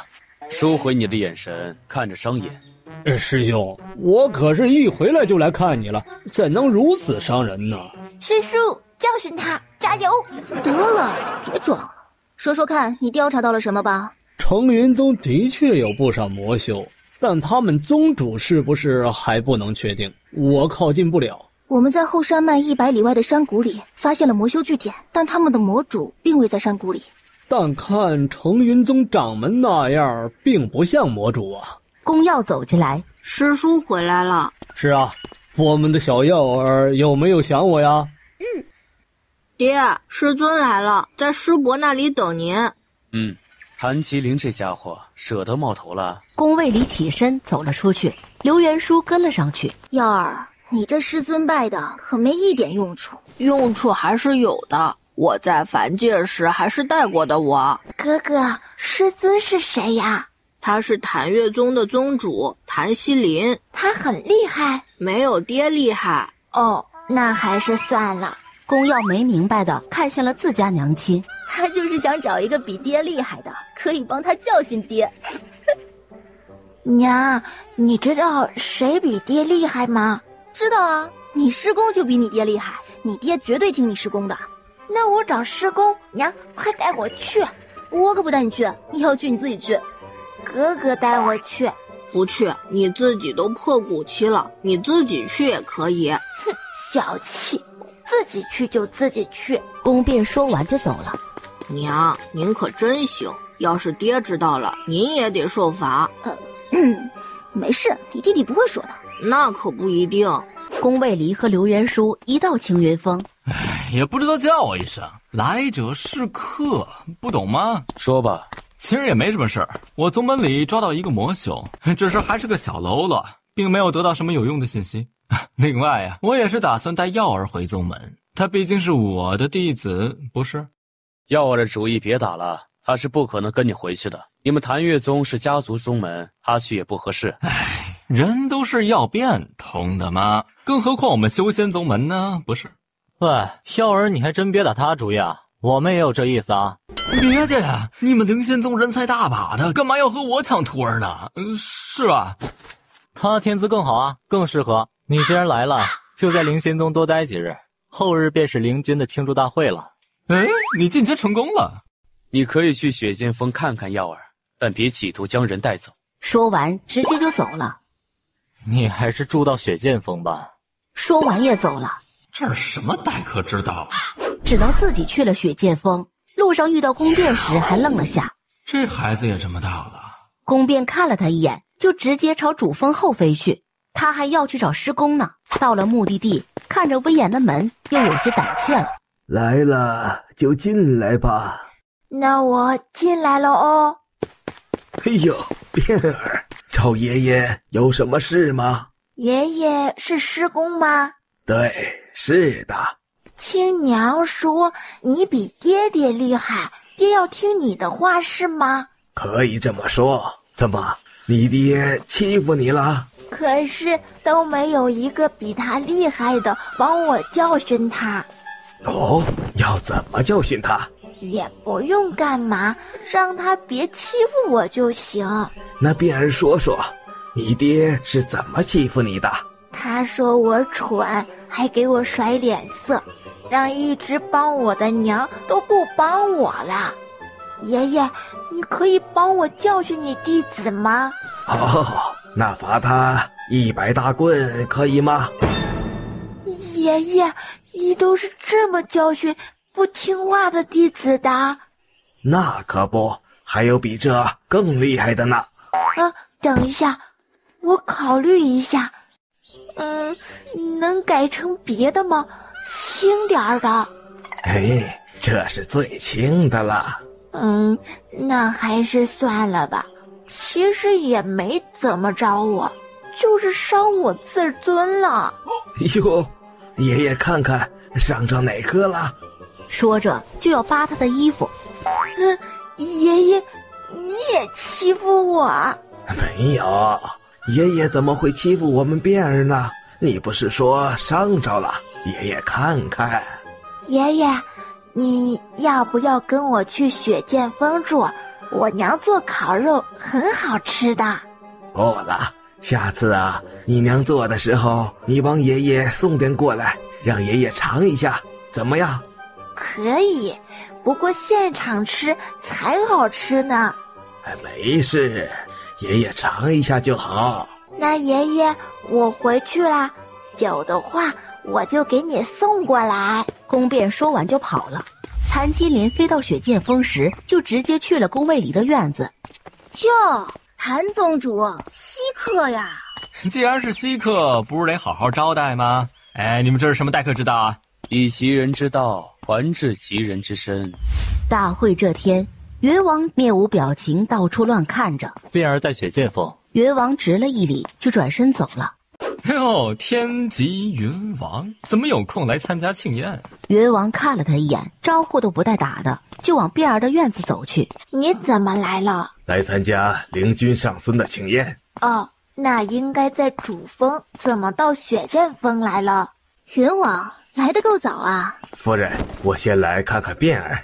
云王以前来过雪剑峰吗？如果没有，就让变儿带你到处走走吧。谢夫人。宫变想了下，嘟着小嘴，还是带着云王走了。到主峰的时候，已经很热闹了。才坐下来，就有人来了。夫人，本尊恒来。恒来上尊，请坐。恒来仙子想在他旁边坐下。抱歉，这个你不能坐，那是我相公的位置。夫人，与灵君上尊感情很好。不，以后要改称为太尊了。那是自然。空气一瞬间的安静了，顾暖也没管他，而是看着自家相公去了。他是修仙界不可多得的奇才，才300多年就练成了合体期了。天地之间少有的，而你配不上他。哦，那你觉得谁配得上他？自然也要修为匹配才行。可否请教，这位修为匹配者是何人？本尊。你可不配。为何？本尊修炼不过100年就已经是合灵期，如何配不上他？本尊修炼7年，已至如此境界，你还觉得你配吗？合灵期中期，比自己还高了一个境界。恒来，仙子，你做事之前应该打听一下的。很多人都知道我的修炼时长的，这在修仙界早已不是秘密了。草率了吧？虽然我隐藏了修为，但就7年到灵丹境，也比你厉害了吧？天才地宝堆积而成，有何得意？你倒是堆一个出来看看呀，看看有没有什么可得意的。恒来突然站了起来，转身就走到了宫卫离面前，说句话就走了。宫卫离走了过来，他与你说了什么？怎么突然就走了？他回去了？没有，说出去看看灵仙宗景色。他是何人？看着是一朵冰莲，其实是一朵红莲。他是飞天宗宗门的关门弟子，别人都称他为恒来仙子。恒来仙子啊，他说我配不上你，他才配得上。然后我一亮我的修为和修炼时长，就把他吓走了。啊，他不会就是娘当初有意给你定下的人吧？那难怪这姑娘心里不平衡了。她一个修仙界的天之娇女，怎么会输给一个凡界女子？这是来找场子呢。哎呀，可结果还是输了，有点惨。还是暖暖比较厉害。他还说我的修为是靠天才地宝堆积起来的，我怼回去了。有本事你也堆出来一个看看呀！不行，我得尽快突破到炼神期，这样就没有人再敢觊觎你了。你已是合灵期，在这修仙界已是翘楚，你只需要露出你合灵期的修为，别人就不敢对你不敬了。对了，等会儿我爹也会来，他那人比较严肃，你别被吓着了啊。应该不会，大不了打了招呼就躲着他呗。正所谓敌不过躲得过嘛。说曹操，曹操到。父亲。这是儿媳。儿媳顾暖，见过父亲。见面礼。谢父亲。孩子呢？耀儿与他师尊出去了，应该快回来了。碧爱儿带云王到处逛逛，也快过来了。怎么让小孩子做这些事？父亲，里面请。父亲还真看着有点凶。前面的宫伯义脚步一顿，哎呀，吓着儿媳了，怎么办？等会儿会不会吓着孙子？你说话，父亲听得到的。那父亲岂不是听到了？顾暖见他默默地坐在那儿，想了想，父亲，这是儿媳自己做的灵兽肉干，味道还不错，您可以尝尝。咦，味道是不错哎，香中带着点辣味儿，还带着些咸味儿，里面灵力保存的也不错，不错，辛苦了。不辛苦，这个辫儿也很喜欢吃，我经常做着给他当零食。好，有心了。顾暖行了一礼就退走了。耀儿，你祖父来了，快去见见。孙二公耀见过祖父。宫伯义看着他，有些不知所措。祖父不让我起来吗？快起来，这是给你的见面礼。谢谢祖父。然后就在他旁边坐下，明显的感觉到他身体僵了一下，暗笑了下，又坐过去了点，果然更僵硬了。便便，这是祖父。孙儿宫便见过祖父。宫伯义同样的是给他一个盒子，见哥哥坐得那么近，还好奇的看着他。祖父一个人坐着无聊，我陪陪他。宫伯义听了这话，内心是可开心了。宫便想了下，也在他旁边坐了下来。坐下来的瞬间，也感觉到了他的僵硬。祖父这是怎么啦？他只是不习惯，让他习惯一下就好。祖父，这个很好吃，是娘做的。好。宫耀是在旁边看着想笑的。祖父，您什么时候到的？大概2刻钟前吧。祖父常来灵仙宗吗？不常。那，要不要孙儿带你去到处走走？好。顾暖回来时，就见3人要往外走。这是我带别扭的祖父出去走走。果然是别扭的祖父。师祖婶儿，你笑什么呢？没什么，怎么到这儿来了？听说恒来仙子来了，所以我来看看。她很有名？听说她长得很美，所以我来看看。哦，人应该在后峰吧？刚才看她往那边去了。那我和小雨去看看，我们先走了。还有会儿，庆宴就要开始了，结果人不在店内。阿离，你去哪儿了？我在后峰这儿。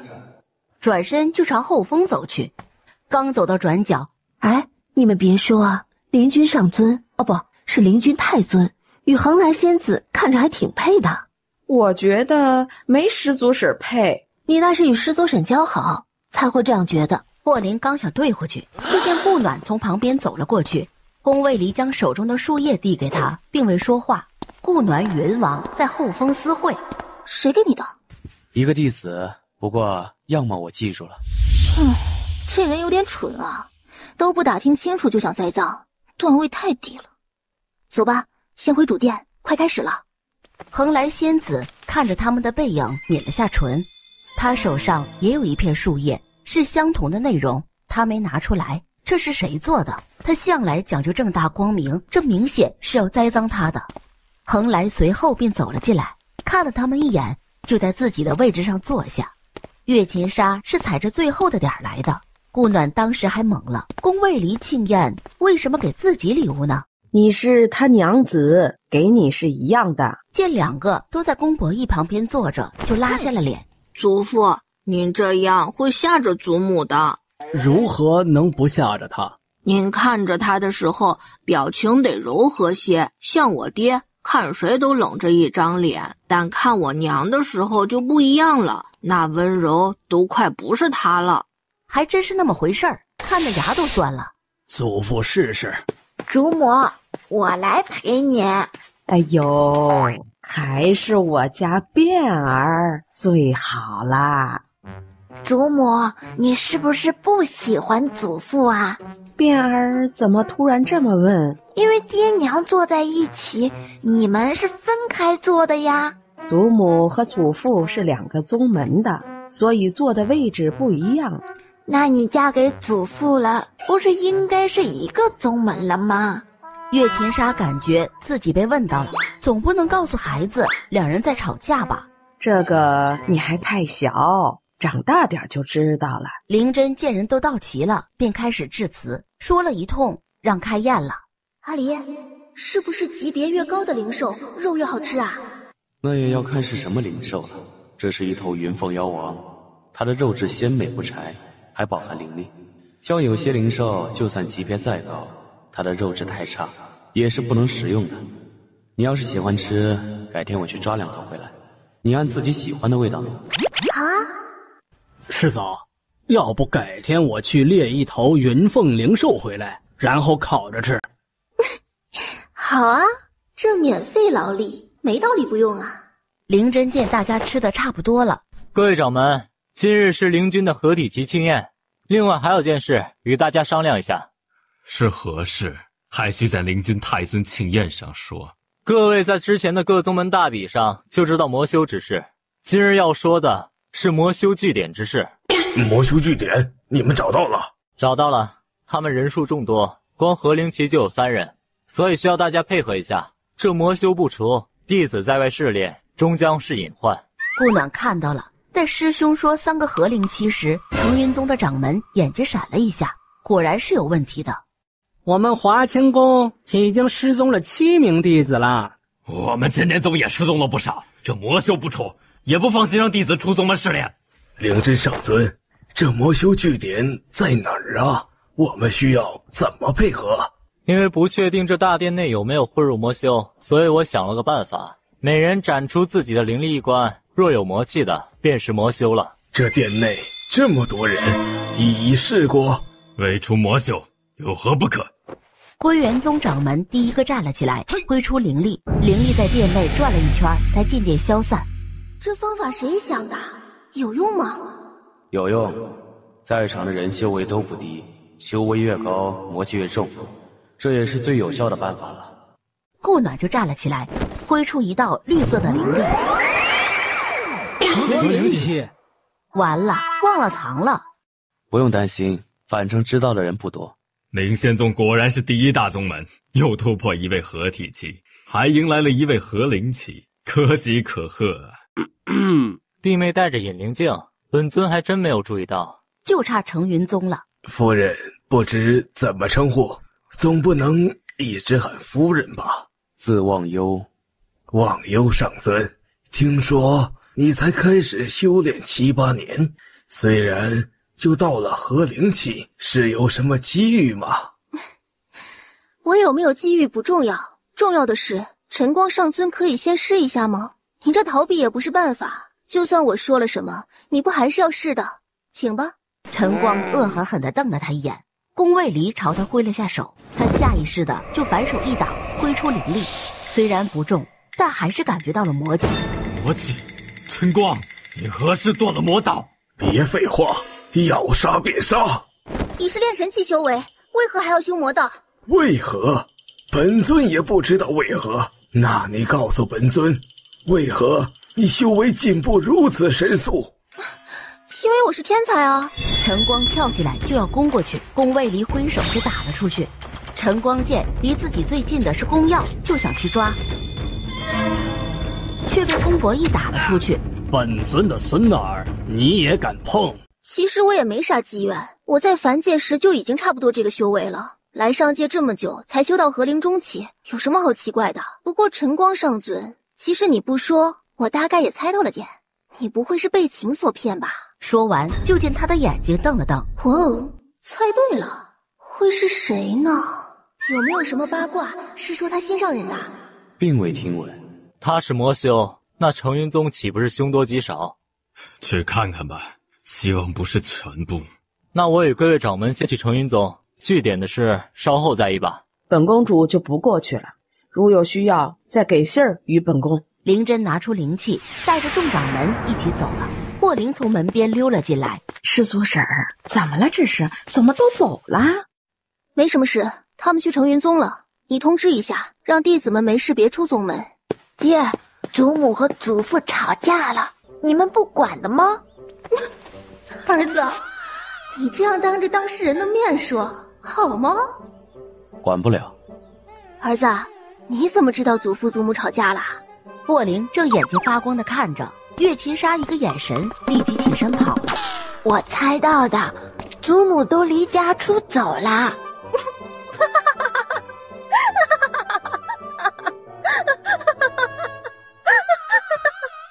娘，你在笑什么？你娘没事儿，就是有点抽抽了。哎，变儿啊，你怎么知道祖母离家出走了？祖母都好久没回家了，不是离家出走是什么？你祖父祖母吵架了，爹爹不管，你可以管啊。娘，怎么管？这样。两人自以为商量着小秘密，这里却没一个人没听到的。宫耀嘴角抽了下，宫卫离是全程眼含宠溺地看着。岳琴莎都感觉自己额头上挂了3道闪电了。娘，这样可以吗？肯定可以的。你想想，他俩儿子都有了，孙子都有俩了，自然不会不好意思的，都好几百年的夫妻了，是吧？娘，变儿才几岁，你这样教他好吗？变儿，我还是带回去吧，我怕你把孙子给带歪了。哼，不会的，变儿聪明着呢，会选好的学的。不想他学这些，将你们俩自己的事好好解决了。岳琴莎抱起宫辫就往外面走去。祖母，您要抱我去哪儿？不要祖父了吗？还笑着朝宫博弈招了下手。宫博弈蹉跎了下，才跟了上去。哎呦，还是变儿厉害啊！你怪会作怪，雍王，变儿的事情不能勉强，他年纪还小，大点也许就知道了。谢太尊，那本王就先回去了，还需将魔修之事告知皇兄。慢走。阿离，你说他们会怎么处置那些魔修？前世魔修是费了很大的劲儿才找出来的，而这世他才8岁，程云宗的魔修就找了出来。是不是因为娘的到来，所以才提前了？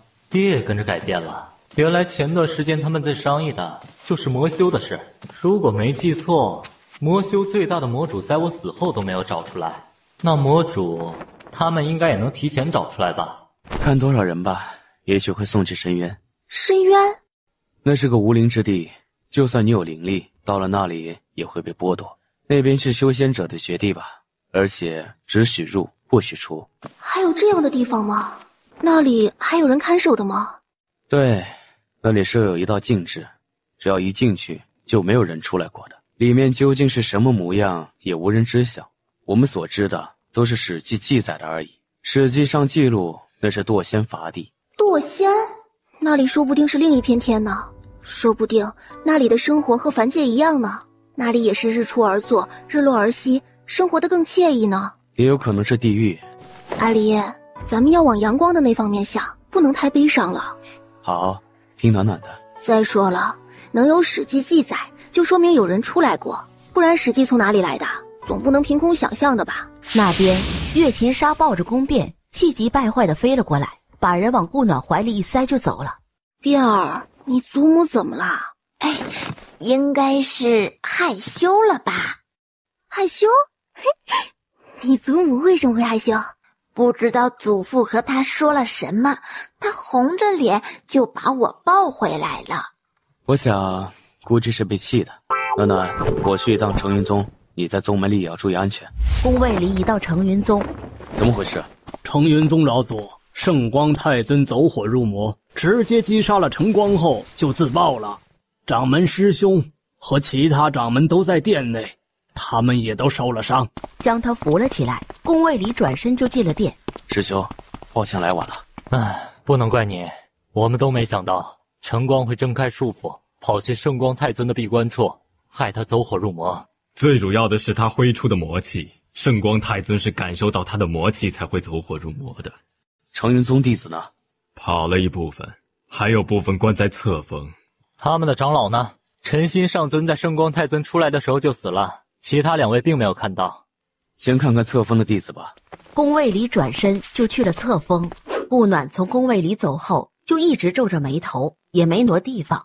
娘，不用担心，爹的修为能伤他的无极。娘知道，所有掌门都去了，还找你爹，说明事情不简单。娘有预感，这魔修之事没那么容易。宫卫里一回来，怎么都在这儿坐着？怎么样？成云宗太尊走火入魔，击杀了晨光后自爆，伤了不少人。成云宗也逃了不少弟子，应该有不少魔修逃走了。果然没那么容易。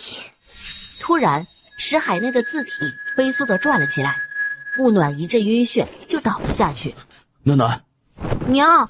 宫耀、宫变也吓了一跳，宫卫离抱着他就回了雪剑峰。爹，娘怎么样？无事，让娘休息一下，等娘醒了就好了。你们先回去，你们娘醒了再叫你们。宫耀带着宫变行了一礼就走了。娘无事，你们先回去吧。啊，老师真没事吗？爹说无事便无事，走吧。他跟着自己好像都没安稳过，从云脉到北萧，再到七凤，再到这圣气，何曾安稳？他长得不是最美，却最入心。顾暖身上却突然灵气暴动，绿色的灵力在屋内涌动，渐渐白色也冒了出来，白绿交替。他从未见过白色的灵气，这是何系？白绿两色灵气转了许久，才渐渐收入他体内。顾暖受不住地颤抖着，修为也渐渐从河灵中期升到河灵后期，至炼神初期才渐渐停下。看着他的修为提升也担忧，因为这样提升修为也是前所未见的。一切平静后，宫卫离切其脉，却无任何异样，就像睡着了一样。而他这一睡，足足睡了1个月。娘，您终于醒了。哟，我家变儿都灵丹期啦，真厉害。娘，你怎么睡了这么久？娘这是在修炼呢。变儿，你爹呢？各大门派掌门来了，说有要事相商，爹就过去了。娘，爹可是守了你1个月呢，每天房门都不迈的，除了跟伯伯出去了一趟，就没见他离开过，还不让我们进去看你。走，找你爹去。等等，娘，你确定这样去？换了套衣服，梳了个发髻，抱着宫变就往主峰走去。主殿内，各宗掌门正在商议秘境之事。顾暖抱着宫变一迈进大殿，可有不是？没有，好得很。这是在商议何事？魔修的事。无忧上尊，你这修为一月不见，居然已经修炼到炼神期了。这之前压制没突破，没想到这突破就跳了级了啊！你们不是在议论进秘境救宗门弟子吗？继续。阿离，上次输液那事查到了吗？未曾，那名弟子被灭口了。还灭口了？谁能在灵仙宗随意灭口？弟子们都进去8、9日了，现在谁也不知道里面是什么情况，这要如何救？阿离，入那秘境有限制吗？无，所以灵仙宗是灵叔带队去的。那要不我们俩去吧？我好久没动手了，感觉光长修为没长劲儿了。宫卫离笑着刮了下他的鼻子，点头答应了。见他一点头，各位掌门，我和阿离去看看吧。以我们俩的修为，应该是没问题的。如果我们去都是有去无回，那你们想什么办法都没用了。那就多谢灵太尊与无忧上尊了。灵真却是皱了眉头。师兄，无事的。以我们的修为，即使不能找到人，应是能出来的。多个灵气，多个防身之物。宫卫离看了他一眼，也未多言，直接就收了起来。其他宗门见状，虽然舍不得，却也给了灵气或灵丹。遇事别逞强，找到了尽快出来。好的，娘。爹娘，我能不能去？不能，没到合灵期的都不行，所以在家跟哥哥好好修炼。哪有去秘境还挑修为的？变儿，你娘说的没错，未到合灵期都不能进去。你师叔灵叔和祖母宗门长老都合灵期后期了，进去也没能出来，所以乖乖在家听话，等爹娘回来。这么厉害！看向了各宗门掌门，他们见状都齐齐点头。那好吧，爹娘注意安全。那随娘先回去，告诉哥哥和师兄师姐。魔修据点已消灭，还有魔主与散落在各处的魔修未曾找到。这段时间你们全力搜寻吧。我们知道，你们入秘境也多注意安全。我们入秘境应该也不会那么快出来，毕竟都不知道出口在哪儿。本尊回去交代一番，便出发了。顾暖回到雪剑峰，就唤来所有雪剑峰的弟子。我与太尊要出门一趟，归期未定。雪剑峰如往常一样，由卓然看着。收你入门，只教了你入门。你的灵根与渊明一样，修炼有什么不懂的就问他。这是老师给你准备的功法，看不懂的也可以问问渊明师兄。渊明，晚营就由你带着，你自己也别落下修炼啊。你现已灵丹后期，离结灵期只有1步之遥了。你手上的灵兽内丹别轻易乱用。另外，这是2万下品灵石，如果有时间去凡界看看爹娘，别留心魔。袁凡，记住老师的话，你已修炼火系灵根，往后便只能练火系。看你对炼丹感兴趣，给你这本入门书籍，你先自己看着，有不懂的可以去问问掌门上尊。最后也给了袁卓然、北辰、秋南3人1人1件地级灵器。变儿，你在家修炼，等你到结灵期了，爹娘就带你出去，好吗？娘可不能失信啊！娘何时失信过？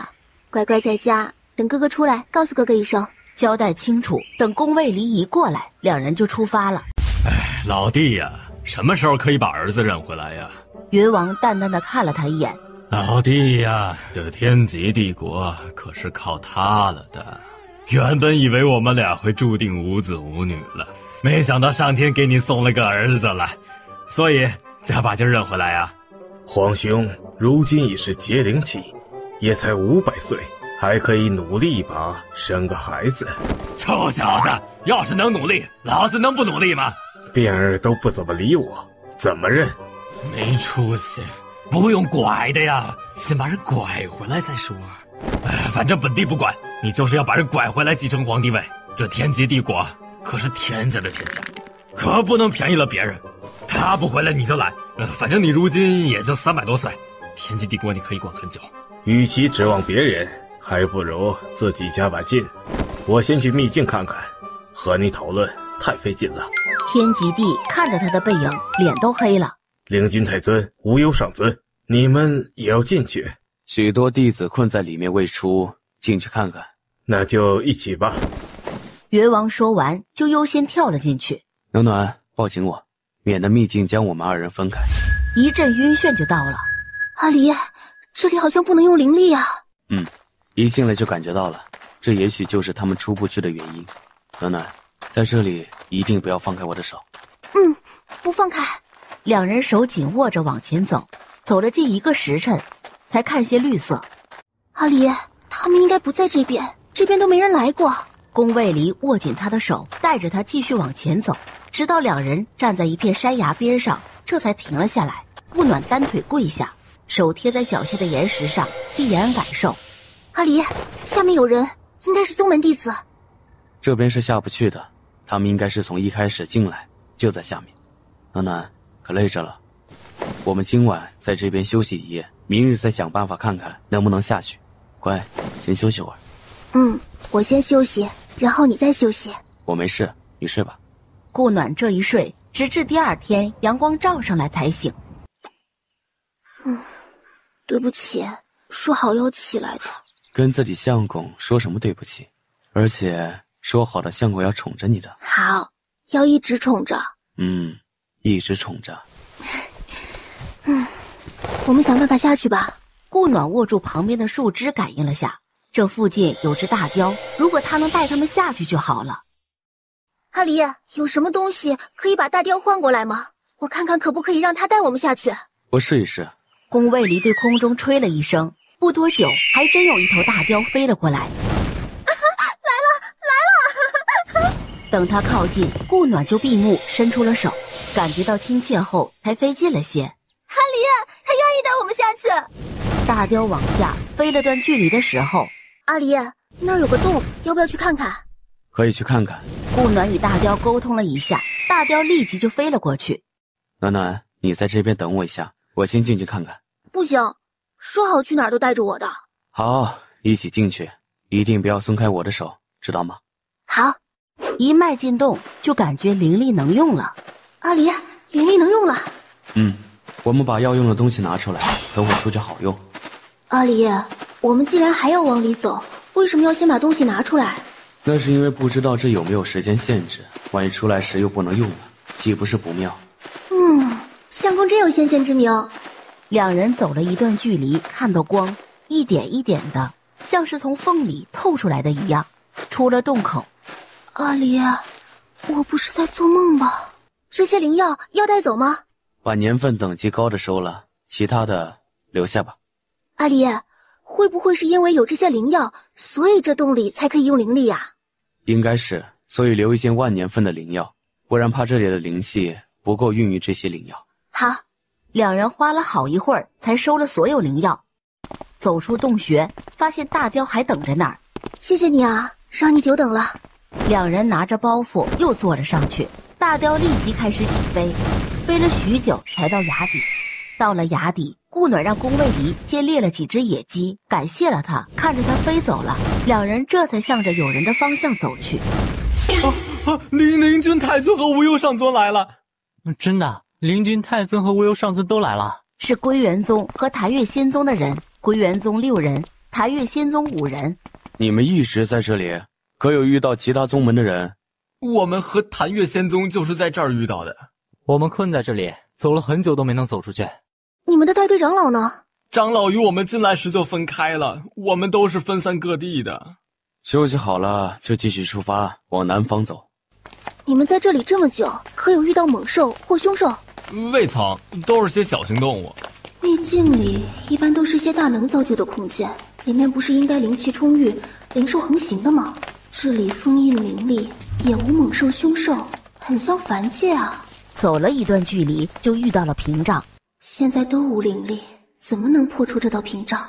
顾暖手探了上去，原本阻挡了宫卫离的屏障，让他穿透了过去。阿离，你带着我试试能不能过去。好。顾暖牵着他的手，两人同时穿了过去。阿离，是这道屏障隔离了灵力。你再反过去，看能不能把他们也带过来，注意安全。好，就一道屏障的距离，不会有事的。说着就穿过屏障走了过去。这次顾暖一下带了2个过来，带过来就立即返了回去，直到把人都带了过来。你们看看有没有少人？人数对的。我明明看到他们的时候是11个人，现在怎么只有10个了？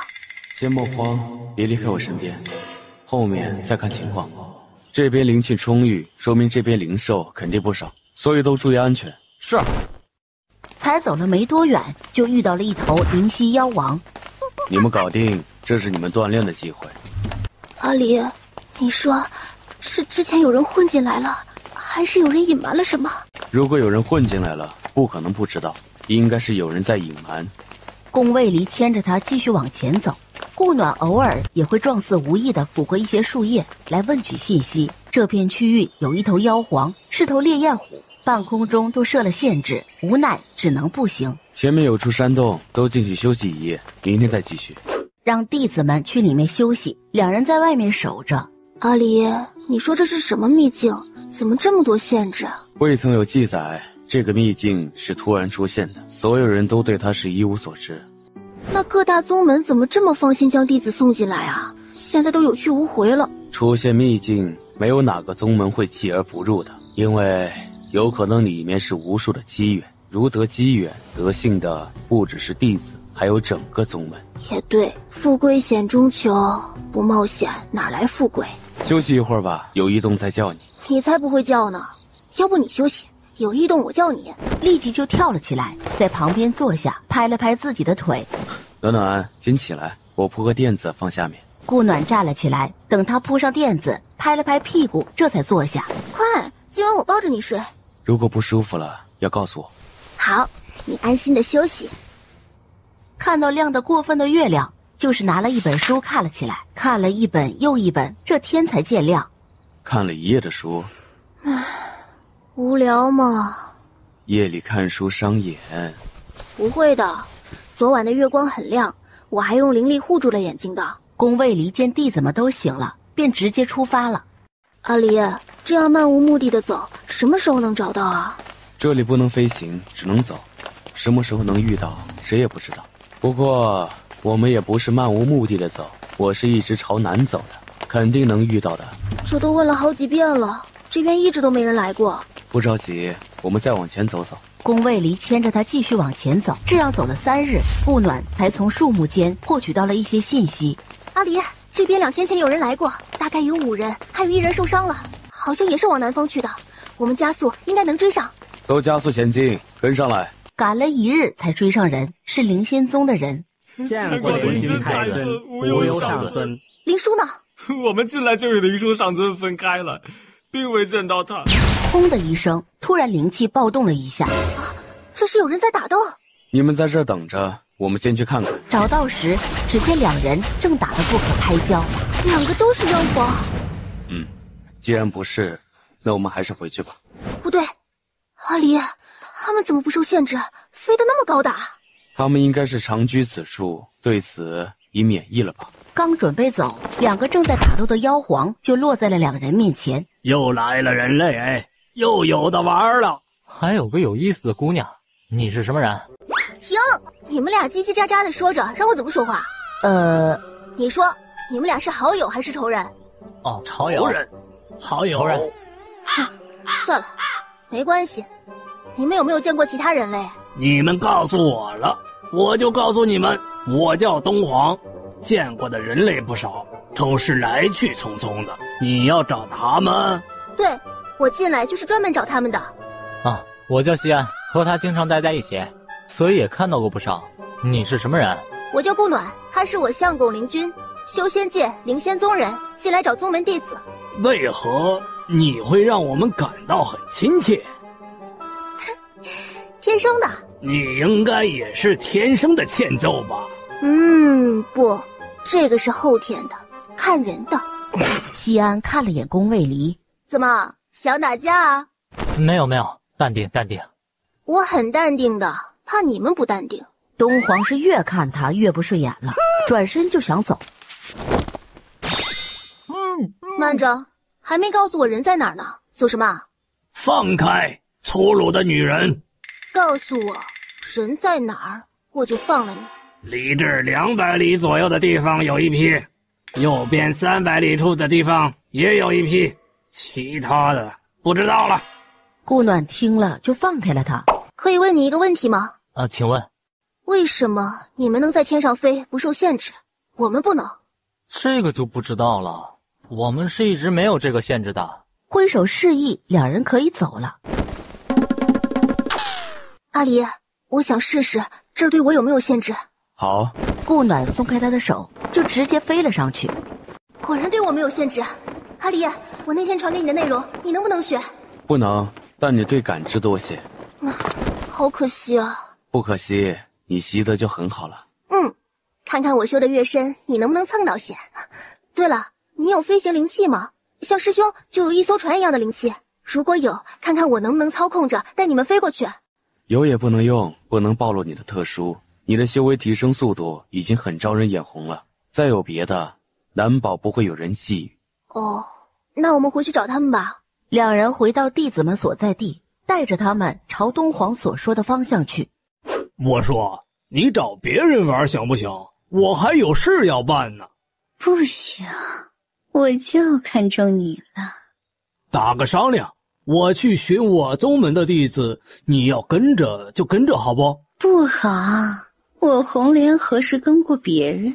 刘元树要哭了，他怎么就这么倒霉的遇到了这个妖皇呢？突然，怎么了？你的同伴来了。真的？别急，快来了。宫卫离和顾暖到的时候，哟，我们灵叔师弟艳福不浅啊！那我就不打扰你们了。师兄师嫂救我！救什么救？我又没怎么招你。对嘛，人家又没怎么招你，加油啊！拜拜。师兄，你们真走呢？不走，在这儿陪你玩。走吧，跟上去吧。他们应该是要找你说的那些弟子。本座知道你不聪明，没想到还挺笨的。谁笨了？你才笨呢！得跟着他们去看看。那个女人，她相当感兴趣，她还没见过与灵兽有如此高的亲和力的人类呢。再次找到宗门弟子的时候，你们这是被打劫了？让一个妖皇强者打劫了，抢了东西不说，还让我们围着他的宫殿跑了一圈，才放我们走的。这爱好怎么那么像竹生呢？有宫殿？那宫殿远吗？我们可以去借宿吗？找竹生借宿？这人脑子没抽吧？或者去你家借宿也行啊。你家远不远？顾暖见他不说话，我们会把他留在这里陪你，暂时不带他走。为什么是我留在这里？我不要。因为他喜欢你啊，不留你留谁？顾暖说着，凑到了红莲身边。我可以治好你的暗疾，条件是收留他们在你家待一段时间。你怎么知道我有暗疾？哎呀，自然是看出来的了。别慌，我这人很会保守秘密的。你看，我把他留下来陪你，他们又不用你管，就让他们住在你家就行，怕什么？你真能治好我的暗疾？当然，我人都给你做抵押了，还怕什么？好像是。那就这么说定啦。好啦，我们去你家吧。来到红莲的宫殿。可以呀，你这都快赶上皇宫了。你们这里妖皇境的都是这样建宫殿的？各有千秋，都是按自己喜好建的。顾暖拉着宫卫离跟了上去，走了几步，见弟子都未跟上。怕什么？有灵书上尊在，他不会伤你们的。我和灵君太尊带着你们不好找人，把你们放在林子里也不放心，所以还是只好在这借宿啦。无忧上尊，我们可不可以在这边上建个小木屋，搭个帐篷什么的住？里面全是妖王境的灵兽。那就搭帐篷吧。阿离，你看着他们一下，我进去找他说说。好。顾暖走进红莲的宫殿。你们好呀，你干嘛要绑他？他又不会跑了。刘元叔猛点头。放心，他是不会跑的，外面还有那么多弟子呢。哦，对了，那些弟子不愿意进来，有些胆小，就在外面安营扎寨了。他们随意乱跑被杀了，可不关我的事了。所以需要你放了他呀，让他出去看着。你不是说把他送给我了吗？我可没说送给你啦，只是说不带走，放他在外面，不还是在你的势力范围内吗？30多个弟子在那儿，他能跑得了吗？这是火系的，对你修炼绝对是跳跃式提升。在这里，灵兽内丹不能随意拿出来。特别是这种高级别的。为何？这里还有许多妖圣级别的存在，他们很多都是靠猎杀高级灵兽增强修为，他们对妖兽内丹的感应超乎想象。我能活下来，也是受了一位妖圣至尊的庇护。这么凶残！你们出去吧，我先去闭关炼化这颗内丹。阿离，好了，看好他们，我们找到人会再带过来。宫卫离与顾暖再次出发，直接向北面去。远离他们视线后，顾暖就带着宫卫离直接飞了起来。不过1刻钟就发现了那群人，在附近落下，两人慢慢走过去。见过灵君太尊，无忧上尊。发生何事？弟子发现一株云灵仙草，刚摘下来，他们就来了，想抢夺。往南走300里的宫殿外，有30多名弟子正在那边，灵书上尊也在，相对的安全些。你们自己过去，如果你们不愿意去，又在这秘境中遇到什么意外，将与本尊无关。你先过去，他们不敢再杀你。是，太尊。灵仙宗弟子收起剑，就朝他说的方向走去。台月仙宗和重月宫的弟子考虑了一下，也跟了上去。顾暖看前方有只白鹤，哪知白鹤一感觉有人来，就直接飞走了。怎么就走了呢？他既然出现在这里，说明附近有一片湖或湿地。湖？那就去看看，说不定就有人呢。5、6里地外还真有片湖。打扰一下，龟兄。既然知道打扰了，你就不应该说话。你不说话，那我怎么知道就打扰了呢？哎，你只需要告诉我有没有人来过这里，我们就走了。没有。就想去碰一下，啪的一声就拍在了他的手上。宫卫离立即将他拉了回去，挥手就朝乌龟攻了过去。乌龟立即就和他打了起来，在知道自己打不过的情况下，他直接画了形。我说了，这儿没人来过。不好意思啊，不是有意打扰，就是看着那块石头奇怪，才想碰一下的。我虽然打不过你们，但这东西你们也不能碰。还有什么特殊的吗？还碰都不让碰了。宫卫离把顾暖拉到自己身后，还想来，拉着他就走了。那石头肯定有问题。那应该是年轮龟，史书记载掌管年轮之力，只是不知为何会在这秘境里出现。年轮龟听起来就高大上哎。顾暖说完，拉着他就飞了起来，往北而去。阿离，那座雪山，我们去看看。还没走到一半，就有人，哦不，有兽阻了去路。阿离，他怎么那么像青衣那家伙呢？什么叫像？本座就是。啊，你怎么也进来了？不怕这里面有妖圣把你宰了？本座是无意中被带进来的，想出去没找到出口。你拦着我们干嘛？又想让我们带你出去？别得意，你们也不一定能找到出口。那好啊，你别跟着我吗？有话好好说嘛。往南300里地的红莲宫有我们宗门弟子，你去那等着。我一个人去，他们把我当凶手抓了怎么办？宫卫离抛出个东西给他，就拉着顾暖走了。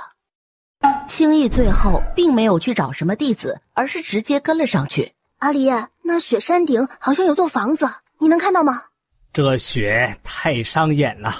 谁让你跟来了？不看不就不伤眼了吗？阿离，要不要上去看看？而他刚踩上去，一股吸力就将他吸了进去，在宫卫离眼里瞬间就失去了他的踪影。他慌了，想去追，怎么也过不去，随即就唤出了本命剑。千万别，在这秘境里全是灵兽，灵兽都不可能伤他的，这你不可能不知道吧？那里面可能有他的机缘，咱们先等等，先等等，这秘境什么情况谁也不知道，要是被你弄崩塌了，那可谁都活不了了。宫卫离渐渐平静下来，直接面朝雪山，盘腿坐了下来。啊，那个，不好意思啊，打扰了，我现在就走。说着慢慢后退，才退了2步。好疼啊！大哥，有话好说，疼啊！妈妈咪呀，阿弥陀佛呀，斗战胜佛呀，千万别是飘啊！顾暖感觉没啥动静了，悄咪咪地睁开了半只眼，气还没下去呢，立即就一声尖叫划破云霄。安静，我这宫殿都要塌了！顾暖瞬间收声，叫什么叫啊？我有这么吓人吗？你叫什么名字？怎么上来的？哎呀，这里有上万年没来过人了吧？今天居然来了个奶娃娃！啊，我叫顾暖，背着雪山溪上来的。我不是奶娃娃，我都是孩子他娘了。你这娃也才20来岁，怎么就想不开嫁人生娃了呢？你是谁？我想想啊，好久没有自我介绍了，都忘了自己的名字了。我叫什么来着？你等等，我去查查看，我忘了叫什么名字了。说完就飘走了。顾暖见他走了，松了口气，发现能动了，直接就站了起来。刚想转身走，阿飘就飘回来了。这怎么了？这是？你说呢？哦，对了，我想起来了，我叫归墟真君，怎么样？霸气吧？霸气侧漏了都。你别老趴着呀，这样聊天多不方便。我倒是想起来呀，可是也得您让我起来呀。忘了，你可以起来了，我撤了压制了。不是你让我上来的吗？不是我。那是谁干的？你去哪儿啊？这宫殿里就你一个。你没来之前，一直就我一个人在。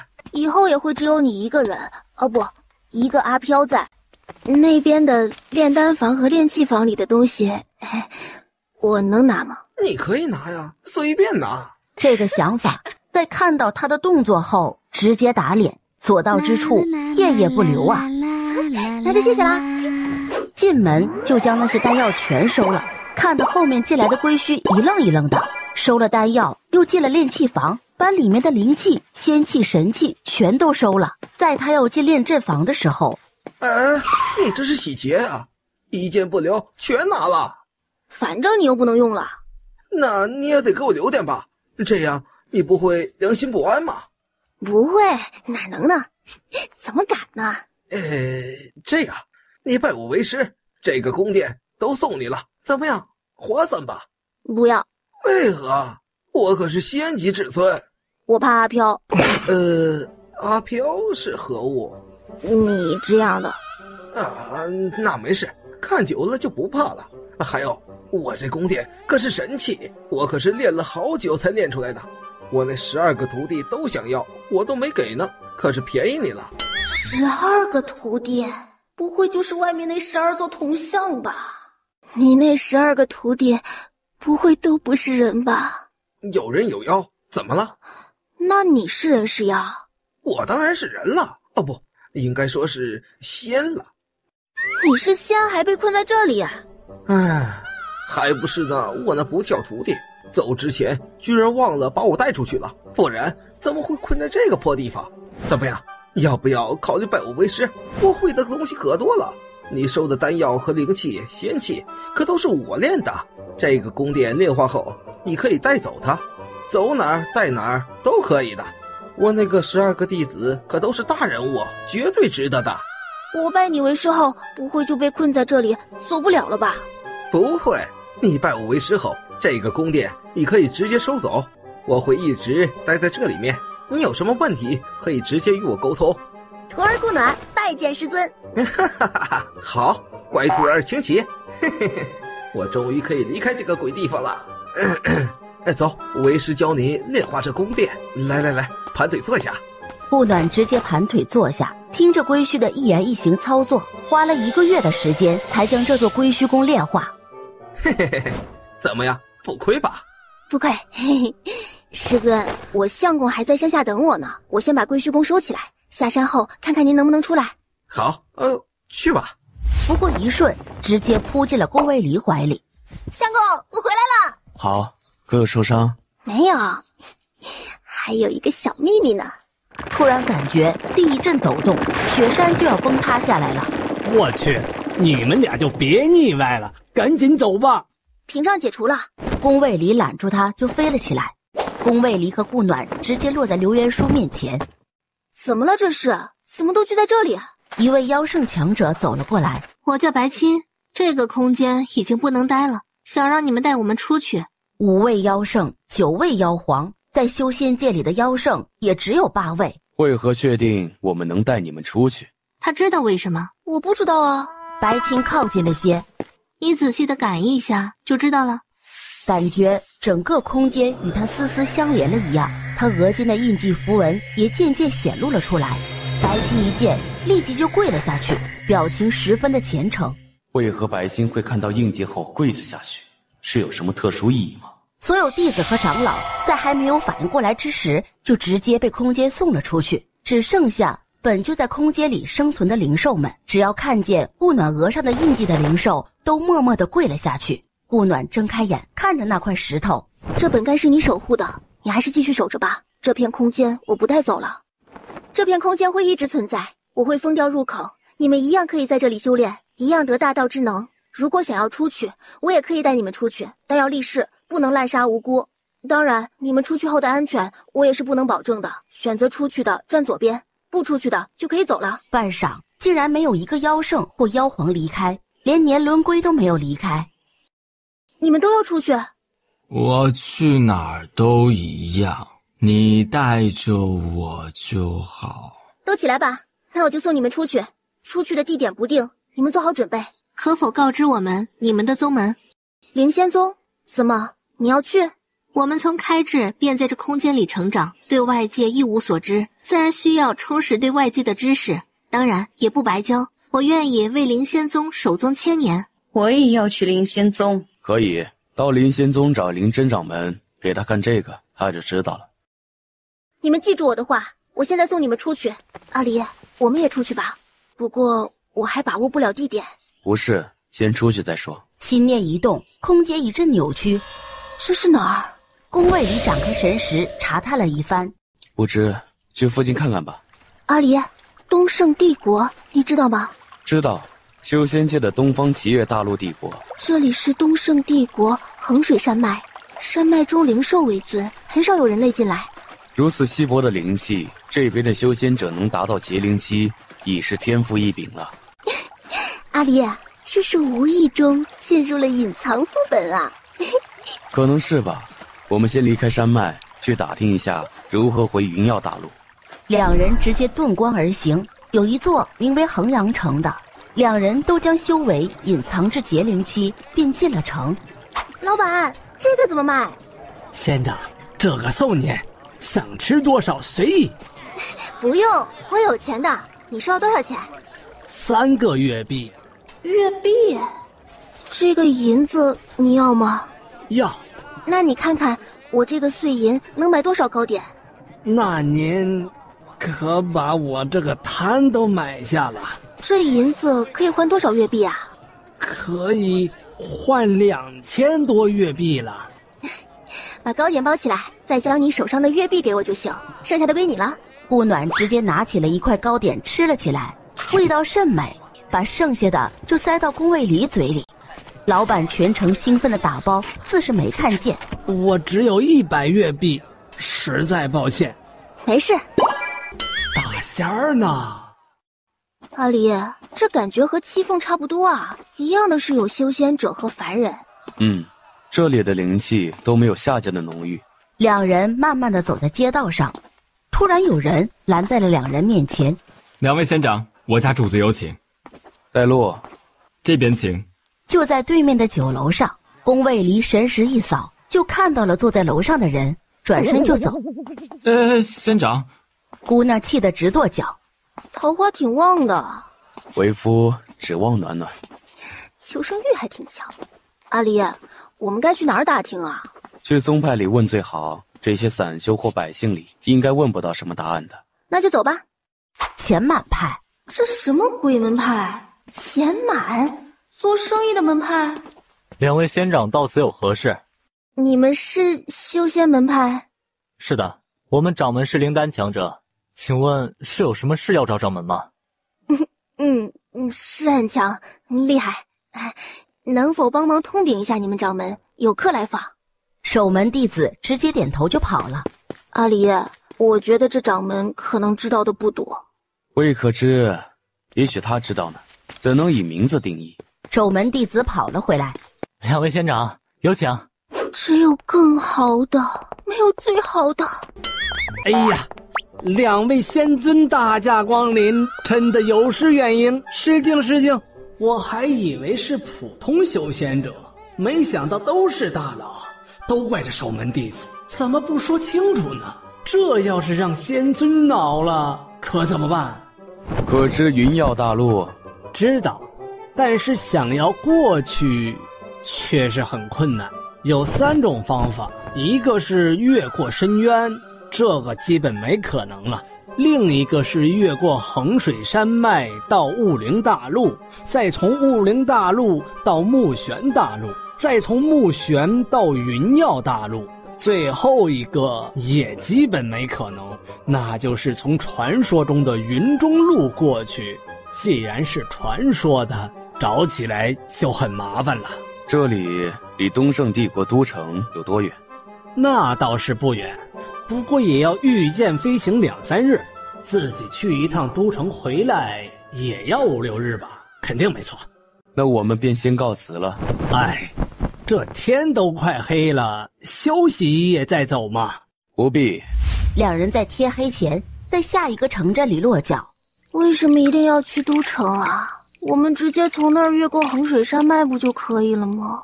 要不就是直接去找云中路。这个云中路为什么是传说啊？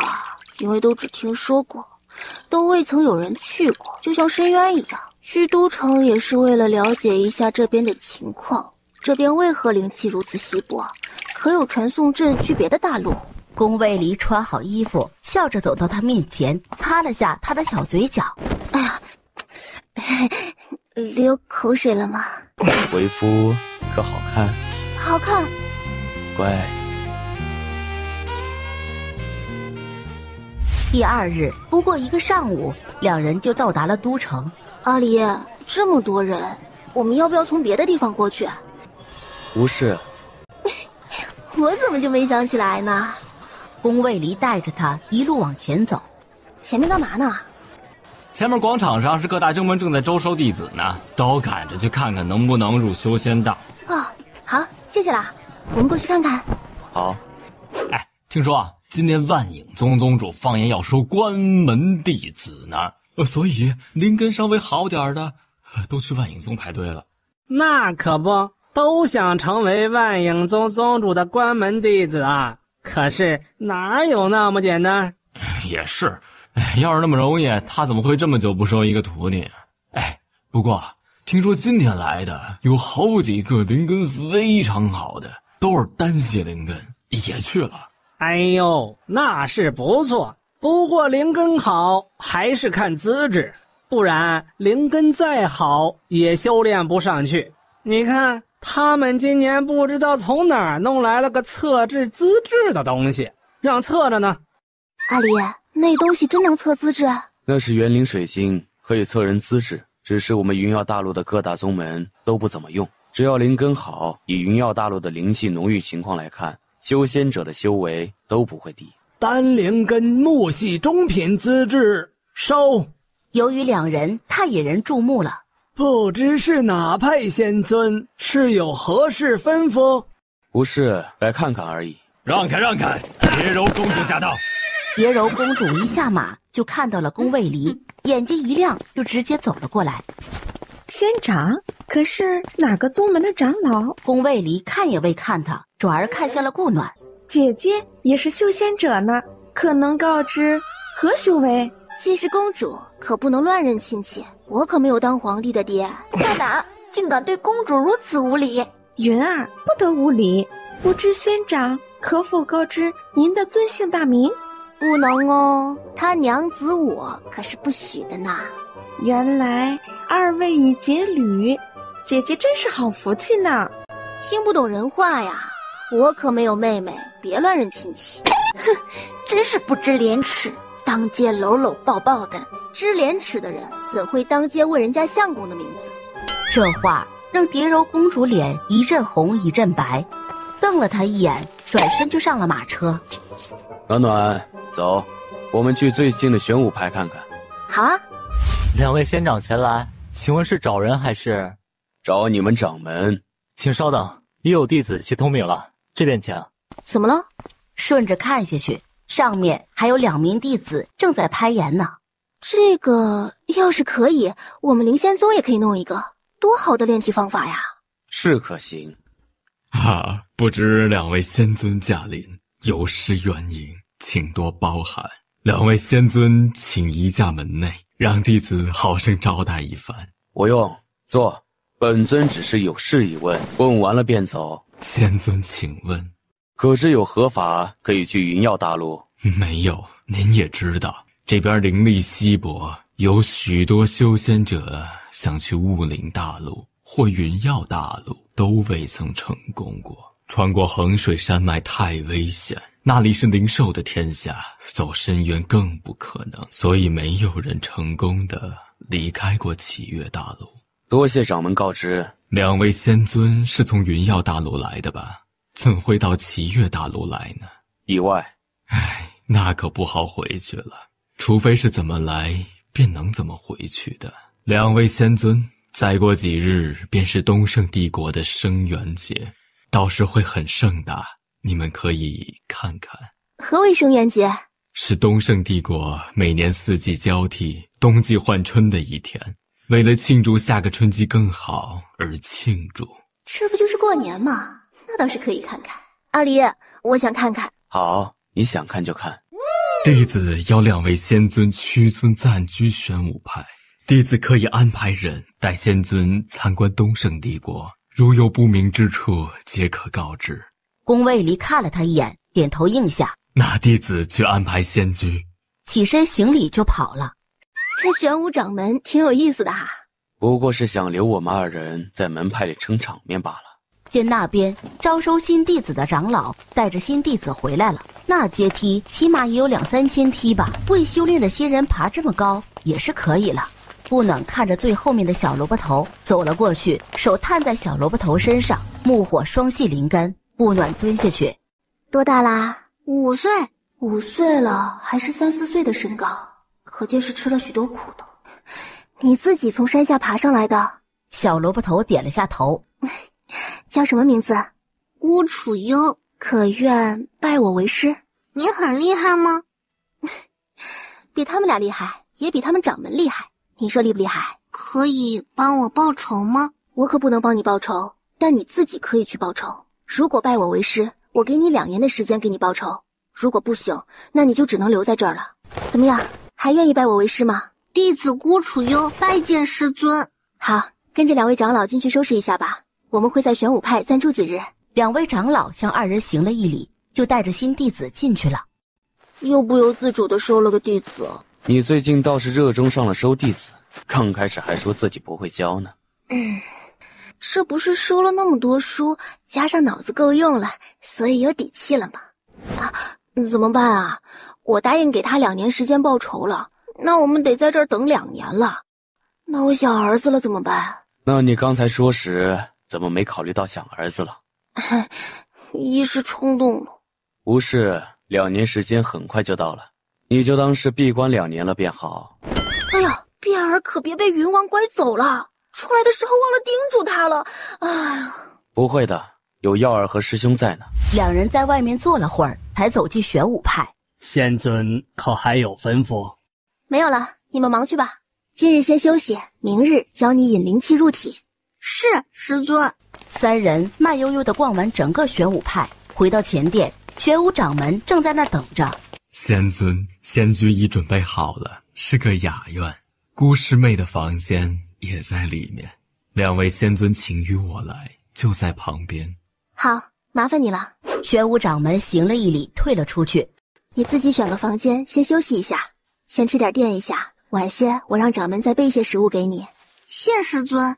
不暖想起自己还没有给他拜师礼，于是也走了进去。怎么啦？不是，师尊，这是给你的拜师礼。这玄武掌门都不一定有的天级灵气，师尊居然就这么随意的给了他做拜师礼了。师尊太贵重了。不贵重，收着吧，这不过是身外之物。谢谢师尊。好啦，先收着，明天教你引灵气入体后再滴血认主。不暖说完就准备走了。师尊，再给我一段时间，我一定可以走出来的。不着急，别影响修炼就好。修仙者心境最重要。是，师尊。第二天天微亮，去锻炼了。是的，师尊。去洗漱一下，我教你引灵气入体，用心去感受空气中飘荡的灵气，引导它们慢慢进入经脉。不过半日，乌楚幽成功引灵气入体，流转经脉，成功进入了初灵期。顾暖也悄悄退了出去。阿离，没想到小优的天赋还不错哎。虽然是我帮他引灵气入体的，但这么快成功进入初灵期，也是很厉害的啦。你的眼光自然是很好的。阿离，我在秘境里收了座宫殿，如果不想这2年都住在玄武派，那我们就找块空地把宫殿放出来。在这里住着始终不方便，所以还是自己出去住吧。你看着小优修炼，我去看看。好，你找到了就传音给我。好。回到孤楚幽的房间，直接在他面前坐下，也入定开始修炼。他一修炼，房内的灵气就开始狂涌，连在他对面的孤楚幽都受益匪浅，一下就进入了初灵中期。孤楚幽从入定中醒来，看了他一眼，又进入了修炼状态。暖暖，在离都城30里地外的山脉中有一处很广的空地，你可以来看看。顾暖从入定中出来，看醒孤楚幽。等他醒来后，走，师尊带你去个地方。小优，这里以后就是我们接下来2年住的地方。孤楚幽早就惊呆了，宫卫里也开始打量起归墟宫，推开门走了进去，迎面就是归墟半透明的脸。阿离，这是我师尊归墟。小优，这是师祖。孤楚幽见过师祖。哟，我有徒孙了，快起来，快起来！宫卫里见过师尊，还算不错。配我徒弟虽然差了点，但勉强也能接受。宫卫离僵了一下。我知道送什么给小徒孙了。那，此剑名为清幽，送你的见面礼。没事，师祖给你的你就收着吧，刚好还与你的名字相配呢。谢谢师祖。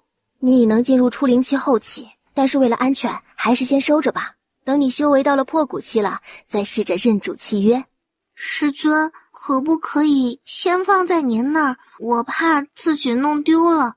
可以，等你破骨期再给你，行吗？还是等我到灵丹期吧。都可以，反正你想要了就随时来找我拿。给你的。你娘子把我的东西都搜刮完了，将就一下吧。谢师尊。师尊，接下来我们会住在这里哦，可以陪你玩了。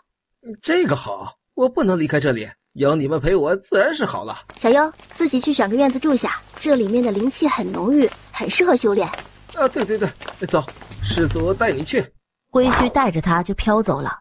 阿离，怎么样？我师尊厉害吧？厉害，不过他是何人？这个我忘了问了。不过他是仙者，座下有12个徒弟，我是第13个。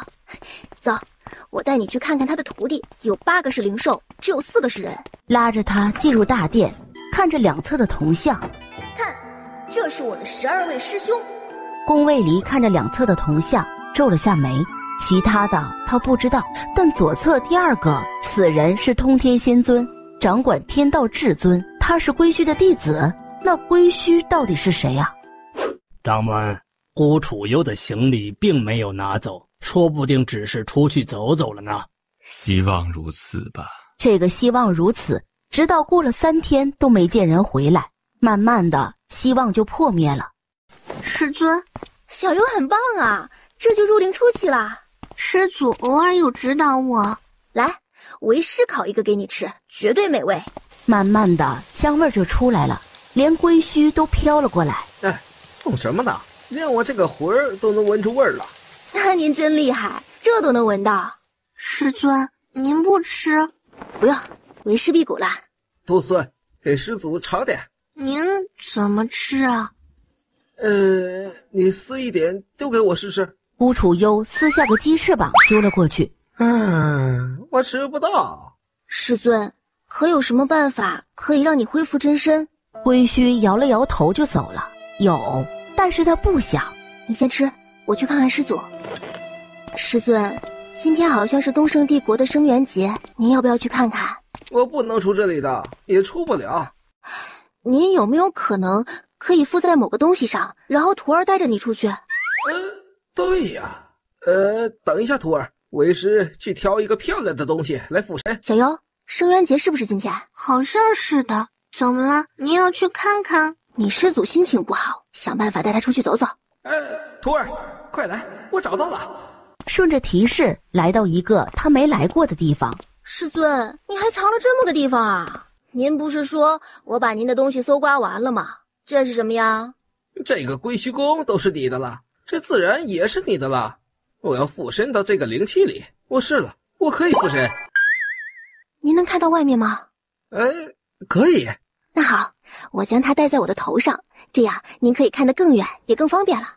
顾暖拿着云朵就走了出去，直接去炼气坊找宫卫离。他沉浸在炼气的世界，已无法自拔。想推门，发现他设了禁制，也不能破坏，只能直接走了。哇，好多人呐！您淡定点。这位姑娘，我家主子有请。不用了，不方便。说完，抱着孤楚幽绕过他就要走。姑娘，我家主子身份不一般，还请赏脸。他身份再不一般，也不关我的事，我为何要赏脸？还有，别打扰我逛街的兴致。看了楼上一眼就走了。这姑娘是谁呀？没见过，居然修为如此之高，不应该默默无闻才对。有些人还是别招惹的好，我先回去了，你们随意。他一走，余下三人就变了脸色，还真以为自己是什么人物了，不过是个废物，整天傲气的跟个什么似的。他虽不能修炼，但好歹是顾将军的独子，有资格啊。本王先回去了，你们随意吧。两人没走多远，师尊，您能看出来这个是什么蛋吗？那是赤蟒的蛋，并没有什么用。妈妈咪呀，摸了半天蛇蛋。看到前面迎面而来的人笑了，顾暖当没看到他似的，想直接从他旁边走过。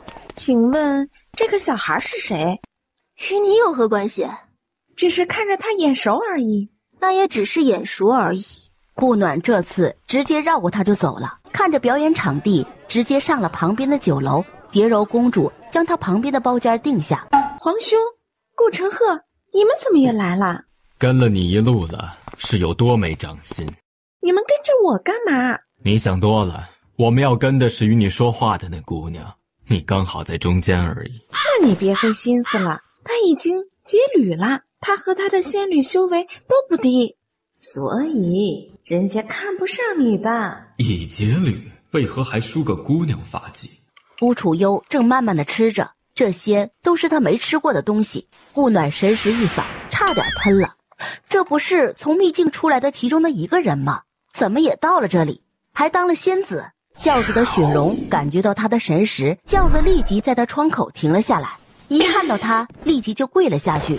当没看到我就行，我只是来看看而已，你照往常的走就好。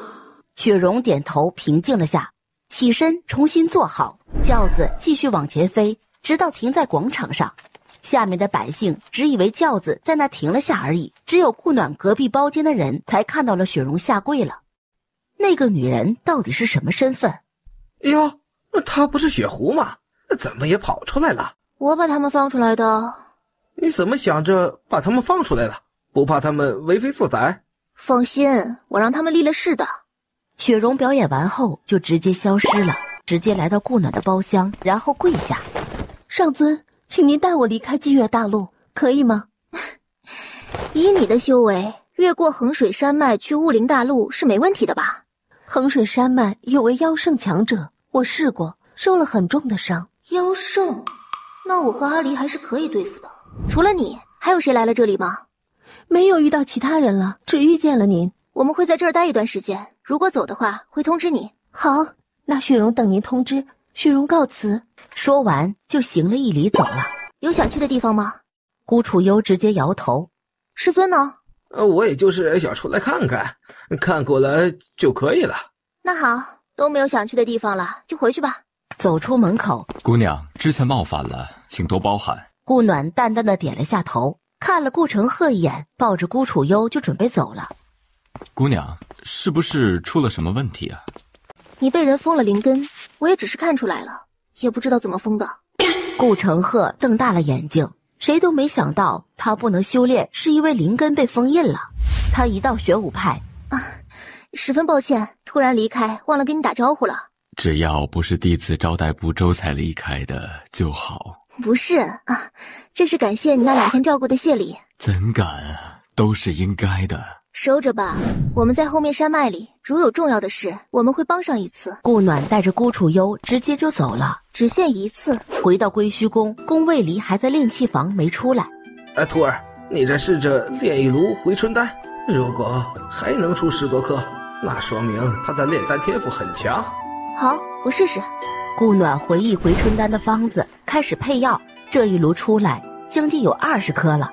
好，看来你很有天赋。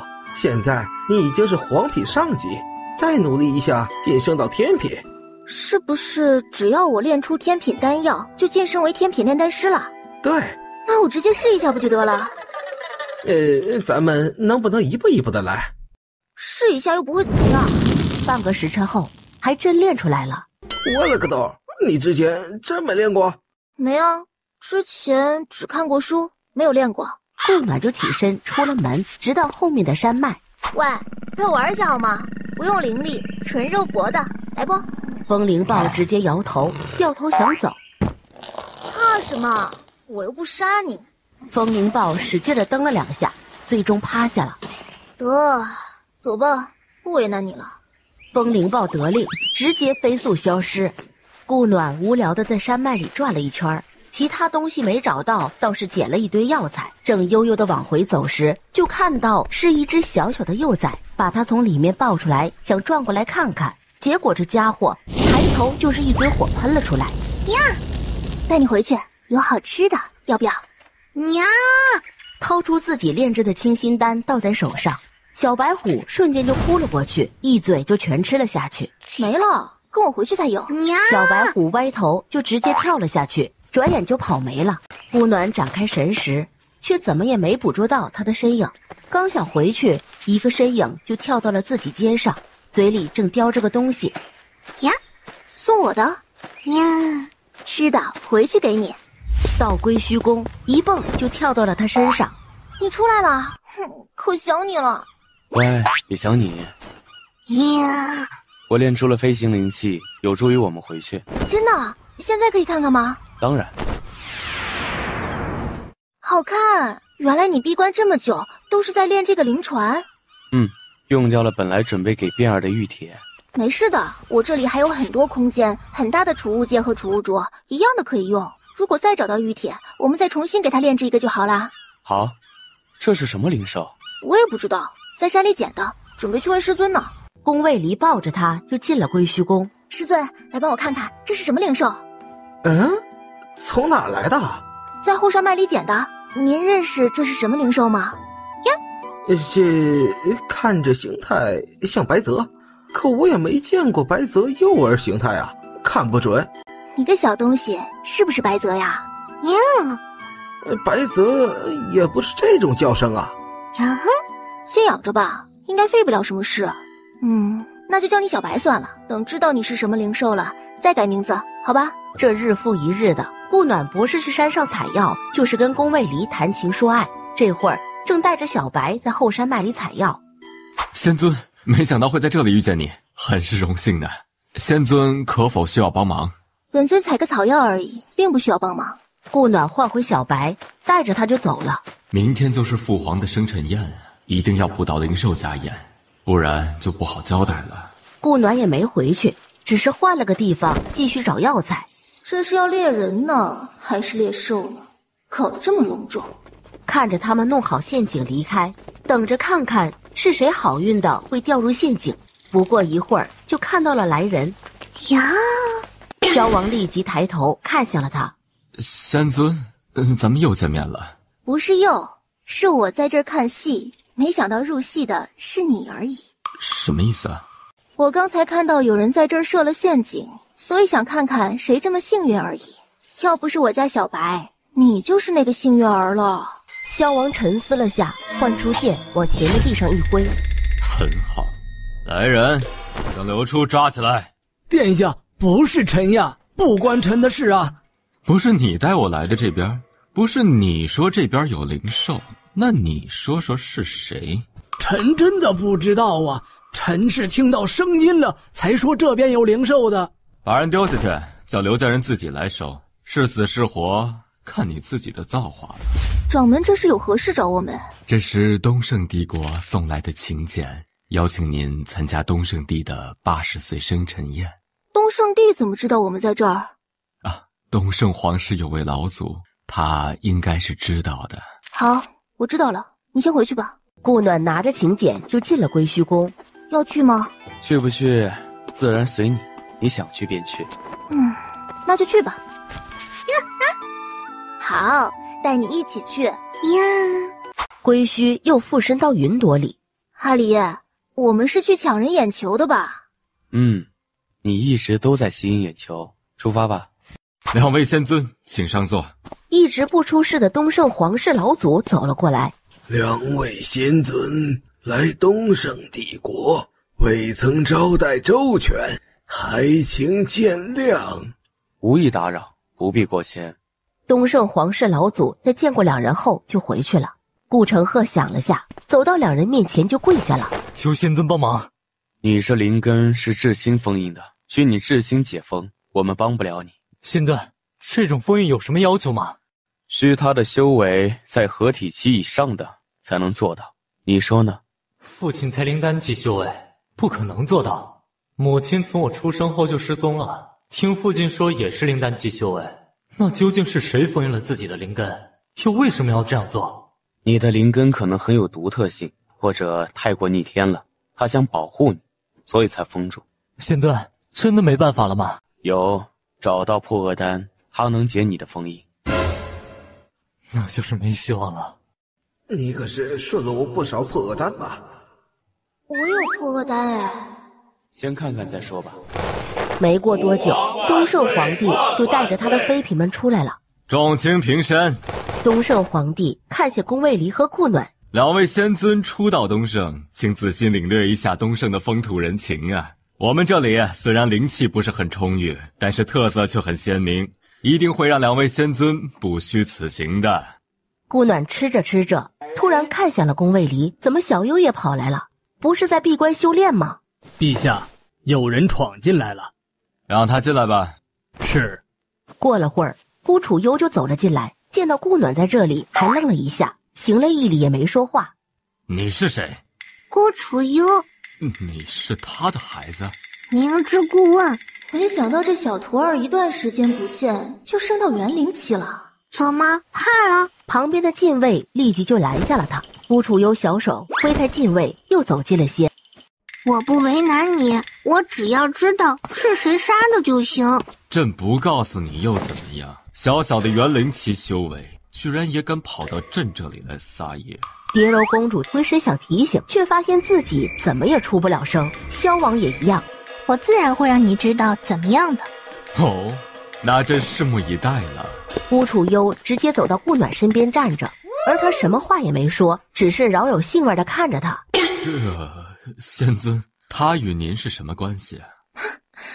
这是本尊徒儿，怎么有什么意见吗？不敢。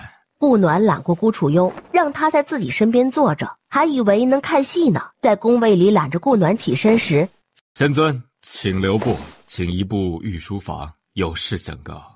几人来到御书房。其实我知道的也不多，4年前的事了。顾家有颗妖圣内丹，这本是秘密，但不知道怎么就让人泄露了出去。妖圣内丹自是无数人抢夺，那时顾家可以算是蓟越大陆数1数2的大家族，竟也一夜被血洗。顾家老祖也是结灵期强者了，最后也是身首异处。顾家家主也就是他的父亲，长相十分惊人，一直都是蓟越大陆的传说人物，许多人都想抢其为奴。他不愿受辱，在他妻子死后就自爆而亡了。不过这些我也都是听说的，因为我赶去的时候已经进入了尾声。大家搜遍顾家也没有找到妖圣内丹，于是有人一把火就烧了顾家。是哪些人？你总该知道吧？其实这很容易猜呀，能杀结灵期强者的能有哪些？哪些门派能灭你孤家？要胜内丹，自然是招人眼红了，但能敢觊觎你们孤家的人有限。3派2宗1门都有份了？不，据朕所知，玄武派与清虚门与你们孤家交好，他们没出手也没帮助吧？这些也是打听过后的事，具体的还是要你们自己调查了。孤楚幽拿出一直藏在他身上的妖圣内丹，这个东西害了他全家灭门。居然在你身上，你当初是怎么逃过一劫的？不知道，师尊，给你吧。这个我有一大把，不用给我。这话让东圣帝瞠目结舌。不要觉得是他害你们家被灭门就不降了，待你可以用的时候直接炼了它，不就什么都没有了？要是实在不想要了，就送给想送的人吧。孤楚幽看着他，好吧，我收下。等你需要灵内丹的时候，我拿别的给你。谢师尊。我还有个哥哥，至今应该18岁了，他并未在那场灭门中被杀，你知道他去哪儿了吗？没有听说过。不过孤家长子孤楚燕听说一直身体不行，从没有露过面。他当时在没在孤家，大家都不知道。当时也有人找过，只是没找到。师尊，弟子问完了。东圣帝见他们一走，就松了口气，回到归虚宫。先别想太多，先把修为提上来才好报仇。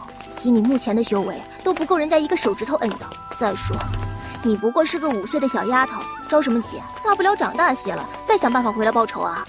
还有，你今天也太冲动了，要不是我与师丈在，你会有什么后果？弟子就是想着今天人多，他也不能欺负我一个小孩子，所以才去的。弟子还给你留了信的，如果弟子没回来，您就去救弟子。那要是我和你师丈回来的晚呢？以后没有绝对的把握前，不许瞎行动，知道没？师尊，弟子知错了。罚抄廊上第1层书架第1本书一遍，快去！孤楚幽垂着头领命去抄书。他其实并没有识过字，都是梦里知道的。梦里他15岁进入玄武门，一进门就被玄武掌门收为关门弟子，后来才渐渐知道了自己的身世。自己还有个哥哥，但是在他18岁的时候死了。前世他在哪出现的呢？好像是在衡水山脉附近的衡阳城，希望他一直都在。我一定要争取在2年内报完仇，哪怕做不到也要争取。2年后我就7岁了，可以了。阿离，我们要不要去找找那个传说中的云中路啊？可以，时间也正好还有1年半。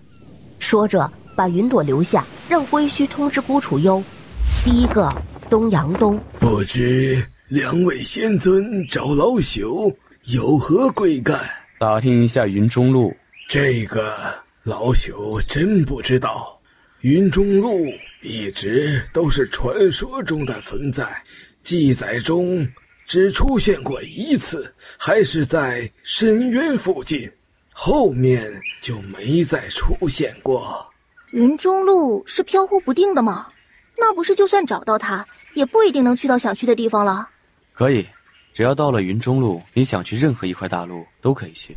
仙尊，如果真想找云中路的话，可以找渊阁，那里的信息最多也最广。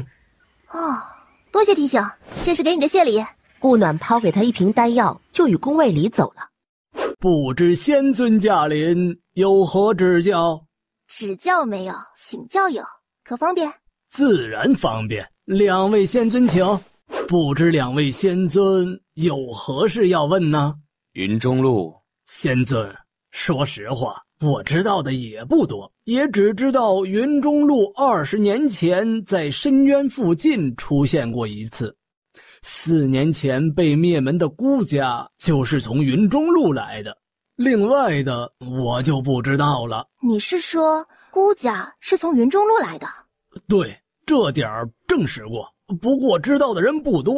可惜的是4年前突然被灭了门，也不知道是谁干的。听说他们孤家个个长相精致，不管男女都是天仙般的长相，也不知道为何他们会从传说中的云中路来到这灵气稀薄的霁月大陆。那这样说，云中路一般进去的，没人会想出来了。那可不，记载中说，云中路灵气浓郁，小孩从出生就开始会修炼了，一般10来岁就到了破骨期了，那里到处都是炼神期高手。这个云中路刚好与深渊相反，深渊是隔断灵气的地方，云中路是灵气最浓郁的地方。20年前出现一次，只因为孤家来了祭月大陆，如果他们没来，那你们也发现不了云中路了。那是自然呐。阿离，我怎么想都觉得这个云中路怎么和深渊有瓜葛呢？你看啊，一个隔绝灵气，一个灵气浓郁，两个都与世隔绝，唯一出现的一次还是深渊附近，不是有什么联系是什么？再向你打听个事。您说。孤家4年前被灭门，你可知他们家的孩子去哪儿了？乐山愣了下，才道：都被灭门了，自然都没了呀。想清楚了再回答。他们家小女儿是我夫人弟子，帮她打听而已。不是我不说，而是答应了不能说。我这一屋子书可都是他给的。那你转告一下，他妹妹孤楚幽在禁域山脉中的归虚宫中，若想见，可去那儿寻。限时1年，若1年之内不来，我们将会离开。宫卫离说完，就带着顾暖走了。你怎么知道他知道孤楚燕的下落啊？不知，只是他知道孤家是从云中路而来，顺便问下而已。不过没想到真的知道，那隔渊的书不知凡几，居然都出自孤楚燕之手。渊阁深渊，果然有意思呢。顾暖与宫卫离也没回归虚宫，而是直接去了深渊。这就是深渊？根据记载，这里只能进不能出，这屏障应该就是这个作用。要不要试试看看对我有没有用？不可，万一出不来了怎么办？你拉着我的手，我探进去看看，看是不是与在外面看到的一样。不行，太危险了。那好吧。两人沿外围走了一圈，却什么都没有发现。这样是看不出什么的，除非这个时候有人从云中路出来，不然怎么可能看到什么？暖暖，等一下你拉着我进去看一眼。其实我看最好。你的力量大，如果存在拉扯力的话，你也可以把我拉回来。我不管在哪儿，有先天优势就是与灵兽凶兽之间的亲和力，哪怕我进去出不来了，也不会受伤。如果我真的进去出不来了，你再进去救我，好不好？宫卫里想了会儿，也只能点头。顾暖紧握住他的手，慢慢探了进去，却发现什么都看不到。怎么了？什么也看不到，看来得整个人进去才能看到了。那就另外再找吧。你可以探一下，看看是什么样的就知道了。是吧？这样根本什么都看不到。走，先回归虚宫吧，看看有没有什么记载。要是有的话，师尊早就提了。归虚宫里的书大多数都是跟修炼有关的。我对归虚宫不说了如指掌，但也知道有些什么东西。还有1年的时间，不怕。如果实在不行，那就跨过2块大陆回去吧。回到归虚宫时，你这是要在这里安营扎寨了？乐山看到他，立即就笑了。哟，您可终于回来了！我都来了好几回了，您都不在，实在不行，不就想在这里等您回来吗？留个信儿，我回来去找你就好了。我是这样想啊，可阿燕不同意啊，每天催我来一次。他来了？顾暖往帐篷里看着。来了，但是因为生病的原因不能见风，请见谅。顾暖拉着宫卫离就走了进去。孤楚燕？是，楚燕见过2位仙尊。行了，坐着吧，别讲究这些虚的了。小优现在在闭关，我也不知道他出来了没。你先等着，我去看看。你知道云中路吧？能把你知道的告诉我吗？可以，等见到我妹妹先，可以吗？仙尊，我妹妹如今怎么样了？很好，初见时她是个小乞丐，本尊夫人见她心境坚韧，这才起了收徒之心。乞丐？当初明明是托付了管家的，怎么会成了乞丐？难怪你一直找不到他，原来找错了方向。顾暖带着孤楚幽走了进去。小优，我是哥哥。颤抖着想站起来，却越着急越是不成功。我知道，我本就有意，打算去找你的。小优，管家呢？你怎么会变成乞丐？我不知道，我从有记忆开始就是乞丐，并没有别的记忆。能知道你和顾家的事，都是因为做梦的原因，不然我这辈子估计都是乞丐了。不会的，哥哥一定会找到你的。我们会治好你的。没关系，哥哥已经习惯了。他是什么病？是毒。也别在这支帐篷了，进归墟宫吧。谢仙尊。我那就先回去了，店还开着呢，没人看着不行。拍了下顾楚燕，就潇洒地走了。宫卫离自动上前推了起来。谢仙尊。进去好好说说云中路的事，我们需要从那里离开。是，仙尊。他们没有去左大殿，而是去了右殿。顾楚燕痴心地看着墙上的书，这上面的书你可以随意看。谢仙尊。其实我所知道的都是父亲告诉我的。我家之所以会离开云中路来到这里，不过是遭到了胁迫。我们顾家在云中路也算是上流世家，我们下来的这只只是顾家3房的一只而已。我父亲与母亲是从小就定了娃娃亲，在适婚之龄成婚，却在成婚当日，父亲被陆长之女陆凤鸣看中了，他胁迫我父亲休妻娶她为妻。我父亲不愿意，他便胁迫了顾家。顾家再大也比不过陆长，自然只有同意的份。族长要父亲休妻另娶，父亲自然还是没有同意。大长老最后帮助父亲逃出了云中路，父亲带着娘亲和一位管家来到了祭月大陆。本以为可以平安一生了，哪知我12岁的时候，陆凤鸣找了过来。他第一时间就找到了东胜帝国皇室，自然很快就能找到了我们。当时娘亲正怀着妹妹，他看到时气得差点就杀了娘亲，要不是有限制，我们当场就被杀了。他当时还想绑走父亲，但被管家爷爷拦住了，最后他是无功而返。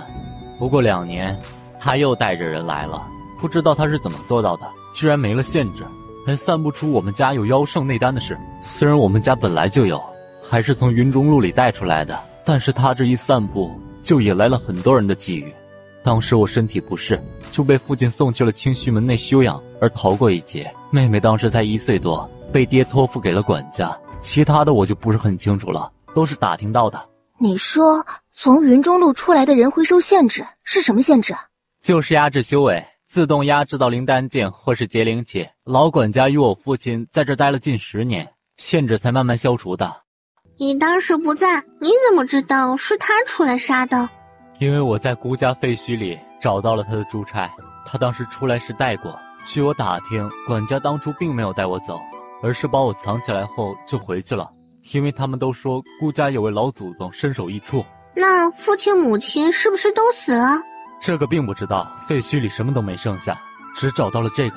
云中路是不是就是深渊？算是吧，深渊在云中路中央位置，是云中路的禁地。你的毒谁下的？不会就是那个陆凤鸣吧？应该是，我是6年前中的毒，清虚派只能为我压制，但解不了我的毒。你的毒基本无解了。可以解，用涅槃丹就可以。顾楚燕吓了一跳。这是我师祖。你好。哎，小子，你灵根不错，不能就修炼就可惜了。顾暖一听，拿出涅槃丹给宫卫离，让他收下这徒弟。这是涅槃丹，吃了吧。顾楚燕整个人都懵了。顾楚幽见他那呆呆的模样，拿过丹药就给他喂了进去。顾楚燕刚想说话，就全身痛了起来，不断有黑色的液体从他身体里冒了出来。宫卫离拎着他就出了归墟宫，用灵力化作一个独立的水池后，就把人丢了进去。这一下子水就黑了，把2个池子都净化掩埋后，你也稍微的温柔点，这感觉像是从哪儿捞出来了某个东西一样。没事，我好多了，谢谢仙尊。我有意收你为徒，可愿意？弟子拜见师尊。宫卫离随即给了他一个仙品灵器作为见面礼。谢师尊。顾暖也给了个天级灵器。谢师母。你的灵根是极品冰灵根，有得天独厚的天赋。因为为师是雷灵根的，为师的功法你不适合练，为师另外会为你寻找你适合的功法。你先去挑个院子住下，你已是筑灵期修为，前面的为师也不需要再教你。如有遇到不懂之事，再来问为师。是，谢师尊。顾楚幽带着哥哥去挑院子。妹妹，我从未想过自己还能站起来，还能继续修炼。你想不到的事还多着呢。小妖，以后哥哥一定会照顾好你的。你就住在这里吧，我就住在隔壁。师尊与师丈就住在前院左边的院子里。好。这是我在灵仙宗后山脉收到的书，这个应该适合他修炼。好，为夫先替他谢谢你。自家人谢什么？我家徒有难你不管。当初渊明因为灵兽丹的问题，你不也去师兄那儿找了？我都没给你道谢。更何况是我们两个，更不用分彼此。我们还去云中路吗？当然，我家娘子如此聪慧，居然能想到深渊便是云中路。那是，我是谁？这点聪明还是有的啊。不过忘了问小燕，出云中路需要什么了？有的是时间问。那也不用等2年了，随时可以出发了。对了，那个人还救吗？就是封了灵根的人。你想救吗？我是无所谓，我破厄丹多的是。那就救吧。说着就把人带回了房间。不是去救人吗？如今已晚，明日再救。第2日，天道玄武派告诉他们要离开的事，因还有个承诺没兑现，便给了他一个天级灵器作为补偿，然后就去了顾府。也没什么事，就是给他送一颗破厄丹。真的？自然。赫儿，破厄丹。爹，怎么了？破厄丹，赫儿。真的是破厄丹？吃了吧，看看效果怎么样。顾承鹤迫不及待地吃了下去，不过一瞬间人就直接倒了下去，然后整个人就抽搐了起来。赫儿，这是怎么了？无事，稍等片刻便好。赫儿，怎么样了？宫卫离在他封印解开的瞬间皱了眉。也是冰系的，他真是你的儿子？自然是我儿子，怎么了？不是。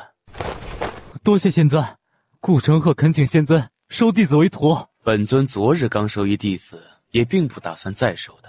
另外，我们过2日便会离开祭月大陆，你若拜我为师，放得下你父亲？顾承鹤看向了顾大将军。没事，孩子，去吧。如果有机会回来看看就好。爹支持你，也想你走得更远，看得更广，为我们顾家光耀门楣。请仙尊收我为徒，弟子一定会勤奋修炼，不败您的仙威。修炼是为自己，而不是别人。再给你2日时间，2日后考虑好了，去禁域山脉中的归虚宫找本尊。说完就带着顾暖走了。为何还要他考虑2日？不只是考虑，也让他多陪陪父亲。2日后若是没来，我们就出发去云中路。最后又通知了雪容，2日后去禁域山脉集合。回到归虚宫，你这是想学阵法？我本就会些，只是品阶不高，现在有机会自然提升一下。加油！加油！乐山来时就见到这般景色。不是，弟子前来给阿燕送些东西，他既然已在归虚宫住下，自然得给他送过来。等一会儿，他过会儿出来。是，谢仙尊。乐山行了礼，安静的在旁边站着。顾楚燕出来，怎么了？给你送东西，你不是一直挺宝贝的吗？你的病好了？对，师尊师母帮我治好的。我去，还拜师了？可以呀，你小子遇到贵人了。我定是前世修了善缘，今生才能得此幸。是的。对了，提醒一下，过2日我们便要离开这里了。怎么离开？找到云中路了吗？对啊，不许透露出去，不然灭了你。是，保证保密。过了一会儿，人又弯了。可不可以带上我呀？问他掌舵。为何要跟去？向往啊，多神秘的存在，居然让你们找到了，能不向往吗？带你可以，你觉得你可以拿什么作为交换呢？仙尊，我就是个土老帽，哪来的东西可以交换呢？我唯一的财产就是那件渊阁了，还是不能带走的那种。渊阁的书你不打算带走了？对啊，如果能走，我回去就去买储物袋装书，将渊阁卖了。你这点修为，进了云中路就是个蚂蚱，可明白？自然明白，不过能进去，我就努力修炼，让自己变螳螂。带你可以，不许透露给任何人，可明白？肯定的，弟子现在就去收拾，2天内一定完成。说完，人就跑了。师尊，真的要进云中路？自然，这是迟早要去的。我们必须从那儿回云耀大陆。对了，出云中路有什么要求吗？听我父亲说，只需要4大家族的心印就好。好了，去修炼吧。不能操之过急。报仇什么的，这次不行，总有一次是可以的。君子报仇，10年不晚。是，师母。顾楚燕行了礼，回了归虚宫，不着急，怎能不急？他还要去调查父亲母亲是否还活着呢。顾承鹤在第2日就来了，进来吧。顺着神识牵引来到右殿，弟子顾承鹤拜见师尊。起来吧。同样给了个仙级灵气，叫来顾楚燕带他去休息。第2日一早，还好赶到了，吓死我了，还以为你不来了呢。怎么会了？怎么着都得赶上呀！雪容仙子也要去吗？雪容只是点了下头，花了整整10日才到达目的地。宫卫离并未让大家下船，而是直接操控着灵船飞了进去。不是，那是深渊呐！别呀，这真是云中路？谁能想到云中路会在深渊中？高明啊！大家下了船后，左右打量着，不暖拉着他跑向了一棵参天大树。得到的结果是，这叫圣灵山脉，云中路最大的山脉。这里面有1头妖尊、3头妖圣、8头妖皇。不多久，就传来了打斗的声音。顾楚幽与顾楚燕都戴上了面具，结果才没走多远，那一队人居然就将妖皇引到了他们面前。哼，想坑姐，姐让你知道什么才是坑。仙尊怎么不走了？他们刚才将妖皇往我们这边引了，还走什么？等着。我这一身肥肉不适合运动。是头白熊啊。 Hello， 过来，我给你出个主意，让那些敢戏耍你的人有个教训。什么主意？这是你的领地，这里面的灵兽自然都听你的，你就在这儿和我一起看戏，让他们去闹。你是老大，怎么能亲自上场呢？让小弟们去，等级低也不怕，我们兽术多不深，群殴，就不信他们能顶得住。好，听你的，咱们看戏。看戏就看戏，能不打我吗？打人很痛啊。哦，抱歉，忘了你是人类了。好了，赶紧招呼你的小弟们吧。他们应该就在不远处等着当渔翁呢。白熊点头，就开始招呼小弟了，让他直接攻击那几个人，还特意拿了布条给他们纹了下。可以啊，大兄弟，准备的周到啊。那是，不能让他们跑了不是。看得旁边几人大吃一惊，只有雪容看着白熊像个二傻子。我们先走了，你继续看戏啊，以后谁敢惹你就用这招。走，我们边走边看戏。顾暖此刻在乐山眼里就如同神仙一般。天黑之前，几人终于走出了山脉圣灵城。你是留在山脉中还是怎么的？我跟着您走。阿离，我们这一进去就知道是外来者了，我们进山脉等你，你帮忙找几套衣服来，怎么样？宫卫离看着那些衣着暴露的人，脸黑了黑。不用，这样挺好，别到处乱打量了就好。乐山立即端正身形，立即收回了那个猥琐状态。阿离，我刚才打听了下，这里离云中路中心城还有一段距离。今晚在这里休息一晚，明日再出发吧。第2日天一亮，刚走出门口就遇到了昨天在山脉中看到的队伍。队伍里好像少了几人，他们自然也看到了他们。宫卫离放出灵船。哎，等等，我也要上去。宫卫离头也未抬，直接操控着灵船走了。哎，让我上去啊！搭个船给零食的。给多少啊？100中品零食够了吧？我去中心城，你们也是去那儿吧？是啊，可以告诉我你是什么人吗？哦，我叫孤之远，孤家4房子孙，朋友结个善缘呗。顾暖让宫卫离放他进来。谢2位尊者。你是孤家4房的人，哪个辈分的？看名字应该是按辈分起的吧？小优他们应该是楚字辈的吧？不过长相不怎么像啊。没有小优他们容貌的1/10啊，只能算长得清俊吧。在下自然是之字辈，那上面是不是就是楚字辈？他怎么知道孤家辈分之事？对，尊者怎知？哦，刚好认识2个楚字辈的人。坐，还远着呢。哟，没想到小优他们辈分还挺高的，侄子辈的都这么大了。您认识我们孤家楚字辈的？请问是哪位长辈？不可说，你以后就会知道了。灵船飞行了2日，才到达中心城。尊者们可愿去孤家暂住？不了，有住处。这山脉是无主的吧？那边是路主的，他在里边养了许多灵兽。这边是屋主的，怎么了？没事，谢了，算是信息费。乌之源看着手中的灵石，愣了下。走吧，进城看看。上尊，我还是不进去了。没事的，在这儿如果遇到大能，你跑都跑不了。走进城里，尊者，前面就到孤家了，可否进去小坐？不了，我们看看就回去了，你随意吧。那在下先告辞了。顾暖点头，看着他走进孤家。你还没辟谷，买些吃的吧。是，师母。找了个大桌坐下。哎，听说路主除了悬赏，要收一头妖圣级别的灵兽，还要水系的。妖圣级别的，没有合体期以上的修为，谁能对付？再说了，合体期大能会差那点钱？你们说，路主收水系妖圣是要做什么？谁知道呢？不过听说是凤鸣小姐的夫君要的。别说夫君了，连婚都没成的，还是抢回来的。只能说是侍夫。吴楚燕听到这里，手立即就握了起来。哎，你们还真别说，听说这人从凤鸣小姐抢回来就没露过面。听说啊，凤鸣小姐都还没得手呢。你怎么知道呢？哎，有人啊在路主府当差。哎，这听说的，这位侍夫不从他，一心只知道修炼。抢来的嘛，自然没有心甘情愿的好了。说不定那个人还有心里人的呢。他这话一落，人立即就飞了出去。再说一遍。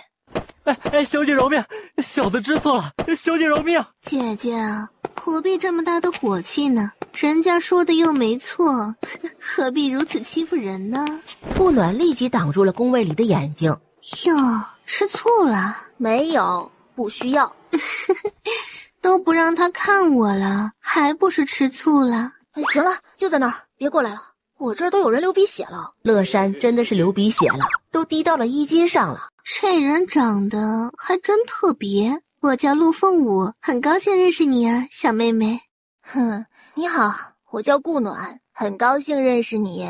小妹妹这爱好可以呀，还带着她到处跑。陆凤鸣看了他们一眼，又收回了视线，又踢了那人一脚。小妹妹，我们说不定还会再见的哟。然后也跟着走了。贵客需要点什么？特色菜都上来些。看着满满一桌子的菜，顾暖食欲大动。等乐山反应过来的时候，我去，要不要这么饿？抓起筷子也不嫌弃，也吃了起来。仙尊，您不是都辟谷了吗？怎么胃口比我都还好？哼，这辟谷不影响我享受美食不是？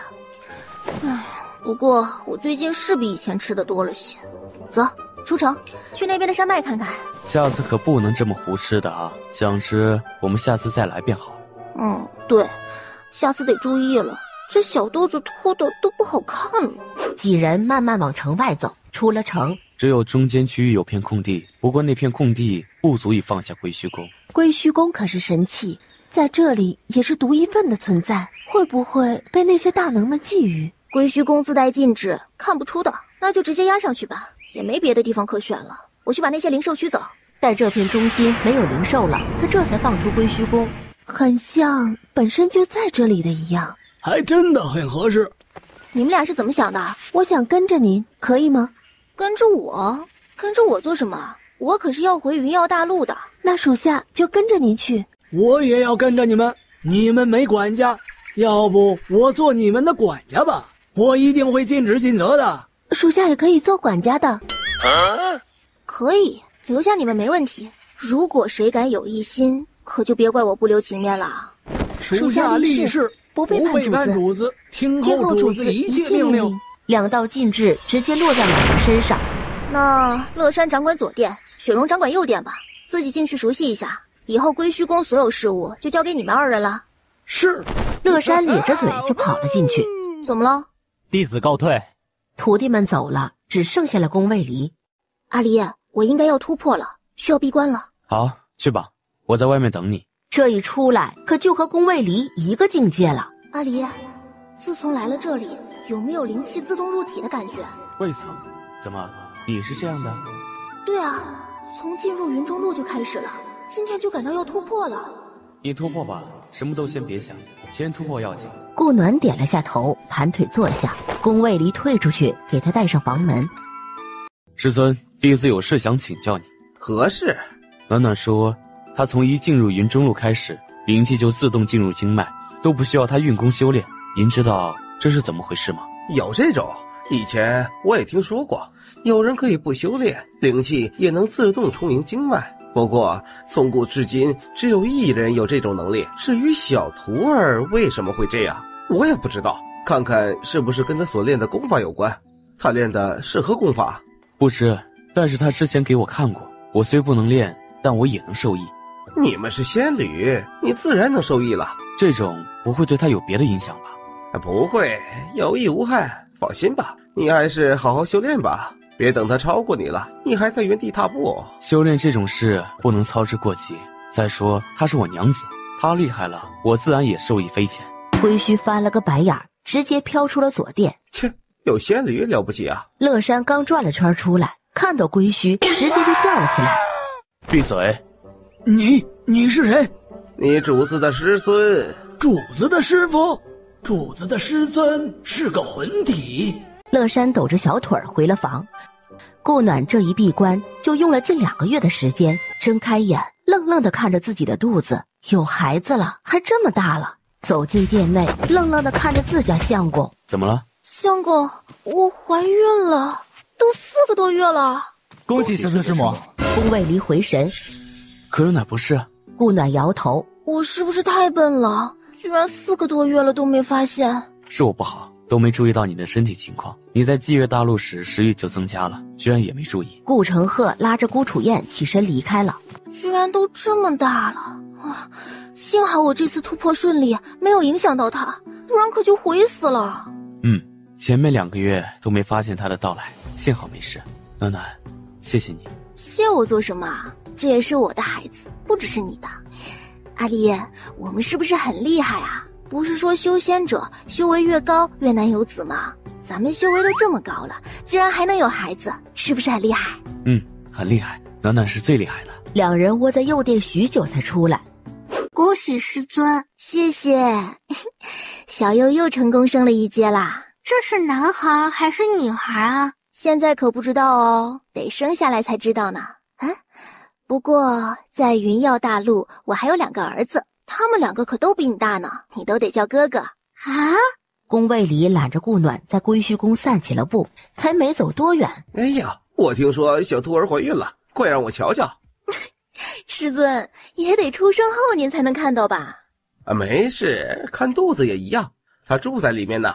好了，以后有的是时间看，别一直盯着了，你小徒孙害羞啦。对，以后有的是时间看。哎呦，我要去给我的小徒孙准备礼物去了。2人走了一圈，回到右殿。可需要吃些什么？我让乐山去买。好，多买些。而乐山早就出去了，他现在都已经提了2大包往回走，可把他的积蓄花了不少，没注意到他身后跟了条尾巴。这可是属下逛遍了中心城买的，您尝尝。这个可以啊。是吧？这些我都尝过买的。有心了。应该的，这主子怀了小主子，得小心伺候着。这里面有1万下品灵石，3斤中品灵石，不够的再与本尊说。这是给我的奖励。谢谢仙尊。顾暖吃着点心，见状笑了。从此他也就开始了养猪模式，每天不是吃就是在吃的路上。这会儿在归墟宫后院的花海里晒太阳，宫卫里将他安排好，就又去给他准备吃食去了。感觉到外面有人来了，就换了乐山去看。请问有何事？我是孤家的管家孤丹，受家主所令，给归墟宫主子送请柬。我是归墟宫的管家，请柬给我便好，我会转交主子的。孤丹看了他一眼，眼里的轻蔑一点都没隐藏，走到后院。主子，这是孤家的请柬，他们管家送来的。孤家月阁宴是什么意思啊？叫顾楚燕过来就知道了。他在闭关，还是别打扰了，去了就知道了。不过孤家怎么会给我们送请柬？难道是孤之源？那管家说家主令他送的请柬。宴会3天后去了就知道了，别多想了，乐山退了出去，去右殿找功法开始修炼。主子说了，朗上的功法随我们挑选的，还敢看不起爷？等爷超过了你，让你知道什么叫自卑。阿离，我能去吧？想去便去，如何不能去？我们也是合体期修为了，他们也不敢随意对我们怎么样。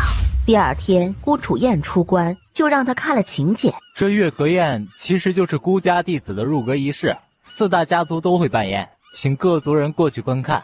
什么是入阁仪式？弟子也是听父亲说的，知道的也不是太具体，大概就是从族中挑选优秀的弟子，送进深渊银阁，那里面是家族弟子历练的最好场所。深渊银阁据说是从深渊引来的某种能量而造，每一季家族可选10名弟子入内，在里面待得越久，所得感悟就越深。中心城的4大家族分别是4个季度，孤家是秋季，陆家是春季，令家是夏季，侯家是冬季。现在应该正是孤家入阁之时。深渊的某种力量。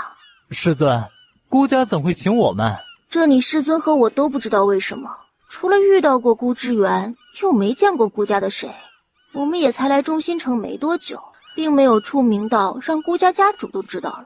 算了，过2日去了就知道了。你去不去啊？算了，我的灵根太特殊，容易暴露。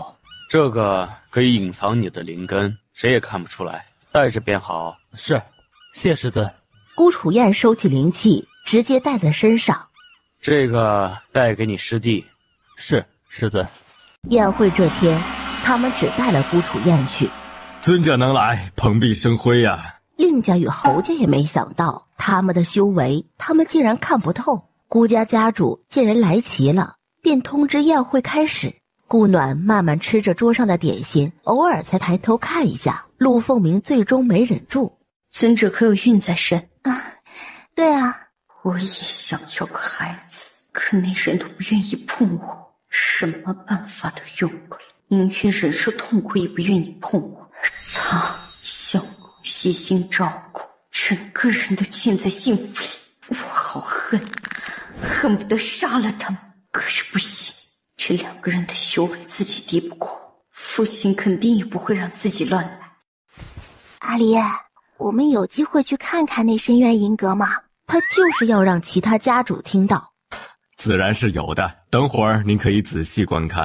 啊，那就多谢顾家主了。等弟子们一比完，4个家主同时站了起来，在台上设了个阵，一座塔就出现在台上。难道3房已无人了吗？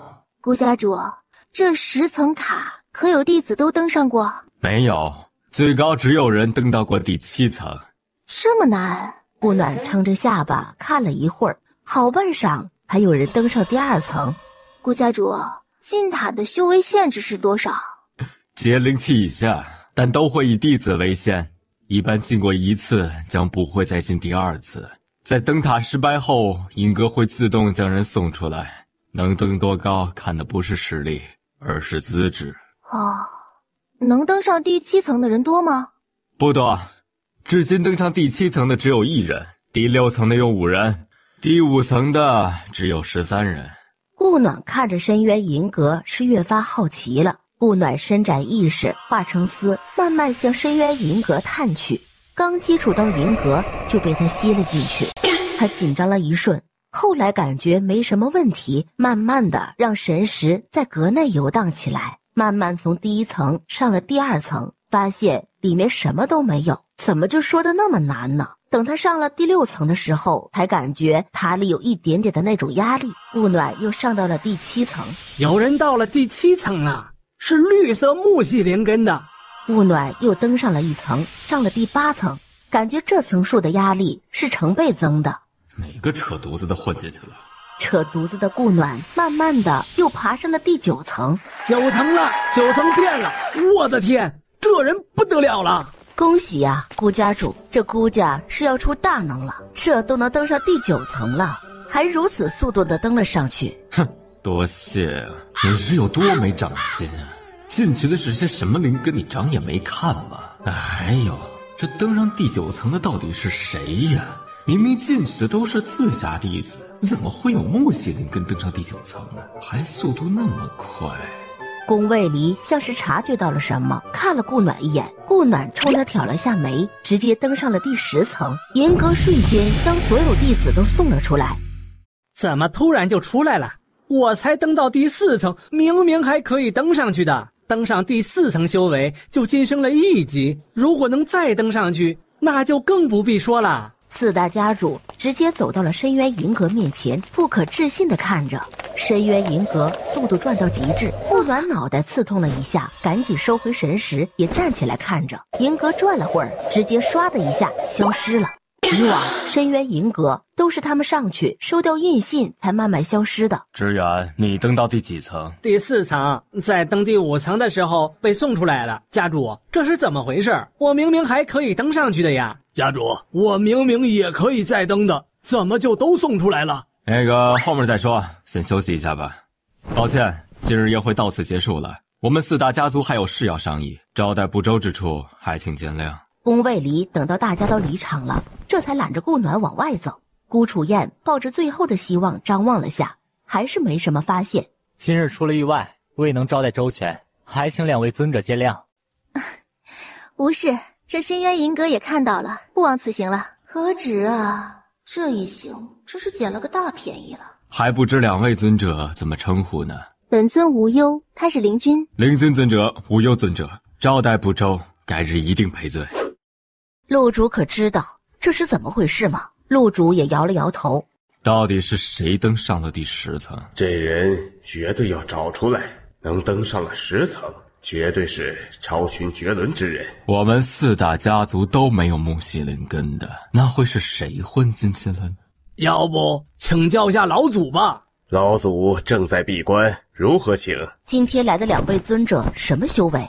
那灵君与我不相上下，无忧是合体初期修为。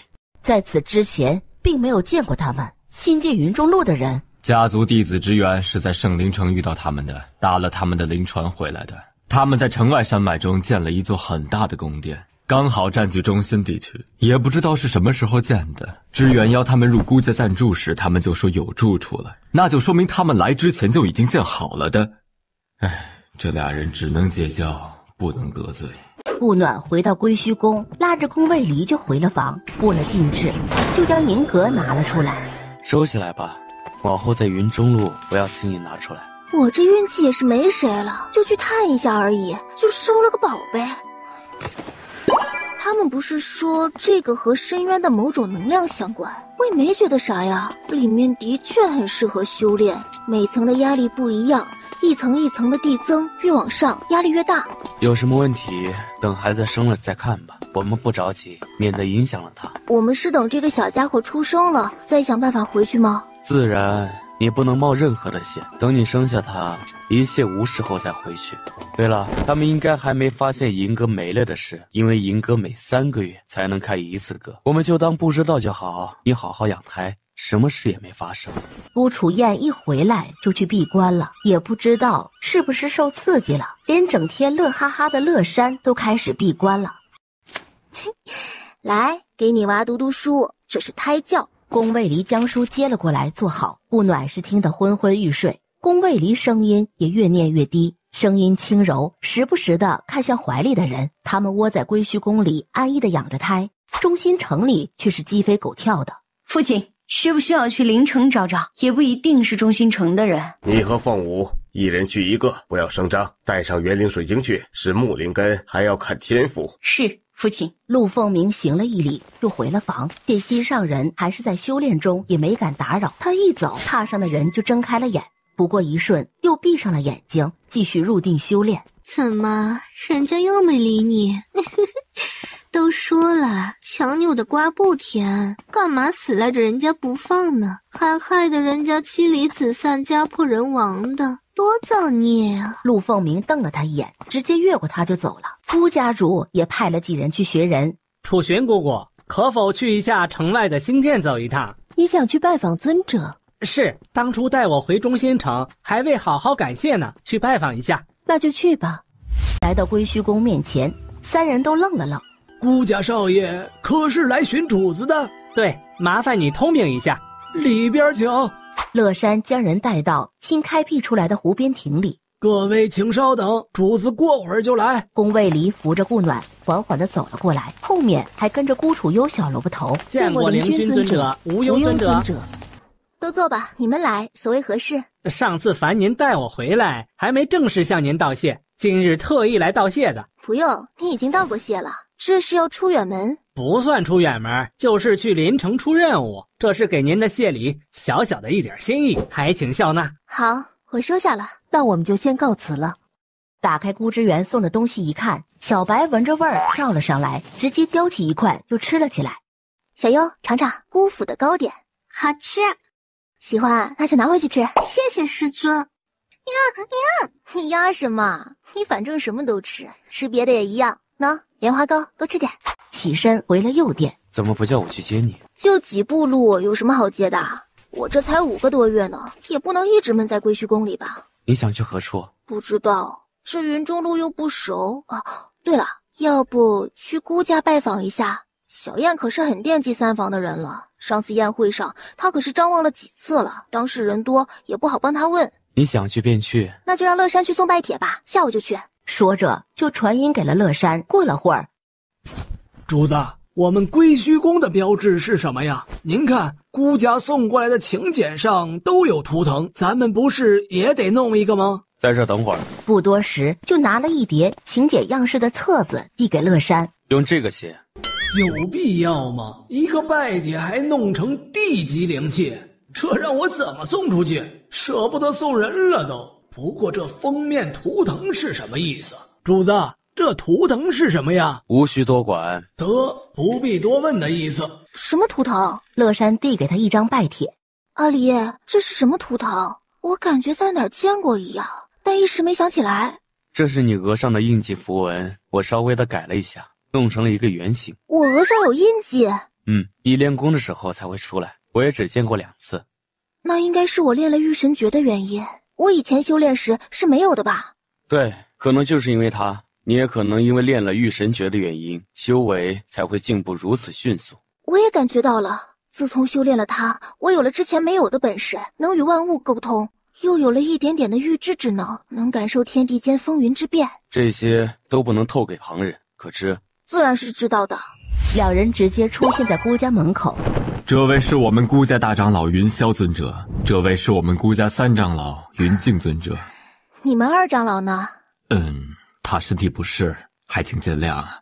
孤家主，我们也不和你绕弯子，我们就是来找3房的人的。孤家主看了2位长老一眼，可是有得罪之处。若得罪又如何？没得罪又如何？3房的人如今早已身居简出，不知是何处得罪了2位？可否让我们见见2长老？这个不能保证你能见到，他愿不愿意见要看他。这是自然，告诉他我们自祭月而来就是了。堂上所有孤家人都看向了他们。不是说祭月灵气稀薄吗？怎么这么容易就出了2位合体期大能？那外面的传言是假的？无忧尊者见过归隐了？并未。那无忧尊者怎知我们孤家3房之事？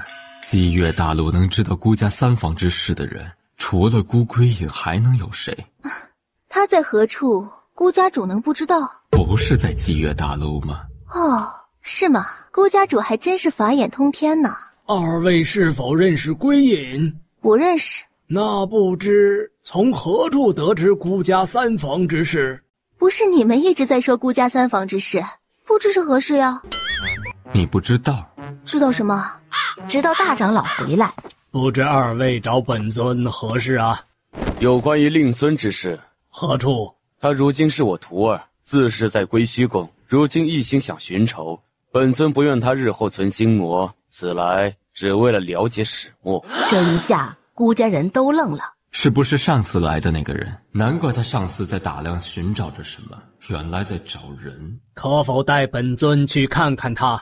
自是可以。宫外里揽着顾暖率先出了孤家，直接就回了归墟宫。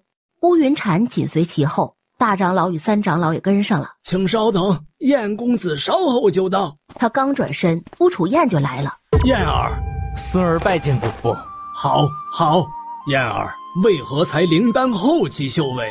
之前中毒多年，在极乐大陆又不似这里的灵气浓郁，故而如此。孙儿半年前才得师尊师母相救，修炼的晚了些。孙儿得二位相救，万分感激。尊者不必多礼，他如今是我徒儿，自是应该的。怎会中毒？其实孙儿也不知是怎么中的毒。孙儿13岁中的毒，近期才得师尊帮助解的毒。对了，祖父，妹妹也在，只是现在在闭关，未能出来。什么？本尊还有个孙女？是啊，妹妹小妖今年5岁了，您不知道吗？顾云禅又摇了摇头，可能是有人故意隐瞒了消息吧。营业合体后期修为了，为何未能护住他们？本尊也是近年才突破的，之前也未比陆主修为高，当时也去找过他，不然归隐他们也出不了云中路。但是如今也不能去复仇，陆家老祖已是大成期修为，自然是敌不过啦。那如果孤归隐在陆家呢？何意？我想你问问你们家家主比较合适，他应该能给你一个满意的答案。他是何意？隐儿何时回的云中路？归隐在陆家，当初陆凤鸣把他带回来的时候，我就去要过，陆家不仅没给，还将之衡抓了去，最后我便只能带回了之衡。归隐我连面都没见着。那你也应该告诉本尊。你当时正是突破的关键时候，我如何能打扰？云禅，这事我也知道，我们都是考虑过后才没说的。我父亲被抓回来也有4年了，为何这么久你们都不说？还有我母亲呢？回来没多久就死了，葬在祖坟中。顾云禅朝他挥了一掌，人立即就飞了出去。好得很呐！本尊儿子回云中路不告诉本尊，儿媳过世也瞒着本尊，你们很好呢。云禅，这都是为家族考虑的，你先收收气。哼，为家族考虑，可有为本尊的儿子儿媳考虑过？本尊的儿媳是如何下葬的？悄无声息的直接保棺一具就埋了，是吗？大长老低了头。既然这个家族连弟子都护不住，那要来何用？你们回去吧，我顾云禅带着3房退出顾家，自立门户。将来若与陆家产生任何矛盾，也与你们顾家毫无瓜葛了。顾云禅，胡闹要有个限度，怎能随意自请出族？你以为本尊是在胡闹？本尊看着像吗？本尊3房本就无人，除了本尊就只有2个弟子，离开了也影响不了你们顾家。云禅，这不是影不影响的问题，老祖也不会答应的。呵呵，他与你都没有资格不答应，当初未能护住也就罢了，至少本尊孩儿还安全的活着。如今呢，儿媳没了，儿子如同猪狗似的被人囚禁着，你们有什么资格说不？你回去同老祖禀明，他会同意的。他明明只比陆家老祖低2级，如果要一拼，不说有胜算，却也不至于保不住子孙。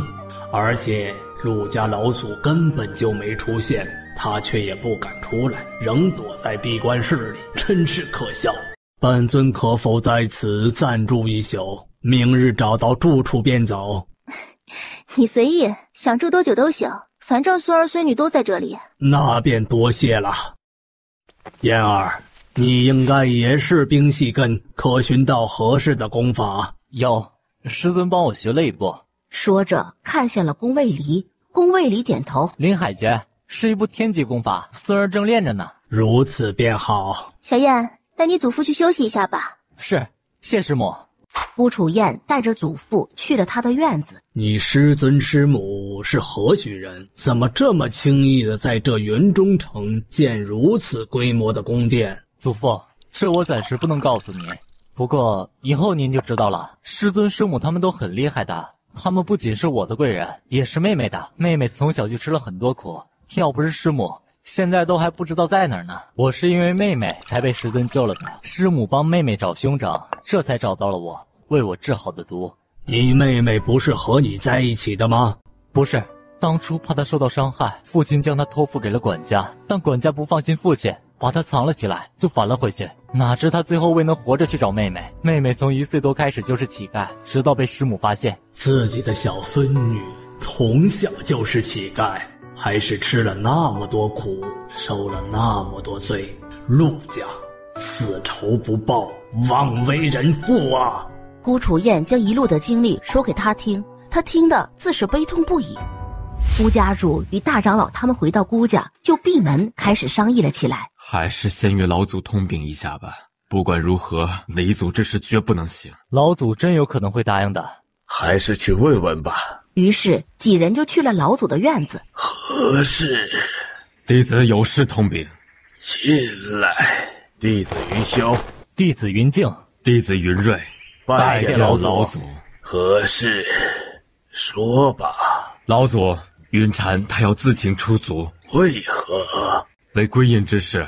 归隐4年前被带回云中路，弟子未能带回顾家，他知道后要自请出族。老祖看着他沉默了。那就出族吧，把3房都划出去吧。真的同意他们出族吗？归隐的儿子及女儿都来了云中路了，他们都是顾家的子孙后代啊。那归隐也是顾家的子孙后代，可有护住？走吧，他们势必会去救归隐。你若不愿他们离开，就同他们一起救出归隐，他们自不会再自请出族了。顾家主沉默了。真让他们自请出族吗？老祖说了，如果你愿意对付陆家，自是不用了。3长老说完就走了，大长老叹了口气，也跟着走了。最后顾家主还是去了宗祠，请了族谱，将3房人化了。顾云禅每时每刻就想着该如何从陆府中救出自己的儿子。他一路顺风顺水地迈入大成期，好像从合体期后就再也未出现过了，是不是闭了死关？那是否自己可以去陆家探一探？阿离，顾云禅离开了，我猜他去陆家了。他去陆家无疑就是为了去找顾归隐。我们去看看吧。如果陆家老祖不出手，他还有胜算；如果出手了，他毫无还手之力吧。暖暖，别忘了你如今可是有孕在身。放心，不会动手的，最多动动嘴。顾云禅隐去身形，挥开禁制，直接就进了陆家。隐儿，父亲想要下榻，却一时抬不起腿。这是怎么了？没事，就是一直盘腿入定，未曾挪动，一直放不开而已。孩儿不孝，未能在身前尽孝。是爹不好，未能护住你。走，爹带你出去。父亲，我出不去了，他们对我设了禁制。试过才知道。顾云禅带着他就出了院子，直接隐身飞了起来，哪知才飞到半路就触动了禁制。何人？云禅尊者，不知来我陆府有何指教？你说呢？这人你可不能带走。本尊的儿子为何不能带走？笑话！顾云禅挥开他就继续往外走，没走多远，一道威压就从天而降。我说了，你不能带走。你们陆家也真是不要脸，抢着别人家的儿子不放，这女儿是丑到嫁不出去了吗？你怎么不说你儿子不要脸呢？勾着我女儿不放。哼，本尊的儿子都避到霁月大陆去了，还勾你家女儿，果真是不要脸天下无敌呀！有本事让你家女儿别去呀，自己犯贱还说别人的错，无礼！顾云禅嘴角溢出鲜血。父亲，您先离开。陆家老祖，这是我们无礼在先，还是贵府？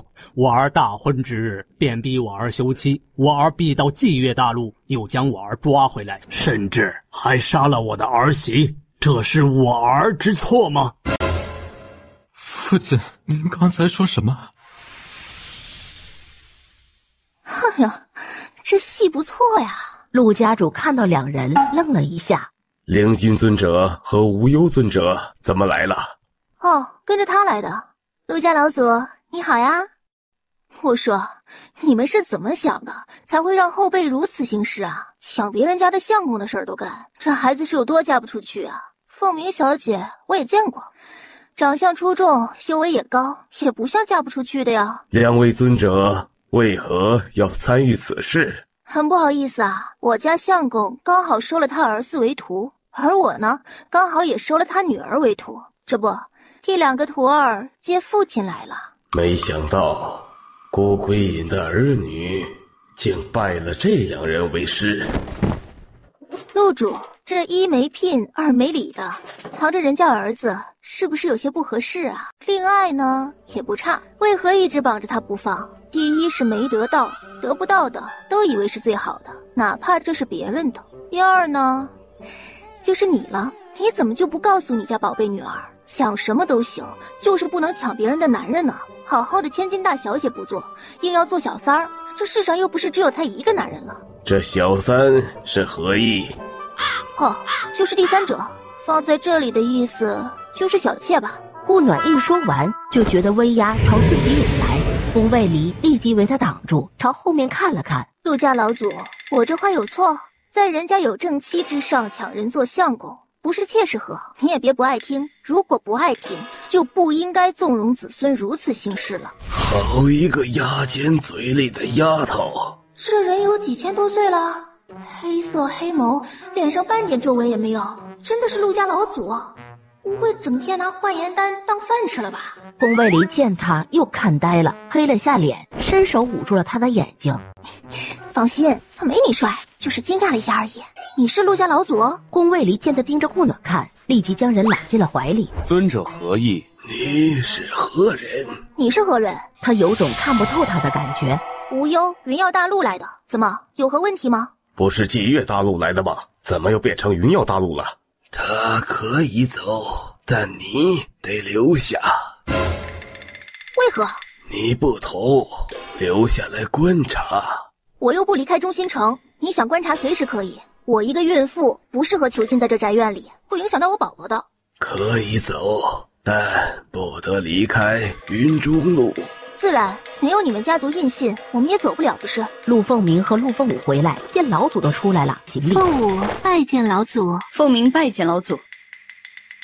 归隐，你怎么出来了？乌云禅直接将他挥开。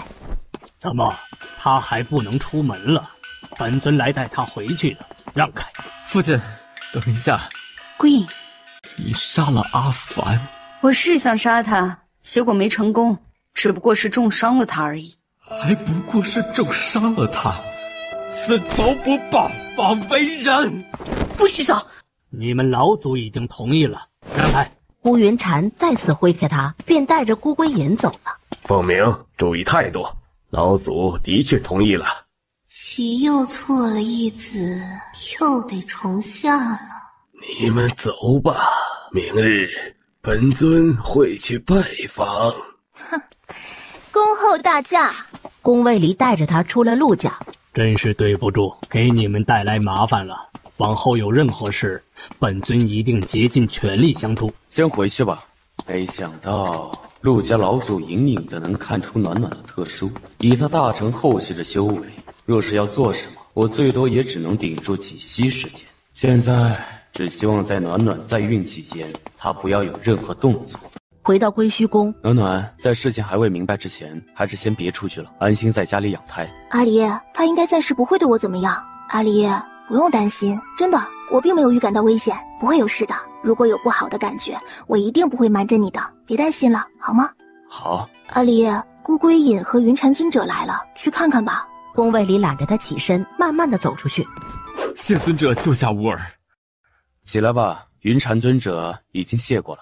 那是父亲，乌儿能得2位尊者受徒，是感激不尽。这般姿色，也难怪陆凤鸣对他如此倾心了。收他们为徒也是因为他们的灵根好，你们也无需谢来谢去的。既然已经重逢，往后就好好的跟他们相处，毕竟都是吃了不少苦的。好了，你身体的禁制要解开了，找个安静之处闭关吧。希望你成功突破。是，谢尊者。第2日，陆玄策在太阳上升之初就来到了归虚宫，神识伸展进去，却在触碰到归虚宫时就弹了回来。尊者，里边请。尊者，请坐。你是如何来云中路的？当然是越过圣灵山脉进来的呀。这归虚宫很有意思，你的体质很特殊，是灵气很好的容纳器。我体质很特殊吗？我自己怎么没感觉到？玄策尊者，你说他是天那体？他虽然隐藏得很好，但这种灵气自动入体的人，除了天那体，没有别的可能。这也是他如今几十岁之龄，却能成为合体期修为的原因。老大，我能修到合体期，靠的是御神功，好不啦？不要随意脑补，这样会出事的。玄策尊者，我可以确定的是，我并非什么天那体、天那水什么的，我来了云中路后才有这种现象的，在云耀大陆完全没有。陆玄策眯眼看着他，快速出手抓过他的手。那应该是你腹中胎儿是天那体，不然为何灵气自动入体？这我也可以肯定，回上他。话说到一半，让宫外离拦住了。玄策尊者，你究竟想做什么？本尊在他出生之时再来。阿离，我可以确定孩子不是什么天那体。我知道，只能先这样拖着他些，等孩子出生才能另做打算。离孩子出生还有4个月左右，这段时间得好好计划一下。你先去休息一下，我去找一下云禅尊者。宫卫离来到顾楚燕的院子。离尊者是有事找本尊吗？对，有事相询。尊者，出云中路是要4个家族印信，还是1家的便可？至少要2家的。离尊者要出去？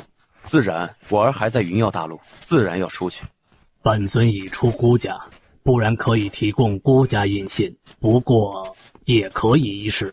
无需，我自己来想办法便好。尊者，出云中路可会有什么凶险之处？并无凶险，只是出去便会压制修为。不管你在云中路待了多久，凡是从云中路出去的都会压制修为。以你的修为，应该会压制到结灵期。多谢尊者告知。是否将燕儿和小优带走？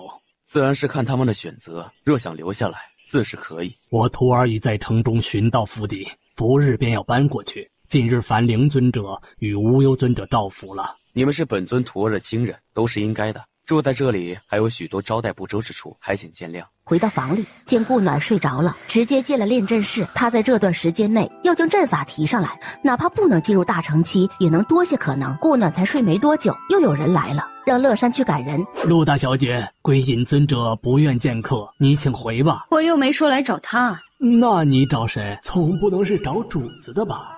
找你家主子。去通禀一下，主子有孕在身，不便见客。怀孕的不是你家夫人吗？你主子有什么不便见客？哦，找李主子呀，他在闭关。陆凤鸣眯了眼，唤出剑就朝乐山劈了过去。要是能踢到我，老子给你秀！你们还设了禁制？当然，防小小之辈自然是要防着些了。你给我等着，凤鸣小姐，我等着你哈。陆凤鸣回到陆家。他们居然派了一个样貌丑陋之人来羞辱我。那是人家的管家，不派他，难道还亲自出来迎接你呀？大姐，你也没那本事呀。听说老祖去都是那管家迎接的，你有什么好气的呀？你还以为自己能越过老祖去呀？行了，再想其他的办法。木灵根之人没找到，也不能得罪他们2人，连老祖都礼遇的人不可得罪。父亲，要不让妹妹去吧，她反正也没有心上人，也没有婚约。哼，陆凤鸣自己作死就算了，还想拉着我。尊者要是那么好勾引，也会连面都见不到。郭归隐才回去，居然就想着去勾引归虚宫尊者。哼，看来你的感情也就这么回事儿啊。陆凤舞，不要以小人之心夺君子之腹，我是在为家族考虑。谁是小人，谁是君子，再清楚不过了。哼，别打着家族的幌子行自私自利之事。父亲，这事既然是他自己提的，就应该他自己完成，没得别人为他擦屁股的，我嫌臭。陆凤舞说完，直接就走了。凤舞说的也对，你提出来的计划还是你自己完成，如果需要配合的，再找他。等陆主一走，陆凤鸣直接一斩劈开了旁边的假山。很好，你们多给我等着看，我陆凤鸣一定要让你们生不如死。他来到一栋竹楼前，直接推开门就走了进去，看到坐在桌前的人，直接就把人挥到了榻上。用灵力撕掉他的衣服，就拿出鞭子抽了起来。被打的人也不出声，只是紧紧地将自己缩成一团。陆凤鸣直接抽满20鞭，这才收起鞭子又走了出去。陆凤舞回到了房，就关上了门，直接进了房里的暗道。今日心情不错呀，我让你办的事办好了吗？自然，你的吩咐怎能不如实照办？孤龟哥，你真要舍掉孤家？废话就别问了，有事就说吧。陆凤鸣出主意要去勾引归虚宫尊者，连门都没入，他自己进不了，还想拉我下水。哼，我没同意，不过他肯定没那么容易放弃的。你想我如何做？想办法把孤归引出来。你又想做什么？自然是让姐姐她心想事成啊。4年都未能成事，你以为这次就能成？别想了，此事不通。试试才知道，乌龟哥，我们在一起也有30-40年了吧？为何就是感觉不到你的心跳呢？陆凤舞，别惹火。惹了又怎么样？乌龟哥，你惦记的人已经死了那么久了，该放下了。又扑了过去，乌龟哥再次挥开他，转身就走了。怎么陆家的姑娘就喜欢有心上人的男人呢？这是家族病吗？顾暖再次醒来，已是日落西山。小白最近也不见了踪影，连师尊最近也不知道跑哪儿去了。娃呀，娘可是天天给你弄胎教的，你可得长聪明点，不然多浪费娘的口水啊，是吧？小少爷或小小姐呀，你们可不能像主子呀，你们得往好的长呀，比如资质啊，比如李主子的才貌啊。将糕点放在他面前，正要退下的时候，乐山，最近别出门了，那陆凤鸣不是什么善茬。是主子，属下正是这样打算的。啊，我生产所需要的东西准备好了没？主子放心，早就备好了，都是李主子亲自挑选的。归虚宫安静了没多久，又来了客人。请问前来归虚宫所为何事？在下令石州，奉家主之命前来送请柬，一定转交。令石州行了一礼就走了。主子，令家的请柬。令家？他们家想干嘛？主子，属下之前打听过，这令家是云中路算是排名第2的家族，他们族中以女子为首，大多数都是女子。他们老祖如今是大成初期修为，这归仙楼是陆家的产业，不知他们为何会选那里？看看再说吧，去不了再回信。明天也不知道阿离能不能出关。第2天，他并未出关，顾暖只能让乐山去一趟令家了。才走到令家，他陆大小姐就出现了。主子呀，属下要倒霉了呀！硬着头皮往那边走去，才靠近陆凤鸣，就让他一脚踢了出去。牛啊，你不是要等着本小姐吗？本小姐这一计等得欢喜吗？乐山痛得说不了话，咬牙忍着。陆凤鸣又是一脚踢了过去，想直接踢在他丹田上，立即用手挡住了，一双手骨瞬间就断了。我家主子不会放过你的。你家主子难道还会为了你这只小家畜来得罪陆家？抬腿又想踢过去，却被一道灵力直接挥开了。陆凤鸣，你胆子大是不错，难怪敢抢人还理直气壮。你欺负别人，本尊不管，感动本尊归虚宫的人，就得付出相应的代价。就直接废了他的双手。我们陆家不会放过你的。哼，你可以试试，看看陆主他敢不敢动本尊。陆凤鸣，平时看你的脑子也不像蠢的，怎么会想着动本尊的人？狗胆长得挺肥的。而对面的酒楼上，陆凤舞撑着下巴，笑眯眯地看着下面的戏。陆凤鸣，我说过我主子不会放过你的。见陆凤鸣瞪了过来，却又往顾暖身后躲了躲。顾暖嘴角抽了抽，陆主一过来，凤鸣，怎么回事？父亲，那肥猪昨日得罪了我，今日我想教训他一下，无忧尊者却为了那只肥猪断了我双手。无忧尊者，这为了个奴才，打折凤鸣的手是不是过重了？就他那想废人家丹田的劲儿，我并不觉得重。陆家主，不要以为人家修为低就不是人了，机缘深浅，谁知哪日他不会是大道之徒。看了陆凤鸣一眼，带着乐山就走了。这个归虚宫的女主人你见到了吧？有何感想啊？并无。她年纪轻轻，却已是合体期修为，没有特殊之处，谁信呢？这肯定也是老祖为何对她另眼相待的原因。老祖看似平易近人，却比谁还狠，这点陆陆家人都有体会，不然也不会人人都怕他，都对他敬而远之。你最好收敛些，他不是你能对付的。谁说我要对付他了？有的是刀子借呀。陆主回到陆家，让你不要得罪归虚宫，为何会蠢到在大庭广众之下去动？脑子呢？陆主训了他2句，就让他回去养伤，感觉手好了些，就出了陆家去了竹楼。顾暖带着乐山回到归虚宫，以后说话留点德，没那实力别干那事儿。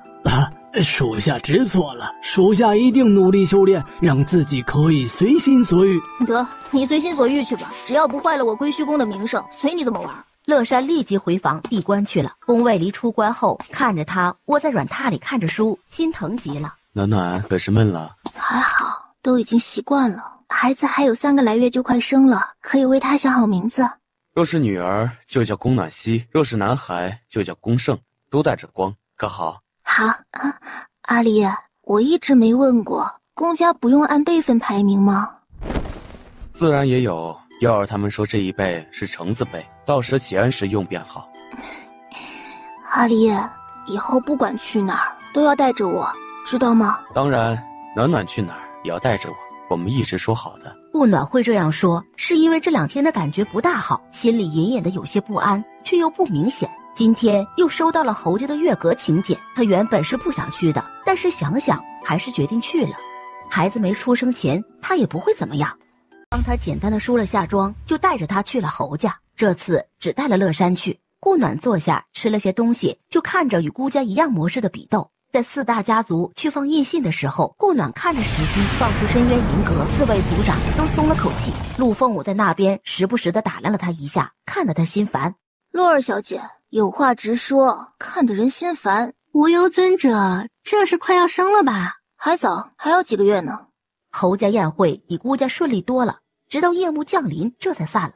宴会散席，3人刚走出侯家，陆大小姐这是换目标了，又觉得本尊的相公英俊潇洒、帅气逼人，又被他给迷倒了。哼，陆大小姐可真是长情呢，这爱好也非同一般，就喜欢做小三。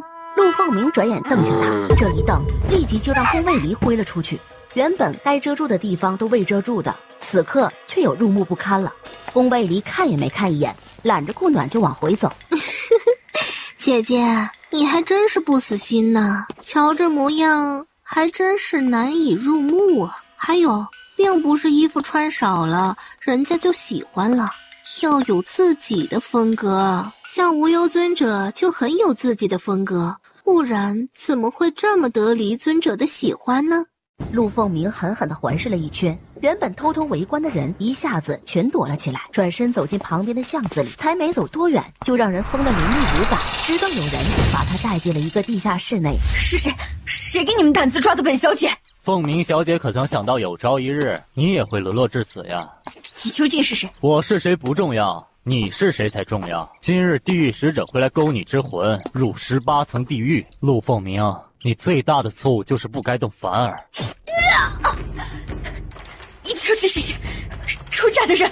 又是一刀扎进了他另一条腿里。我说了，我是谁不重要，重要的是你做过的事。凡儿说他在地下很无聊，所以想找人去陪他，可你是该下地狱的，怎么能陪得了他？所以啊，我让你的小心肝下去了，怎么样？是不是很好？你最好躲好了，不然陆家会让你生不如死的。这就不用你担心了，陆家发现不了的，你就乖乖在这享受吧。乌龟哥抽出刀，陆凤鸣立即就叫了出来。放心，戏才开始呢。救命！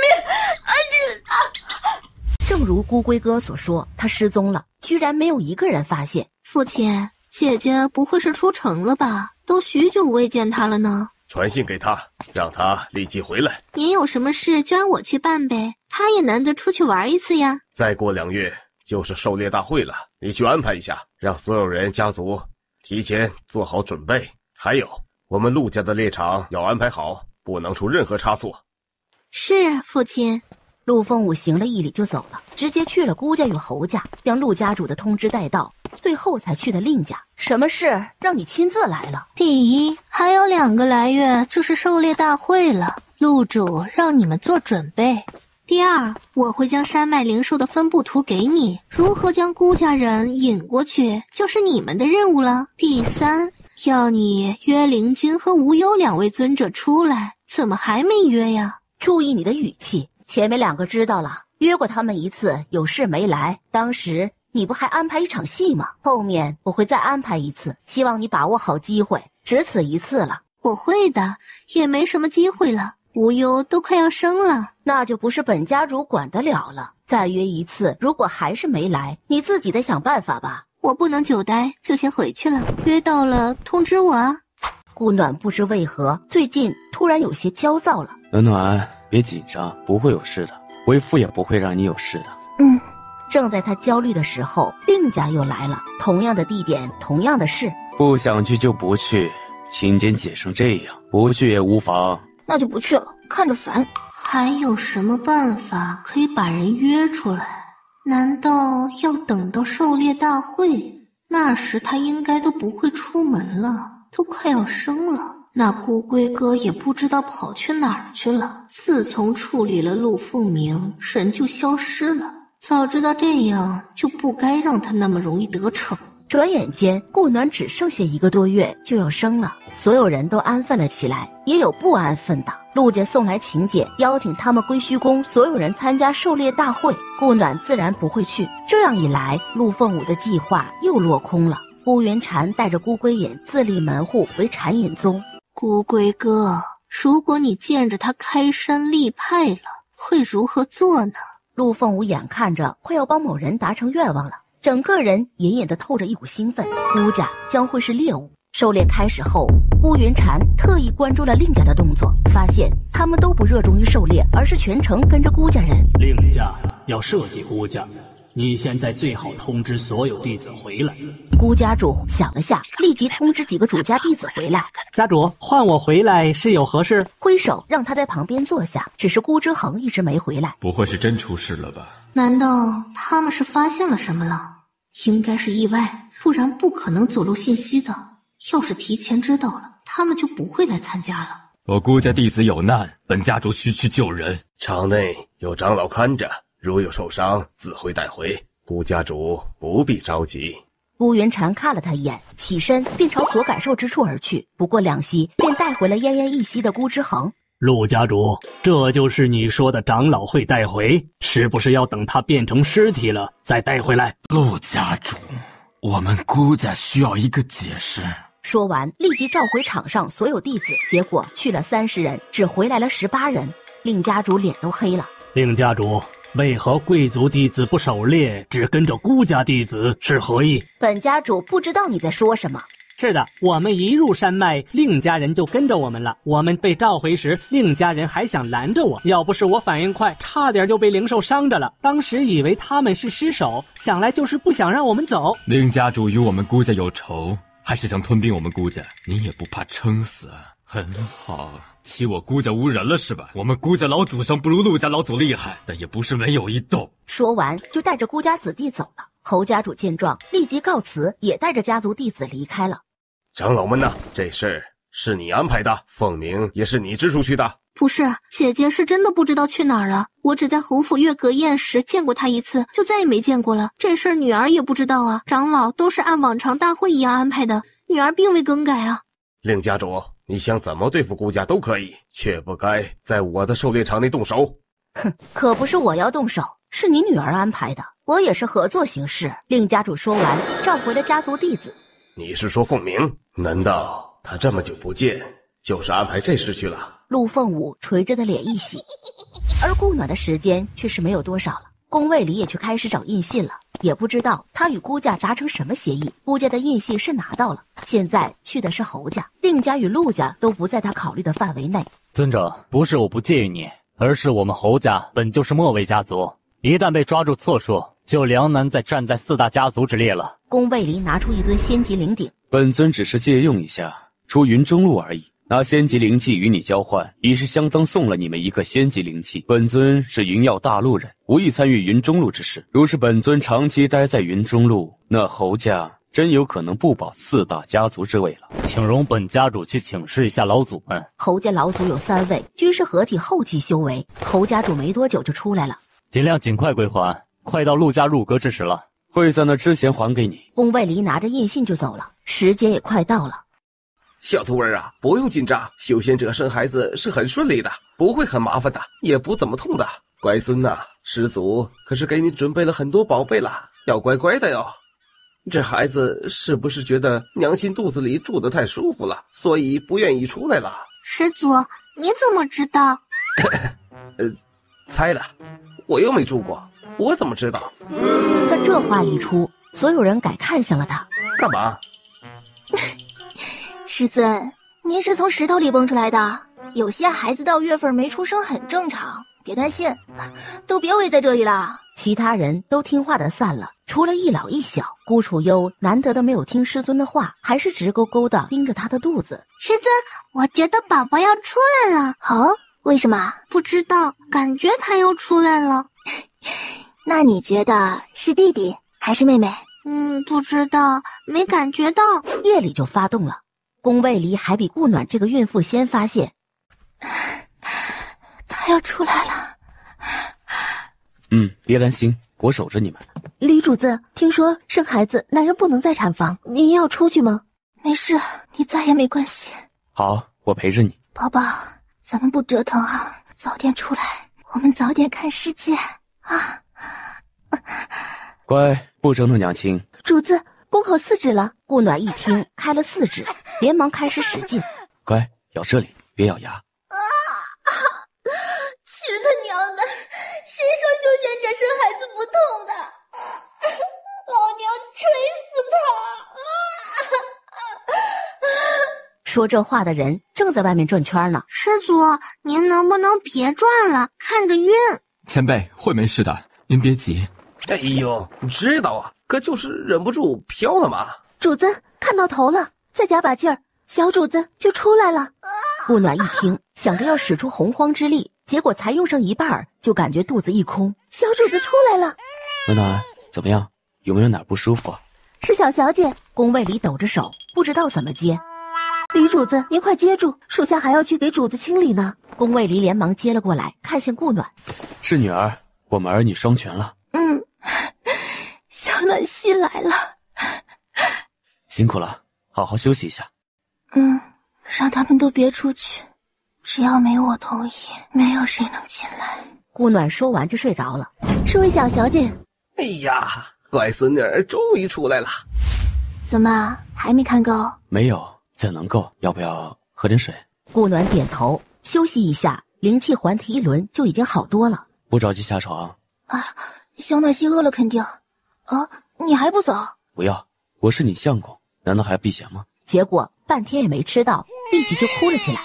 怎么哭了？顾暖抿嘴看着他，将事说了。宫卫离看着，耳根红了下，他要抢女儿口粮了。最后宫卫离跑了，顾暖笑了。孩子一生，陆玄策就感觉到了。等到天一亮，这才去了归虚宫，想进去，却被禁制阻拦了。陆玄策攻了过去，却发现道道攻击都能挡下，且还会反弹回来。父亲，别看了，心念太重是突破不了的，还容易走火入魔。你说的对，不能操之过急。我们有的是时间，而他时间正在慢慢缩短。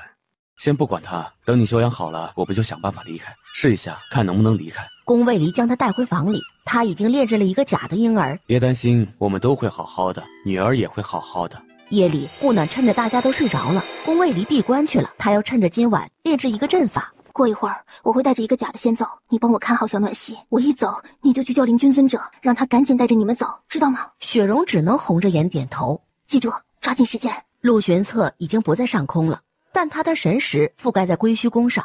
顾暖将灵力将自己包裹着，立即朝深渊而去。眼看深渊近在咫尺了。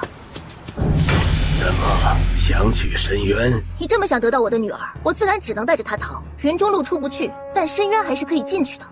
哦，你试试。放出神剑，全力一击。神技，把孩子交出来，免得伤了他。不可能！陆玄侧眼一眯，挥手就是一剑。顾暖立即扬手抵挡，却被震得后退了2步。心中一喜，发现他攻击自己时，后面的禁制会松动。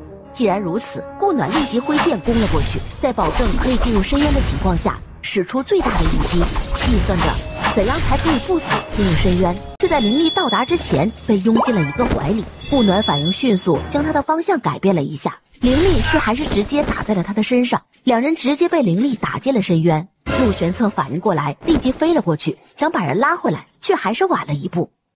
不知道过了多久，身体的疼痛也没有了。阿离，你在哪儿？想站起来，双腿却软弱无力，只能慢慢的往前方爬去，最后摸到了一个人。见心跳还在，立即松了口气。阿离，阿离，是我不好，阿离。周围是漆黑一片，不知道这是深渊什么地方，也不知道会有什么样的情况。慢慢的适应了黑暗，才看到了些东西的影子。不知道过了多久，阿离，你醒了吗？醒了，这是在哪儿？不知道，但应该是在一个洞里。这里灵力疯了，神识也只能看到一点距离。宫卫里感受了下自己的伤，是不是伤得很重？没事，一点内伤而已，真的没事，不要哭，乖，我们尽快找到出去的路。我扶着你，慢慢的走，难受了就休息一下，我们慢慢来。这样走走停停的，都不知道走了多久。阿离，这会儿还是在山洞里吗？没事，我们都注意一点。现在只能……突然，叮咚的一声打断了他的话。阿离，有水滴。两人顺着水滴声走去，感觉到踩到水了，这才停了下来，感觉不妙。两人立即反身往回走，还没走几步，就有个庞然大物停在了两人面前。无意打扰，请见谅。宫卫离将他揽进怀里，自己往前站了下。阿离，没事的。你们是如何进来的？我们是被人追杀误闯进来的。你很有意思啊。他挪开了头，转身进了水里。不用紧张，我对你们没兴趣。这里进来了就出不去了，所以有个说话的人也好。这是哪儿？是在山洞里吗？深渊禁地，你们进来前没看吗？我们知道这是深渊禁地，就是不知道有多大，是什么样的情况。你们不是从外面进来的？是啊。那还问？我们是从云中路进来的，一进来就在这山洞里了，所以想请问一下，这山洞是在深渊内部什么地方？云中路是什么地方？深渊的外面。深渊的外面？这个禁地本尊也没出去过，所以都不知道深渊是什么样子的，更何况外面呢？你们运气不错，一进来就进了深渊禁地。这里除了本尊就没有其他生物了。本尊被封妖力，在这洞里关了2万多年了，每天都在数着日出日落。尊者怎么称呼？称呼啊，好像叫渊少吧。你刚才说在这里数日出日落，那就是能看见光的。现在是夜里。不是夜里，你以为本尊就应该被关在个暗无天日的地方啊？不是，是我们一醒来就一片黑暗，所以才不确定。本尊不知道外面怎么样，这里面白日很短，夜里很长，不过天快亮了。天又稍微亮了一些，顾暖看清了与他们对话的渊少。阿离，我没看错吧？怎么，看到本尊很惊讶？能不惊讶吗？龙哎，我此生第一次见哎。少见多怪的。这种岩壁更像是晶体一样的存在，不可能破开出去。顾暖手撑在墙上，慢慢去感应。好饿。怎么了？好饿，这石壁会饿。扶着宫卫离，让他在唯一的石头上坐好，他继续去感应。顾暖换了一边去感应，得到的都是好饿，又换了一面墙，还是好饿。直到最后，水池边的墙虽然还是好饿，但是上面却透露了一丝丝的灵气，让顾暖高兴地跳了起来，从储物戒里一股脑拿出好几种弹药。阿离，那面墙上能透出一点点的灵气，快把弹药吃了。暖暖，还有感觉到别的吗？还感觉到好饿。好饿？对，就是好饿。另外3面墙的反应都是好饿。宫卫离和渊少沉默了起来。暖暖，我这有一个帐篷。有问过我这个主人的意见吗？你有别的办法送我们出去吗？看到宫变的玩具蛋，就想起了俩孩子，还有刚出生的小暖溪。渊少的头突然探了进来。这蛋哪儿来的？我儿子捡的。怎么了？看着有点像皇族的蛋，又有点像龙族的蛋。这确定不是蛇蛋？看着还是幼气，要出生还早得很。袁绍说着就退了出去。这么小，会是龙蛋吗？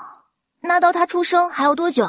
如果灵气浓郁，应该在100年左右。像在这里啊，等你死了，他都不一定能出生。袁绍说完就闭上了眼睛。阿离，这是要在这儿定居啦？这里暂时是出不去了。你说咱们怎么就运气这么好的进到了深渊的禁地里了？没关系，总能出去的。我继续出去感应一下，为什么是好饿？顾暖闭上眼问：为什么好饿？就是好饿啊！你是谁？好饿，好饿，要吃东西吗？要吃。那好饿要怎么吃？怎么吃？吃东西是弱智吧？这想法一出，立即就听到了哭声。这哭声连宫卫离和袁绍都听到了。好了，是我弱智，好饿聪明着呢啊！聪明。好饿乖，你在哪儿呢？山里。好饿乖，山里有别人吗？树伯伯，小草妹妹。啊？好饿乖，那能不能找个小草妹妹陪我玩？不能，小草妹妹怕。那好饿陪我玩好吗？我好无聊啊。好饿要工作。什么工作呀？都饿着你了，还给他工作什么？他都没给你吃的，为什么还要给他工作？答应了，要工作的。你说他是不是压制这里的灵兽什么的？有可能。本尊想到了一个可能。什么可能？我们在他身体里，他是魂石，魂石成灵能镇压万灵，这是上古流传。不过本尊也未曾见过，只是不知道是谁，居然找来了魂石灵来镇压本尊。那能出去吗？不知道，本尊也只是听说过魂石，也没见过。听说深渊是堕仙伐地，那就是说镇压了许多像你一样的神兽和仙者了。本尊都说了，本尊未曾出去过。你问本尊，本尊问谁去？我去问好饿。顾暖也白了他一眼，就继续沟通了。好饿乖乖，旁边有别的好饿吗？有啊。你们总共几个好饿呀？1、2、3，我们有8个好饿在呢。这么多？好饿问问旁边的好饿有没有工作？有啊，我们都有工作的。那好饿真厉害。好饿，我在你肚肚里吗？不是的吧？那我在哪里啊？不知道啊。阿离，总共有8个，都有工作，那就代表镇压了8个人或兽。你说有多少人？8个，怎么了？有话站在原地说就好。8个？这魂石怎么这么随处可见了？一下子就存在8个，自己好像并没有得罪谁啊。那究竟是谁把自己镇压在此处的？阿离，好饿说我们不是在他肚子里，问他在哪里，他也不知道。什么都不知道，怎么找出口？都是一样的才是，应该是在一个什么东西里。那就明天再看看吧。果然，这白天短暂的可以。我们慢慢来，明天天亮，我先去水里看看，你继续问。水里？那还不如直接问袁绍呢，他一直待在水里，应该能知道些什么吧？我问过他了，他什么也没看到。下面也是个和这差不多大的空间，只不过全是水。我跟你一块去，有什么发现我也能感应一下。好不容易等到天亮，两人走到水边，顾暖蹲下，慢慢的用手触了触，慢慢闭眼感应了起来。阿离，这是活水，那就说明有水源。顺着水感应过去，仿佛看到了外面的世界。不对，这水不对。仔细的感应了起来，慢慢的才看到水底有一条缝。活水就是从那儿渗进来的，这也不科学啊！这里的水很新鲜，可不像那种积水，而且这水并没有一丝的味道。那之前闻到的腥味儿是哪儿来的？阿离，走，我们下去。宫卫离抱着他就跳了下去，顾暖带着宫卫离直接往那条缝游过去，然后伸手去摸了摸石缝。痒！顾暖惊讶的又抓了抓，好痒！那条缝明显的大了些。顾暖继续抓，用火光石照了照，却突然凑过来一只眼睛。妈妈呀，什么鬼？两人往回游了回去，手撑在墙上就问了起来：好饿，有没有见到什么人啊？你怎么知道？几个人，长什么样子的？2个还是1个？是不是一个黑的，一个白的？对呀，你怎么知道？我猜的呀。我让他们去找你玩，好不好呀？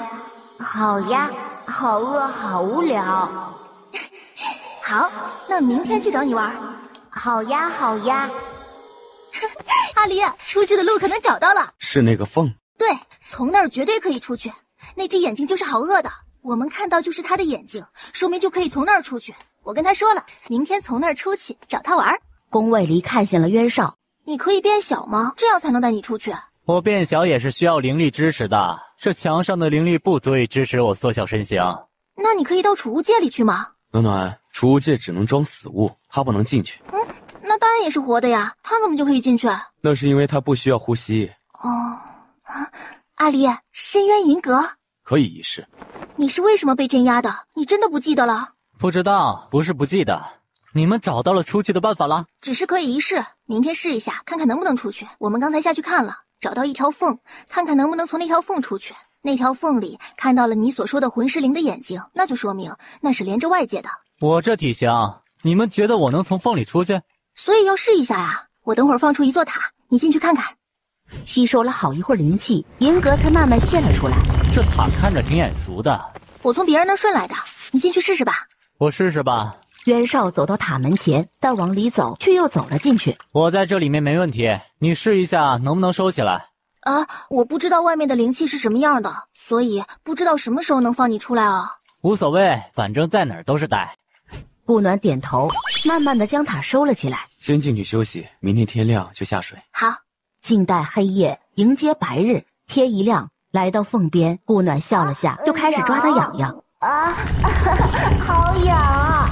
在缝能够跳出去一个人的时候，宫卫离连忙拉着他游了出去。两人往上游去，慢慢的浮出水面，爬上岸看着。这就是石头上长了一双眼睛，看着有点憨啊。Hello， 好饿，我们来陪你玩了。你们认识我？认识呀，我之前不是一直在和你聊天吗？呀，是你呀！你好啊，我是好饿。你好，你可以叫我无忧。宫卫离见他和石头聊着，就开始打量四周。好饿，你一直喊好饿，那我给你些吃的吧。你从哪里吃呢？好饿眼睛一亮，立即张开了嘴，吃吃看，好吃不？好吃。那张嘴，这里还有啊，好吃吧？好饿晃了晃，他一晃，感觉整个湖都晃了晃。暖暖，神识展开的距离有限，你问问他可不可以上去看看。好饿，我们可不可能到你的背上看看？可以。顾暖和宫卫离跳了上去，好饿就把两人送到了头上。阿离，我们去不去那边？暂时不去，在不知道那边是什么情况前，先不过去了。我们先在这边待一段时间，等知道了情况再说。那我去问问大树。顾暖说着就跳了下去。无忧，去哪儿？我不走，我和大树聊会儿天。感应了下，就与他交谈了起来。对于对岸那边的事，这大树也不是很清楚，但可以知道的是，这湖里住着一头妖圣级灵兽。回到好饿身边，怎么了？阿离，你听说过妖灵吗？不是灵兽的那种。知道，但很少，且他们都是深居简出的，很少能在外面遇到。他已经化妖了？没有，还差点机缘。不过这边有很多已经化妖的，都在森林里面。他们化妖不需要灵气吗？只要年限到了就可以了。自然是要的，只是他们和我们不同，具体哪里不同我也不是很清楚。不过听说要的是什么福缘，可能这里比较丰富。怎么这么玄幻啊？不是世间万物修仙都是要灵气的吗？怎么到这儿还不一样了呢？福缘是什么？阿离，你说他们会不会知道怎么离开深渊啊？如果可以的话，到时候去打听一下吧。我先把帐篷拿出来，我们就在好饿旁边先住下，这边应该没什么人会来。好饿。顾暖拿了一碟糕点放在他面前，让他自己吃。宫卫离想清理下地上的树丛，方便放帐篷。不可以伤害他们，他不让砍树丛，那帐篷就只能挨着他放了。好饿，这可是我们以后住的地方了，可不能弄坏了哦。青妖，让他们在那儿住着没关系吗？没事，那边是禁地，我们也不能轻易过去。他们能在那边住下，自是经过同意的。幻玉，吩咐下去，让下面的小妖们别轻易得罪他们。是。青妖走出竹楼，朝镜湖看去，希望不会给深渊带来灾难。这时有人走了过来，青长老，凡人有人来送会礼了，让松原去接吧。是。等人走了，青妖下了竹楼，朝竹林深处走去。妖首，镜湖禁地来了2个人类，他们在那儿住下了。镜湖的事我们都不用管，他们不来找我们，我们就当不知道他们的存在。是。另外，1年1度的腐花节到了，您什么时候能出关？会在腐花节前出关。是。青妖告退。回到竹楼前，就见离开的花韵又回来了。怎么了？我问了离禁地最近的未成妖的榕树，他说那里面有个人能与树木沟通。什么？是真的，那榕树说是他旁边的槐树告诉他的。这事得告诉妖首。顾暖可不知道自己被一棵大树埋了。暖暖，快天黑了，下来吧。顾暖回头站起来就往下跳。阿离，你的伤好些了吗？好多了，天天丹药吃着，能不好吗？能不吃吗？那怎么说也是大成期的大能，他那一掌能开玩笑吗？他并没有用全力，不然我也不会这么容易好。我也是算好的，不然也不敢惹他，就是想着他不会伤了孩子。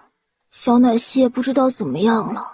我出来前交代了，让雪蓉他们照顾好他的，让他们闭关修炼，不要轻易出归虚宫，一切等我们回去再说。借的2块印信也是云禅尊者代还了，有师尊在，他们都不会有事的。我是不是太欠考虑了？你的确太欠考虑了，怎不与我商量一下？那我要是跟你说了，你肯定不会让我去，而是你自己去了。他要的不是孩子就是我，所以我们2个他都不会伤害的。那如果被他半路抓到了呢？那我就把自己关进深渊银阁里，反正没我同意，谁也进不去。冤兽怎么办？先让他在里面待段时间吧，这里不适合他出来。阿离，我爱你。我也爱你。第2日天未亮，2人就起来了。他才坐下，就感觉那边的树在抖，手按上去就得到了信息。森林里妖灵们的妖首邀请我们参加什么腐花会，时间是明天天亮之际。好，如期而至。看来只要在这片树林里，都逃不过他们的眼线。我们正好借这个机会打听一下情况。好饿，好饿。怎么其他好饿都不说话呀？他们在睡觉。他们睡了多久了？好久了。好饿醒来，他们就一直在睡觉。顾暖走到另一块魂石面前，手探了上去，慢慢感应。看来每一块魂石下面都镇了什么，只是有8个这么多，会是谁做的？还将这里定为了禁地。这深渊是因他们而存在的，还是他们找到了深渊来封印他们？第2天天还没亮，2人就起了。2人准备妥当，就往森林里走去。就应该简单点，忘了这儿没路了，这一丛一丛树枝的。没事，走出去就好了。在下花韵，前来迎接2位参加花会。你好，我叫无忧，他是灵君。不过这看不透修为什么的，有点懵啊。这边请。2人朝他指的方向走去。2位请坐，花会1个时辰后开始。过了好一会儿，你是什么人？为什么花仙要给你行礼？花仙？花韵吗？你又是什么人？我为什么要告诉你？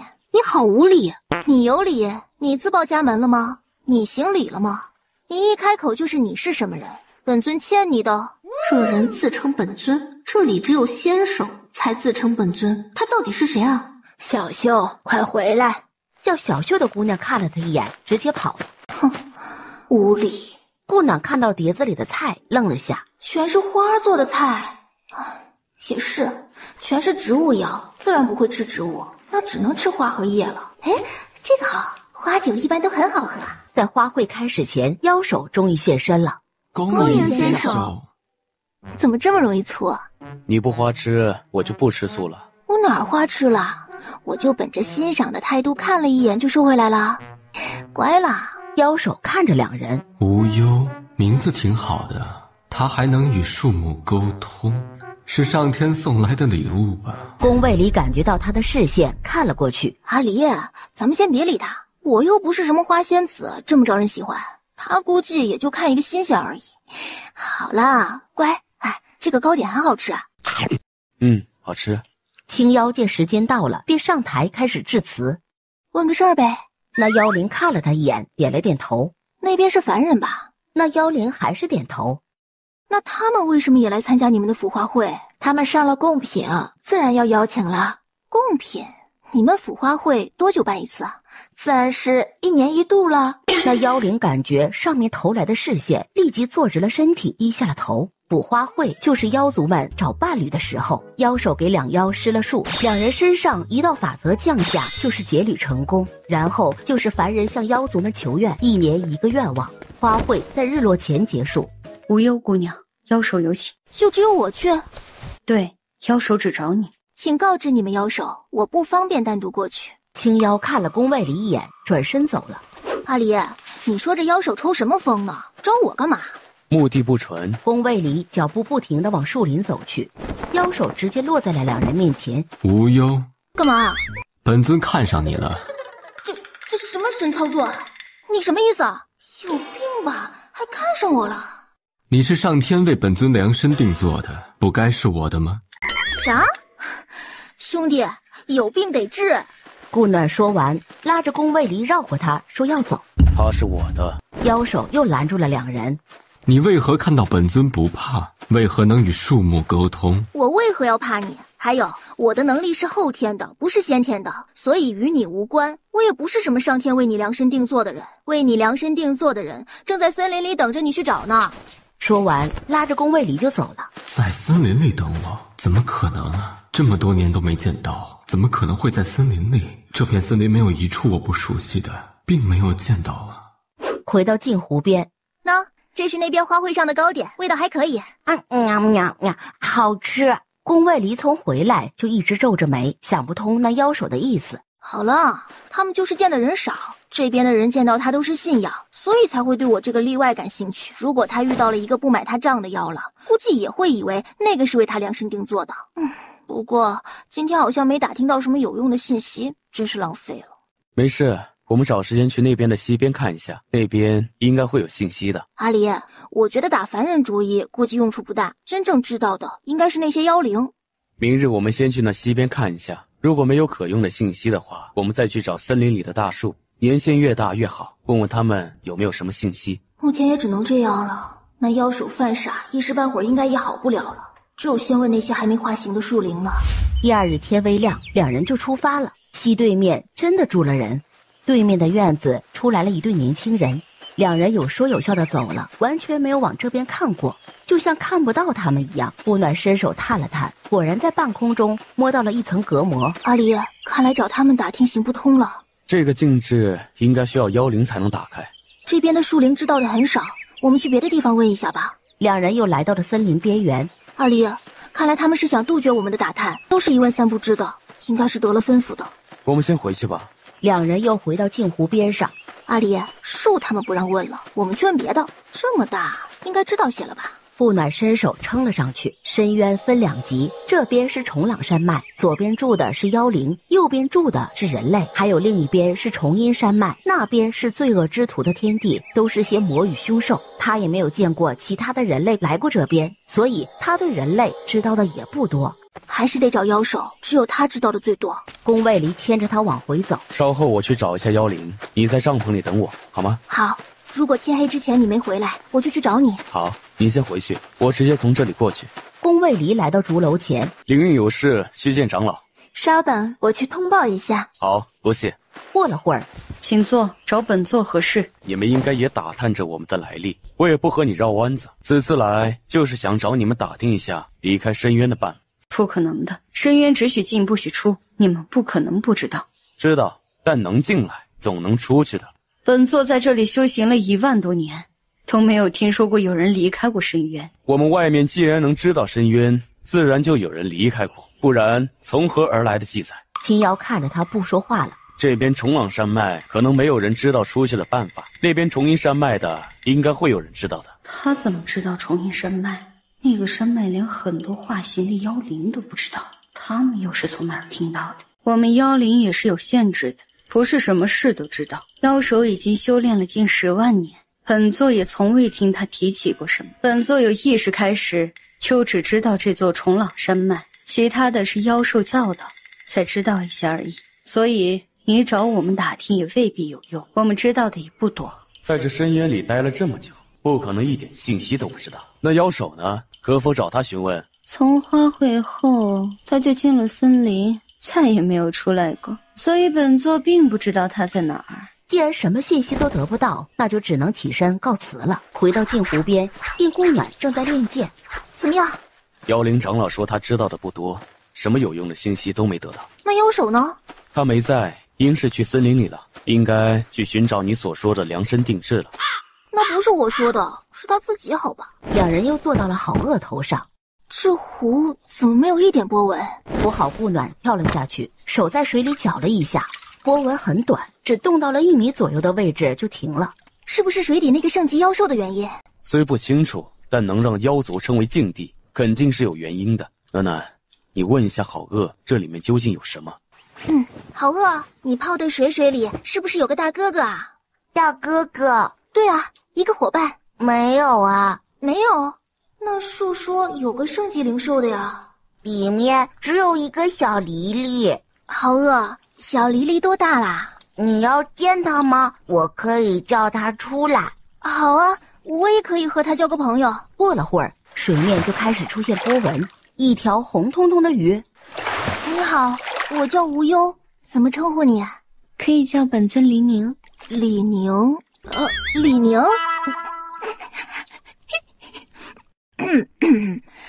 你在这儿多久啦？不大记得的，很久了吧？那你从一开始就在这镜湖里吗？不记得了，应该是在这里的吧。下面还有别的灵兽吗？李宁摇头。我可以下去看看吗？可以呀。阿离，我跟李宁下去看看。好，如果没看到什么，就立即上来。顾暖直接跳进水里，往水下游去。这就是我平时住的地方，也是我意外发现的。我可以四处看看吗？你随意，你是第一个进来这里边的人。啊，很荣幸。走过走廊，就是一个非常大的空地，上面有一尊石像，看着很眼熟。李宁又走进另一个入口，顾暖赶紧跟了上去。李宁，这些石头是干嘛的？不知道，我找到这个地方的时候就在了。这里是最后一间了，还有一间有禁制，进不去。在哪儿？刚才没看到啊。在入口的旁边。我能拿些石头走吗？我每种颜色挑一个就好。你随便，反正也不是我的。顾暖听了一咧嘴，那就直接不客气了。这肯定不是凡物了，得收着。拿出一个玉盒，将花收了起来，满意的走出这间石室，来到最初的入口处。顾暖抬手摸了上去，之前的那些禁制对我都无效，但深渊里的却对我都有效，是什么原因呢？顾暖想了下，试着运用石海里的字，开始运功，然后再伸手探去。果然阻碍没了，顾暖直接弯腰走了进去，看清了整个石室。顾暖走过去拿了出来，蓝色的一颗珠子，直接收进储物戒里。顾暖走到另一根柱子前面，抬手摸了上去，后退一步，唤出神剑，直接挥了上去。石柱应声而倒，里面是一柄小小的木剑。转头看向旁边，把剩下的6根全砍了。一个柱子里藏一样东西，一柄红色的剑，一个鼎，一把扇子，一把琴，最后一个是个瓶子。最后看向了中间最大的一根柱子，围着打量了一圈，在想着要不要也一刀砍了的时候，外面的动静让他放弃了。原来是宫卫里找过来了。阿离，你怎么进来啦？从你下来到现在这么久没上去了，能不担心吗？你怎么找到这里啦？这个洞还挺隐蔽的。李宁带我进来的。我刚才看东西去了，忘了时间了。这个入口设了禁制，我刚才进去了，得了8个东西啊，里面还有具骨骸，也看不出什么了。8个？和上面镇压的8个会有什么关联吗？阿离，这里还有好多灵药和灵兽内丹，见李宁都可以用的，我就没收了。顾暖将宫外离拉到自己不认识的那株灵药面前。阿离，这个你认识吗？不知道，我也没见过。想要就拿走吧，本尊又不会炼丹啊，那就多谢了。那里面的我都可以采吗？随意。拉着宫卫离就跑进去。阿离，你看这上面的灵药。宫卫离却是看着那尊石像。你也觉得很眼熟是吧？我看着也眼熟，就是一时想不起来在哪儿见过。暖暖，你不觉得他很像归虚师尊吗？师尊？阿离，这石像我要带走。可以，你试一下，看看能不能收起来。阿离，收不了。站了起来，抬手触着石像，这才将它收了起来。这是怎么回事啊？应该是灵力的问题，这石像应该比较特殊。收走的石像底下有一块玉牌，顾暖捡了起来。应该是师尊的玉牌，可是怎么会在深渊里呢？这应该是身份玉牌，只是为何会在这里？对啊，师尊明明是我们在秘境里发现的，怎么又和深渊有关系呢？先把玉牌收起来吧，等出去了问问师尊吧。暖暖，你有没有发现一个问题？什么？为何这里没有灵气，这些灵药还长得如此好？对啊，我都忘了这个了，这是为什么呢？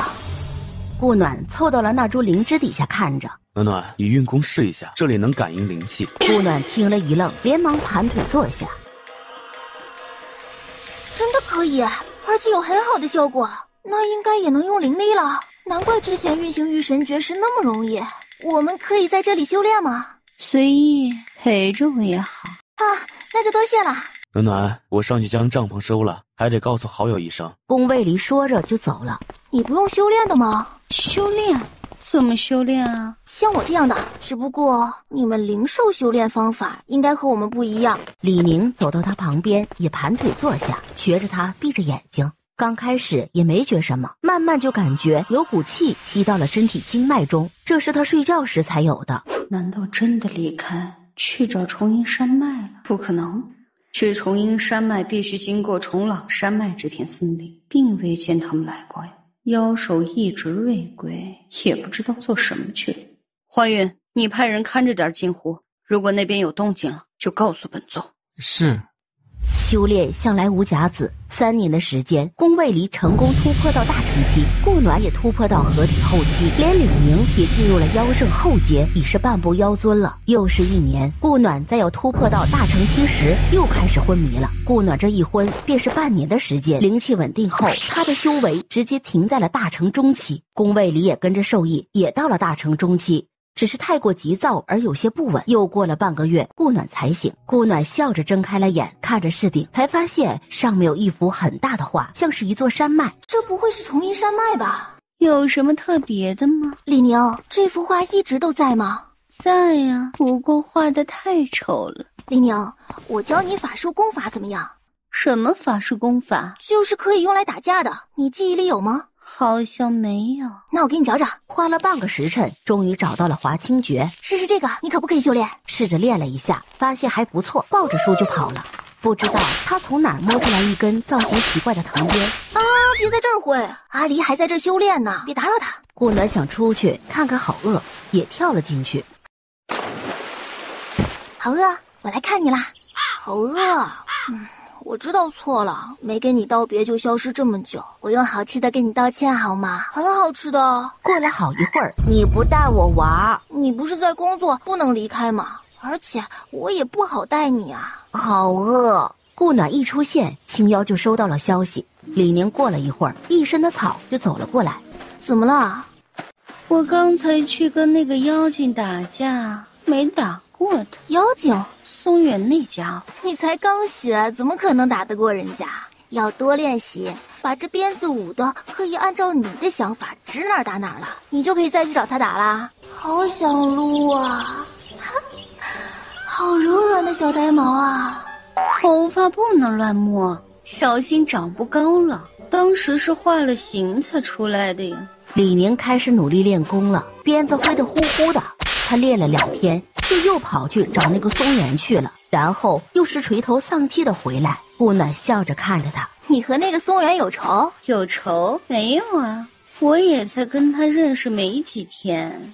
哟，这才认识的，就经常找人家打架啦。哎，下次带我去看看可以吗？暂时不行，我还得练练才行。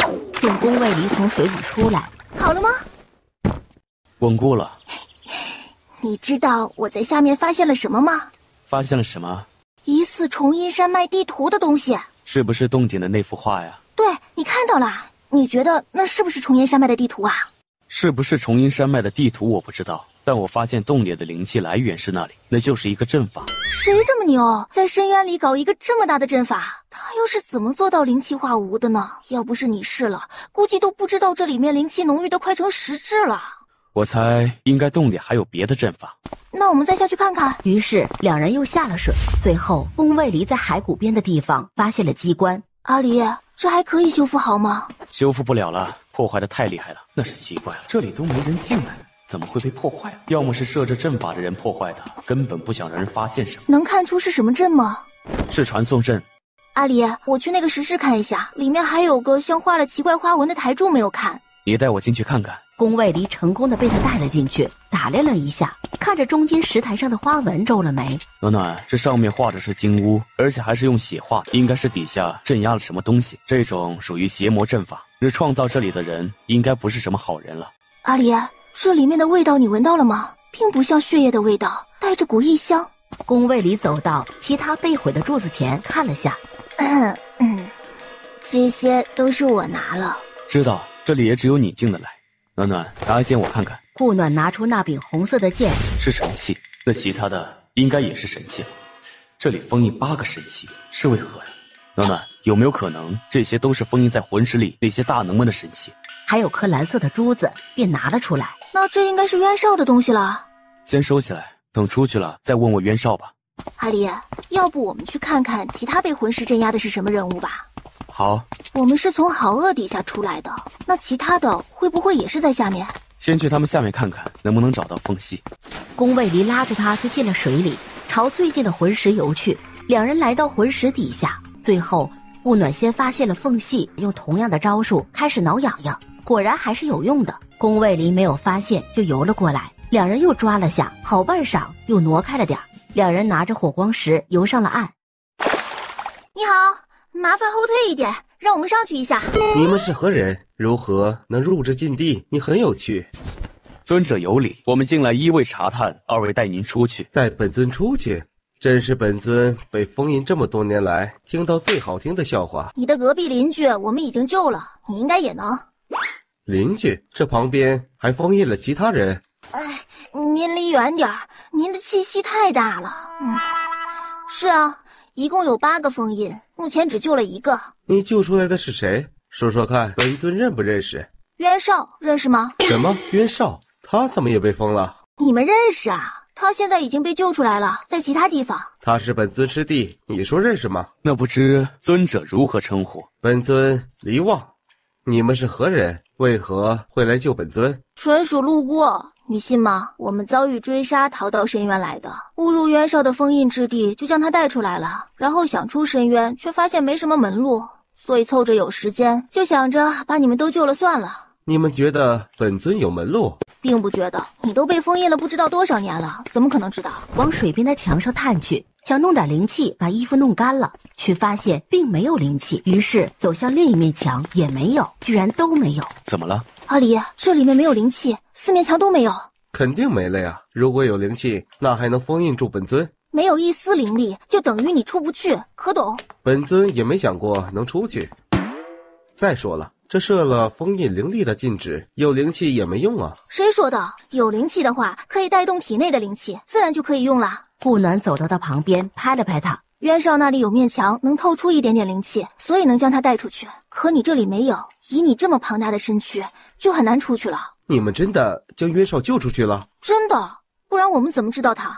阿离，有那种储存灵气的灵气吗？如果有，可以储存了灵气带过来呀。有是有，但我们没能炼制的材料，乌钢。乌钢？怎么听着像炼剑的材料啊？乌钢是一种可以吸纳灵气的一种灵石，很稀有。长什么样子啊？和普通灵石的区别在于，它不透灵气，看着像普通的石头一样，像采石一样。啊，那我们有啊！走，我带你去看看。等着，我们想到办法了，就过来带你出去。然后拉着宫卫离就下了水，两人返到洞口，看看这个是不是？这里还有一些我留下的，你没看到吗？是乌钢，可这里怎么会有乌钢？那人既然要封印他们，又抽空灵气设下禁制，怎么还会留下乌钢呢？我之前没来过这间石室，所以没看到过。那可以炼制储存灵气的灵气了吧？自然可以，我多炼制几个。顾暖在他开始炼气时，又去四周看了看，看了一遍回来，捡了根丢在一边的灵兽骨，边走边敲着，走回石壁走廊，灵兽骨敲在石壁上，闷闷的声音。有暗示。按耐住，回到宫卫离旁边等着。阿离，我在那边发现了个石室。不用急，跑不掉的。这些都是储灵器，你带在手上，这样在需要用灵气的时候可以随时的用。啊，这样带着太像土豪了吧？用掉的就收起来便好，下次可以再储存灵气。宫卫离牵着他来到石廊。哦，这边我怕打扰你，就没动。幻出剑直接就挥了过去，石壁应声而倒。立即就从里面扑面而来一股奇怪的味道。宫卫离看清里面是什么后，立即施术封住了破坏的闭口，再施术将其恢复成原状。阿离，里面是什么？封印的魔族，也不知道刚才进去的灵气会不会触醒他们。阿离，魔族不是说在重阴山脉吗？这里怎么会封有魔族？唯一的解释就是，一旦这里有人破坏封印出来，这石室势必会塌。这一塌，那些魔族就会解开封印出来。希望刚才流入进去的那些灵气不足以让他们破开封印。那我们将他们都悄悄带出来，应该就不会弄塌这个石室了吧？刚才进去了不少灵气，希望他们不会醒来。以我刚才看到的魔族，他们的实力不小。那我是不是做错事了？不是，幸好你发现了，要不然一不小心触塌了这石室，将不堪设想。暖暖，得想办法把这整个石室封印了，不然迟早会出来的。要不直接把这里填了，让他们永远封存？可行，不过得想办法把上面的那个阵法转移到别处。还得去问问李宁呢，得让他同意我们填了。两人来到画下，这里太小了，不然可以直接挪到深渊银阁去。深渊银阁受你操控，你让它多大便可多大，自然可行。对啊，忘了，那就先将里面的石室填了，然后再将这个阵法取了。这要怎么填？我还以为你想到了呢。我只想到了意见，还没想过方法。去找石头或土来填吧，不然还有什么可以填？要是有混凝土就好，直接灌满就成。走，去找石头和泥土。先把黎望救出来吧。对啊，差点忘了。一孕傻3年又延迟了。黎望，你这本尊是何神兽？是刃法神兽。我们来带你出去了，我等会儿放一个塔出来，到时你进去就好。那个渊少就在里面，你们两师兄弟可以好好聊聊天了。哦，还有啊，外面的情况我不知道你知不知道，深渊外面的灵气是很稀薄的，所以暂时不便放你们出来。你们需要在塔里面待一段时间，可愿意进？进，总比待在这里好吧？不暖点头，开始唤出深渊银阁。进去啊！不暖见他进去了，就将深渊银阁收了进来。走，填那石室去。两人出了禁湖，就见李宁正好坐在好鳄头上。李宁，要跟你说个事儿。随意？你知道我要干嘛吗？就随意了。不就是看中下面什么东西了吗？随便你怎么弄。那我要把那石室填了。也没事。为什么要填？因为我在里面触发了魔族封印，不填怕哪天他们会出来。他们一旦跑出来，这里将会变得和重阴山脉一样。那我们修炼怎么办？你想打过那松原，先将你的体能功法练上来先。这上面没什么灵气，你纯靠体能与他打的，自然要加油练体能功法了。那我去练习了。那里面随便你们怎么弄，别把我的禁湖搞坏了就好。那不会，我们知道这是禁地的，怎么会弄坏？真填了？不然还有假的啊？那我往后住哪儿啊？总不能一直漂在水里吧？虽然水是我的生命之源，但也得有个住处吧？放心，我们会帮你弄个房子的。我们什么时候将其他6个都救了？不着急，暖暖，我刚才看到了妖兽，好像在林子那边。相信很快就有信息来了。宫卫里又将帐篷放了出来，收拾了下。李宁是天天都要进森林一遍，然后出来就狂练。阿离，也别傻等，我下去看看另一个是谁吧，趁着现在还早。于是两人又下了水。盘坐在石头上的人见水里出现波纹，还愣了。什么东西？水鬼？我看你比较像鬼。你们俩是什么人？怎么进来的？尊者如何称呼？本尊好像叫万君来着。对，大家都称本尊万君真君来着。那你俩撞上了，他叫灵君，我叫无忧。哎呦，那是缘分呐！万君尊者，想出去吗？自然想。我们可以带您出去，看看您觉得自己的自由值些什么了。我就算有啥，也拿不出来呀。这里这么点灵气都不够我吃的，怎么拿东西？那你就欠我个人情，怎么样？不会让你杀人放火、伤天害理的。那没问题，本尊应了。我等会儿放出一个塔，你进去，我们才能出去。还有2个伙伴在里面，你是不会无聊的。什么伙伴？你进去看看就知道了。这丫头是什么人？哪儿得到了这个塔？居然还认主了！万军带着疑惑走进塔里。你们怎么会在里面？二师兄，你们也是被封印了？我就觉得你们认识，原来还真是师兄弟啊！我说，你们是不是得罪什么人了，让人家一锅端了？那其他的5个可能都是我们的师兄弟了。什么？还有5个？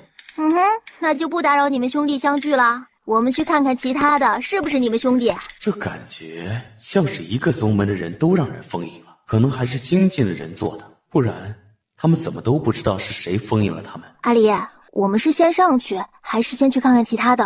先去看看另一个吧。上岸后张望了一下，却没有看到人或兽。你们是怎么进来的？雀鸟飞到顾暖肩上落定。你很有意思。我知道，很多人都这样说过。不过你想出去吗？你能带本尊出去？能。不知尊者如何称呼？本尊黄兰，说说如何救本尊出去。等会儿我放出塔，你进去就好。直接就将深渊银阁放了出来。丫头，这塔你哪儿来的？从别人那儿顺来的。进去吧，里面有惊喜。他话刚落，黄兰就走了进去，瞬间又退了出来。你给这塔里造了幻影，不然里面怎么会有3个不想见的师兄在？顾暖上前直接把他推了进去。没幻境，眼见为实。师兄们怎么也在？哎呀，来看看你而已。傻妞，我们和你是同是天涯沦落人。什么意思？意思就是我们也被封印了，只是刚被救出来而已。走吧，天黑了，我们先回去吧。返回帐篷。怎么了？是找我有什么事吗？你们一直都是这样的吗？对，一直都是这样的。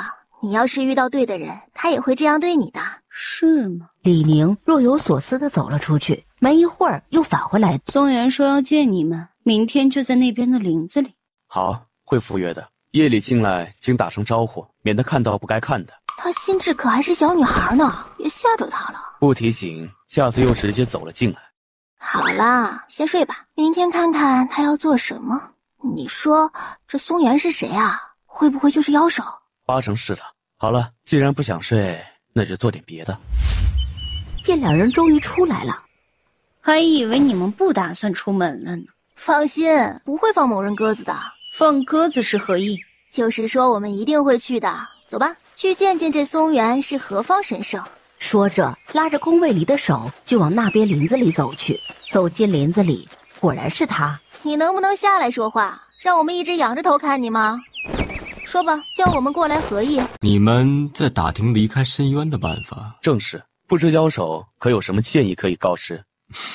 想出就很容易啊，却也难。出口在重阴山脉以东的镇魔司里，那里镇压了无数魔族大修，想要离开，只能过镇魔司，打过镇魔司的神兵。镇魔司的尽头就是深渊的出口，也是入口。你的意思，所有送进深渊的人都是从那里进来的？对，所以能在这里看见2位，着实有点奇怪呀。如何去重阴山脉？越过这重朗山脉就是重阴山脉。不过提醒一下，这2个山脉之间可是有界守的，过不过得去可就另说了。就没有人离开过重朗山脉？目前没有，我们妖灵自然没有人会动这念头，那边的凡人就更别说了。李宁莫名地看了他一眼，往顾暖这边挪了挪。还想请教一下妖手，那界手是什么样的？本尊又没见过。李宁啊，我们打算出去，你去不去啊？去哪儿？自然是离开这里啊，不然在这儿养老啊。哼，本尊本来就不知道那界手是什么。我又没说什么，你急什么呀？不是说我是为……本尊错了。他们在说什么？不是，有人犯了点蠢而已。回去吧。好啊，趁时间还早，可以再去救一个。2人一走，松原就看向了李宁，结果李宁直接给了他一个背影。2人回到帐篷边，你不和那松原打架了？又打不过，打什么啊？话可不能这么说。经验都是在较量中获得的，每一次打的时候多关注对方的招式，你对对方的招式熟了之后，自然就能破解了他的招了，自然就能赢了。加油！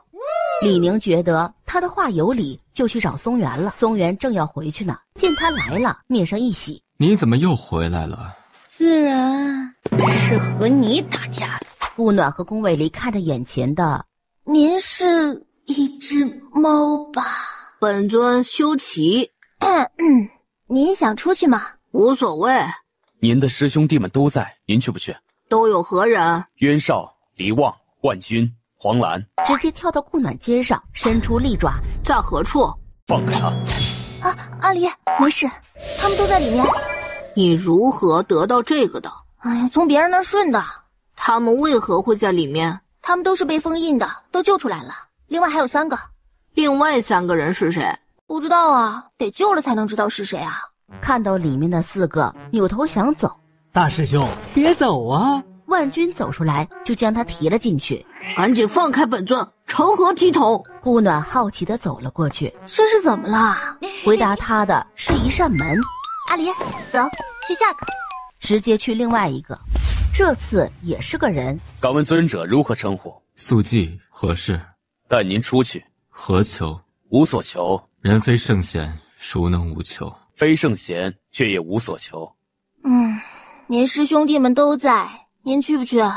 有何图谋？无所求也无所图。您要是不想走，我们也不勉强。不过过了这个村可就没这个店了哈，我们不会再来第2次了。慢，本尊去。推开门，师兄师弟们好。你怎么也被封印了？本尊不知，醒来时便在此处。进来可以，但是进来后不许再说话。可。这才成功的进了塔。阿离，要不要速战速决？好。两人又下了水，直接出去了，就朝旁边的魂石游去。可是这颗魂石让两人遇到瓶颈了，他不怕痒，抓了好一会儿都没动静。先下去一个。两人又继续往前游，这个还好，怕痒了，顺利的游了进去。那个石头怎么不怕痒呢？无事，过会儿再试。Hello， 你们是谁啊？他灵君，我无忧，您如何称呼啊？重阳，你们怎么进来的？可以带我出去吗？就是进来带你出去的。那快点走，我在这里好无聊。你在那就好，我放出塔，进去就行。重阳往塔里张望了下，见自己师兄弟在里面。啊，师兄、师弟、师妹，别进来，把你的毛收起来再说。可是我收不起来呀，伸只手进来，这里边有灵气，赶紧把毛收起来，不然不许进。重阳开始收毛，旁边的顾暖看得目瞪口呆。他恢复原样了，万军这才把他放进去，然后一把关住了门。这是我的塔吧？怎么感觉像他们家了？不是，等出去了，把他们都丢出去便好。我们去看看那个不怕痒的石头吧。还是明日再看吧，天快黑了。好吧。第二天，两人又来到了那颗魂石下面，又抓了抓，发现还是不动。宫卫里使出灵力，把他往旁边推了推，居然还真推动了。两人游过去，露出水面。暖暖，放出深渊银阁，让他们出来看看。这个快不行了，你们来看看吧。万军将了宁带进塔内，这是精炼，我们如今的情况根本断不开。需要什么来断？神器就行。可是我们现在根本就拿不。顾暖劈开精炼，还不带进去救治？也是傻，这里拿不了，回塔里拿出来不就行了？顾暖将深渊银阁收了起来，看着地上的那滩血，皱了眉。阿离，那儿有颗珠子。暖暖，让万军出来一下，这有可能是那个了宁的内丹。顾暖又放出深渊银阁。内丹有这么小的吗？这是了宁的内丹吗？万军看到一惊，立即去捡了起来。多谢。确认没有其他的东西了，这才将深渊银阁收了起来。走吧，先出去。宫卫离拉着他往回走，回到帐篷里换了衣服。我现在很想知道是谁封印了他们。乖，会知道的。我们明天去看看那个界首到底是什么，看看能不能去重阴山脉。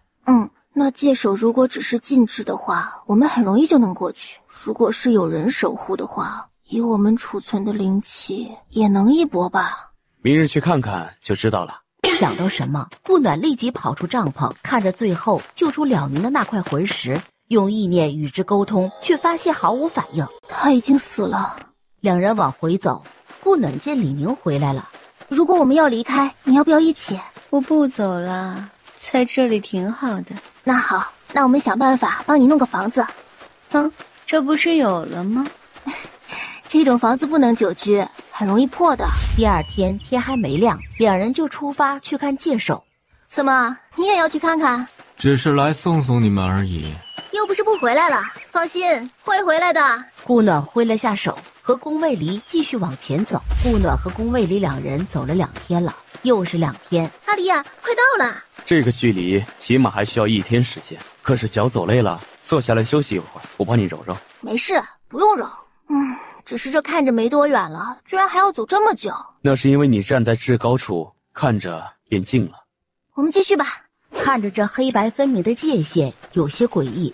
难道是有人触碰了这禁忌才会出来？顾暖伸手碰了下禁制界限，却发现毫无反应。难道这道禁制就是界首？那可能就是这一道禁制了吧。我们先回去吧。宫卫离牵住他往回走，没走几步就发现了不对劲儿，2个影子跟了他一会儿才消失。这看影子只能看出是2个穿了盔甲的人，其他什么也看不到啊。应该是鹰将，从地狱而来的鹰将，是本身就镇守在这里的，还是被谁召唤而来？这一路回去稍稍走慢了些。如果不是孩子都在外面，其实在这里生活也挺好。走吧，先回去看看，然后合计一下。我们要帮李明盖一个什么样的房子呢？这里全是木林，不能随意伐木。要不我们也弄个竹屋？路上看吧，现在回去不用赶时间，遇到合适的就说吧。回到帐篷前，就见李明正从水里出来。呀，你们回来啦？那边好玩吗？还行，风景不错。路上给你捡了很多盖房子的材料。怎么盖啊？我来。天慢慢的黑了，看着半成型的房子，这房子不好盖啊。李宁，你刚才去水下干嘛？我好歹是条鱼好吗？你觉得我长时间不回水里合适吗？顾暖跳下去，走到宫卫离身边。那我们今天住哪儿啊？自然是以天为被，以地为床了。我回水里。那些打开的石缝好像没合上。放心，早就合上了。睡吧，明日房子就能盖好了。然后我们要想办法把所有储灵界都储满灵气，再去会会那2位鹰将。出发去的时候，找个僻静的地方放出深渊银阁，就可以储存灵气了。不过你想什么时候出发？我随时都行啊。顾暖话刚落，我好饿也去。好饿不是还有工作吗？好饿离开了，这禁制开了怎么办？工作没了。何意？他是问你为什么工作没了？气息不见了。好饿的意思是下面的气息没有了，你的工作就完成了。是啊。你不用继续守这里的禁制了吗？不知道，我的工作是气息。暖暖，你去看看其他的魂石，看他们是什么样的。有可能禁制只是这片镜湖，而非他们。可他们若不在禁制之内，又为何妖灵们看不到？这里似乎更诡异了，很多谜团解不开，似乎还不能解开。妖首就是一个谜团，这些魂石也是。顾暖起身去问了另一个魂石。你好，怎么称呼你？好饿。好饿。你的工作还在吗？不在了，气息没了。看来这禁制的存在和魂石并没有联系，也松了口气。好饿，可以起来了。好饿，别睡啦。我好饿，你的工作还在吗？他再也醒不过来了，就让他继续睡吧。为什么呀？因为他与气息一起消散了。不要，好饿是不会消散的。然后所有好饿都哭了起来。停！你们别哭了，他在这修行，说不定哪天又回来了呢，是吧？刚才有个好饿说要跟我走的，现在有哪几个要跟我走啊？所有好饿都伸出手抱团在一起。能带上吗？如果他们能收进储物界或深渊银阁里，是能的。他们都是需要呼吸的，能收进储物界里吗？要不先让他们进秘境里？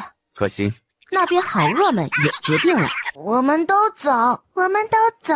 我会把你们放到一个地方去，那里面随便你们怎么玩都可以，还有很多零售朋友，你们去不去？好玩，我们去。你们抱在一起，我尽量把你们放到一个地方去，免得分散了。7个好鳄一个抱一个，注意，进去后如果分开了，就自己找找啊，里面很大。7个好鳄瞬间消失在镜湖边。看来这镜湖的静置应该是湖底的那个洞，一是为了封印那些魔族，二是为了不让人们发现他们8个。你说把他们救出来了，封印他们的人知道吗？应是不知道吧，不然怎么会这么久都未见有反应？能封印神兽的只能是上仙界的人了吧。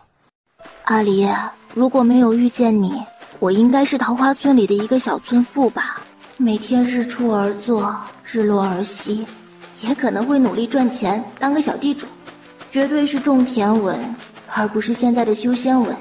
不会的，之前就说过了，我们命中注定的。所以我来了。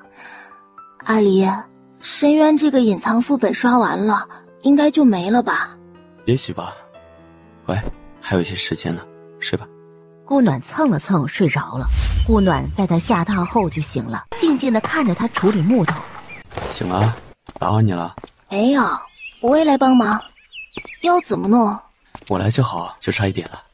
乖，坐在这看着就好啊。好，我看着。看着房子一点点的完工，心情甚好。成功了，就是不知道会不会漏雨。试一下就可以啦。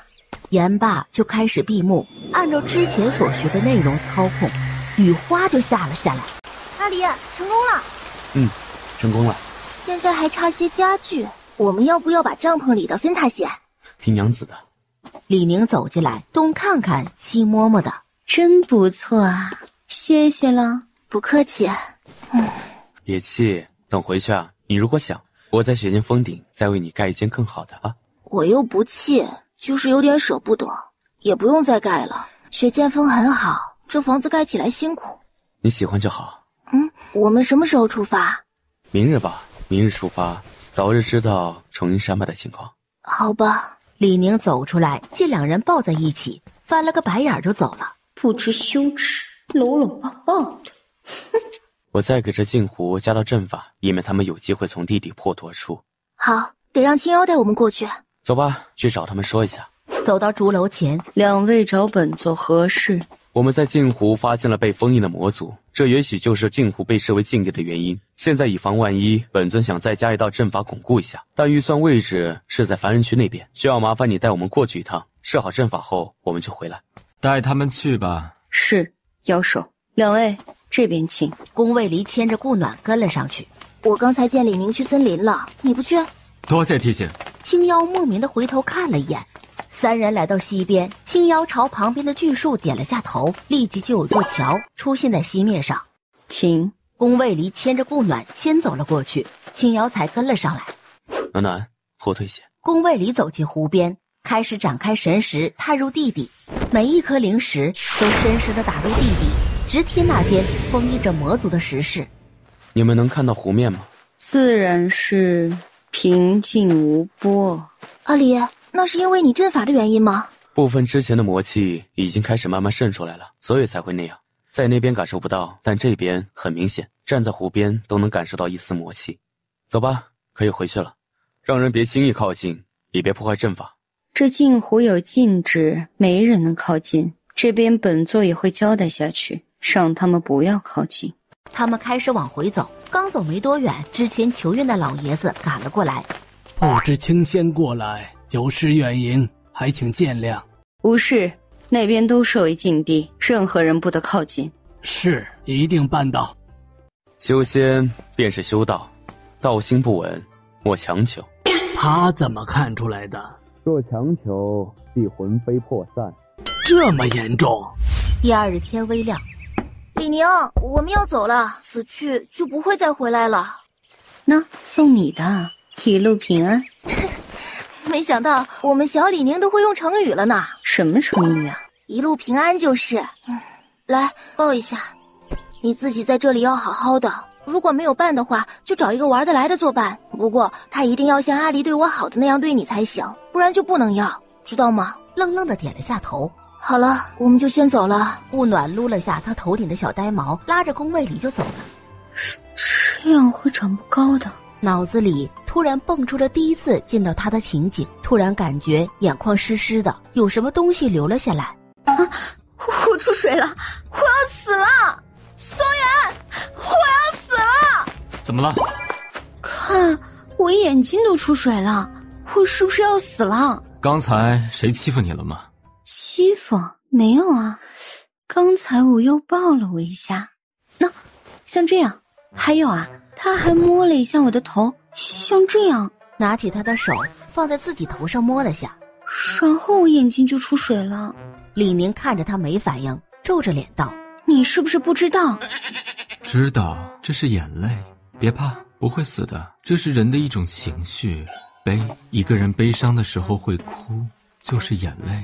有些人开心的时候也会流泪，而你可能因为舍不得他，所以不由自主地流了泪，也可能是因为这个拥抱，也可能是因为这个安抚。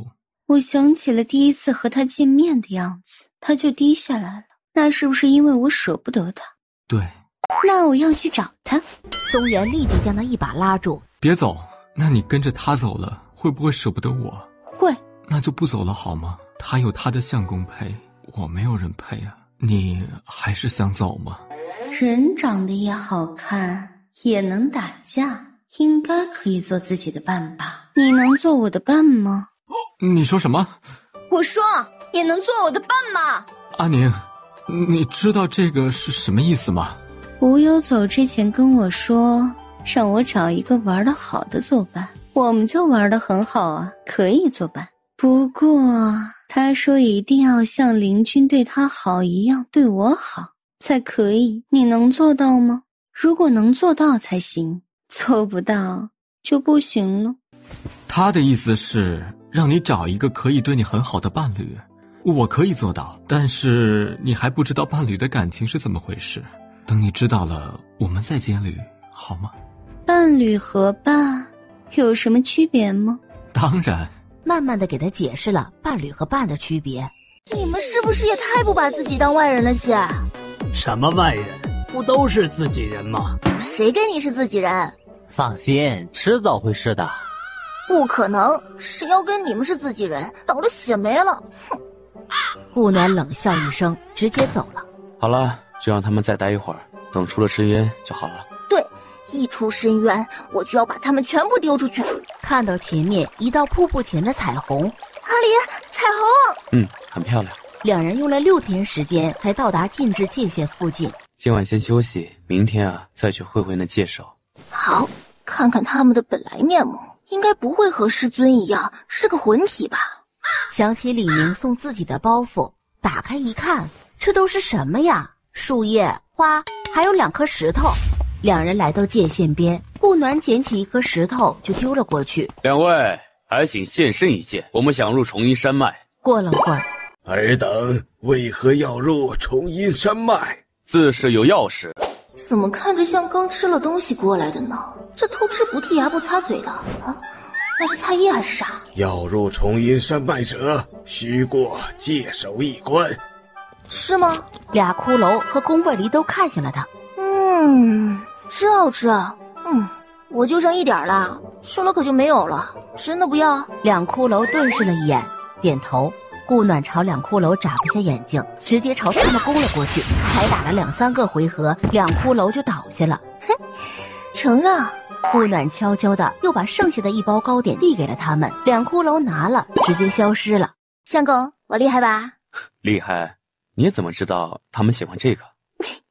他们牙上的东西我看了半天也没认出来，只是猜一下而已，没想到还真成了。哎呀，这糕点真是太棒了，以后得多备点儿。出去后相公帮你备。两人直接跨过界限，进了重阴山脉。阿离，知道那个镇魂司在哪儿吗？之前看壁上的地图，应该是在中心位置的城里。看着眼前突然蹦出来的一头，顾暖手上握着鱼白，握了下宫卫离的手就攻了过去，与他打了起来，一剑斩下了他的头。宫卫离拉着他就跑。得赶快离开这里，魔兽对于血腥会很敏感的，等会儿肯定会有魔兽聚集过来。不行，要练起来。阿离，后面遇到都让我来，不练起来怎么过这重阴山脉？好，先离开这里。宫卫离从魔兽的头颅内挑出一颗魔珠，是每头魔兽都有这个珠子吗？宫卫离看着前面的魔兽停了下来。不是，等级太低的没有，像这头就没有。顾暖直接上前杀了，看了一下，果然没有。前面只要遇到弱的，都是由顾暖出手，厉害的宫卫离才出手。两人坐在最高的石峰上，夜里是魔兽出来觅食最佳的时间，明天肯定还有更多的魔兽要打。天微亮，阿离，怎么了？没事，就是叫一下你。我在呢。准备好了吗？走吧，先离开这里。一路上遇到什么就杀，顾暖也没得选了，强的弱的都得来，他的战斗力直线上升了。两人就这样打打杀杀了1个月，才看到一座城。要进去吗？进去看看，打听一下消息。缴纳20魔珠。走进城里，全是魔族。多注意，尽量少说话。宫卫离握紧他的手，四处打量着。宫卫离带着他一直走到一家看似客栈的店里。20魔珠。宫卫离将魔珠递给他，自己上去，右边第2间。宫卫离点头，拉着顾暖上了楼。这里的魔族很奇怪，除了好奇，居然没有任何反应。他们看我们的样子，有那么点像看盘中餐似的。两人对视了一眼，立即打开旁边的窗户，往下一看，楼下已经聚集了很多魔族。都安静，男的200魔珠，女的2000魔珠。他才200，我居然2000。不过这才上来就开始行动了，还以为会等等呢。宫卫离揽着他，直接从窗户跳了下去，落在了人群之后，反身就跑。快追，人跑了！跑到城门口，见城门已经关了，宫卫离动了灵气，直接带着顾暖飞过了城墙，落到外面，里面瞬间安静了。快去禀报城主，有仙人来了！啊，他们是什么意思？有仙人？应该是之前有人来过，我们需要绕过这座城才行。那早知道往那边跑了，这样就直接穿过了这座城。我们也不熟悉地形，当时的情况也只能往这边跑，所以还是绕吧。顾暖突然抬头看向了上空，就见一头非常大的魔鹰在上面盘旋着。宫卫离直接捡起一颗石子甩了上去，魔鹰一抖，瞬间就飞走了。两人继续往前走，刚绕城走了一半，就见到魔鹰带了一群鹰飞了过来。应该杀了他的，这一下数量多的都不好解决了。眼看快要追上了，宫卫离直接将他推进旁边的一个石洞里。暖暖，别出来！我躲着，你一个人战斗，像话吗？我怎么说也是个大成绩高手。地上已经掉了许多的鹰，他们却还是不退。阿离，用灵气吧，这么多，手挥断也杀不完。宫卫离点头，直接就是一拳，半空中的鹰就掉了个干净。一路走走停停的，杀了不少魔兽。这座山不好过了。过了这座山，就离镇魔司不远了。那镇魔司听着怎么像人类扮的降魔的地方？不然怎么会叫镇魔司呢？这个我也未曾听过，不过听名字，你这么理解好像也没问题。不过我们还是先过这座山吧。进入石山没多远，一头虎类的魔兽看了两人一眼，直接就跑了。要是遇到的魔兽都这样就好了。他是跑了，但也有可能是去搬救兵了。啊，那赶紧走！啊，这魔兽的意志力真好啊，追得这么远。顾暖手撑在石头上，但下一瞬间手被烫了似的弹了开。阿离，我们得离开这里，这里面有个很强大的魔兽，可以说是这座山的王。他在什么位置知道吗？顾暖立即问下了石头。在前面3里处的山洞里。那我们尽量绕开，绕着这个洞走。宫卫离牵着他从侧面走，那些魔兽还默默地跟着。走了段距离，暖暖，再问一下，距离他还有多远？顾暖继续问石头。阿离，越走越近了。也有可能是我们走反了。两人最后又往回走，回到原来的位置。那群魔兽也走了，这次往左边走。阿离，他来了！宫卫离立即拉住他，直接就跑。砰的一个庞然大物落在两人面前，碎石横飞。你让开，本座只是看一下他。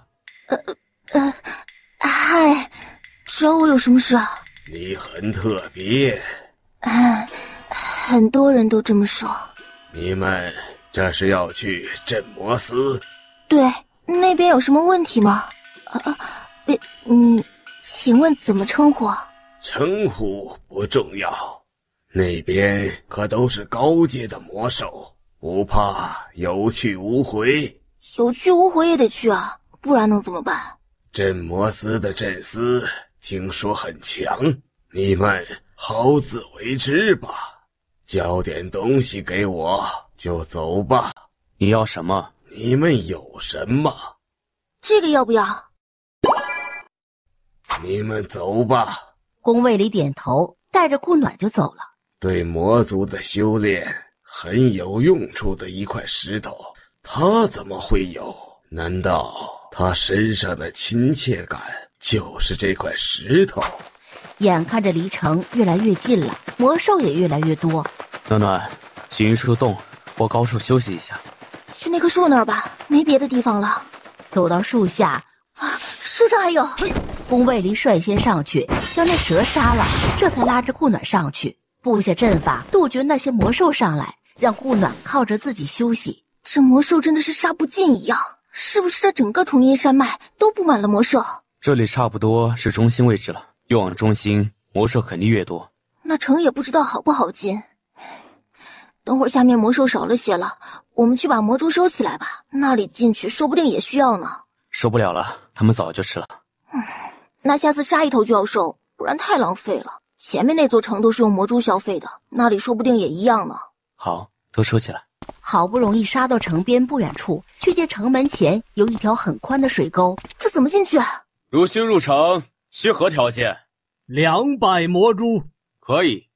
俩人，共计400魔蛛，请登记名字。这城里有很多人类，是人类与魔族共存的一座城。阿离，还住客栈吗？目前也只能住客栈。这城里看似松散，却有条不紊。这城主应该很厉害。顾暖问了下旁边的一棵不大的树，这城主叫世皇，是魔尊级强者。这世城存在多久，他就在这多久了。还有个副城主是人类，叫宜州，是魔修，如今是合体期强者，他同时也是镇魔司的掌管者。这座城就这几位修炼者，其他的不过都是普通人，而镇魔司就在西城。顾暖将问到的信息告诉了宫卫离，宫卫离看了一圈，最后决定还是住在这边的客栈里。好，刚才听说明日西城岭山家小姐出嫁，欢迎城中所有人前去观礼，要去看看吗？自然去看看，人多才好打听。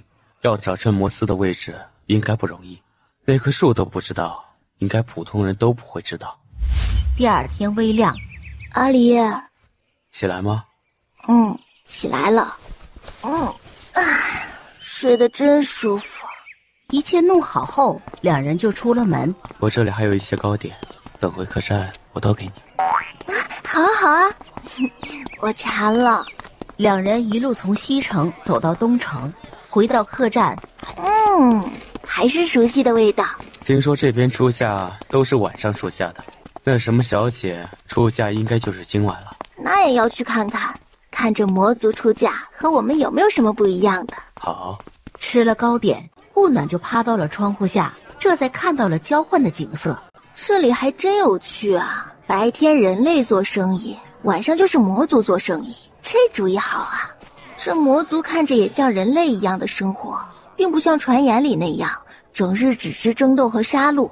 自然人分善恶，魔族自然也一样分。阿离，我们也下去。随着人流来到一座府邸前，东珠小姐一下车就看到他们，便被宫卫离吸引了。但见他拉着那个女人的手就不爽了，皱了下眉，就转身进了岭山家。去，请对面那位银发公子进来。公子，东珠小姐有请。不去。魔卫最后还是回去了。东珠想了下，又让身边的侍女去叫，想把两人都叫进来，结果还是没能请进来。东珠转身进了岭山明秀的房间。哟，是谁惹我们东珠小姐生气了？本小姐去教训她。门外有2个人，应该是新入城的人，居然敢驳本小姐的面子。本小姐派人请了2次，居然都不来。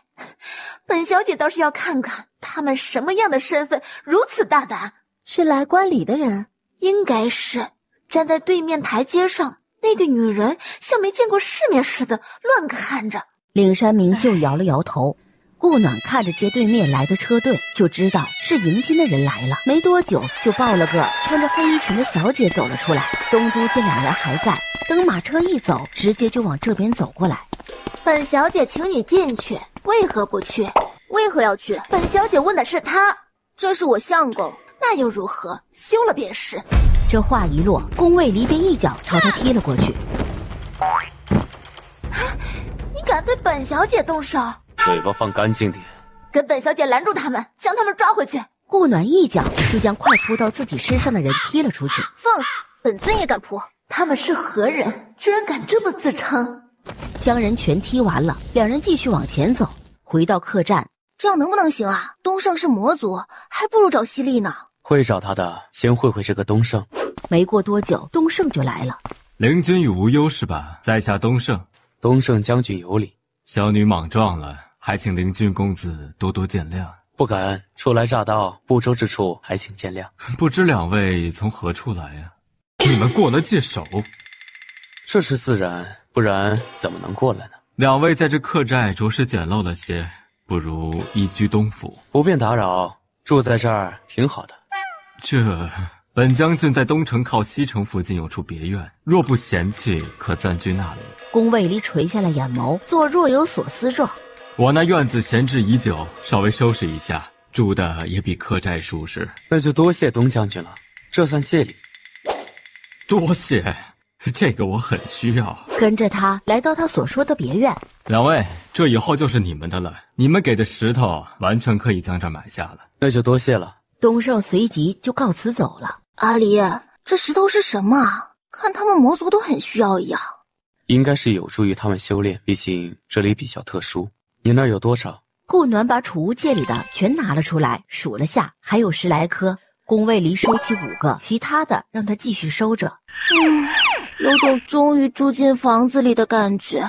乖，明天去打探一下镇魔司在哪儿。他们知道镇魔司，应该就知道在哪儿才对。明天每棵小树、每个石头都问一下，一个都不能放过。第二天天一亮，两个人就出发去打探消息了。阿离，这镇魔司可藏得够紧的，都是一问三不知的。又走到那个岭山府外，两人看也没看，直接走过。门口魔卫见两人走过，立即跑过去禀告：两位请留步。何事？在下灵山家家主，特请两位入府一聚。过了，我们还有事。多谢岭山家主盛情，那就不打扰两位了。应该是昨天东胜请我们去别院的事被传开了。就看犀利有没有什么动作了。两位仙长，犀利将军有请。目标出现了。两位从重朗山脉远道而来，有失远迎了，还请见谅。犀利将军客气了。两位如今住在别院可还习惯？可需要安排人去照顾。城主让好好招待他们，说他们有用。也不知道是有什么用，不过能过界首的实力自然是不容小觑，更何况还看不透俩人的修为。无需，很好，我们还有别的事。西将军如无事，我们便不打扰了。出来西将军府，这犀利一看就善于心计，打探不了什么消息，那还能找谁？城主吗？我忽然觉得他应该也不是什么好鸟。暖暖，你这个形容词好像不是什么好的形容词啊。知道了，不用了。这城主应该是打探不了了。第一，他是魔族；第二，以他的修为，不需要给我们什么好脸色，无非是我们有利用价值。看到对面迎面而来的东珠，我爹，请你们过去一下。没了昨天的嚣张，只是那双眼睛还是喜欢盯着宫卫离看。请带路。东将军府。不好意思，打扰两位兴致了，两位里面请。又领着两人到了一座湖亭里。本将军啊，就是想问一下，昨日的那石头，不知两位是否还有啊？昨天的那2颗都让城主收走了。有，还有2颗。本将军愿出灵石买，不知可否？本尊与东将军打探个消息，如果如实，免费赠送都可。要看是什么了。本将军虽管理东城，但也不是事事都知的。镇魔司，这个不是本将军不告诉你们，而是他在西城，不在本将军管辖范围内，所以并不知道他的具体位置。东珠小姐，麻烦你把眼睛收一收，免得不小心戳到了。话刚落，黎白的剑尖就直对他的眼睛。无忧仙长，有话好说啊！小女只是被灵君仙长的英姿迷了下眼而已，本将军一定会严加管教的，还请无忧仙长息怒。顾暖收起剑，冷哼了声：“打扰了，先告辞了。”为父去一趟城主府，最近都不要去打扰他们。东胜快往城主府而去。那无忧手上那把剑绝对是仙级的。本尊不管他的剑，你说他们居然还有灵力？是的，那剑凭空而生。去将他们2人抓来。不，本尊亲自去。宫卫里与顾暖出了将军府，又往西城而去，一路问到了西城最繁华的街道。顾暖继续问了一颗立在一块空地上的石头：“阿离，就是这儿。”宫卫离看了那石头一眼，闭目感受了下，这是个禁制，一手握着顾暖的手，一手探到石头上，2个人就被吸了进去。世皇刚到，就感觉他们的气息消失了。难道他们进去了？刚才不是还在与东胜打探消息吗？怎么可能这么快就找到了？城主，那2人的气息消失了。本尊知道，你刚才说他们还在找你打探镇摩斯的消息。对，那无忧还吓了小女一跳。你先回去吧。宫卫离和顾暖看着眼前的画面，有点懵。那个，我们想出去，请问要怎么做？想出深渊，第一关就是过镇摩斯手撕一关，就是我们。这第2啊，过万魔谷一关，这一听就知道是什么意思了。最后就是过断崖，也是最危险的一关。你们还要去吗？去。一周和2头魔兽立即摆出了架势。好吃。要吃吗？一周是有些异动的。哎，尝一下嘛，打架多麻烦。顾暖走过去，把糕点放到他手上。打，我们肯定是打得过你们的。我和他都是大成期修为，你们打不过的，还不如坐在这里喝茶吃糕点呢，是吧？有道理。反正我们还有另外2关要过呢。好吃，原来是这个味儿。一周回头看了他们一眼，拍了下2头魔兽，冲他招了下手。顾暖自然懂得他的意思了，提剑就走了过去，2、3招就全撂倒了，比那界手还轻松。宫卫离刚打量了下，就见那墙角边有个传送阵，拉着顾暖就走了过去。这年轻人呐，就是着急，刚才没提醒一下。其实啊，只要过他这一关就可以了，他可以直接将他们送出去的。进了那个传送阵，去到哪儿他也不知道了，而出去的传送阵却在他手里。能不能成功找到出口，就看你们的造化了。你怎么有空来我这儿了？进来的那2个人呢？进了那传送阵了，不知道他们会传到哪儿去？怎么不拦着？我倒是想拦着，没来得及呀。那2年轻人太着急了，我话都没说完就进去了。一周说完就吃了口糕点。这哪儿来的？那2年轻人给的，就是少了点，没2下就吃完了。阿离，不是先去挖魔谷吗？这怎么看也不像个山谷啊，这看着更像断崖吧？应该是，找找看有没有什么传送阵可以离开的。刚才忘了问，过了1关怎么去下一关啊？这到最后1关要怎么出去？总不能从这儿跳下去就出去了吧？暖暖，你问问这里有没有什么传送阵之类的。顾暖立即问了旁边的石头。没有，这断崖上有3头很厉害的魔兽，但他们都没见过什么传送阵之类的。阿离，我们不会被坑了吧？我们先上去，不管怎么样，我们都进来了。2人爬上石山，2人想着要不要靠近，就见那凤鸟魔兽就直接飞了过来，停在2人面前。你们是何人？怎么来的断崖？请问这有传送阵出去吗？你觉得可能有吗？如果有，本座还会被困在这里？一周那臭小子骗我们，这根本就是有进无出嘛！一周，臭小子，你们认识一周？不认识，只见过1次，然后就让他骗进来了。你真的不知道怎么出去啊？凤鸟白了他一眼，转身就走。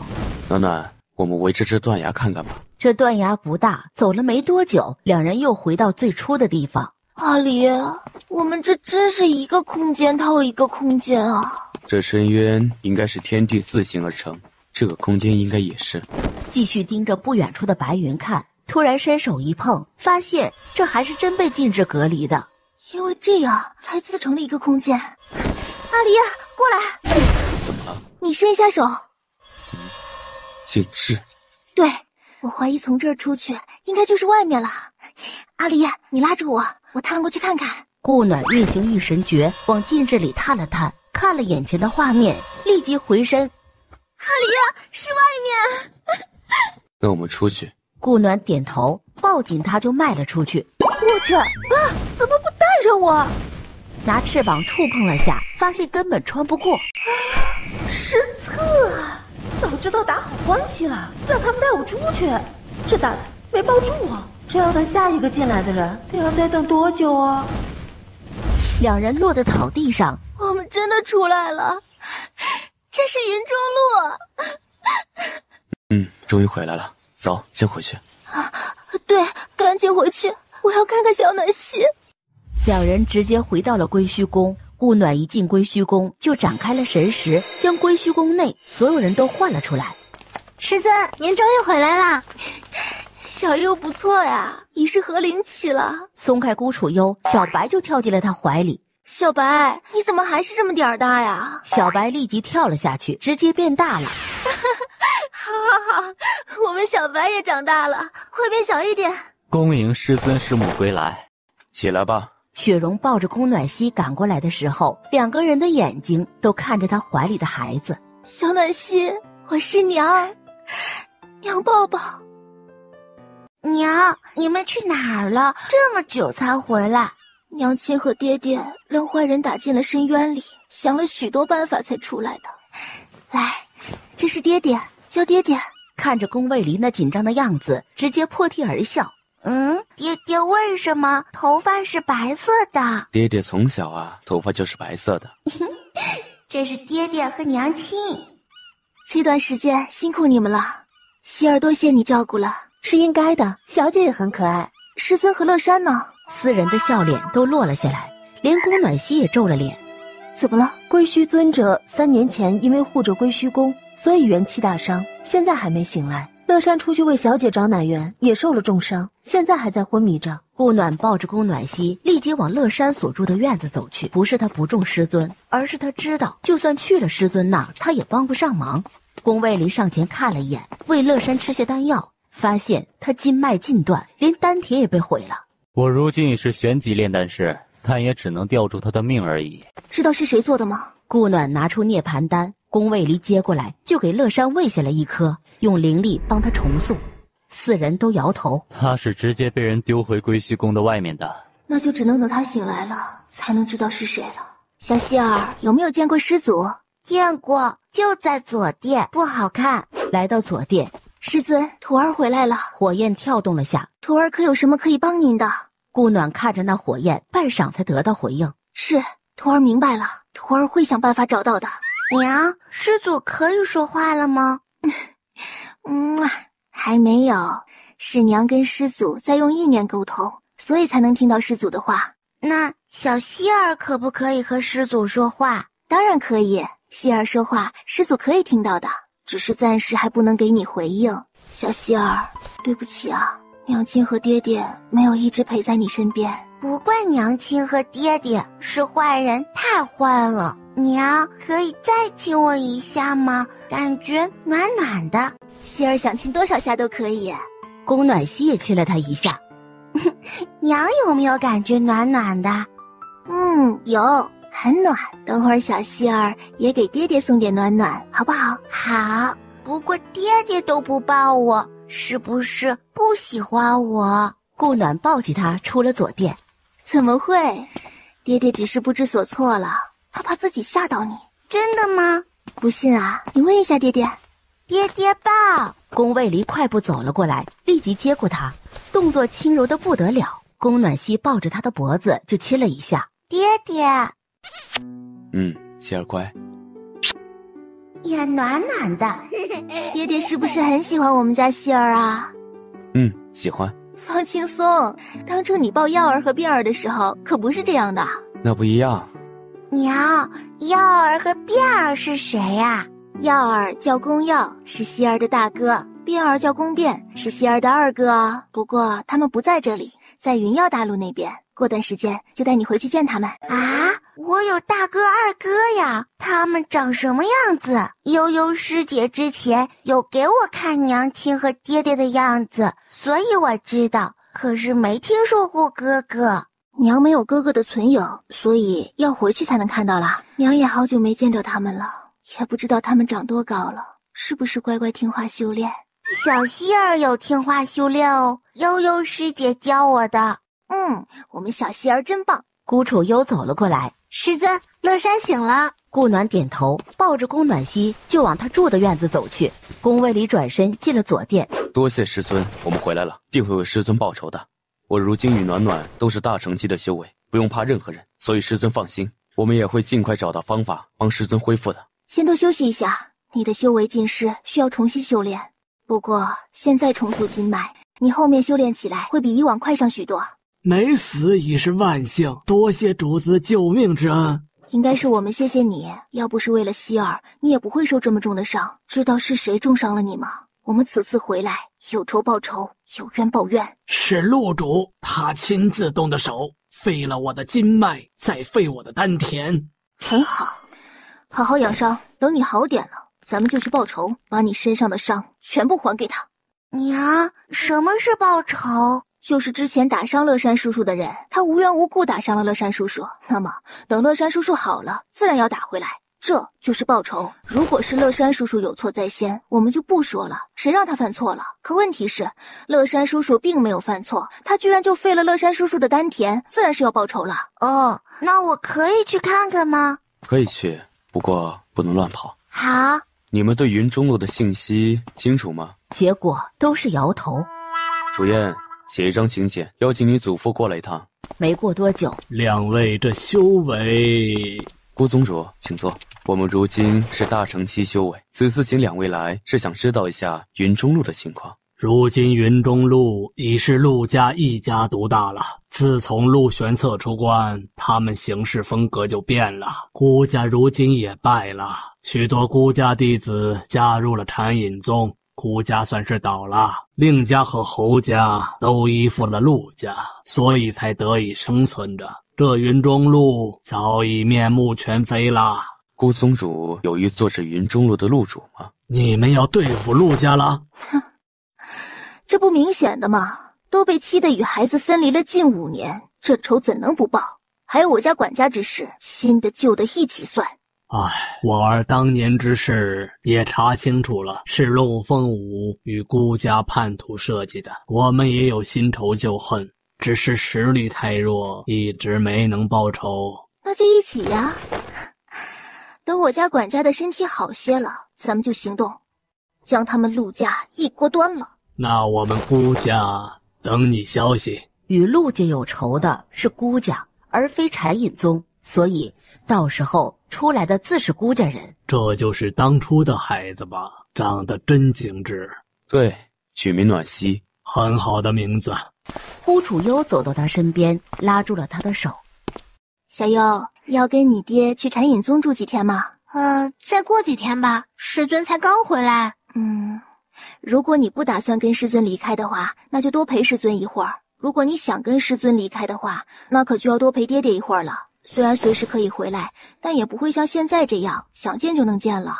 能从这里建一个传送阵吗？以这里出去需要2块硬性的要求，如果建立传送阵，应该也会需要。那没事，把陆家的那块收过来，加上孤家的，够了。不过这个传送阵只能几个内部人员知道，不然都想着云中路的灵气浓郁，都往这儿跑，那还了得？这边就建在禅隐宗我的院子，这样不容易被发现。那另一个便建在雪剑峰上，只有我们自己知道就好。乐山休息了2天，就活蹦乱跳了。1个月后，去陆家找茬。这日，宫卫离站在陆家上空，他们居然能从深渊出来，修为还到了大成中期，这2人是怎么回事？为何出来了，修为还长了？陆玄策，是不是没想到会有这一天？过会儿会有你更意想不到的事啊！暗中开始发力，背在后面的手渐渐浮起了气旋。又不是瞎子，还以为我们看不到啊！唤出神剑，直手一挥，陆家的移动房瞬间倒塌。你当初不是很眼红本尊的这把神剑吗？如今他又出现了，有本事来拿呀！就朝他攻了过去。宫卫离抱着女儿后退了些，布下结界，防止余昭误伤。陆家主有没有兴趣与本尊一战？也不等他同意，就直接攻了上去。霎时间，陆家被攻的事传遍了中心城。令家主直接吩咐令家人今日不许出门，自己也开始闭关。侯家主也是同样的选择。宫卫离在陆玄策又施出了一个技法时攻了过去。怎么样，好玩吗？我们会一直陪着你玩的。直接一个御神诀的分灵，一下将他周围的灵气分离，让他处于一个无灵气的地带。这招他还没用过，现在正好拿它试试效果。陆玄策一惊，瞬间后退，也想的避开，却立即迎来了宫卫离的剑。他们三个在上面打得火力四射，下面也是不遑多让。老祖，再这样下去，陆家就毁了。你以为陆家今日还能逃得了？新仇旧恨定要让你们陆家灰飞烟灭。宫卫离与顾暖一个合击，直接将陆玄策打了下来。你们是如何做到的？没听过山人自有妙计吗？怎么能告诉你呢？顾暖一剑刺进他的腹部，差点就毁了他的丹田。给你2个选择，要么废去丹田，成为废人一个，要么进入深渊。当初我们从哪儿进的，你就从哪儿进去，怎么样？公平吧？来，请选择。灵域。哈哈，没道理你会，我们不会呀。不可能，我的修为比你高，怎么可能破不开你的灵域？那就是你的问题了，快选择，不然本尊就帮你选择了。我去深渊。顾暖点头，看了眼宫卫离。宫卫离自然会意，拿出前日才刚炼制出来的捆仙绳，将人直接捆了。灵君，别欺人太甚！还想着面子呢？都已经败了，还有什么面子？好，顾宗主，留口气给我。顾云禅抓住时机，直接就一剑将他钉在了地上。现在的他，你过去也是死路一条。宫卫离提着陆玄策，招摇过市的从中心城上空慢慢的飞过，看得底下都惊叹不已。来到深渊边缘，直接将陆玄策丢了进去。哎呀，这仇就这样报了，挺快的。娘，这就报仇啦？当初他就是把我们从这儿打开去的，所以要以牙还牙。怎么没看见陆家2位小姐？陆凤鸣早就让陆凤舞联合孤龟哥害死了，只是一直瞒得很好，最后还是孤龟哥自己说出来的。陆凤舞如今被囚陆家祖堂里。孤龟隐和小燕小优呢？来了。顾暖直接捂住了顾暖熙的眼睛。娘，我已经看到了。把那头收起来，别伤我宝贝女儿的眼了。不好意思，忘了他也来了。这一战打了1天才停，剩下的一口气给你了。没想到你也有今天吧？当初你废我丹田，毁我经脉，老子今天也要让你尝一遍。主子，能借神剑使一使吗？我就算借给你，你也使不了啊！就你那破骨气的修为，还想用神剑？经脉又不想要了？那他的丹田怎么办？陆主原本还心中暗喜，我想到了，破不了，那就直接抛出来吧。雪蓉，看着他点儿，别让他自己作死了。是，这个应该可以了吧？怎么不服气？那也没办法，谁让你当初不长眼的，敢犯着小爷我呢？这仇能不报吗？你当初哪怕稍微的友善点儿，今天也不会有这下场呀。乖，我就抛个单，很快的，也就跟当初你废我丹田一样。别太过分了，把他给你的还给他就行，就像主子那样。好。陆家废墟传出了陆主的嚎叫声。刚才多谢你啊，我差点就让心魔控制了。走吧，回去。等一下，主子回来了，得给他买点糕点回去。还有小姐，她外面好多东西都没尝过呢，也得给她带点回去。回到归墟宫，小姐，这是云糕，很软很甜的，你尝尝。这是清蒸鲮鱼，很鲜美的。希儿，去试试看，都可以尝一下，有很多啊，娘也很喜欢吃的。看着宫暖曦去吃了。雪柔，希儿这4年是吃什么长大的？灵兽奶是楚燕少爷和程鹤少爷悄悄进山抓回来的，如今那灵兽还养在后院里呢。小姐有时候还会去和它玩。往后多腾着些。娘，这是什么？顾暖连忙走过去给他解释了起来。小白闻着味儿也跑了过来，在一堆东西里一顿翻滚，气得乐山咬牙切齿。宫暖曦吃得饱饱的。下次少吃点，我们有的是时间慢慢尝。如果还想吃别的呀，爹和娘再带你去吃啊。孤云禅弄好陆家的事，和孤归也来了归虚宫。顾宗主来有何事？陆家已败，令家主与侯家主想见2位尊者。不用见，以后云中路的事由你说了算，我们不打算参与。你确定好传送阵的地点后，通知本尊一下，布好阵法，我们便要离开了。我们如今的禅隐宗在中心城东边的山边，地势还可以，不打算搬了，但需要扩建一下，所以还请尊者多等几日。最多2个月，我们只能待这么久。他先告辞走了，孤归也留了下来。要不要跟爹回禅隐宗住些时间？孤楚燕点头，孤楚幽也点了下头，孤归也笑着带着俩孩子走了。陈赫呢？2个月的时间很快。爹，快带我去看小白，小白回来了。小白从后山脉叼了一头类似虎的灵兽回来，让顾暖给他烤着吃。顾暖找来木材，架上灵兽肉就开始烤。娘，这是要干嘛？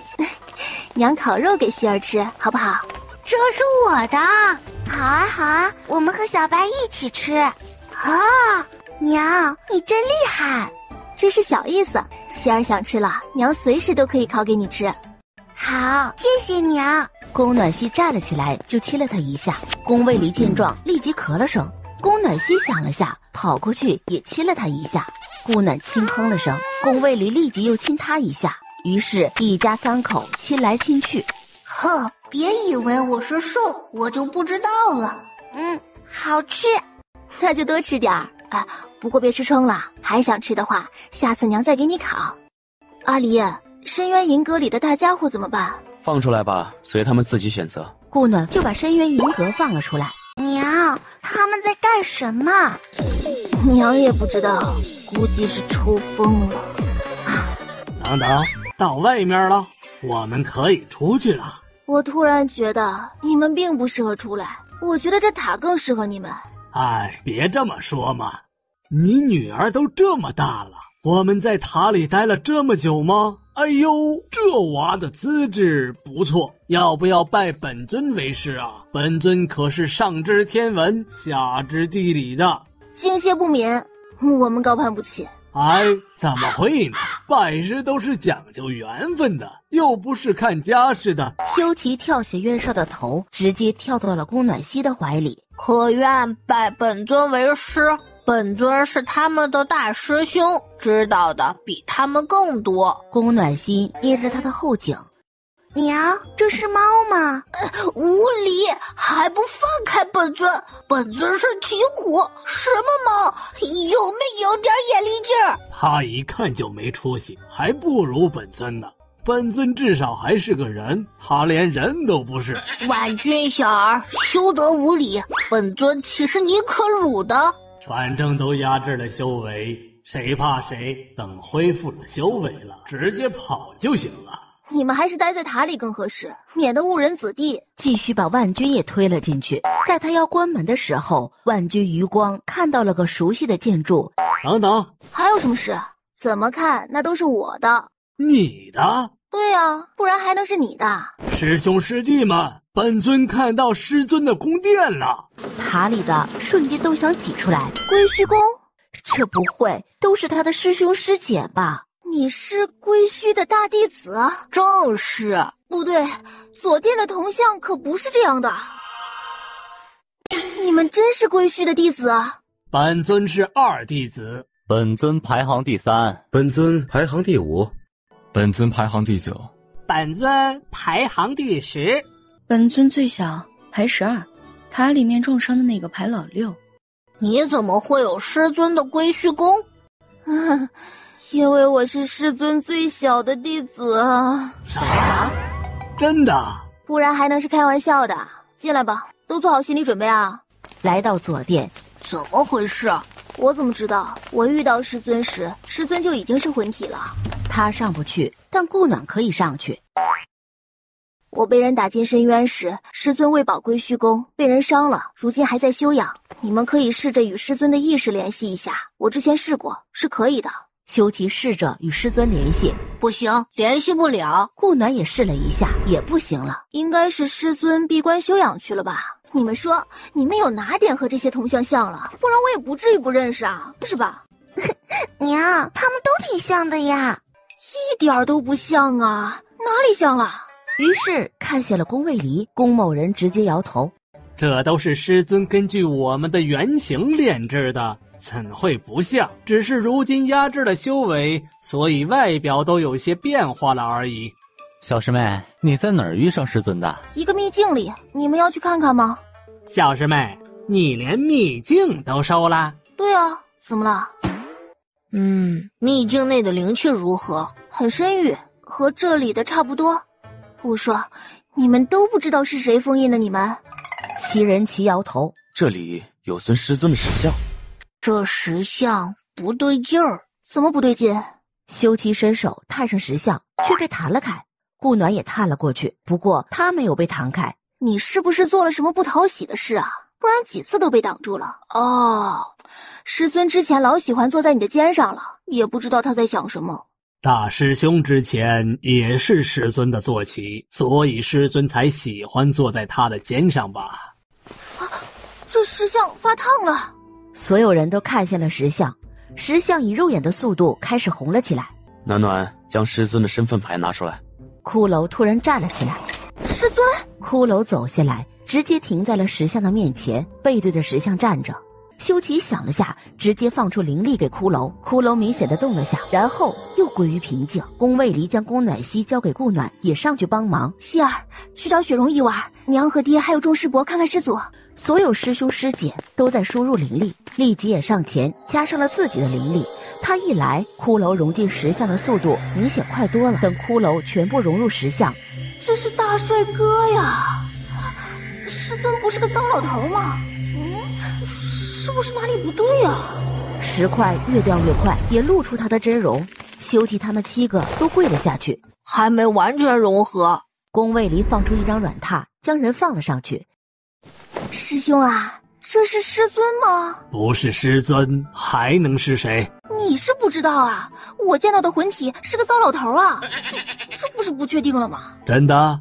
我还能骗你不成？除此之外还有别的吗？于是顾暖来劲儿了，将归墟的事抖落得一干二净。臭丫头，够了，别在这儿败坏我的名声了。哦，真活了。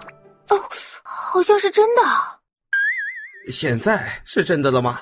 哦，呀，师尊，干嘛敲这么重？痛啊！哟，还知道疼呢？我还以为你不知道呢。哎呦，该死来了！快进来，快进来，让师祖看看。娘，这师祖怎么不一样了？希儿就当师尊是返老还童了。什么鬼话！我一直都是如此气跃清风的。小希儿，师祖这样不好看吗？好看。小希儿，以后跟着师祖修炼可好？我要跟着我爹爹和娘亲。你娘都是我徒儿，跟着他跟着师祖不是一样的吗？哪儿一样了？别想怪我女儿。小希儿多好的资质啊，不好好培养岂不浪费？放心，有阿离在呢，浪费不了。再说了，我只希望她平平安安的。修仙的世界里，只有在绝对的实力之下，才能平平安安。希儿怎么想的？是跟着爹爹娘亲，还是和师祖一起修炼？那能见着爹爹和娘亲吗？当然可以啊，师祖还要教你娘呢。师尊，两牛受了重伤，如今才刚恢复了内海，修为一点也没恢复，也一直未醒。去看看吧。刚走进深渊银阁，就见孤云禅来了。这云中路怎么一下多了这么多大能尊者？他们都是从归虚宫出来的，和灵君尊者他们是什么关系？师尊，两牛怎么样？被抽了灵骨。什么？什么是灵骨？就是相对于你们人类的灵根。什么？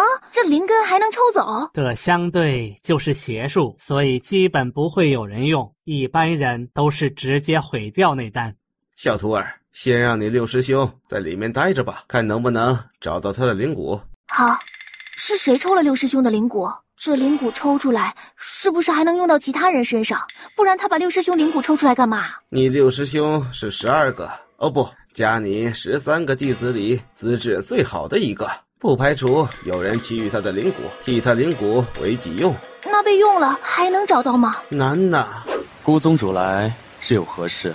就是有人看到了深渊银阁，所以我才来看看的。这深渊银阁已经消失了5年了，怎么突然出现在了这里？有话就直说，别拐弯抹角的。深渊银阁早在5年前就认了无忧尊者为主，出现在这里很正常。尊者，那你们能从深渊出来，是不是因为深渊银阁的原因？不是，深渊银阁又没有灵气，如何能带人出来？深渊如记载一样无灵气，靠的是纯力量搏斗。不然你以为我们为何会把陆玄策丢进去？自然是让他也体会一遍。还有何问题？多谢尊者告知。行了一礼，看了眼归虚宫，这才走了。师尊，那个灵骨长什么样子啊？如果是闲的，就赶紧修炼。看你散漫的样子，别教坏了小希儿。我才刚入大成中期，不着急修炼。你以为你很厉害了是吗？知道渡劫之上是什么吗？你知道你师兄们的修为是多久吗？师尊，手下留情。你不是我师尊吗？我不知道的，自然由你教啦。你们渡劫期之后便是仙级了，渡劫期入仙级有39雷劫，这个知道吧？顾暖摇头。那现在知道了，仙级分6等，人仙、法则圆融、得窥天道、长生不老有49天劫，地仙、万事灵光现、择事而合、虚空造物有69天劫，天仙、知行合一、能唯心开境有99天劫，真仙若不遇大劫，则长生外世，玄仙见大道本质，后天不伤，金仙超脱命运长河，得大道之位。这6等每等有3阶，初、中、后阶。想要真正的长生不老，唯有度过渡劫期。师尊，你是何境？我是真仙后期，他们都是地仙之境，老大和老六是天仙之境，不过都因意外被压制了。我目前被压制到了地仙之境了，他们更别说了，都未入仙境了。师尊，那是在这修真界之上还有仙界？当然，仙界之上还有神界，等你们入了仙境之后再告诉你们。这仙境之上的人是不是不能来这里？你们所处之处对于上仙来说都是低等之地，他们自是不会来，不过下来我压制修为，天道会降罚，所以需要压制修为的。师尊，那您还记得仇家是谁吗？此事为师自会算，你管好你自己就行。我好着呢。师尊，深渊被称为堕仙法地，是因为封印了师兄他们，还是它本来就是堕仙的发落之地啊？深渊是天地自然形成的一个两极之地，有魔族和妖族各守一方，堕仙伐地之名不过是以讹传讹罢了。你师兄他们被困也是被算计了，不然以他们的实力破深渊之境轻而易举。有人将深渊的重阴山脉的灵气用阵法全部吸入石洞中，而那洞里又封印了许多魔族，这是何意？可有看到具体有多少魔族？当时只打开了一个口，见里面是魔族，便又将洞口封住，并未看清楚有多少。不过当时应该进了不少灵气，不知道他们有没有醒。那就要看他们封印有没有松动了。如果本身已松动，一丝灵气都将是破茧的钥匙。如果是封印了很多魔族，许是用来针对你们师兄他们的。那个师尊，我们把那个洞填了，又在洞上面加了个阵法，有用吗？这主意是你出的吧？这馊主意，别说，还挺管用的。好了，你们该问的也问了，不要打扰他们修炼了。我们去禅隐宗看看吧，我们该出发回云耀大陆了。好，两人直接来到禅隐宗。恭迎两位尊者，里边请。顾宗主客气了，位置定在哪儿？决定好了吗？定了，在后山的一个山洞里，隐蔽不容易被发现，在外布一个阵法就好了。小燕、小优呢？哦，跟着他们爹出去了，也不知道归隐把他们带哪儿去了。三人来到后山的洞口，这个洞是小优无意间发现的，想来更隐蔽，所以就定在了这里。在洞中间开始布阵，布好了传送阵，又在门口布了个隐蔽阵。阵已布好，最多2日，我们便要出云中路，所以麻烦孤家借用一下印信。好，出发时再下去送几位尊者。孤宗主自便，我们随意走走。孤云禅看了他们一眼，点头便走了。这禅隐宗弄得不错呀，大气。希望不会是下一个陆家。不会，我看得到他们的气运很长，不会作死的。那便好。两人一路从禅隐宗逛到了中心城。太多了，吃了再买就行。你和希儿都喜欢吃，不行还可以用来送人，没事的。对面令家主迎面走来，谢过尊者，宫卫里点了下头，和顾暖继续往前走。你约本家主出来想做什么？如今云中路换孤家人做主了，你有什么想法吗？本家主能有什么想法？我们侯家又没得罪过他们。侯家主，如今孤家独大，难保不会对付你们侯家。孤家不是陆家，而且现在做主的还是孤云禅，他我还是知道的。他们禅印宗能有如此规模，不仅靠的是2位尊者，还有他自己啊。他们无缘无故是不会动我们侯家的，但是你们令家我就不知道了。人是会变的，为了利益，谁都知道他会变成什么样。陆家原本不也是道貌岸然的，可后面呢，还不是开始想自立为王了？随你怎么想，想做什么都随便，别拉我们侯家下水就行。侯家主说完就走了。你们不是和你爹出去玩了吗？怎么这么早就回来啦？该看的都看了，所以就先回来了。让程鹤先出关吧，2日后出云中路。是，师尊。要去云耀大陆了？对，师尊有何吩咐吗？我能有什么吩咐？那就让你师兄们先去秘境吧。好。师尊，这是师祖？对，这是你师祖真正的模样。楚幽拜见师祖。免礼，像往常一样便好。师兄们，该去秘境啦。师尊，他们都是师伯吗？可不是。来，为师给你介绍一下，这位是大师伯，2师伯，3师伯，5师伯，6师伯，9师伯，10师伯，12师伯，12个师伯。弟子孤楚幽见过各位师伯。哎呦，这见面礼都没准备，真是不好意思呀，小侄子。得了吧，小气就小气，希儿的见面礼也没见你们给。哎，自己人计较那么多干嘛？小优啊，10师伯有见面礼。谢谢10师伯。黄兰见状，立即也凑了过来。来，这是12师伯的见面礼。别看这根小羽毛，它可是本尊最尊贵的金羽。谢谢12师伯。这是玉石，炼制储物灵器所需。谢谢3师伯。别随意打开，里面是诛仙品草药，炼制涅槃丹所需。谢谢大师伯。就差万具和素剂了。最后2人也不情不愿地送了东西。师兄们，那小希儿的呢？哎呀，不会因为不喜欢，所以就不送希儿见面礼了吧？我们家小希儿多可爱呀！闭嘴，小希儿的我们早给了，别在这瞎叫唤。哈，真的？那我就替我家小希儿谢谢各位师伯啦。我们快要走了，所以各位师兄师姐们该进秘境了。进了我的秘境可别乱霍霍，我里头可是还有宝贝的呢。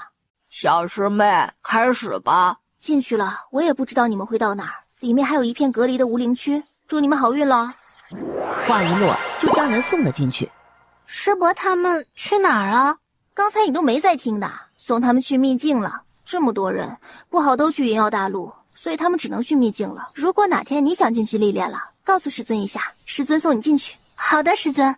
此次出云中路用了3天的时间，来到云中路南方边界。孤家主拿出2块印信，和孤归隐齐力使禁制打开，朝他们挥了下手。走吧，回去吧。等他们到了，就会布下传送阵，要不了多久就能再见了。是，父亲。一出云中路，明显就感觉灵气稀薄了些。师尊，这里除了灵气稍稀薄些，也没有什么不同啊。本就没有什么不同。阿离，什么时候能到？需要5日，放心，能赶上耀儿的生辰。哥哥的生辰在5日后，16日后。希儿的大哥如今13岁了啊！我还有个大徒孙呢，是2个。这一到云耀大陆，感觉亲切了不少。不对呀，你就1儿1女，哪儿来的俩儿子？那是您算的不准，我们就是有俩儿子。不对，就是1儿1女，你唬为师呢？不信您问问阿离，看看我们是不是有2个儿子。大儿公耀，小儿公变。归墟用2人的名字算，总算是算出来了。一个是收养的呀。到灵仙宗上空时，连元熙太尊都惊动了。弟子灵君回来了。你灵君，你如今是何修为了？弟子如今大成中期修为。所有人都惊呼出声。师弟，你真大成中期了？这是吃了什么灵丹妙药了？升得这么快，可不可以给师兄也来颗？弟子无忧，见过师尊，这是您徒孙宫暖曦。好，乖孙，这是师祖给你的礼物。师祖好，我叫宫暖曦，爹娘叫我希儿，师祖叫我小希儿，你也可以叫我小希儿。师祖，元熙看向了从灵船上下来的归墟，见过仙尊。无需多礼，本尊是无忧的师尊，往后自是一家人。顾暖可没管他们怎么聊了。耀儿、变儿，爹娘回来了。娘，你和爹怎么去了那么久？师叔他们早就回来了。出了意外，我与你们爹被送到了姬月大陆，所以才回来晚了。对不起，娘和爹与你们分开了这么久。这是你们的妹妹暖曦。大哥哥好，二哥哥好，小希儿很高兴能见到你们。小希儿好啊，我是大哥。小希儿，我是二哥哥，二哥哥抱抱好不好？没事，二哥哥，过会儿再抱也是一样的。小希儿又不会跑。好，过会儿二哥哥再抱。刘元叔凑了过来。小希儿啊，我是你灵叔师叔。灵叔师叔好。哎呦，好，小希儿好，这是师叔的见面礼。突然，小白从灵船上跳了下来，这吓了所有弟子一跳。吼吼！小白凑到了宫耀身边，有主人的味道。小白，小白立即往他那儿跳去。哦，小主子，他们脾气都不好。这是我们养着的，不伤人，大家不用担心。刘元叔抱着宫暖曦，转身就要走。不许走！把我妹妹还给我！这还是我师侄呢。那也是我比较亲，先是我妹妹，才是你师侄。顾暖和宫卫离在旁边笑眯眯地看着，直到顾家兄妹和顾承鹤走了出来。耀儿、燕儿，这是娘的弟子顾楚幽，这位是你们爹的弟子顾楚燕和顾承鹤，你们都喊师兄便好啊。小佑就是师妹啦。几人之间相互打了招呼，认识了，这才让乐山和雪容过来。他们还是做管家，不过是雪剑锋的管家。一顿介绍下来，宫暖曦都不知道传到谁的手里去了，都没见了踪影。大家都回去修炼吧，别围在这里了。带我去你的洞府吧。师尊，这边请。这雪剑锋便是。归墟从灵真手上抱过宫暖曦，带着2个新徒孙就直接去了雪剑锋。你们先回去安顿一下仙尊吧，有什么事晚点议事堂再说。见要收灵船了，雪容也不得不从灵船上下来，还真吓了几个长老一跳。宫卫离迟了一礼，收回灵船，就和顾暖带着弟子们回到了雪剑峰。灵气都开始肆意了，这种前面修炼速度很快，可越到后面越慢，甚至毫无寸进也是可能的。师尊，有何办法可以改变他的体质？他这是先天的。改变体质是不可能的，不过有办法让他修炼功法来收回肆意的灵气。什么功法？你那儿有吗？有啊，就在归墟宫里。那么多书，你就没看过几本？除了炼丹术，你说你还学了什么？闭目开始找书。师尊，是哪本啊？哟，为师还以为你知道呢，叫《天荣灵诀》，在右殿最左边的最上面那一层。多谢师尊。师祖，我是不是修炼了那个功法，就能解决修炼越困难的问题？对，不过你的境界越高，所需功法便要更高，所以你最好达到大成时，创出一套自己的功法，来将灵气转化自身。多谢师祖。小希儿，二哥哥可以抱你了吗？二哥哥还没抱过你呢。二哥哥抱抱。好，二哥哥抱。结果才抱到怀里，刚感受到妹妹的软糯，就被抱走了。师祖，我都还没抱到呢。可以了，不然你还想抱多久？师尊，是这本吧？对。碧儿，这功法好好修炼。好的，娘。主子都熟悉好了。雪见峰顶还有个赌院，如果师尊喜庆的话，可以住在上面。随意。那属下去打扫一下。耀儿，明日便是你的生辰，可有想过要如何过？只要大家在一起便好。好，那明日爹娘陪你去野炊。娘，我觉得是你想野炊了吧？你不想？儿子想。乖，小希儿也乖。对，我们家小希儿可乖啦。宫变看得眼热，也凑了过来，直接亲了宫暖曦一下。嘿嘿，二哥哥也很乖的，好软，像软膏。哦不，比软膏滑嫩。二哥哥也乖。耀儿，带师兄师妹去雪见峰各处走走逛逛，熟悉一下。小希儿也要去。好，希儿也去。师兄师妹们，走，我带你们到处走走。哎，等一下，哥，妹妹给我抱一下呗。我刚才还没抱到，就让师祖抢走了。那你怎么不跟师祖抢？别着，别摔着希儿了。师尊，走，弟子带您去上面的院子，那院子风景很好。为师需要闭关几日，你们不能落下小希儿的修炼，也别太纵着她。是，不过师尊，您在云中路不闭关，干嘛跑到云妖大陆来闭关？这又没云中路的灵气浓郁。不知道的事别管，好好修炼，别偷懒。许是师尊感悟到了什么，才要闭关的。走吧，与我去一趟议事堂，许多事要跟师兄说说。两人来到议事堂。师弟，跟你说说，你们遇到了何事？怎么就都到了大城去？宫卫里简单的讲述了所发生的事。师兄，那云中路真如传说中那样，灵气浓郁的很？是比云耀大陆浓郁些，但也没那么夸张。云中路修为最高的也是大成初期修为。你们进了深渊，那里面真如传说中的一样，毫无灵气。自然，初入深渊者还需服役。对了，又快到宗门大会了，师弟你的那几个弟子的名字记得去登记一下。好。你们离开这段时间，魔修之事也没能得到解决，反而越演越烈了。现在魔修已将之前的成云宗作为据点，还设了护山大阵。那魔主可有现身？并未见到过，我们之前去攻打过一次，却连山门都没能进去。之前在山谷中时，他们并没有设有阵法，不然也不可能那么容易攻破。现在这入驻旧城云宗，却有了护山大阵，要么他们魔主修炼有所成了，要么他们新入一个炼阵师了。可能是他们现在有3大长老、7大堂主、14房主，现在在外面可是随处可见魔修了。之前还会避着我们，现在可是大摇大摆的招摇过市了。现在魔修之人已过万了，再这样下去，修仙界怕是要乱了。这事终究还是要先找到魔主，不然也是感知不尽的。之前与所有的宗门商议过，但都无人愿意再派出弟子前去探查此事了。各宗门都损失了不少弟子，所以都不怎么愿意再派弟子出去了。都是要固步自封了，这是要放任魔族，任他们壮大了。大会后，本尊去各处看看。又说了会儿话，宫卫里才带着顾暖回了雪界峰。灵犀是何时入的师尊门下？300年前吧。怎么了？我与他并没有什么交集，我平日都是在闭关，后来又都是在下界，所以对他的事啊也知之甚少。大会后我们去趟宫家，这么久了还未带你去过。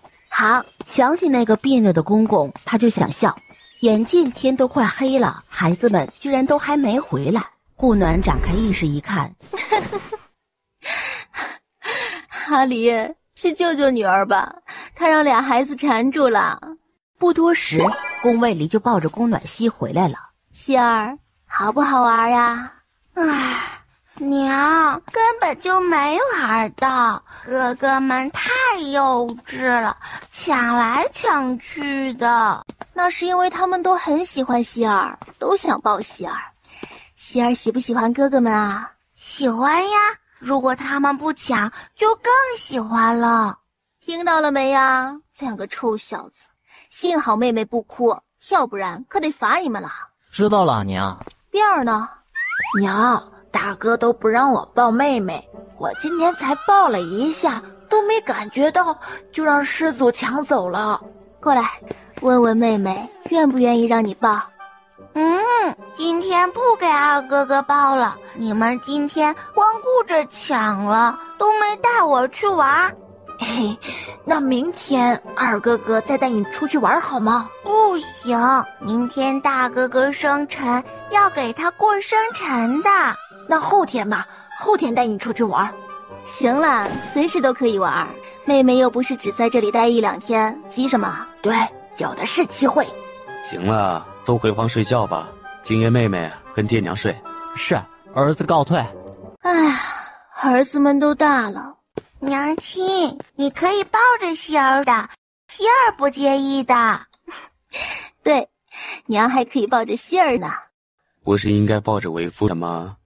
对，也抱着爹爹的。宫卫离换了套衣服，也上了床。宫暖曦睡在两人中间，一会儿左看看，一会儿右看看。怎么啦？娘亲，你和爹爹不会走了吧？不会走了，不过有时候也会离开几日，但是会尽量带着我们小希儿的。知道，爹娘也有事情要做的嘛。乖，睡觉吧，爹娘都在呢。第二天一早，宫变就来院子里等着了。不管他，不用管，等希儿醒了再说。起吧，今日耀儿生辰，说好要带她去野炊的。妹妹还没醒。你不用修炼的吗？你娘给你的功法练了吗？今日不是大哥生辰吗？等过了大哥生辰再去闭关。爹，放心，我一定会好好修炼的。儿子还要保护妹妹呢。去把你的师兄们都叫出来，大家一起出去野炊。是。宫变直接跳着就蹦走了。顾暖看向卓元然、渊明和元凡，还有婉莹呢。禀太子，渊明师弟去下地探亲了，他们2人都跟着去了。哦，那大家就出发去后山脉吧，找一片宽广一点的空地野炊。妹妹，二哥哥带你去好吗？宫暖曦想了下，才点头，伸了手让他抱。宫变终于得偿所愿了，抱着他就往后山脉而去。宫耀是第一个回来的。哎呀，这个灵兽肉质鲜美，好久没吃了。娘，我如今大了，可不能再这样亲了。你大了，不还是我儿子？我亲自己儿子怎么了？大了的确不可以亲了。哼，不就是又醋了吗？我知道。儿子，这是娘给你的生辰礼。娘，这您还是留着自己用吧。拿着，娘多的是。不信问你爹，不够用了再找娘。看来爹娘这趟出去收获颇丰啊，还多的是了。上辈子我仙过最厉害的，就也是爹手上那柄半神灵剑了，而如今神器都多的是了。娘改变的不只是我和爹，而是整个修仙界啊。那边顾暖已经开始架上云凤兽开始烤了。你娘的确有很多际遇，但都是险中得胜得来的，也不全是。那深渊银阁就是她临时起意顺的。知道，不然娘也不会一下升到了大成期。还有很多你不知道的事，慢慢的都会让你知道的。最近是不是遇到了瓶颈了？对，我已经卡在结灵期很久了，一直未有寸进。明日来找你娘，去另一个地方闭关，也许对你有帮助。可以让变儿一起进去，免得一天到晚的瞎闹。呵呵，我也烤一个。这么多，够你吃的了。宫变抱着宫暖曦，笑眯眯地走了过来。大家开始帮忙处理灵兽。顾楚燕直接在顾暖的旁边重新架了一个，学着他的样子烤。肉开始变色后撒，过一会儿撒一下，容易入味些。是，师母。回到雪剑峰，师妹来是有何事吗？没事，只是过来看看而已。顾暖眯了下眼，上前抱走了希儿，就带着众弟子回了院。师兄何时与他结的灵气？耀儿如今都10多岁了，你说呢？师妹记得，师兄原立志只愿修仙，不沾姻缘。本尊从未立过此志，大家许是误会了。师妹还有事，就先不打扰师兄了。说完就直接消失了。怎么？他说了什么？问我们何时结的道侣，说了些奇怪的话。不过忘了问他为何要给我下望仙草了。不用问了，问不到的。为何？你的情商怎么降了？何为情商？你那师妹明显对你有意思，你看不出来？未曾，她一直都是这么看我的。你觉得正常？不正常，所以我一直都是避着他的。不过你这样看我就很正常。我是你娘子，不这么看你才不正常好吗？娘子说的有理，暖暖，明日让耀儿和变儿进深渊银阁里闭关吧。才刚回来就把儿子弄去闭关，你这当爹的也太严厉了。他们太弱了，我们如果要去仙界，他若是太弱，怎能立足？也是，那希儿呢？希儿还太小，等他大点再说。这俩人光天化日的，抱这么紧干嘛？何事？就是2日后我们要去一趟下界，想问问你们去不去？看我干嘛？我在下界又没什么牵挂，去不去都无所谓。不过我们雪剑锋有3个弟子在下界，你们若是遇到了，帮忙看顾一下。好，我知道他们。不过你们去下界干嘛？去下界找新秀啊，不然还能干嘛？我又没什么因果在那儿。这修仙界招不到弟子了？不是招不到了，而是去挖掘一下是否有资质好的弟子。那所有的宗门都会下去？不是，是看各宗门自己的。据我所知，重月宫和善月仙宗都会有人下去，什么时候去就不知道了。正所谓先到先得，那就祝你们好运了。你们真不下去了？要下去也不能是现在，后面有时间再下去吧。你们要去多久？大概半年左右吧，会在宗门大会前回来。对了，那红莲和白欽没来灵仙宗？白欽来了，就在主峰的后峰，那儿被掌门师兄划给他了。那红莲居然没来，他那么缠着你啊？刘元叔哼了声，转身就走了。宫暖曦已经睡着了，宫变趴在旁边看着。回自己院子里去。爹，我看着妹妹睡觉又不碍事，可碍着我的眼了。这臭小子，每次看希儿眼睛都冒光，得防着。爹，您都生分了，不爱我了。比起你，我更爱希儿，所以你远点儿，别碍眼。也是，爹和小希儿比，我也比较爱小希儿。宫卫离逆着他，直接就丢了出去。那你就别出现在我眼前了。啊，那不行，小希儿还在这儿呢，怎么着都会见的。宫卫离直接门一关。暖暖，他进去后需我同意了，他才能出来。他还小，才10岁，懂什么？不懂也要从小防范。知道他们不是兄妹的，也就只有几人。变儿虽然还看不太出来，但也可以肯定是没有其他意思的。就是你想太多了，你越是表现的明显，到时候孩子就越容易往那方面想，到时候你可别后悔。那我以后多注意点。暖暖，我去峰顶布传送阵，还需要去试一下阵法，可能会耽误些时间，你们早些休息啊。好，你去吧。第2日一早，里面有个受伤的神兽，你们别靠近他便好。那是娘的师兄，因为意外所以受了重伤，在里面疗伤。你们进去就去顶层，总共12层，越往上压力就越大，灵力呢也越浓厚。越是爬到上面，越能体现你们的资质，但是也不能强求啊。将要力竭之时，就停下来修炼，这是最好的锤炼之法。听明白了吗？娘，听明白了。你们进去了，娘便会把塔收起来。如果有任何问题，就用意念告诉娘。宫耀行了一礼，率先走了进去。宫变还往房间看了一眼，才念念不舍地走了进去。他们一进去，顾暖就将塔收了起来。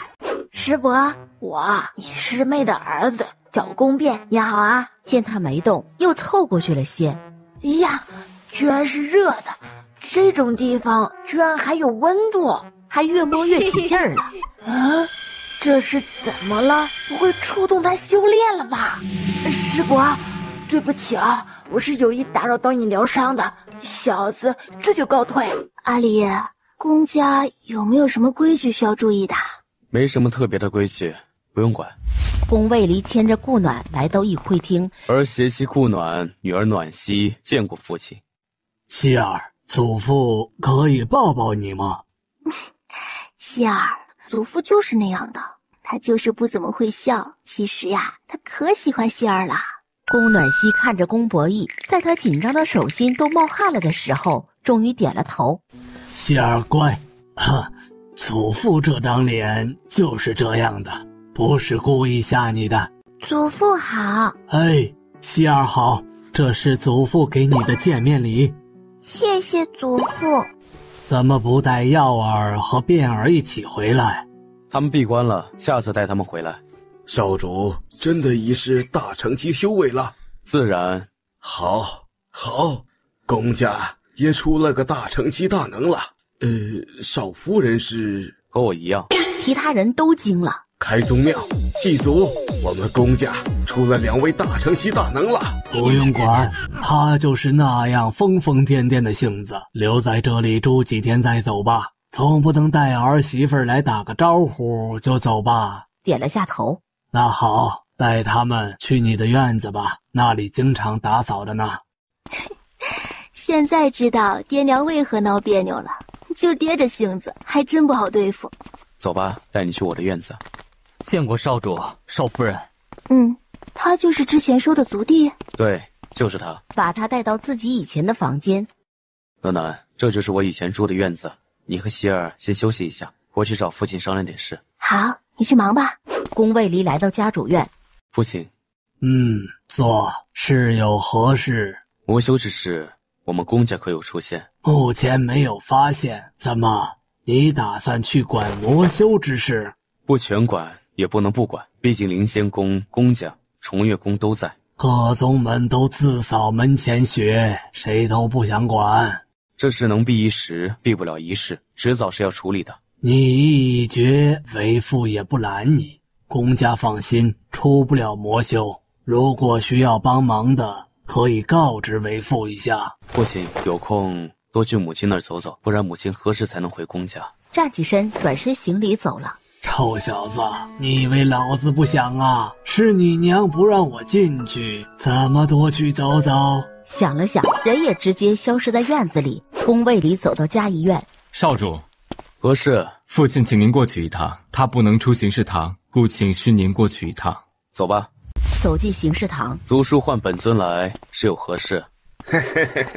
你不是一直好奇我为什么会向你投药吗？如今我可以告诉你，但有一个要求。本尊已不需要知道了，是你投的，你受到惩罚了，此事便了结了。不，没结呢，他还盯着你呢。盯着本尊不一定代表他就能胜过本尊。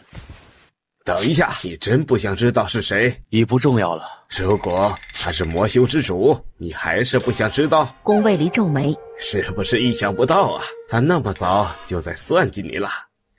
他找到了我，给了我很大的诱惑，还想让我修炼魔功，不过我拒绝了。然后他就给了我一个承诺，只要我给你下药成功，他就许我做公家的家主。我瞬间就心动了。我知道自己资质如何，最多也就是个炼神期，顶了天儿了。所以我就想啊，既然与仙法无缘了，那就博权势。谁知竟然是一败涂地。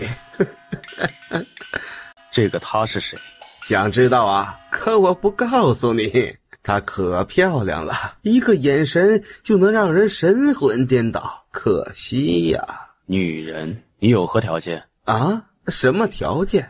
当然是出行事堂了，还能有什么条件？要看你说的对不对，若不对，你便出不了行事堂。没问题。他叫什么我不知道，不过我记得他的长相啊。宫伯记点头就要起身，而他才站了起来，整个人就倒了下去。父亲！宫卫里也上前探了探。这是与那人签了契的，如今背叛了，便人消魂散。少主，父亲这是……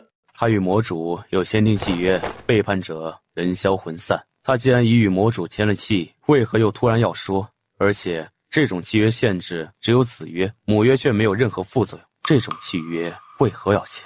我爹从去年开始便一开始有点神志不清了，偶尔就会说些胡话，新的的旧的也不知道是真是假。你父亲平时都说了什么？零零碎碎的，也记不太清楚了。不过君臣老是说什么绝云什么哭的，都是碎碎念的。绝云哭是什么意思？通知族里好好安葬你父亲吧。宫卫里转身就走了，他没看到一丝黑色灵气在空中飘散了。难道他是魔修？可他刚才不是说自己没修魔功吗？怎么会从他身上散出一丝魔气？宫卫离回到嘉怡院，在想什么呢？这么入神？没什么，就是那个族叔跟我说了些事，提到绝云这个词，我一直回想，也没想起来在哪听过或见过。这是人名还是地名？不知道，他神志有些不清，所以只得了这2个字。不过还有个字，就是哭。他说当初给我下药就是受魔主诱使，还有一个就是这魔主应该是个女人。那时你应该刚成年不久吧？他就要对付你，有可能是爹的仰慕者，在得知爹有了你之后心生嫉妒，不然他给你下药干嘛？你觉得父亲会有什么仰慕者？也对哈，爹那个面瘫脸，估计也就娘喜欢了。怎么了？没事。那个什么蓬莱仙子，你与他交过手没？未曾，不过还应该不是。绝云是什么？这肯定有什么关联。公伯一传音给他，通知他明天带妻女参加族会。这一场族会后，顾暖就让一个小姑娘缠住了。是有何事吗？不是的，我来找小姑姑玩的。宫暖熙直接反身抱着顾暖的脖子。小姑姑今日不适，也不能与你玩了，以后有机会再玩吧，好吗？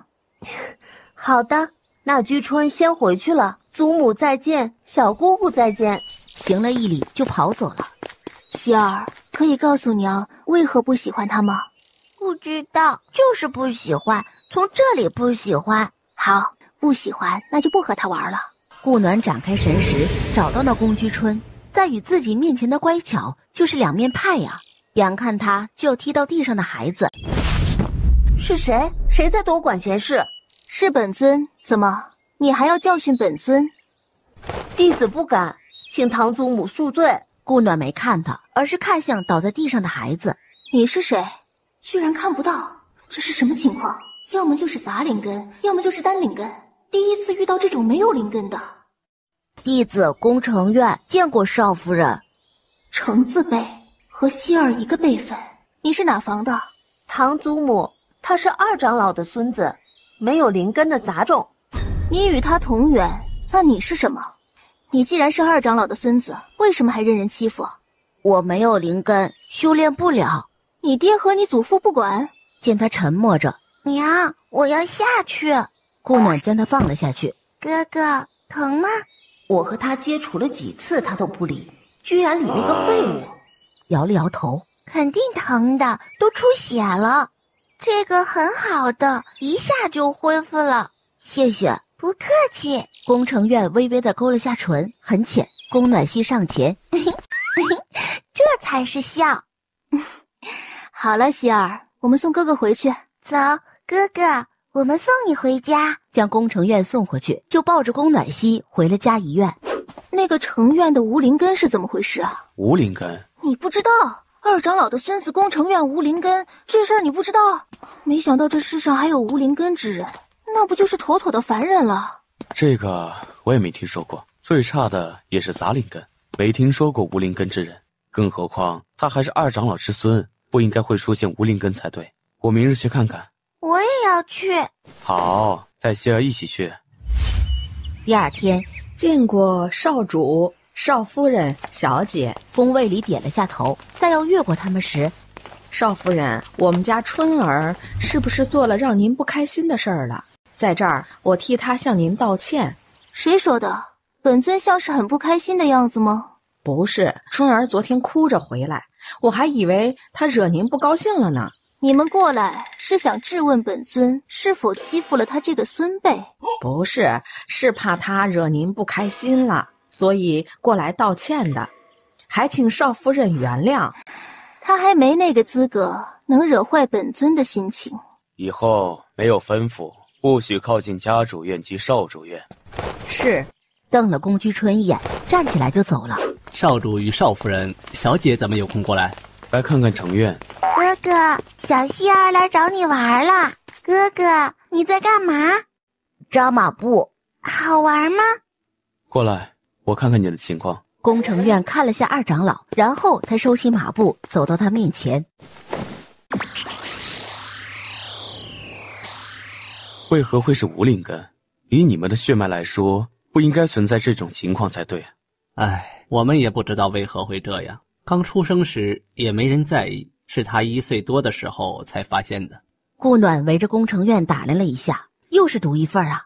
唉，我们都知道他在族里经常受欺负，但管得了一时，管不了一世，所以平时让他多学些基本功，锻炼身体也好，保命也罢，都好。就学些基本功。不然呢？他又没有灵根，只能学些基本功啊。就没有那种武术之类的可以练，修不了灵气，那就修武术呗。少夫人，真的有那种武修吗？传言有这种武修，不过我也没见过。不过听说这种武不修灵气，只修真元，他们专注武术剑道，以真气入道，汇真气于丹田，自创剑法功力什么的。这些都是听说啊，我也不知道是不是真的，能不能行。多谢少夫人指点。不管如何，是给了他希望，也希望他真的能找到。希望如此吧。阿离，我去看看。说完就走了。找到宫城院的时候，他正在后院里打坐，试着练真气呢。城院，我教你一套平心静气却又不一样的武术，学不学？学。多谢少夫人。少夫人可需要拜师？不用，这个你家少主也会。顾暖摆好架势，来，跟着我的动作，记住我的口诀。宫城院每一处都仔细看着，仔细听着他念的口诀，打完一套，看着他打了一套。我今日冲动了，将一个自己都不会的说给了你听。如果试了不成功，也别太执着了。没事的，少夫人，总比只能强身健体的强。听说修炼真气分好几个阶段，练通小周天、大周天，炼精化气，炼气化神，炼神化虚。我也只能想起这些了。你自己试试吧，希望你能成功，成为全新的宫城院。谢少夫人指点，城院感激不尽。顾暖木着脸点了下头就走了。回到嘉怡院，直接去了宫家的灵气堂。你们这里最差的灵气是什么？自然是黄级灵气了。少夫人，何事有何吩咐？没事，我参观一下可以吗？自然，您随意。堂主，你们这里能锻造那种凡兵利器吗？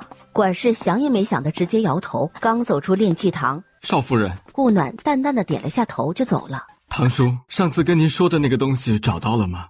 哎呦，阿浩啊，找到了，虽然不怎么好找，不过阿浩，你要这个干嘛？又没什么用。谢谢堂叔，这个对你们可能无用，对侄儿却是很有用的。对了，堂叔，这个多少灵石收的，侄儿给您。不多，不用给我了，你自己留着用吧。回到房间，打开木盒，这个晶木加枯木草可以炼制一种，那就是血灵丹。怎么突然想着游湖了？希儿想摘莲花，所以就带她来了。娘，我也要吃。有一点点苦哦。好吃，还要。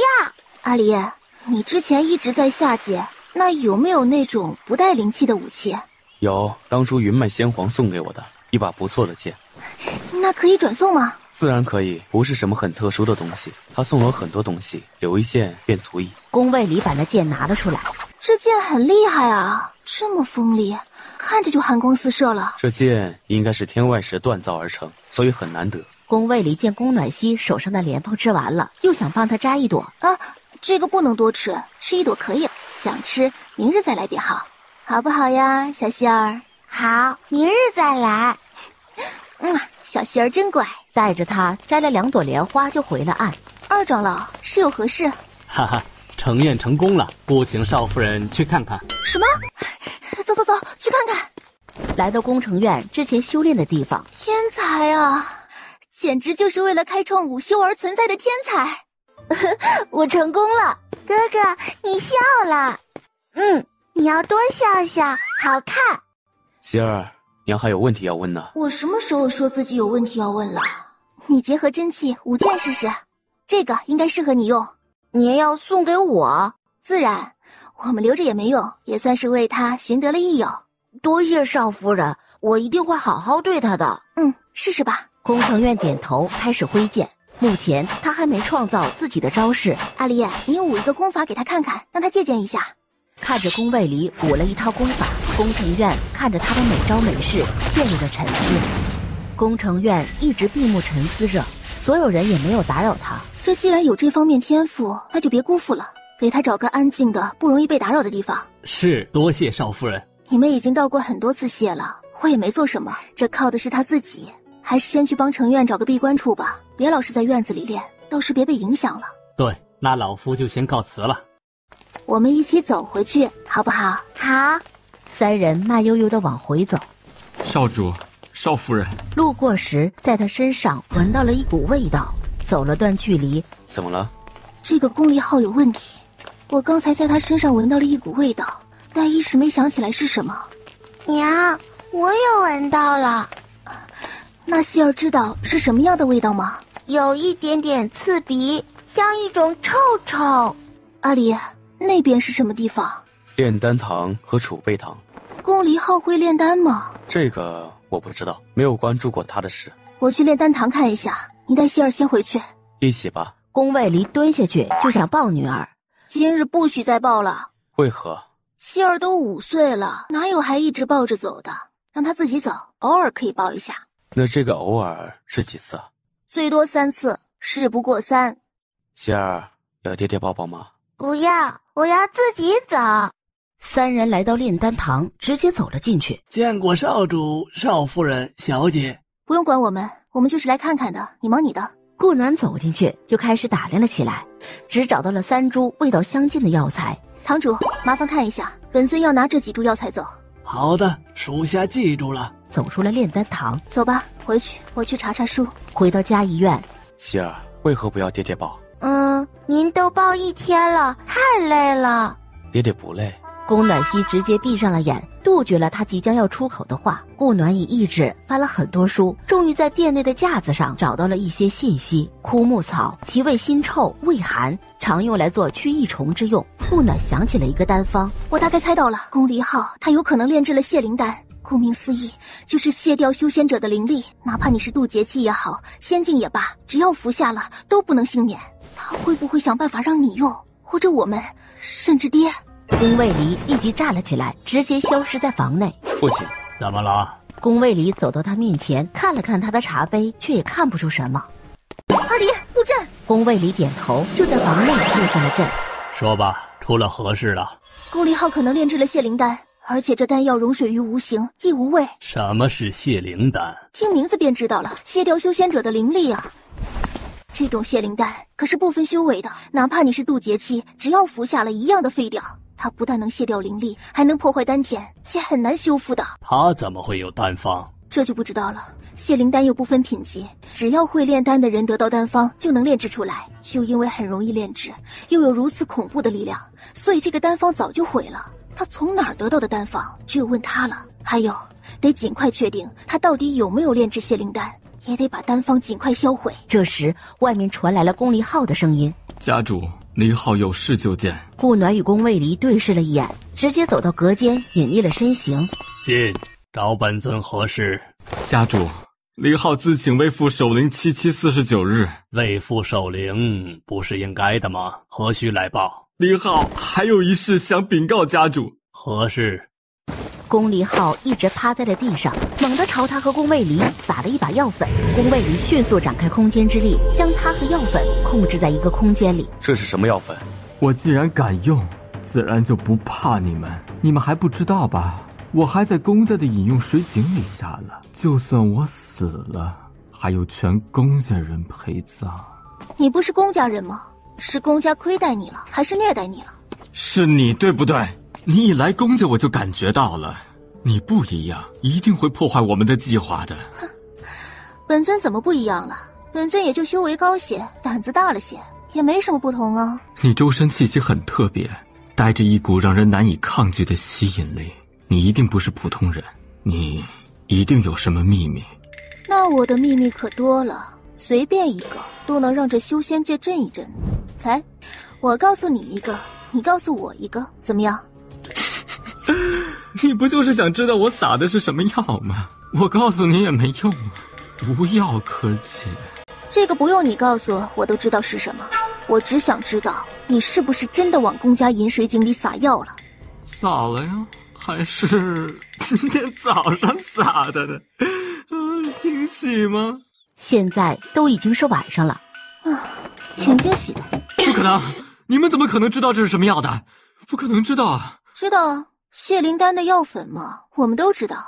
我还知道你撒在宫家水井里的不是泻灵丹药粉。你究竟是怎么知道的？你告诉我这个我们还有谁，我就告诉你我怎么知道的。什么我们？既然不说，那就说另一个丹方呢？丹方自然是在我的脑子里啊，我还能给你不成？我不需要丹方，我只是想知道在哪儿而已。你吸入了泻灵丹药粉，灵气已经开始外泄了，药力也开始慢慢破坏你的丹田，怎么样，好受吗？只要你告诉我丹方在哪儿，这个我们的其他人是谁，我便有办法救你。不可能，泻灵丹无药可救。好，那涅槃丹呢？真的有，丹方在我炼制成功后就烧了，不过我记在脑子里了。这个人啊，我也不知道是谁，他50年前就找到了我，我为他提供信息，他为我提供信息。这个计划是他设计的。我在公家水井里投的是一种可以让人短时间封掉灵力的药，他今夜子时会让人来攻打公家，那时全公家无一人能幸免。走，去议事厅。来到议事厅，很多人都失去了灵力。没事，过段时间就恢复了。就是之前给我下的那种药，让他们都到议事厅来。今夜子时会有人攻打公家，让大家都到这儿来。我设下阵法，他们一来，一网打尽。第一个到的是大长老。家主，这是怎么回事？洪离浩在井里投了药，可以封印灵力一段时间，就是之前少主种的那种药。想上前踢，先让所有人都来议事厅，有人要攻打我们公家，让没有封掉灵力的人开始备战。大长老听了，立即往外跑。顾暖看到宫城院进来，便向他招了下手。少夫人，这是我娘。见过少夫人。不用这么得理，在这边坐下吧。今夜怕是要在这里过了。谢少夫人了。旁边的白氏看得咬牙切齿。宫居春抬头看了他们一眼，手悄悄地拿了一个丹药放在手里捏碎，慢慢地朝他的方向挪了过去。顾暖突然笑了下。怎么了，月儿？可有哪里不舒服？程远，你的武术真气修得怎么样了？还在刚入门的，让少夫人挂心了。不着急，你还小呢，慢慢来。挥了下手，直接将宫居春压制住。启春，你怎么了？你还是别动得好，他手里握着的东西可是会让你灵力尽失，成为废人的。白氏立即退了好几步。哼，你这小丫头，年纪小小的就不学好，这是想毁了公家呀！今夜过后，搬出主院，不得令不许进。三长老，这丫头自己做的事儿，我们都不知道啊，请三长老饶恕。阿里不能出主院呐，那他的前程就毁了。子不教父之过，连孩子都教不好，何况自身。老夫教导无方，还请家主恕罪。过了今夜再说。所有弟子都过来了吗？差不多了，就差旁支的一些弟子了。让他们快点儿，时间不多了。公伯一说完就走了。家主一走，一时便闹哄哄的。安静！灵力只是暂时被封了而已，吵什么吵？有灵力的出去备战，没灵力的安静的待在厅里。家主和少主、大长老他们都会护你们的安全。所有人都安静了。本尊会将厅里的灯灭了，都别怕，安静的待着。来的修为最高的也就是炼神后期103人。公伯一要出手时，我来。宫卫离来到大长老身边。你是何人？转身就想逃，直接就用空间之力将他拦住。本尊的空间之力若是让你破开了，本尊这一身修为有何用？告诉本尊你是何人。顾暖见所有人都制服了，便开门走了出来。宫卫离扯开那人的面巾。我去，这不是那个小表妹吗？怎么也来上界了？陈文静。顾暖把孩子给了宫卫离。来说说你什么时候上来的？怎么混到魔修的队伍里去了？还搞成这副德行，记得他好像很得顾老太太看重来着，不会是那老太太干的好事吧？你不是死了吗？我那是假死逃出了狼窝而已。你是怎么上来的？可以说说吗？还有你在魔修里是什么身份？此次的计划是你计划的还是谁？你就是那个无忧太尊。对，你就是灵君太尊从下界带上来的妻子。顾暖莫名的看着他，点头。他就是那个孩子的父亲是吗？你知道些什么？我知道什么？知道当初若不是害怕逃走了，我便是他的妻子。若不是你来了，我也没机会逃。所以都怪你，是你抢走了本该属于我的一切，你就应该在那场大火里死掉。你为什么还要活着？为什么还要活着？陈文静，本尊终于知道你这副模样是怎么来的了。我这样都是你害的。你自己胆小怕死还怪我？脸呢？我当初吃苦受排斥的时候，你可是在享受着宠爱的。我顶着大肚子在干活的时候，还洗过你的衣服呢。你当时在干嘛？不是还嫌弃我洗得不干净吗？那时的一脸高傲呢。现在我过得好了，就觉得我抢了你的东西了。你怎么不说自己抢了我的东西？你本就不是顾姓，却在顾家享受着比我这个顾家女还好的待遇。你当时怎么不说啊？那也是我应得的。他们想拿我做筹码，怎么可能不供着我？对，所以你现在是沦为他们的筹码了吗？怎么可能啊！我将他们都杀了，然后烧光了顾家。他们想把我卖给一个什么狗屁战神，一个年纪和祖父都差不多的人。他们不是想要荣华富贵吗？我给他们烧了无数的纸，随他们怎么花都够了。来说说你在魔修里的身份吧，我们可以不杀你。我不过是个堂主而已，这种计划怎么可能是我计划的？我只是个执行者。顾暖，我知道你们想灭魔修，我也想灭，可是灭不了的。三大长老都是合体后期修复，他们如果联合起来，灵君太尊就算是大成期，也不会是对手的。我是二长老苟成杰10年前带上来的，他那次带了有上百人来，我只是其中一个，而上来的100多人里，现在只剩下了3个，我为堂主，另外2个现在是房主。你见过魔主吗？只见过一次，不过她戴着面具，只知道是个女人，修为也不知道。顾暖，我不想死，我想活着。我答应不杀你，便不会杀你。顾暖想了下，打开领域，把宫卫离和宫博弈叫了过来。你知道成云宗的护山大阵是谁弄的吗？你们魔修的分布是怎样的？护山大阵是大长老弄的，他也是后来才加入了魔宫，因为他实力强，被魔主直接封为了大长老。他叫什么我不知道，但也是个女人，都称她为圣姑。她手下有3大堂主，6个房主，分布在修仙界各处。二长老手下2名堂主，我和拓石。我今晚带来的就是我手下的2个房主及部分手下。3长老叫张树，也是2名堂主，4个房主，他们都是镇守魔宫的人。把魔修的具体分仙写一下，写完我送你去深渊。什么？去深渊？深渊没你想的那么恐怖，不过没有灵气也是真的。里面有很多魔族与凡人，他们都是和平共处的。写吧，在里面你还有机会活着，在这外面可就没什么活命的机会了。你去过？自然，不然怎么会知道呢？你不会是想报私仇吧？就你觉得我们有仇？程文静将所有他知道的信息都写了出来。哎呀，有这个还怕灭不了他们？你写的如果属实，我给你点奖励，可以在深渊里保命用。程文静听了，写得更卖力了。爹，把所有还活着的魔修都带过来吧，把他们都送进深渊。我送他们去深渊，你在家和爹商议魔修的事。我与你一起去。把孙女留在家里，为父看着。不要，一起去。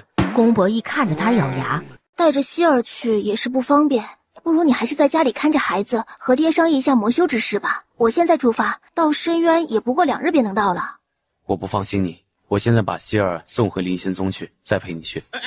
臭小子，你什么意思？我带不行，灵仙宗带可以是吧？你的脸太臭，我怕吓着希儿。那去把你娘叫回来带，总可以了吧？顾暖看着他笑了，还朝他竖起了大拇指。不要，娘的性子不适合带希儿。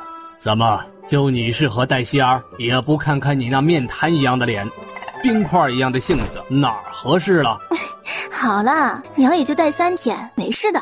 月季莎来得很快，听说让她带孙女，立即就来了。我宝贝孙女儿呢？哎呦，我的宝贝乖孙太可爱了，快给娘抱一下。吉慎，过会儿让您抱个够。对，他们等会儿要送魔修去深渊，孩子让我们带。怎么，魔修来攻打公家了？对，与人串通，给许多族人下了药，幸好发现的及时，不然后果不堪设想。哟，一段时间没见，发现你话多些了呢。娘，我们要出去3天左右，希儿就拜托您帮忙看一下了。没事儿，去多久都行。上前就抱过了宫暖曦。希儿全名叫什么？宫暖曦。眼见天都快亮了，解开宫暖曦的五感封闭。爹爹娘亲啊，爹爹娘亲都在呢啊！希儿，这是祖母，不用怕的。希儿啊，祖母吓着你了，自己长得不难看吧？怎么就吓着了？祖母，对不起，希儿没注意到。没事儿，没事儿，祖母再抱抱希儿，好不好？宫暖曦看了宫暖一眼，宝贝乖孙女儿哟。希儿，爹爹和娘亲有事要出去3天，这几天你跟着祖母玩，好不好？希儿不可以去吗？因为去的地方不好，还有许多坏人，所以不好带你去。好吧，那娘亲和爹爹要早点回来接希儿。好，3天后，娘亲和爹爹就回来了。希儿只和祖母玩就好，别和他学别的，好吗？臭小子，你什么意思？好的，爹爹。希儿乖，娘就先走了，乖乖。阿离，把灵船放出来吧，再拖下去，天大亮了。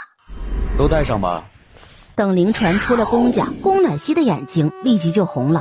希儿，爹爹和娘亲说了，只去3天，3天后就会回来接宝贝希儿的，可别哭了。祖母带你去祖母的重月宫，好吗？要带也得在公家带呀，怎么就带去重月宫呢？那自己的计划不全泡汤了？谁规定的只能在公家了？那不管，说好的我们2人一起带的，外孙儿去哪儿我就去哪儿。希儿想去哪里？不去哪儿，就在这里等爹爹和娘亲回来。哎呦，好，我们就在这里等爹爹和娘亲回来。宫伯义倒是想跟着，可这边的事还没处理完呢。还站在这里干嘛？看戏吗？赶紧把这些都收拾了，把井水都处理一下。宫卫离操控着灵船来到深渊边缘，把所有人都送了进去。这是魔族很需要的一种石头，不过也别轻易拿出来，它将是你的筹码，懂吗？谢谢，我知道了。进去里面会到什么地方我不知道，不过我听说里面会要服役一段时间，如果不想服役，你就动动自己的脑子想办法了，其他的我也帮不了你了。我之前用糕点贿赂过里面的人，你如果遇到难处，小心着试试。那里面没有灵气，这些东西怎么拿出来？得，当回圣母吧。这里面储备了些灵气，别让人收走了，小心着点用，够你自保了。谢谢，我知道了，谢谢你。好了，你进去吧。程文静看了他一眼，直接跳了进去。这下下界真没有什么是与我有关的了。哦，还有二哥呢，也不知道他在北萧怎么样了。如果想了，就找个时间下去看看吧。再看吧，走吧，回去了。希儿该担心了。回到宫家，希儿，重月宫可比这里好多了，那儿风景又好，还有好多小姐姐、小哥哥呢。希儿，爹娘回来啦！宫卫离一把抱起他，就亲了一口。是不是想爹爹了？很想，娘也抱抱。梨儿，去一下议事厅。宫卫离亲了宫暖曦一下，把他给了顾暖抱着，就和他走了。暖暖啊，什么时候去重月宫啊？本来也是想着回来住几天就去重月宫的，谁知会发生这事儿了。那现在事儿也差不多了，什么时候去？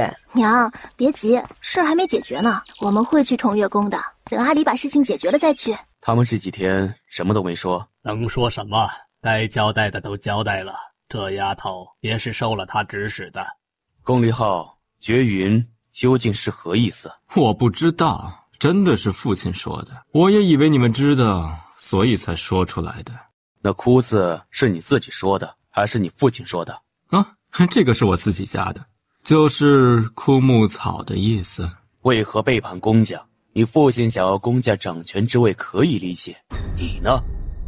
你们都不知道吧？我其实是个半妖，我母亲是个妖皇级灵兽，父亲其实也不是他。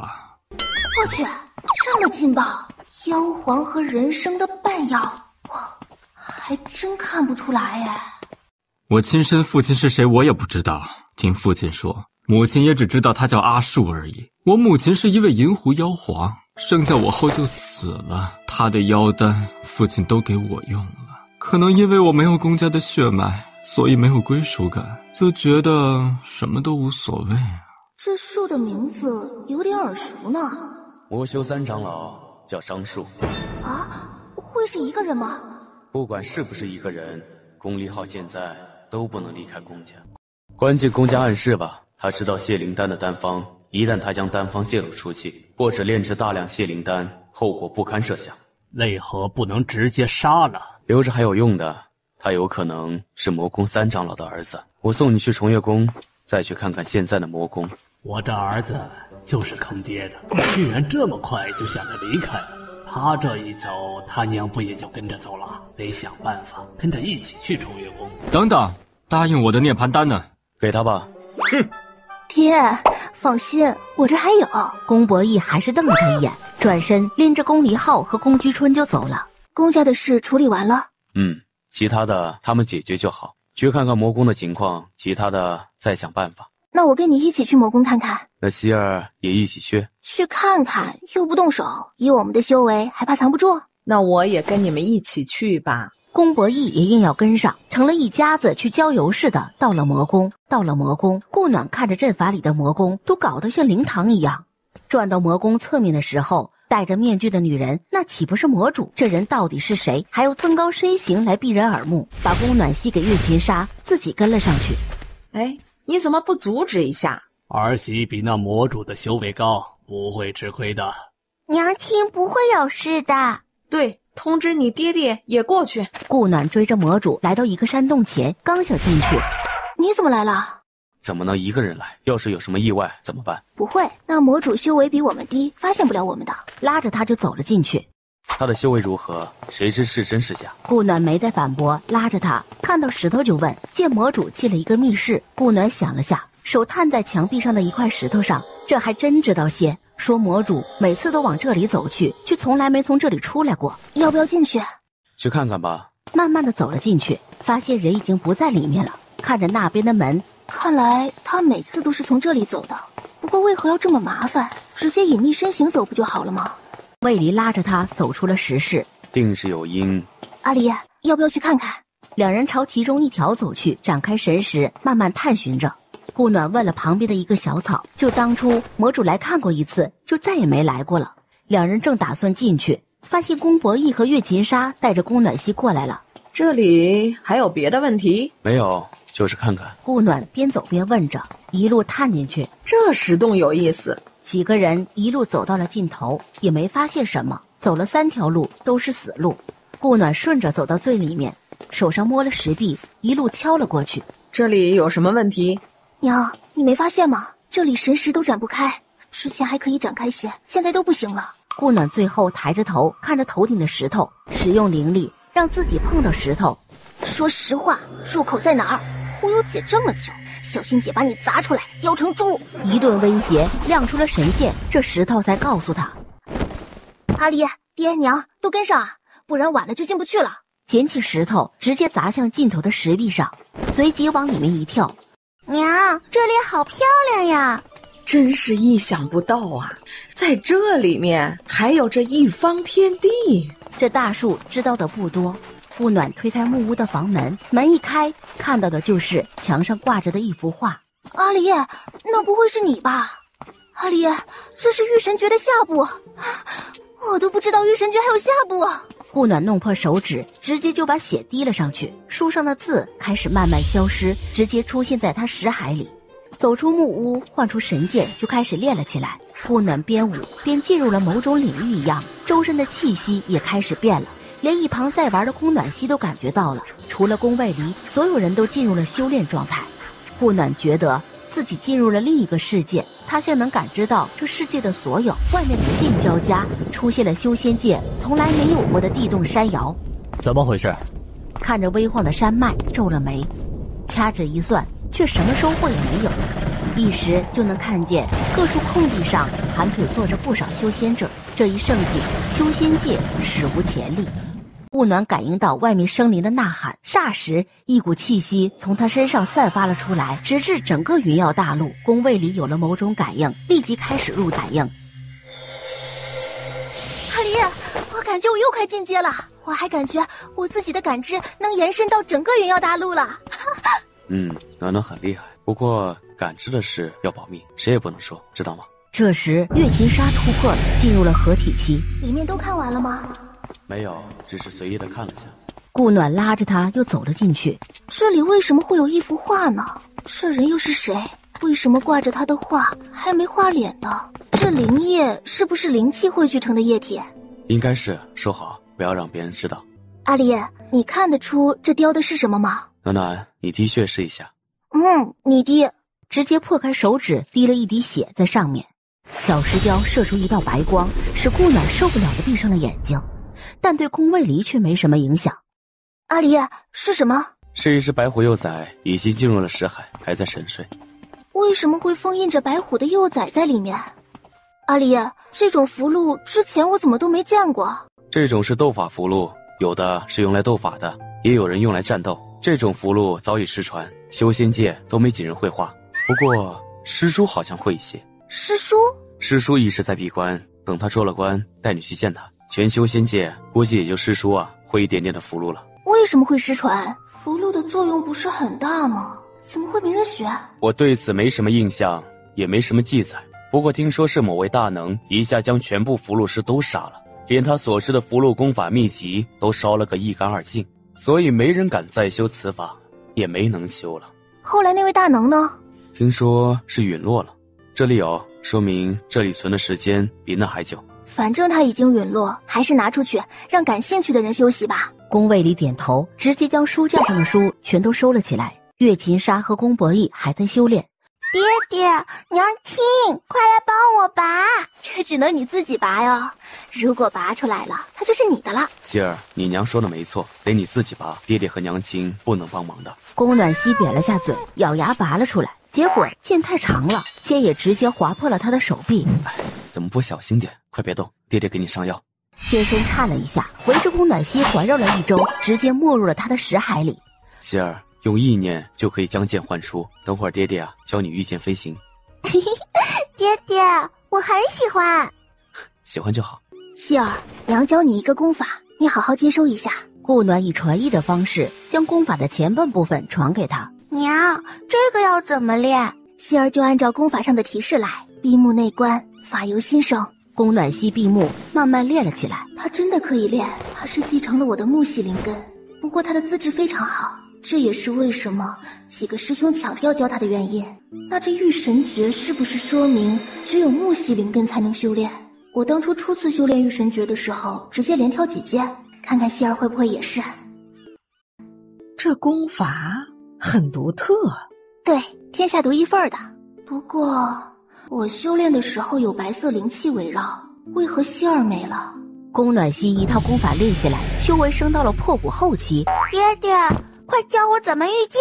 等宫博弈从修炼中醒来，他们才出了这个世外桃源。这地方可以当休息之处用。是可以，娘要是想来的话，那石头就在那儿，一丢就跟着他进去便好。出了洞口，几人直接朝崇月宫而去。到了崇月宫，秦莎，我呢？你自己找地方住。想起孙子给自己的主意，他今晚就住他那儿了。天一亮，希儿怎么了？娘，没事，就是觉得娘很美。哎呀，娘的宝贝儿啊，小嘴怎么这么甜？是不是偷吃了蜜？没有，是希儿的心里话。那爹爹呢？爹爹也很美。对，爹爹可美了。宫卫离弹了他脑门一下，抱起女儿就带她去洗漱了。娘在下面的主殿，让我们起来就过去。那就去呗。三人来到主殿，李儿，本公主就不用介绍了，大家都认识。这位是本公主的儿媳无忧太尊，还有本公主的孙女儿暖溪，他们来崇月宫，一来是探望本公主，二来是认认家门。月琴纱朝宫卫离使了个眼色，让他来说说话。宫卫离直接当没看到，月琴纱瞪了他一眼，又说了些别的，就让众弟子散了，自己则是气呼呼的走了。没想到灵君太尊如此俊朗。那肯定的呀，公主就很美，她的儿子岂会差了？等他们都走了，阿基把这主殿收拾一下。娘，跟我去找个人好吗？希儿要找谁？娘，快点！才看到阿基。希儿认识这位哥哥？不认识，不过他和那个大哥哥很像。跟那个大哥哥很像？他的灵根很特殊，所以被很多人排斥。你叫什么名字？阿基。啥？什么鬼名字？他们都叫我阿基。听说武长老是在鸡舍把他带回来的，所以才这样叫的。你还记得自己姓什么吗？姓谦。哪个谦？好像是百谦的谦。这还有好像的。娘，他有入册吗？不知道，我又不管这些，要问武长老，这归他管。我给你改个名字好吗？好。你姓谦，又叫阿基，又在崇月宫，那就叫千机虫吧。谢太尊赐名。希儿，你说他和大哥哥一样，是哪个大哥哥？就是那个被罚跪在堂里的那个大哥哥。希儿，你怎么看出来的？感觉到的呀。你还记得自己的父母吗？没见过。这孩子话真少。黑色灵根的半妖，黑色灵根，我去，不会是某书中的空灵根吧？那不应该是修炼天才吗？怎么才破骨期啊？你修炼多久了？3个月。3个月到破骨期了，遭到了嫌弃。这孩子不是进崇月宫很久了吗？怎么才练了3个月？立即传音给武长老，让他过来一趟。武长老来得很快。公主，您找我。这孩子归谁管？他不归谁管，因为没人愿意接收他，所以一直在崇月宫里打杂什么的。所以你也没管，把他丢在这里自生自灭。唉，他灵根特殊，我们也教不了他，又没有人愿意接收他，也不能强求呀。是谁教你修炼的？没有教，自己会的。自学成才啊，又一天才。我是天才挖掘机呀！才3个月就入了破骨期，还是自学成才的，这放出去都是损失啊！虽然是半妖，但不影响啊，反正又没人知道。可愿拜本宫为师？徒儿拜见师尊。收拾一下东西，过会儿到天月殿找本公主。是，师尊。将她划到天月殿去。果断。李儿，带暖暖四处走走看看，黑色灵根能修炼什么功法？娘，他什么功法都合适，怎么厉害怎么来就行。暖暖，你怎么知道的？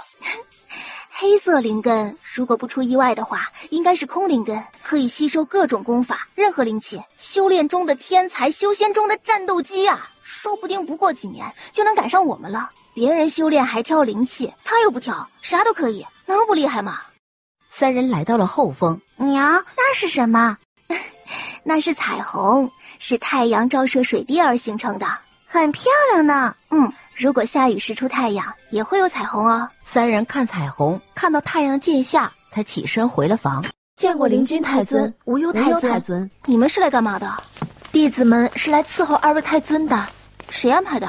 是武长老安排的。我们不需要你们的伺候，回去好好修炼吧。女弟子看向了宫卫离，宫卫离没出声。怎么，灵君太尊看着很需要你们的伺候？如果我们完不成任务，会受责罚的。什么任务？什么责罚？来说说，这些人脑子里都装了豆腐吗？我这个无忧太尊在这里，还想着来勾引宫卫离，脑子带出门了吗？还是根本不把我放在眼里？就是伺候2位太尊的任务。是伺候2位太尊吗？不会是只要伺候好1位就可以了吧？需要本尊把武长老叫过来吗？不用了，我们这就告辞。等他们走到房门口时，本尊不发火，不代表本尊好欺负。这么不把本尊放在眼里，请问是谁给你们的勇气？无忧太尊，我们真的是武长老安排来的。是不是？本尊很清楚，蠢就算了，还以为别人跟你一样蠢。女弟子涨红了脸，怎么还要留在这里伺候？3个女弟子连忙跑了。她在崇月宫里的形象是好色之徒吗？还是说是有人知道了我的经历，所以想来个西贫东校？暖暖，有话直说。你是不是在崇月宫里的形象有点差呀？怎么就会有人在我还在这里的情况下来勾引你呢？杨子，暖暖，你觉得我的形象怎么样？还行吧。只是还行。你们在说什么？齐摇头。见过灵君太尊、无忧太尊，公主请2位太尊去一下主殿。走，去看看吧。 3人又来到了主殿。来啦，坐吧。大长老说，今日出现了地动山摇这事儿，波及到了整个云耀大陆，也不知这是不是魔修整出来的事儿。几大宗门都派出了长老级的人出去查探，都一无所获。好像是我搞出来的。对，且当时灵气暴动，许多当场修炼的都受益匪浅。那就不会是魔宫弄出来的事。如果是他们，岂会让别人受益呢？就怕他们是别有目的。无需担心，不是魔修弄出来的事。这次灵力暴动，受益的不止一些人，魔修也还没这个本事，能弄出这么大的动静。下次如果还有这样的事，修炼就好，能受益多少便受益多少。灵君太尊怎么知道还会有？预感，本尊的预感一向很准。不知昨日去探查魔宫，可有什么发现？月金沙又瞪了他一眼，并没有什么发现。不过魔主应该是个女人。娘，不是应该，而是一定是。公主，你们都见着她了？戴了面具，一身红衣，能看出她是什么修为吗？表面上是合体初期，不过实际就不知道了。可还有其他的事？2日后，四长老会去下界招收弟子，你们可要下去？不用了，娘，我们暂时不去，等魔修之事了了再说吧。那可没那么快，那也不过几年的时间，没事的。顾暖突然看向五长老，无忧太尊是有什么事吗？五长老，我们呢向来不喜欢打扰，所以不劳五长老安排弟子伺候了，特别还是那种妖妖娆娆的弟子。要不是这是重月宫，本尊都差点以为是特殊地方了。什么弟子伺候您？我没安排哟。哦，是吗？天黑的时候我们回去，有3名女弟子打扮得耳目一新，说是您派去伺候我们的呢。这件事我一定会调查清楚，给2位太尊一个交代。那就有劳五长老了。那我们就先告辞了。他们一走，这还真是给我们重月宫长脸呐！那3人查出来，直接罚到行慎寺去。是，公主。调查清楚，是不是有人指使，这人也要受罚。月金沙看了他们一眼就走了。可不关我的事，我还没那么傻，去惹无忧太尊。就是，谁能犯这种傻？五长老看了2人一眼，直接转身就走。哎，怎么就走了？我真没干啊！这么蠢的人，怎么会是我们重月宫的人？哎呀，太丢脸了！娘，那有一个发光的虫子，那是萤火虫，看，很小只，发光的地方是它的尾部。娘，它不咬人吗？不咬人，而且它的寓意很好的，它象征着巨能、奉献、理想，即使再微小，也有属于它自己的人生意义。它那么小，也能有着与太阳和月亮一样的光芒，照亮着一片天地。那它好厉害呀！我们希儿也很厉害呀，是我们所有人的宝贝。希儿，有想去玩的地方吗？娘带你去。娘提和爹爹去哪儿，希儿就去哪儿。娘子，你是不是忘了我了？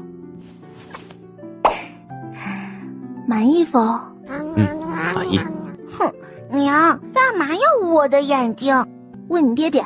娘亲刚才亲了爹爹一下，他怕羞，所以才捂住你的眼睛的。第2天中午，五长老，你不必把他们带过来，自己看着处理就好。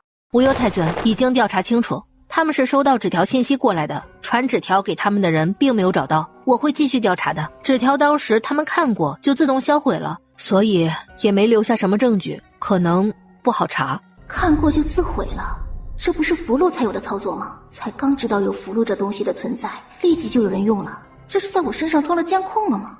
纸条是在哪儿收到的？我们的房间，走，去你们的住处看看。来到3位女弟子所住的房间外，看向旁边的树，问最近2天有没有看到什么其他人出入房间的。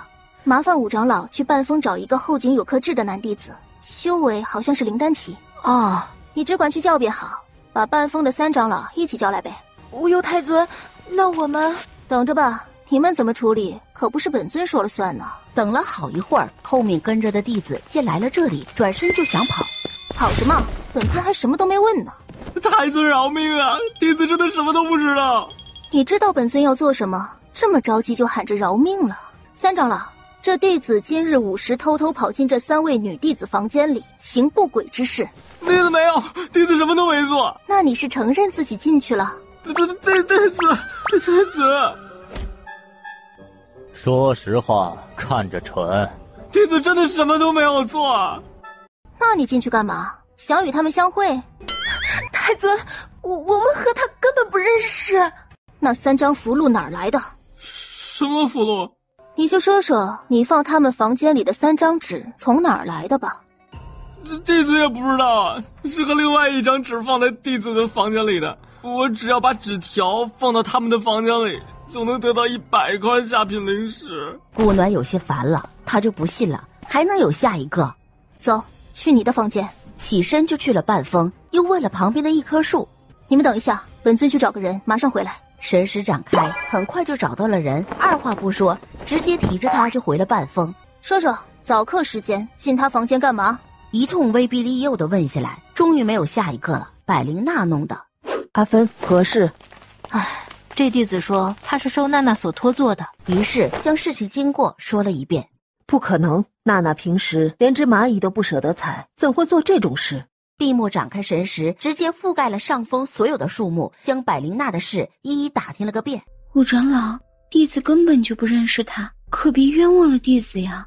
你有何要说的？师姐，明明是您将那些纸条给我的，让我放的，还说如果我办成此事，你可以送我一个地级灵器。怎么可能？我最近不是都没有怎么出门，怎么找的你啊？而且我的地级灵气也都是师尊给的，怎会随意送出？你昨日早课后你找的我，你可别胡说啊！可是受了谁的胁迫，所以才这般陷害我？你可真恶心！长老，弟子认罪。既然认罪了，那就说说那些符箓从何而来。他认了，顾暖可不认呐。太尊，弟子并不知道什么符箓，弟子也没见过符箓。符箓分几种，有黄纸符箓、白纸符箓、金纸符箓。你们收到的纸条是什么颜色的呀？是白色的。那本尊相信不是你了，你也画不出白纸符箓。没想到重月宫真是深藏不露呢，居然还有这么厉害的符箓师呢。无忧太尊，我们也不知道谁会符箓呀。您说他不是，怎么知道他不是的？第一，因为他的手不像是个长期握笔的手；第二，他的修为才破骨期，画不了白纸符箓。百灵娜双手下意识地握紧了先。那也不能按照双手有笔印的人来找啊。重月宫有许多好书画的，他们手上都有笔印。像娜娜，她就很喜欢字画，每天都要练上一练的。顾暖看了百灵娜一眼，顾长老，要找出来呢，其实也简单，让他们都上交一幅字画上来吧，明日本尊来查验。这无忧太尊也就如此，除了修为高，也没有别的特别之处。真的，只要交上一幅字画就可以了。无忧太尊说的吧？是公主。焕然一新的千机虫端着茶水走了出来。公主，这是……本公主新收的弟子。百灵娜愣愣地看着千机虫。明天召所有弟子来主殿，第一，弄清楚这符箓之事；第二，表明重儿的身份。好。娘，那哥哥看着不一样啦。啊，希儿，他看着哪里不一样了？看着气势不一样了，还有眼睛不一样了。顾暖也看了过去，这一夜之间居然就多了股高贵淡雅的气质，而被他惦记上的宫变。娘什么时候才能放我出去啊？我想妹妹了。师伯，我妹妹可可爱了，又可爱又软的，我都不敢用力抱她。软软的妹妹啊，会不会等我出去了，她就把我忘了啊？不过也没关系，大哥也在这里，要忘两个一起忘。我一个10来岁的小孩子都到了合龄期了，怎么还不放过我？我也不容易啊，这破身体漏灵气啊，我创出自己的功法估计爹都不会让我出去的。了宁睁开眼看了他的侧面一眼，又闭了回去。爹呢？当天夜里就让娘赶回去了。这是怎么惹到娘了？留宿一晚都不让了，感觉负荷难啊。都先去思过洞，等明日结果出来再说。等所有外人走了，月琴纱一松懈，就凑到了顾暖身边。暖暖啊，你说重儿什么功法都可以修炼，怎么厉害怎么来，是什么意思？如果我所猜不错的话，他是空灵根，可能容纳百川的那种。他不挑灵气，不挑功法，如果修炼得好的话，应该很快就能追上您了。这么厉害，那我要去给他找厉害的功法。如你所说，怎么厉害怎么来。说完就走了。我们去哪儿？带希儿去附近的城镇逛逛吧。好呀，走，出发。观仙镇，希儿，看着有什么想买的，咱们就买，咱们不差钱儿。娘，那个好看，是漂亮，不过爹爹那儿有个更好的，等回去让爹爹给你。好。不过走了半条街，宫位里已提了不少东西了。三人走进一家酒楼。希儿，好玩吗？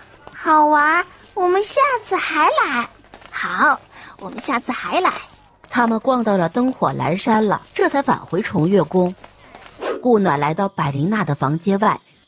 大兄弟，他经常开着窗练符箓。怎么可能？闭窗闭户的，就肯定在练了。那你知道他把东西都放在哪儿了吗？那我怎么知道？我的叶子又伸不进去，你还不如去问问他房间里的花花呢。可有看到什么？肯定是有收获的，不然怎能这么容易就回来了？娘，是他画的符箓吗？对，就是他。希儿真聪明。得什么样的年轻才俊才能配得上我们可爱又聪明的希儿呢？都配不上。希儿，没有爹爹的同意，绝对不能答应任何男子的婚事，知道吗？什么是婚事？希儿，不用管他，你爹爹乱说的。我没胡说。希儿才多大，都还不知道什么是婚事呢，你还说？宫卫离吸了口气，收了声。知道那女人的目的了吗？不知道，不过他这样做，感觉就是想坏你名声。如果是想勾引你，为何他自己不来，让3个女弟子来？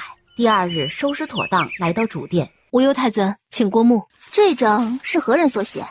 是弟子所写，写得很好，继续加油。谢太尊赞赏。这章是谁写的？很有意思，笔迹时浓时淡，时刚时柔的。是弟子所写。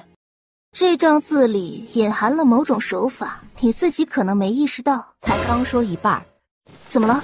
银仙宗出事了。说完，拉着他就走了。都安静，这些字画先留着，等他们处理完再继续查。另外，本公主宣布一下，这位是本公主新收的弟子千机虫。恭喜公主，也恭喜姬虫师弟。既然没有其他事儿，那就散了吧。直接转身就走了。一到灵仙宗，出什么事了？师兄说师弟在下界失踪了。是景城传回来的消息，灵叔师弟失踪了3日了，叫你们回来是想让你和灵玄下去看看，是不是让魔修害了？好，那现在就下去吧。我和你们一起，好找人。希儿怎么办？给我半个时辰，我很快就回来。回到雪剑峰，招来孤楚燕和孤楚幽以及顾承鹤。你们进去，不要打扰师伯休息，都努力修炼。如果外面的事情解决了，有机会我就让你们出来玩一下。娘，那是不是我们进去了，你去哪都带着我们的？对，他就在娘的识海里。希儿如果想娘了，也是可以和娘说话的。等他们一进去，顾暖就收起了深渊银阁，立即赶去主峰。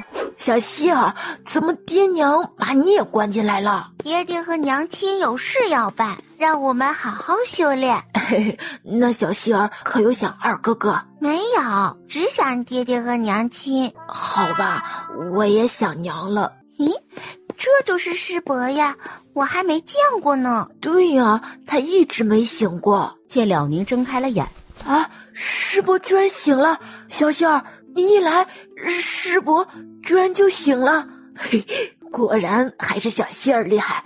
我在这儿陪师伯说了好久的话，他的眼睛都没睁开过。师伯，你怎么不说话？是还说不了话吗？宫边又凑近了些，结果没站稳，一下就趴到了他头上。对不起，师伯，我真的不是故意的。二哥哥，你好笨啊！师伯，二哥哥的确不是故意的，就是有点笨笨的。了宁看了他们一眼，然后就闭上了。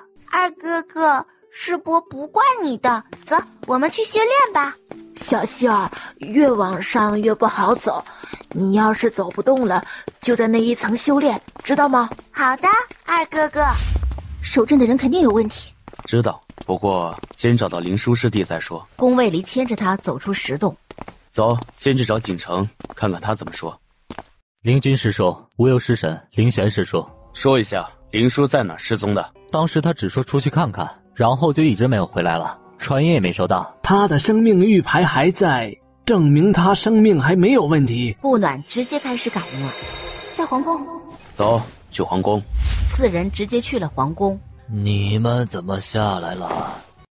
你近期可有新纳嫔妃？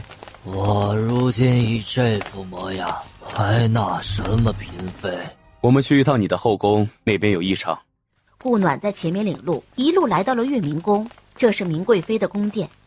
哟，这不是德王和王妃吗？怎么在上界混不下去了，来下界了？顾暖直接越过他走了进去。顾暖看着墙上的那幅画，掀开画，按下了墙体，暗门就打开了。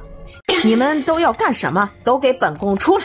这是本宫的地盘，你们放肆！他们怎么知道密室在哪儿的？不仅放肆，我们还放溜了呢。顾暖直接走了进去，就看到了挂在墙上的留言书。宫卫里直接推开锁链。怎么样？灵力被抽空了，丹田损坏的很严重，灵力都受了损。我来吧。凌玄把人背了起来，3人走了上去。谁教你的功法？就算你们救了他也没用了，他算是废了。说是谁教你的？本宫为何要告诉你？你算个什么东西？宫卫里一脚就把他踢到了旁边的假山上。你算个什么东西？敢辱骂他？本尊再怎么样，都比你这个妾要强。一个妾室有什么资格穿红色？你要是不说，本尊这儿有个强效药，可以让你修为尽失的，要不要试试？在这虎豹豺狼遍地的后宫，你没了这身修为，可就连过街老鼠都不如了。我不知道他是谁，他给了我功法就走了。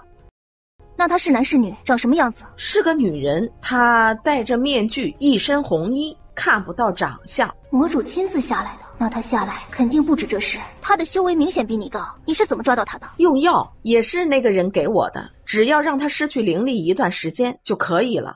剩下的交给你们了，放心吧，衣服还有，没剥光他，我还怕伤眼呢。宫卫离身都未转，就直接杀了。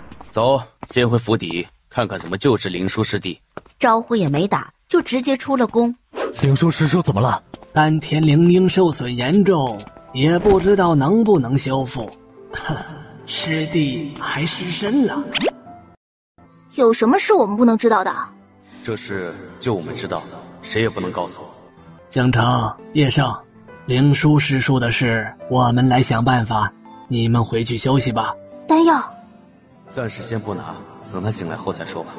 他一直都是个乐观的人，也不知道能不能受得住这打击啊。你怎么这么快找到师弟的？我有某种感应力，可以感应到他去过的地方。这么厉害？一般般。他什么时候能醒？这家伙也是倒霉，下来招个弟子，竟然遇到了这种事。灵力被吸干，也不知道能不能修炼回来，会不会影响他以后的修为提升？明天应该是可以醒的。走吧，让他好好休息一下。等出了院子，为什么不现在给他用丹药啊？这样他一醒来，发现自己丹田没事，不是心情会好些吗？他还有别的问题，等他醒了，看他自己怎么说吧。不是吧？不会真如我所想的那般被强了？不可说出去。是的，都要面子的嘛，我就当不知道。走了一会儿，要不要去看看二哥？等师弟醒了再说吧。第二天，哭什么哭？一个大男人都几百岁了，还好意思哭？骂什么呢？灵叔师弟哭一下怎么啦？你也不用担心，师嫂这儿别的不多，丹药还是挺多的。你这丹田受损，1颗融灵丹就可以了。灵佑，我这还有元阳丹。弟妹，这都是你自己炼制的？不是，我师尊炼制的，我全拿了。这2瓶丹药是不是来得太容易了？顾暖一巴掌呼了过去。还愣着干嘛？先吃融灵丹，等丹田恢复了再吃元阳丹。哦。吃完融灵丹就开始修炼，恢复丹田。伤心？我有办法让他没时间伤心。等他修复好丹田，又立即催他服用元阳丹。刘元叔花了7天的时间才修复好，要去看自己的二哥了。一队人来到北萧。暖丫头，二哥，快10年没见了，暖丫头还是这般模样。阿成，快开门，让他姑进去，哪有站在门口聊的？对，开门。这几年你们过得不错吧？不错，不错，有王府罩着，没人欺负我们。这孩子可以给我抱抱吗？当然可以，你是他姑姑，怎么不可以抱？我给你介绍一下，这是你以前抱过的伊人，这是老二叫顾佳，这是老三叫顾霞，这是老四叫顾然，这个是老五叫顾漾，你手抱着的叫顾兰。听着一群小萝卜头喊姑姑，怎么没把孩子带回来呀？是还要走吗？孩子还有别的事就没带了，我们只是刚好路过来看看你，过2天我们就得走了。那今晚在家里吃顿饭吧。好，家常便饭就好。这是一个地方的特有糕点，你们尝尝。吃了饭，和孩子们玩了一会儿，两人就回了王府。王叔、王婶儿，你们可算是回来了，可还打算走？待2天便走，眼里多了算计，多了阴力，看来正如之前所看。王叔，可否留下来啊？朝里最近有些动荡，还请王叔帮忙。你应该已经知道本尊当初为何会帮你父皇了，这话不该问。如今也是没有办法了。朝臣狼子野心，朕实在是快无力抵挡了。本尊教过你的，你全忘了，帮得了你一时，却帮不了你一世。你走吧。哼，我说，你明知他的身份，就不应该跑这一趟，没得自己不快，还惹了他不快。你也别摆脸，早在你登基之时，本尊便看出来了，你没有帝王之气。如果朕没有帝王之气，如何能做这9年的皇帝？唉，那就要感谢你这位王叔，他父上位的。如果不作死，做一辈子皇帝也是可以的。可是谁让你作死了呢？动了王朝根基，你觉得你自己这没有帝王之气的人还能守得住吗？朕何时动了根基了？朕没有。朝臣和百姓就是一个王朝的根基，蠢而不自知的，说的就是你这种人。你明明有先天优势，能看人善用，他们也能为你所用，为何你就要作死的去把所有权力都揽在自己手里呢？你不分点羹给人家，你这不是逼良为那啥吗？朕的王朝，朕的权力，朕自己不握着，难道还拱手让人？为君之道，你学到狗肚子里去了。你走吧，直接用灵力把人赶出王府。明日就去七凤王朝，在那边再看看。你兄嫂都看过了？他们家有俩孩子有仙缘，明日去一起带上。顾暖和宫卫离又去了趟顾城家。爹娘，姑姑姑父来了，姑姑姑父快请进。二哥，我们明日就要走了啊，不是说可以待上2日的吗？现在朝廷有些乱，随时可能出事，所以要先走。二哥，你们出门也要多注意点，特殊时期还是别早出晚归了。那你们是要去哪儿？我们这次走了，可能就不回来了，去的地方很远。我看顾然和顾漾的资质都不错，想带他们一起走，就看你愿不愿意了。什么资质？就是修炼，修长生之道。不过他们什么时候能回来，就要看他们了。阿成，答应了吧？孩子跟在姑姑姑父身边，能学些本事也好。我们能跟着去吗？可以，不过那里不比此地，一个不慎便会受到无妄之灾。那里全是大能，说是得罪人了，我们未能顾全周到的话，可能会有生命之危。你们还去吗？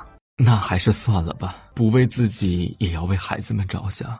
我们是一个宗门的长老，话语权有，但不是事事都能顾到。2个孩子去了，我是可以让他们入我们的风，尽量的护着，但未来如何，却是要看他们自己的。修仙之道可不是那么容易走的。他姑，其他孩子都没有资质吗？他们没有仙缘，修了反而对他们不好。林小妹点了下头，顾城想了下，就起身进了屋。以后跟着姑姑姑父好好修炼，如果有所成了，再回来看我们啊。爹，你和娘不一起去吗？不了，那儿爹娘去不了，等你们修炼有所成了，回来看看爹娘就好。顾然还好，懂事了，听了直接跪了下去，直直的磕了3个响头。顾漾还小，有4个在呢，漾儿不怕。不要，爹娘不去，我也不去。既然不愿，也莫强求，那就然儿跟着我们去吧。那里每过10年，应该会有人来招人，到时看他是不是有机会加入。顾暖和宫卫离最后只带了顾然走了。第2天天一亮，几人就出发去了七凤王朝。不怕，等你修炼后，这就不算什么了。到七凤就感觉到刘元叔的情绪不对了，于是弟子也不招了，计划先回上界，师尊，您怎么也下来了？您什么时候回来的？见过老师。太尊、上尊。上尊回来有段时间了，有事要办下来的。怎么样？他们可都还好？师尊，都还好，爷爷奶奶身体都很健朗。那便好，那就回去吧。出了传送阵，就看到了修仙界这边的守阵人，宫卫离直接将人困了。为何要放魔修下去？我不知道太尊在说什么。然后传信给了云王，让他过来一趟。云王来得很快。这是所谓何事？此人私放魔修，在上下两界出入，此人有问题，在凡界护阵人也有问题。说，可是事实？云王这是在怀疑阿离说的话了。太尊误会，总要问个明白。哼，要是这么容易就认了，不是他傻，就是你厉害。是不是魔修，他未必能看得出来，但他知不知道，本王会调查明白的，本王会另外再派人来守阵。说完，直接就走了。走吧，我们回去。直到回到灵仙宗，也不知道把顾然给谁带比较好，好像就是掌门师兄了。有我这个姑姑罩着，应该也不会吃亏，但也不希望他太过自傲了，所以该训的时候还是得训。回到院子里，就叫来了乐山。主子，怎么了？乐山，这是我从凡界带上来的，我的侄子，你安排个住处给他。这3个你还没见过，这位是陶渊明，我的大弟子；这2个是我的记名弟子，他叫袁凡，他叫文婉莹。乐山笑呵呵的与他们打了下招呼，就带着顾然走了。这人长得真喜庆，也不知道师尊从哪儿找来的人。对修炼之事可有不明之处？暂无，之前都已向掌门师伯请教了。好，那就去休息一下，晚点给你们介绍一下师妹。是，弟子告退。顾暖等他们一走，就进入归虚宫，开始找丹方，一直在归虚宫待到了宫卫离回来。怎么了？灵叔进了房间，一直不肯出来，连声都不应一下。这也正常，没有谁遇到这种事还能若无其事的。当然，若他是花花公子，就另当别论了。让他休息几日，再安排点事给他做，分分他的心思就好了。希儿，你让他也进了深渊银阁，有那臭小子在，希儿哪还能修炼？放心，没事的。想了下，走出房间就放出了深渊银阁。宫变的姿势一看就是在玩，其他人正好都在修炼。希儿，可有想爹爹啊？小希儿说他叫娘了，没说想爹了。宫卫离一脚把他踢了出去。想了，爹爹，你们的事办完了吗？办完了。耀儿，可还需要进去闭关？暂时不进去了。见过师尊。如果想再进去闭关，就跟我说。娘，爹老是欺负我。你不惹你爹生气，他如何会欺负你？他怎的不欺负你大哥、你师兄们？这傻孩子，什么话都往外蹦，那话说的能不气人吗？不行，要不送到重月宫待一段时间，看看有没有千机虫的那种效果。阿离，改明带他们去一下重月宫吧，这俩孩子都还没去过呢。随意。有时间去宗门里多走动走动，别老只是待在雪剑峰。你们来了这么久，别有些师伯师叔的弟子还不认识。顾承鹤完全就是这样的。几个人行礼应下，让他们各自都回去休息。顾暖继续找丹方。我们灵仙宗有哪些人会炼丹？我问的是你的师兄弟妹们。掌门师兄和灵玄、灵犀都会，怎么了？没事，我明儿去丹堂看看，看看有没有我需要的丹药。那天去把所有的丹书草都移走，一颗不剩，看你还拿什么炼。第二天去了青云峰，等顾然行了拜师礼。有人欺负你，你可以去找我，姑姑帮你教训他。可如果你仗势欺人的话，那姑姑也不会饶了你。宗门法典要牢记了，知道吗？姑姑，我会的，你放心。你努力修炼，等你到了灵丹期了，就可以去看爹娘了。是，姑姑。好了，跟着师尊好好修炼，想姑姑了就去找姑姑。先是去看了灵仙宗的丹堂内所有的灵药，在确认没有丹书草和那几味灵药后，就去了千林峡壁。娘，来这里玩吗？宫变打量着这峡谷。待在你爹这儿等着，娘去办个事，很快回来。爹爹，娘要去做什么？娘去采一些灵药，很快就能回来了。顾暖找到丹书草，并开始移植，全移到了秘境去，连根都不留。大兄弟，可有看到什么漂亮姑娘来采丹书草啊？有啊，是挺漂亮的，就是脾气不太好，老是在这边发脾气，伤了不少植物呢。啊，可有看到她的样貌，穿着什么衣服？看到了呀，不然怎么知道她长得好不好看？她每次来穿的都是同样的衣服，一身湖蓝色的衣服。湖蓝色？我去，不会真是她吧？那可就不好玩了。大兄弟，可以商量一下，共议一下吗？不行，对我又没什么好处，干嘛要给你公益？我看你也快要化形了，只是时机还没到。我送你1颗千机丹，助你化形，怎么样？大岩石沉默了。怎么样，考虑好了吗？过了这个村可就没这个店了。我也不看别的，就看那姑娘是谁就行了，不会影响你的。真的？不然还有假的？快说，行还是不行？说着做事就要走。等一下，行是行，不能看别的呀。一个石头说话还扭扭捏捏的。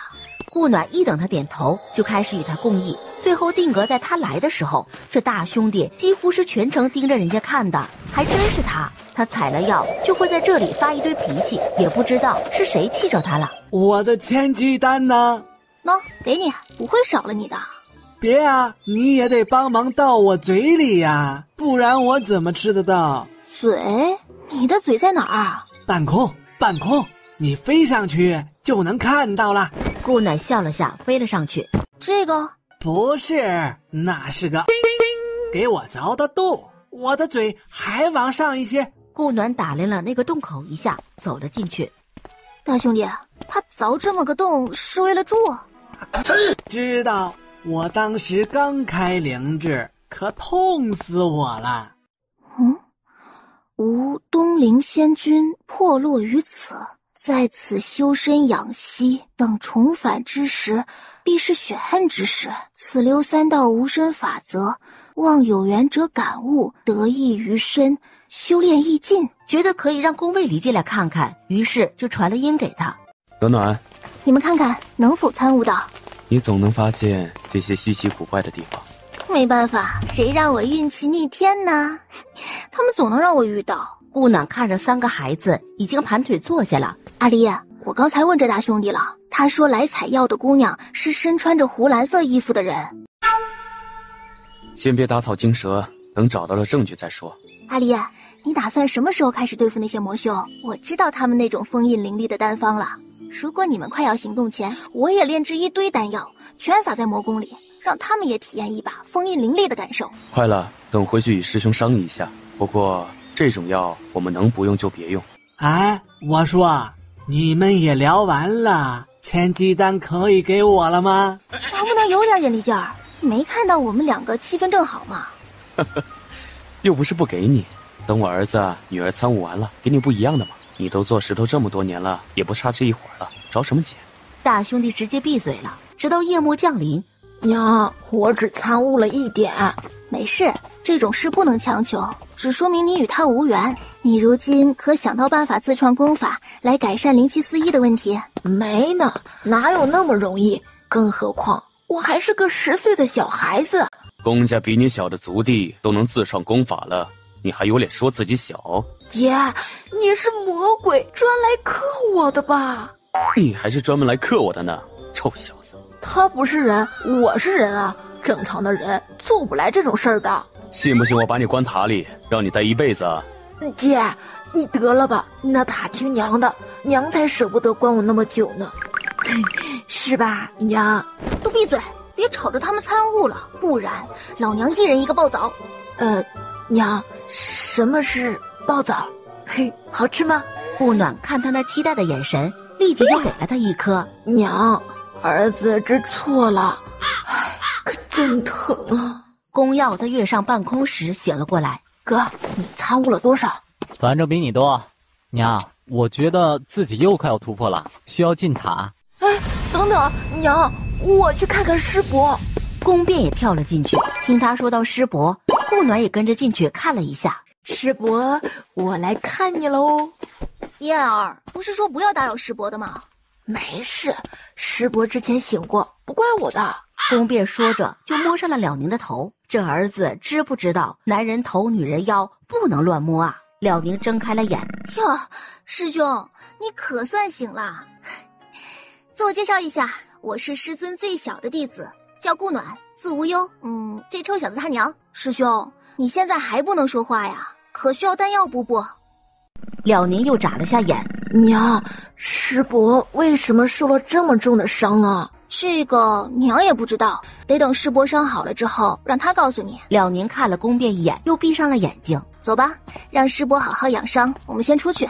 宫暖曦这一参悟，用了近6天的时间，修为直接提升到了灵丹后期。啊，小希儿，你也太厉害了，才5岁就灵丹期了。你这样让二哥哥我怎么活啊？希儿的资质本来就比你们好，如今又遇到此番机遇，自然进步神速了。在这等会儿娘啊，娘去给大家伙送点东西，我们就走。飞上半空，那给你了，能不能化形，看你自己的造化了。多谢。好了，走，回去了。回到灵仙宗，耀儿，希儿都灵丹期修为了，让他自己走。那个不愿呢，改牵着他的手往雪剑锋而去。宫变则是要硬牵着他的另一只手，三人排排站着走着。确定了吗？确定了，只是还没有找到证据。要找到证据也容易，去他的院子里搜一搜，肯定能搜到东西的。不一定，他院子经常有宗门的弟子打扫，这么久并没有发现什么异常。我觉得他的修为应该也有隐藏，不可能直到鹤龄后期。现在说得通，他为什么要穿增高鞋了。终于知道为什么那个据点会在灵仙宗山脉边缘了，还有为什么那里面的魔修说不能动灵仙宗的弟子了。只是他为何要给自己下药？200多年前，他也不过刚入宗门不过100年而已。我也确实与他并没有什么交集。他封了我的灵力是为何？对付公家又是为何？顾暖见两人都沉默了，便展开神识，直接探入月晴峰，问了那院子里最大的一棵树。灵心又闭关了。对，上月就开始闭关了。灵叔下去受伤的事，会不会与他有关？有关。绑灵叔师弟的魔修的功法，可以确定是他给的。师兄，师叔闭关多久了？宫卫离来到师叔的闭关室，破开阵法，感应了一下，立即推开了门，里面什么人都没有。师叔是合体期大级，他肯定也不能一下就吸走他的灵力，所以找找看，阵法未破，那只能说明人不是从外而入的，这屋肯定被开了密道。顾暖展开神识，在左墙角发现了一个不大的洞口，在这里。但开凿这样的洞口，师叔不可能不发现啊。那就说明在这个洞口开凿出来前，师叔就已经中了药了。那药还真是被他们利用得很极致啊。师叔一闭关是不容许外人打扰的，他怎么能在不破坏外面的阵法的情况下让师叔中药的？是风，阵法并不能阻挡风，他把丹药弄成粉，随风飘进来是可行的。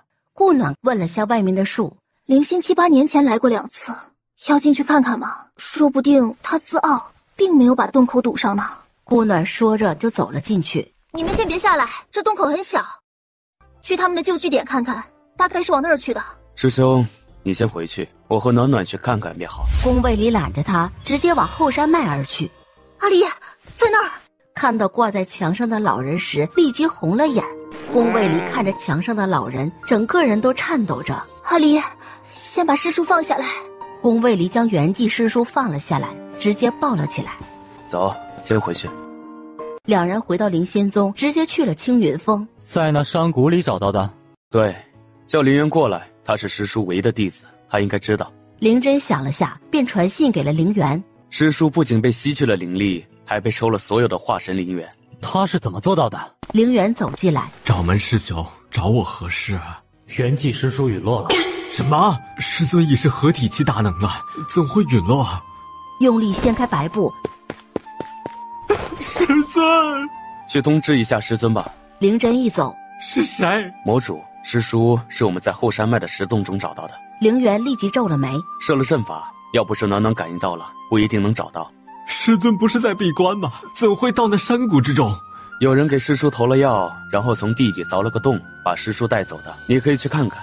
他知道灵元一直对灵犀有好感，如果让他知道了真相，定会道心不稳，走火入魔。宫卫里还想说话，就收到了灵真的传信。暖暖，快走，师尊也失踪了。顾暖走进去，就立即问旁边的植物是几天前被带走的。洞在这里。灵真说完就下去了，顾暖也跟了下去，去看一下其他闭关的弟子有没有失踪的。好。宫卫里也进了洞，一路走了很久，对应的却是雪剑锋。何事？师尊，无事了，我们还有别的事，就不打扰您了。哎，等等，小徒儿啊，为师算出你有一劫，不知祸福，可得多多注意啊。不知福祸。多谢师尊，师尊，魔修以风之力给阿离师尊投了药，将他带走了。我们现在要去找他，您在这里闭关，也请多注意。归墟打开门走了出来。无事，你们先去找人吧，我看着孩子们。多谢师尊，那我们就先走了。顾暖带着他们一路来到了魔宫，看着护山大阵，宫卫离想也不想的就直接破开了。宫卫离直接展开空间之力，便将他们全部留在了原地。顾暖是不管不顾的，直接跟着树木临时的指示走。这人交给我，你们去找师尊。直接对上了桑树，宫卫离破开阵法，直接走了进去。顾暖看了一眼墙角探头探脑的人，你是何人？我是新来的，我只是好奇才来偷看的。祝灵期将人放下就进了殿，在快要去殿门时感觉不对，明知道自己不敌的情况下还做如此蠢事。师尊交代了，打不过的撒药粉就好了。哼，那你可知道在绝对的实力面前，你这药粉不值一提。不可能，连合体期的修为都能药倒的，不可能没用。将这孩子直接定在这里，立即追了上去。应该就在里面。宫卫离直接破开阵法，魔主看着他们进来，立即眯了眼。顾暖直接将元熙太尊放了下来。忘恩负义。不会的，他们不可能知道。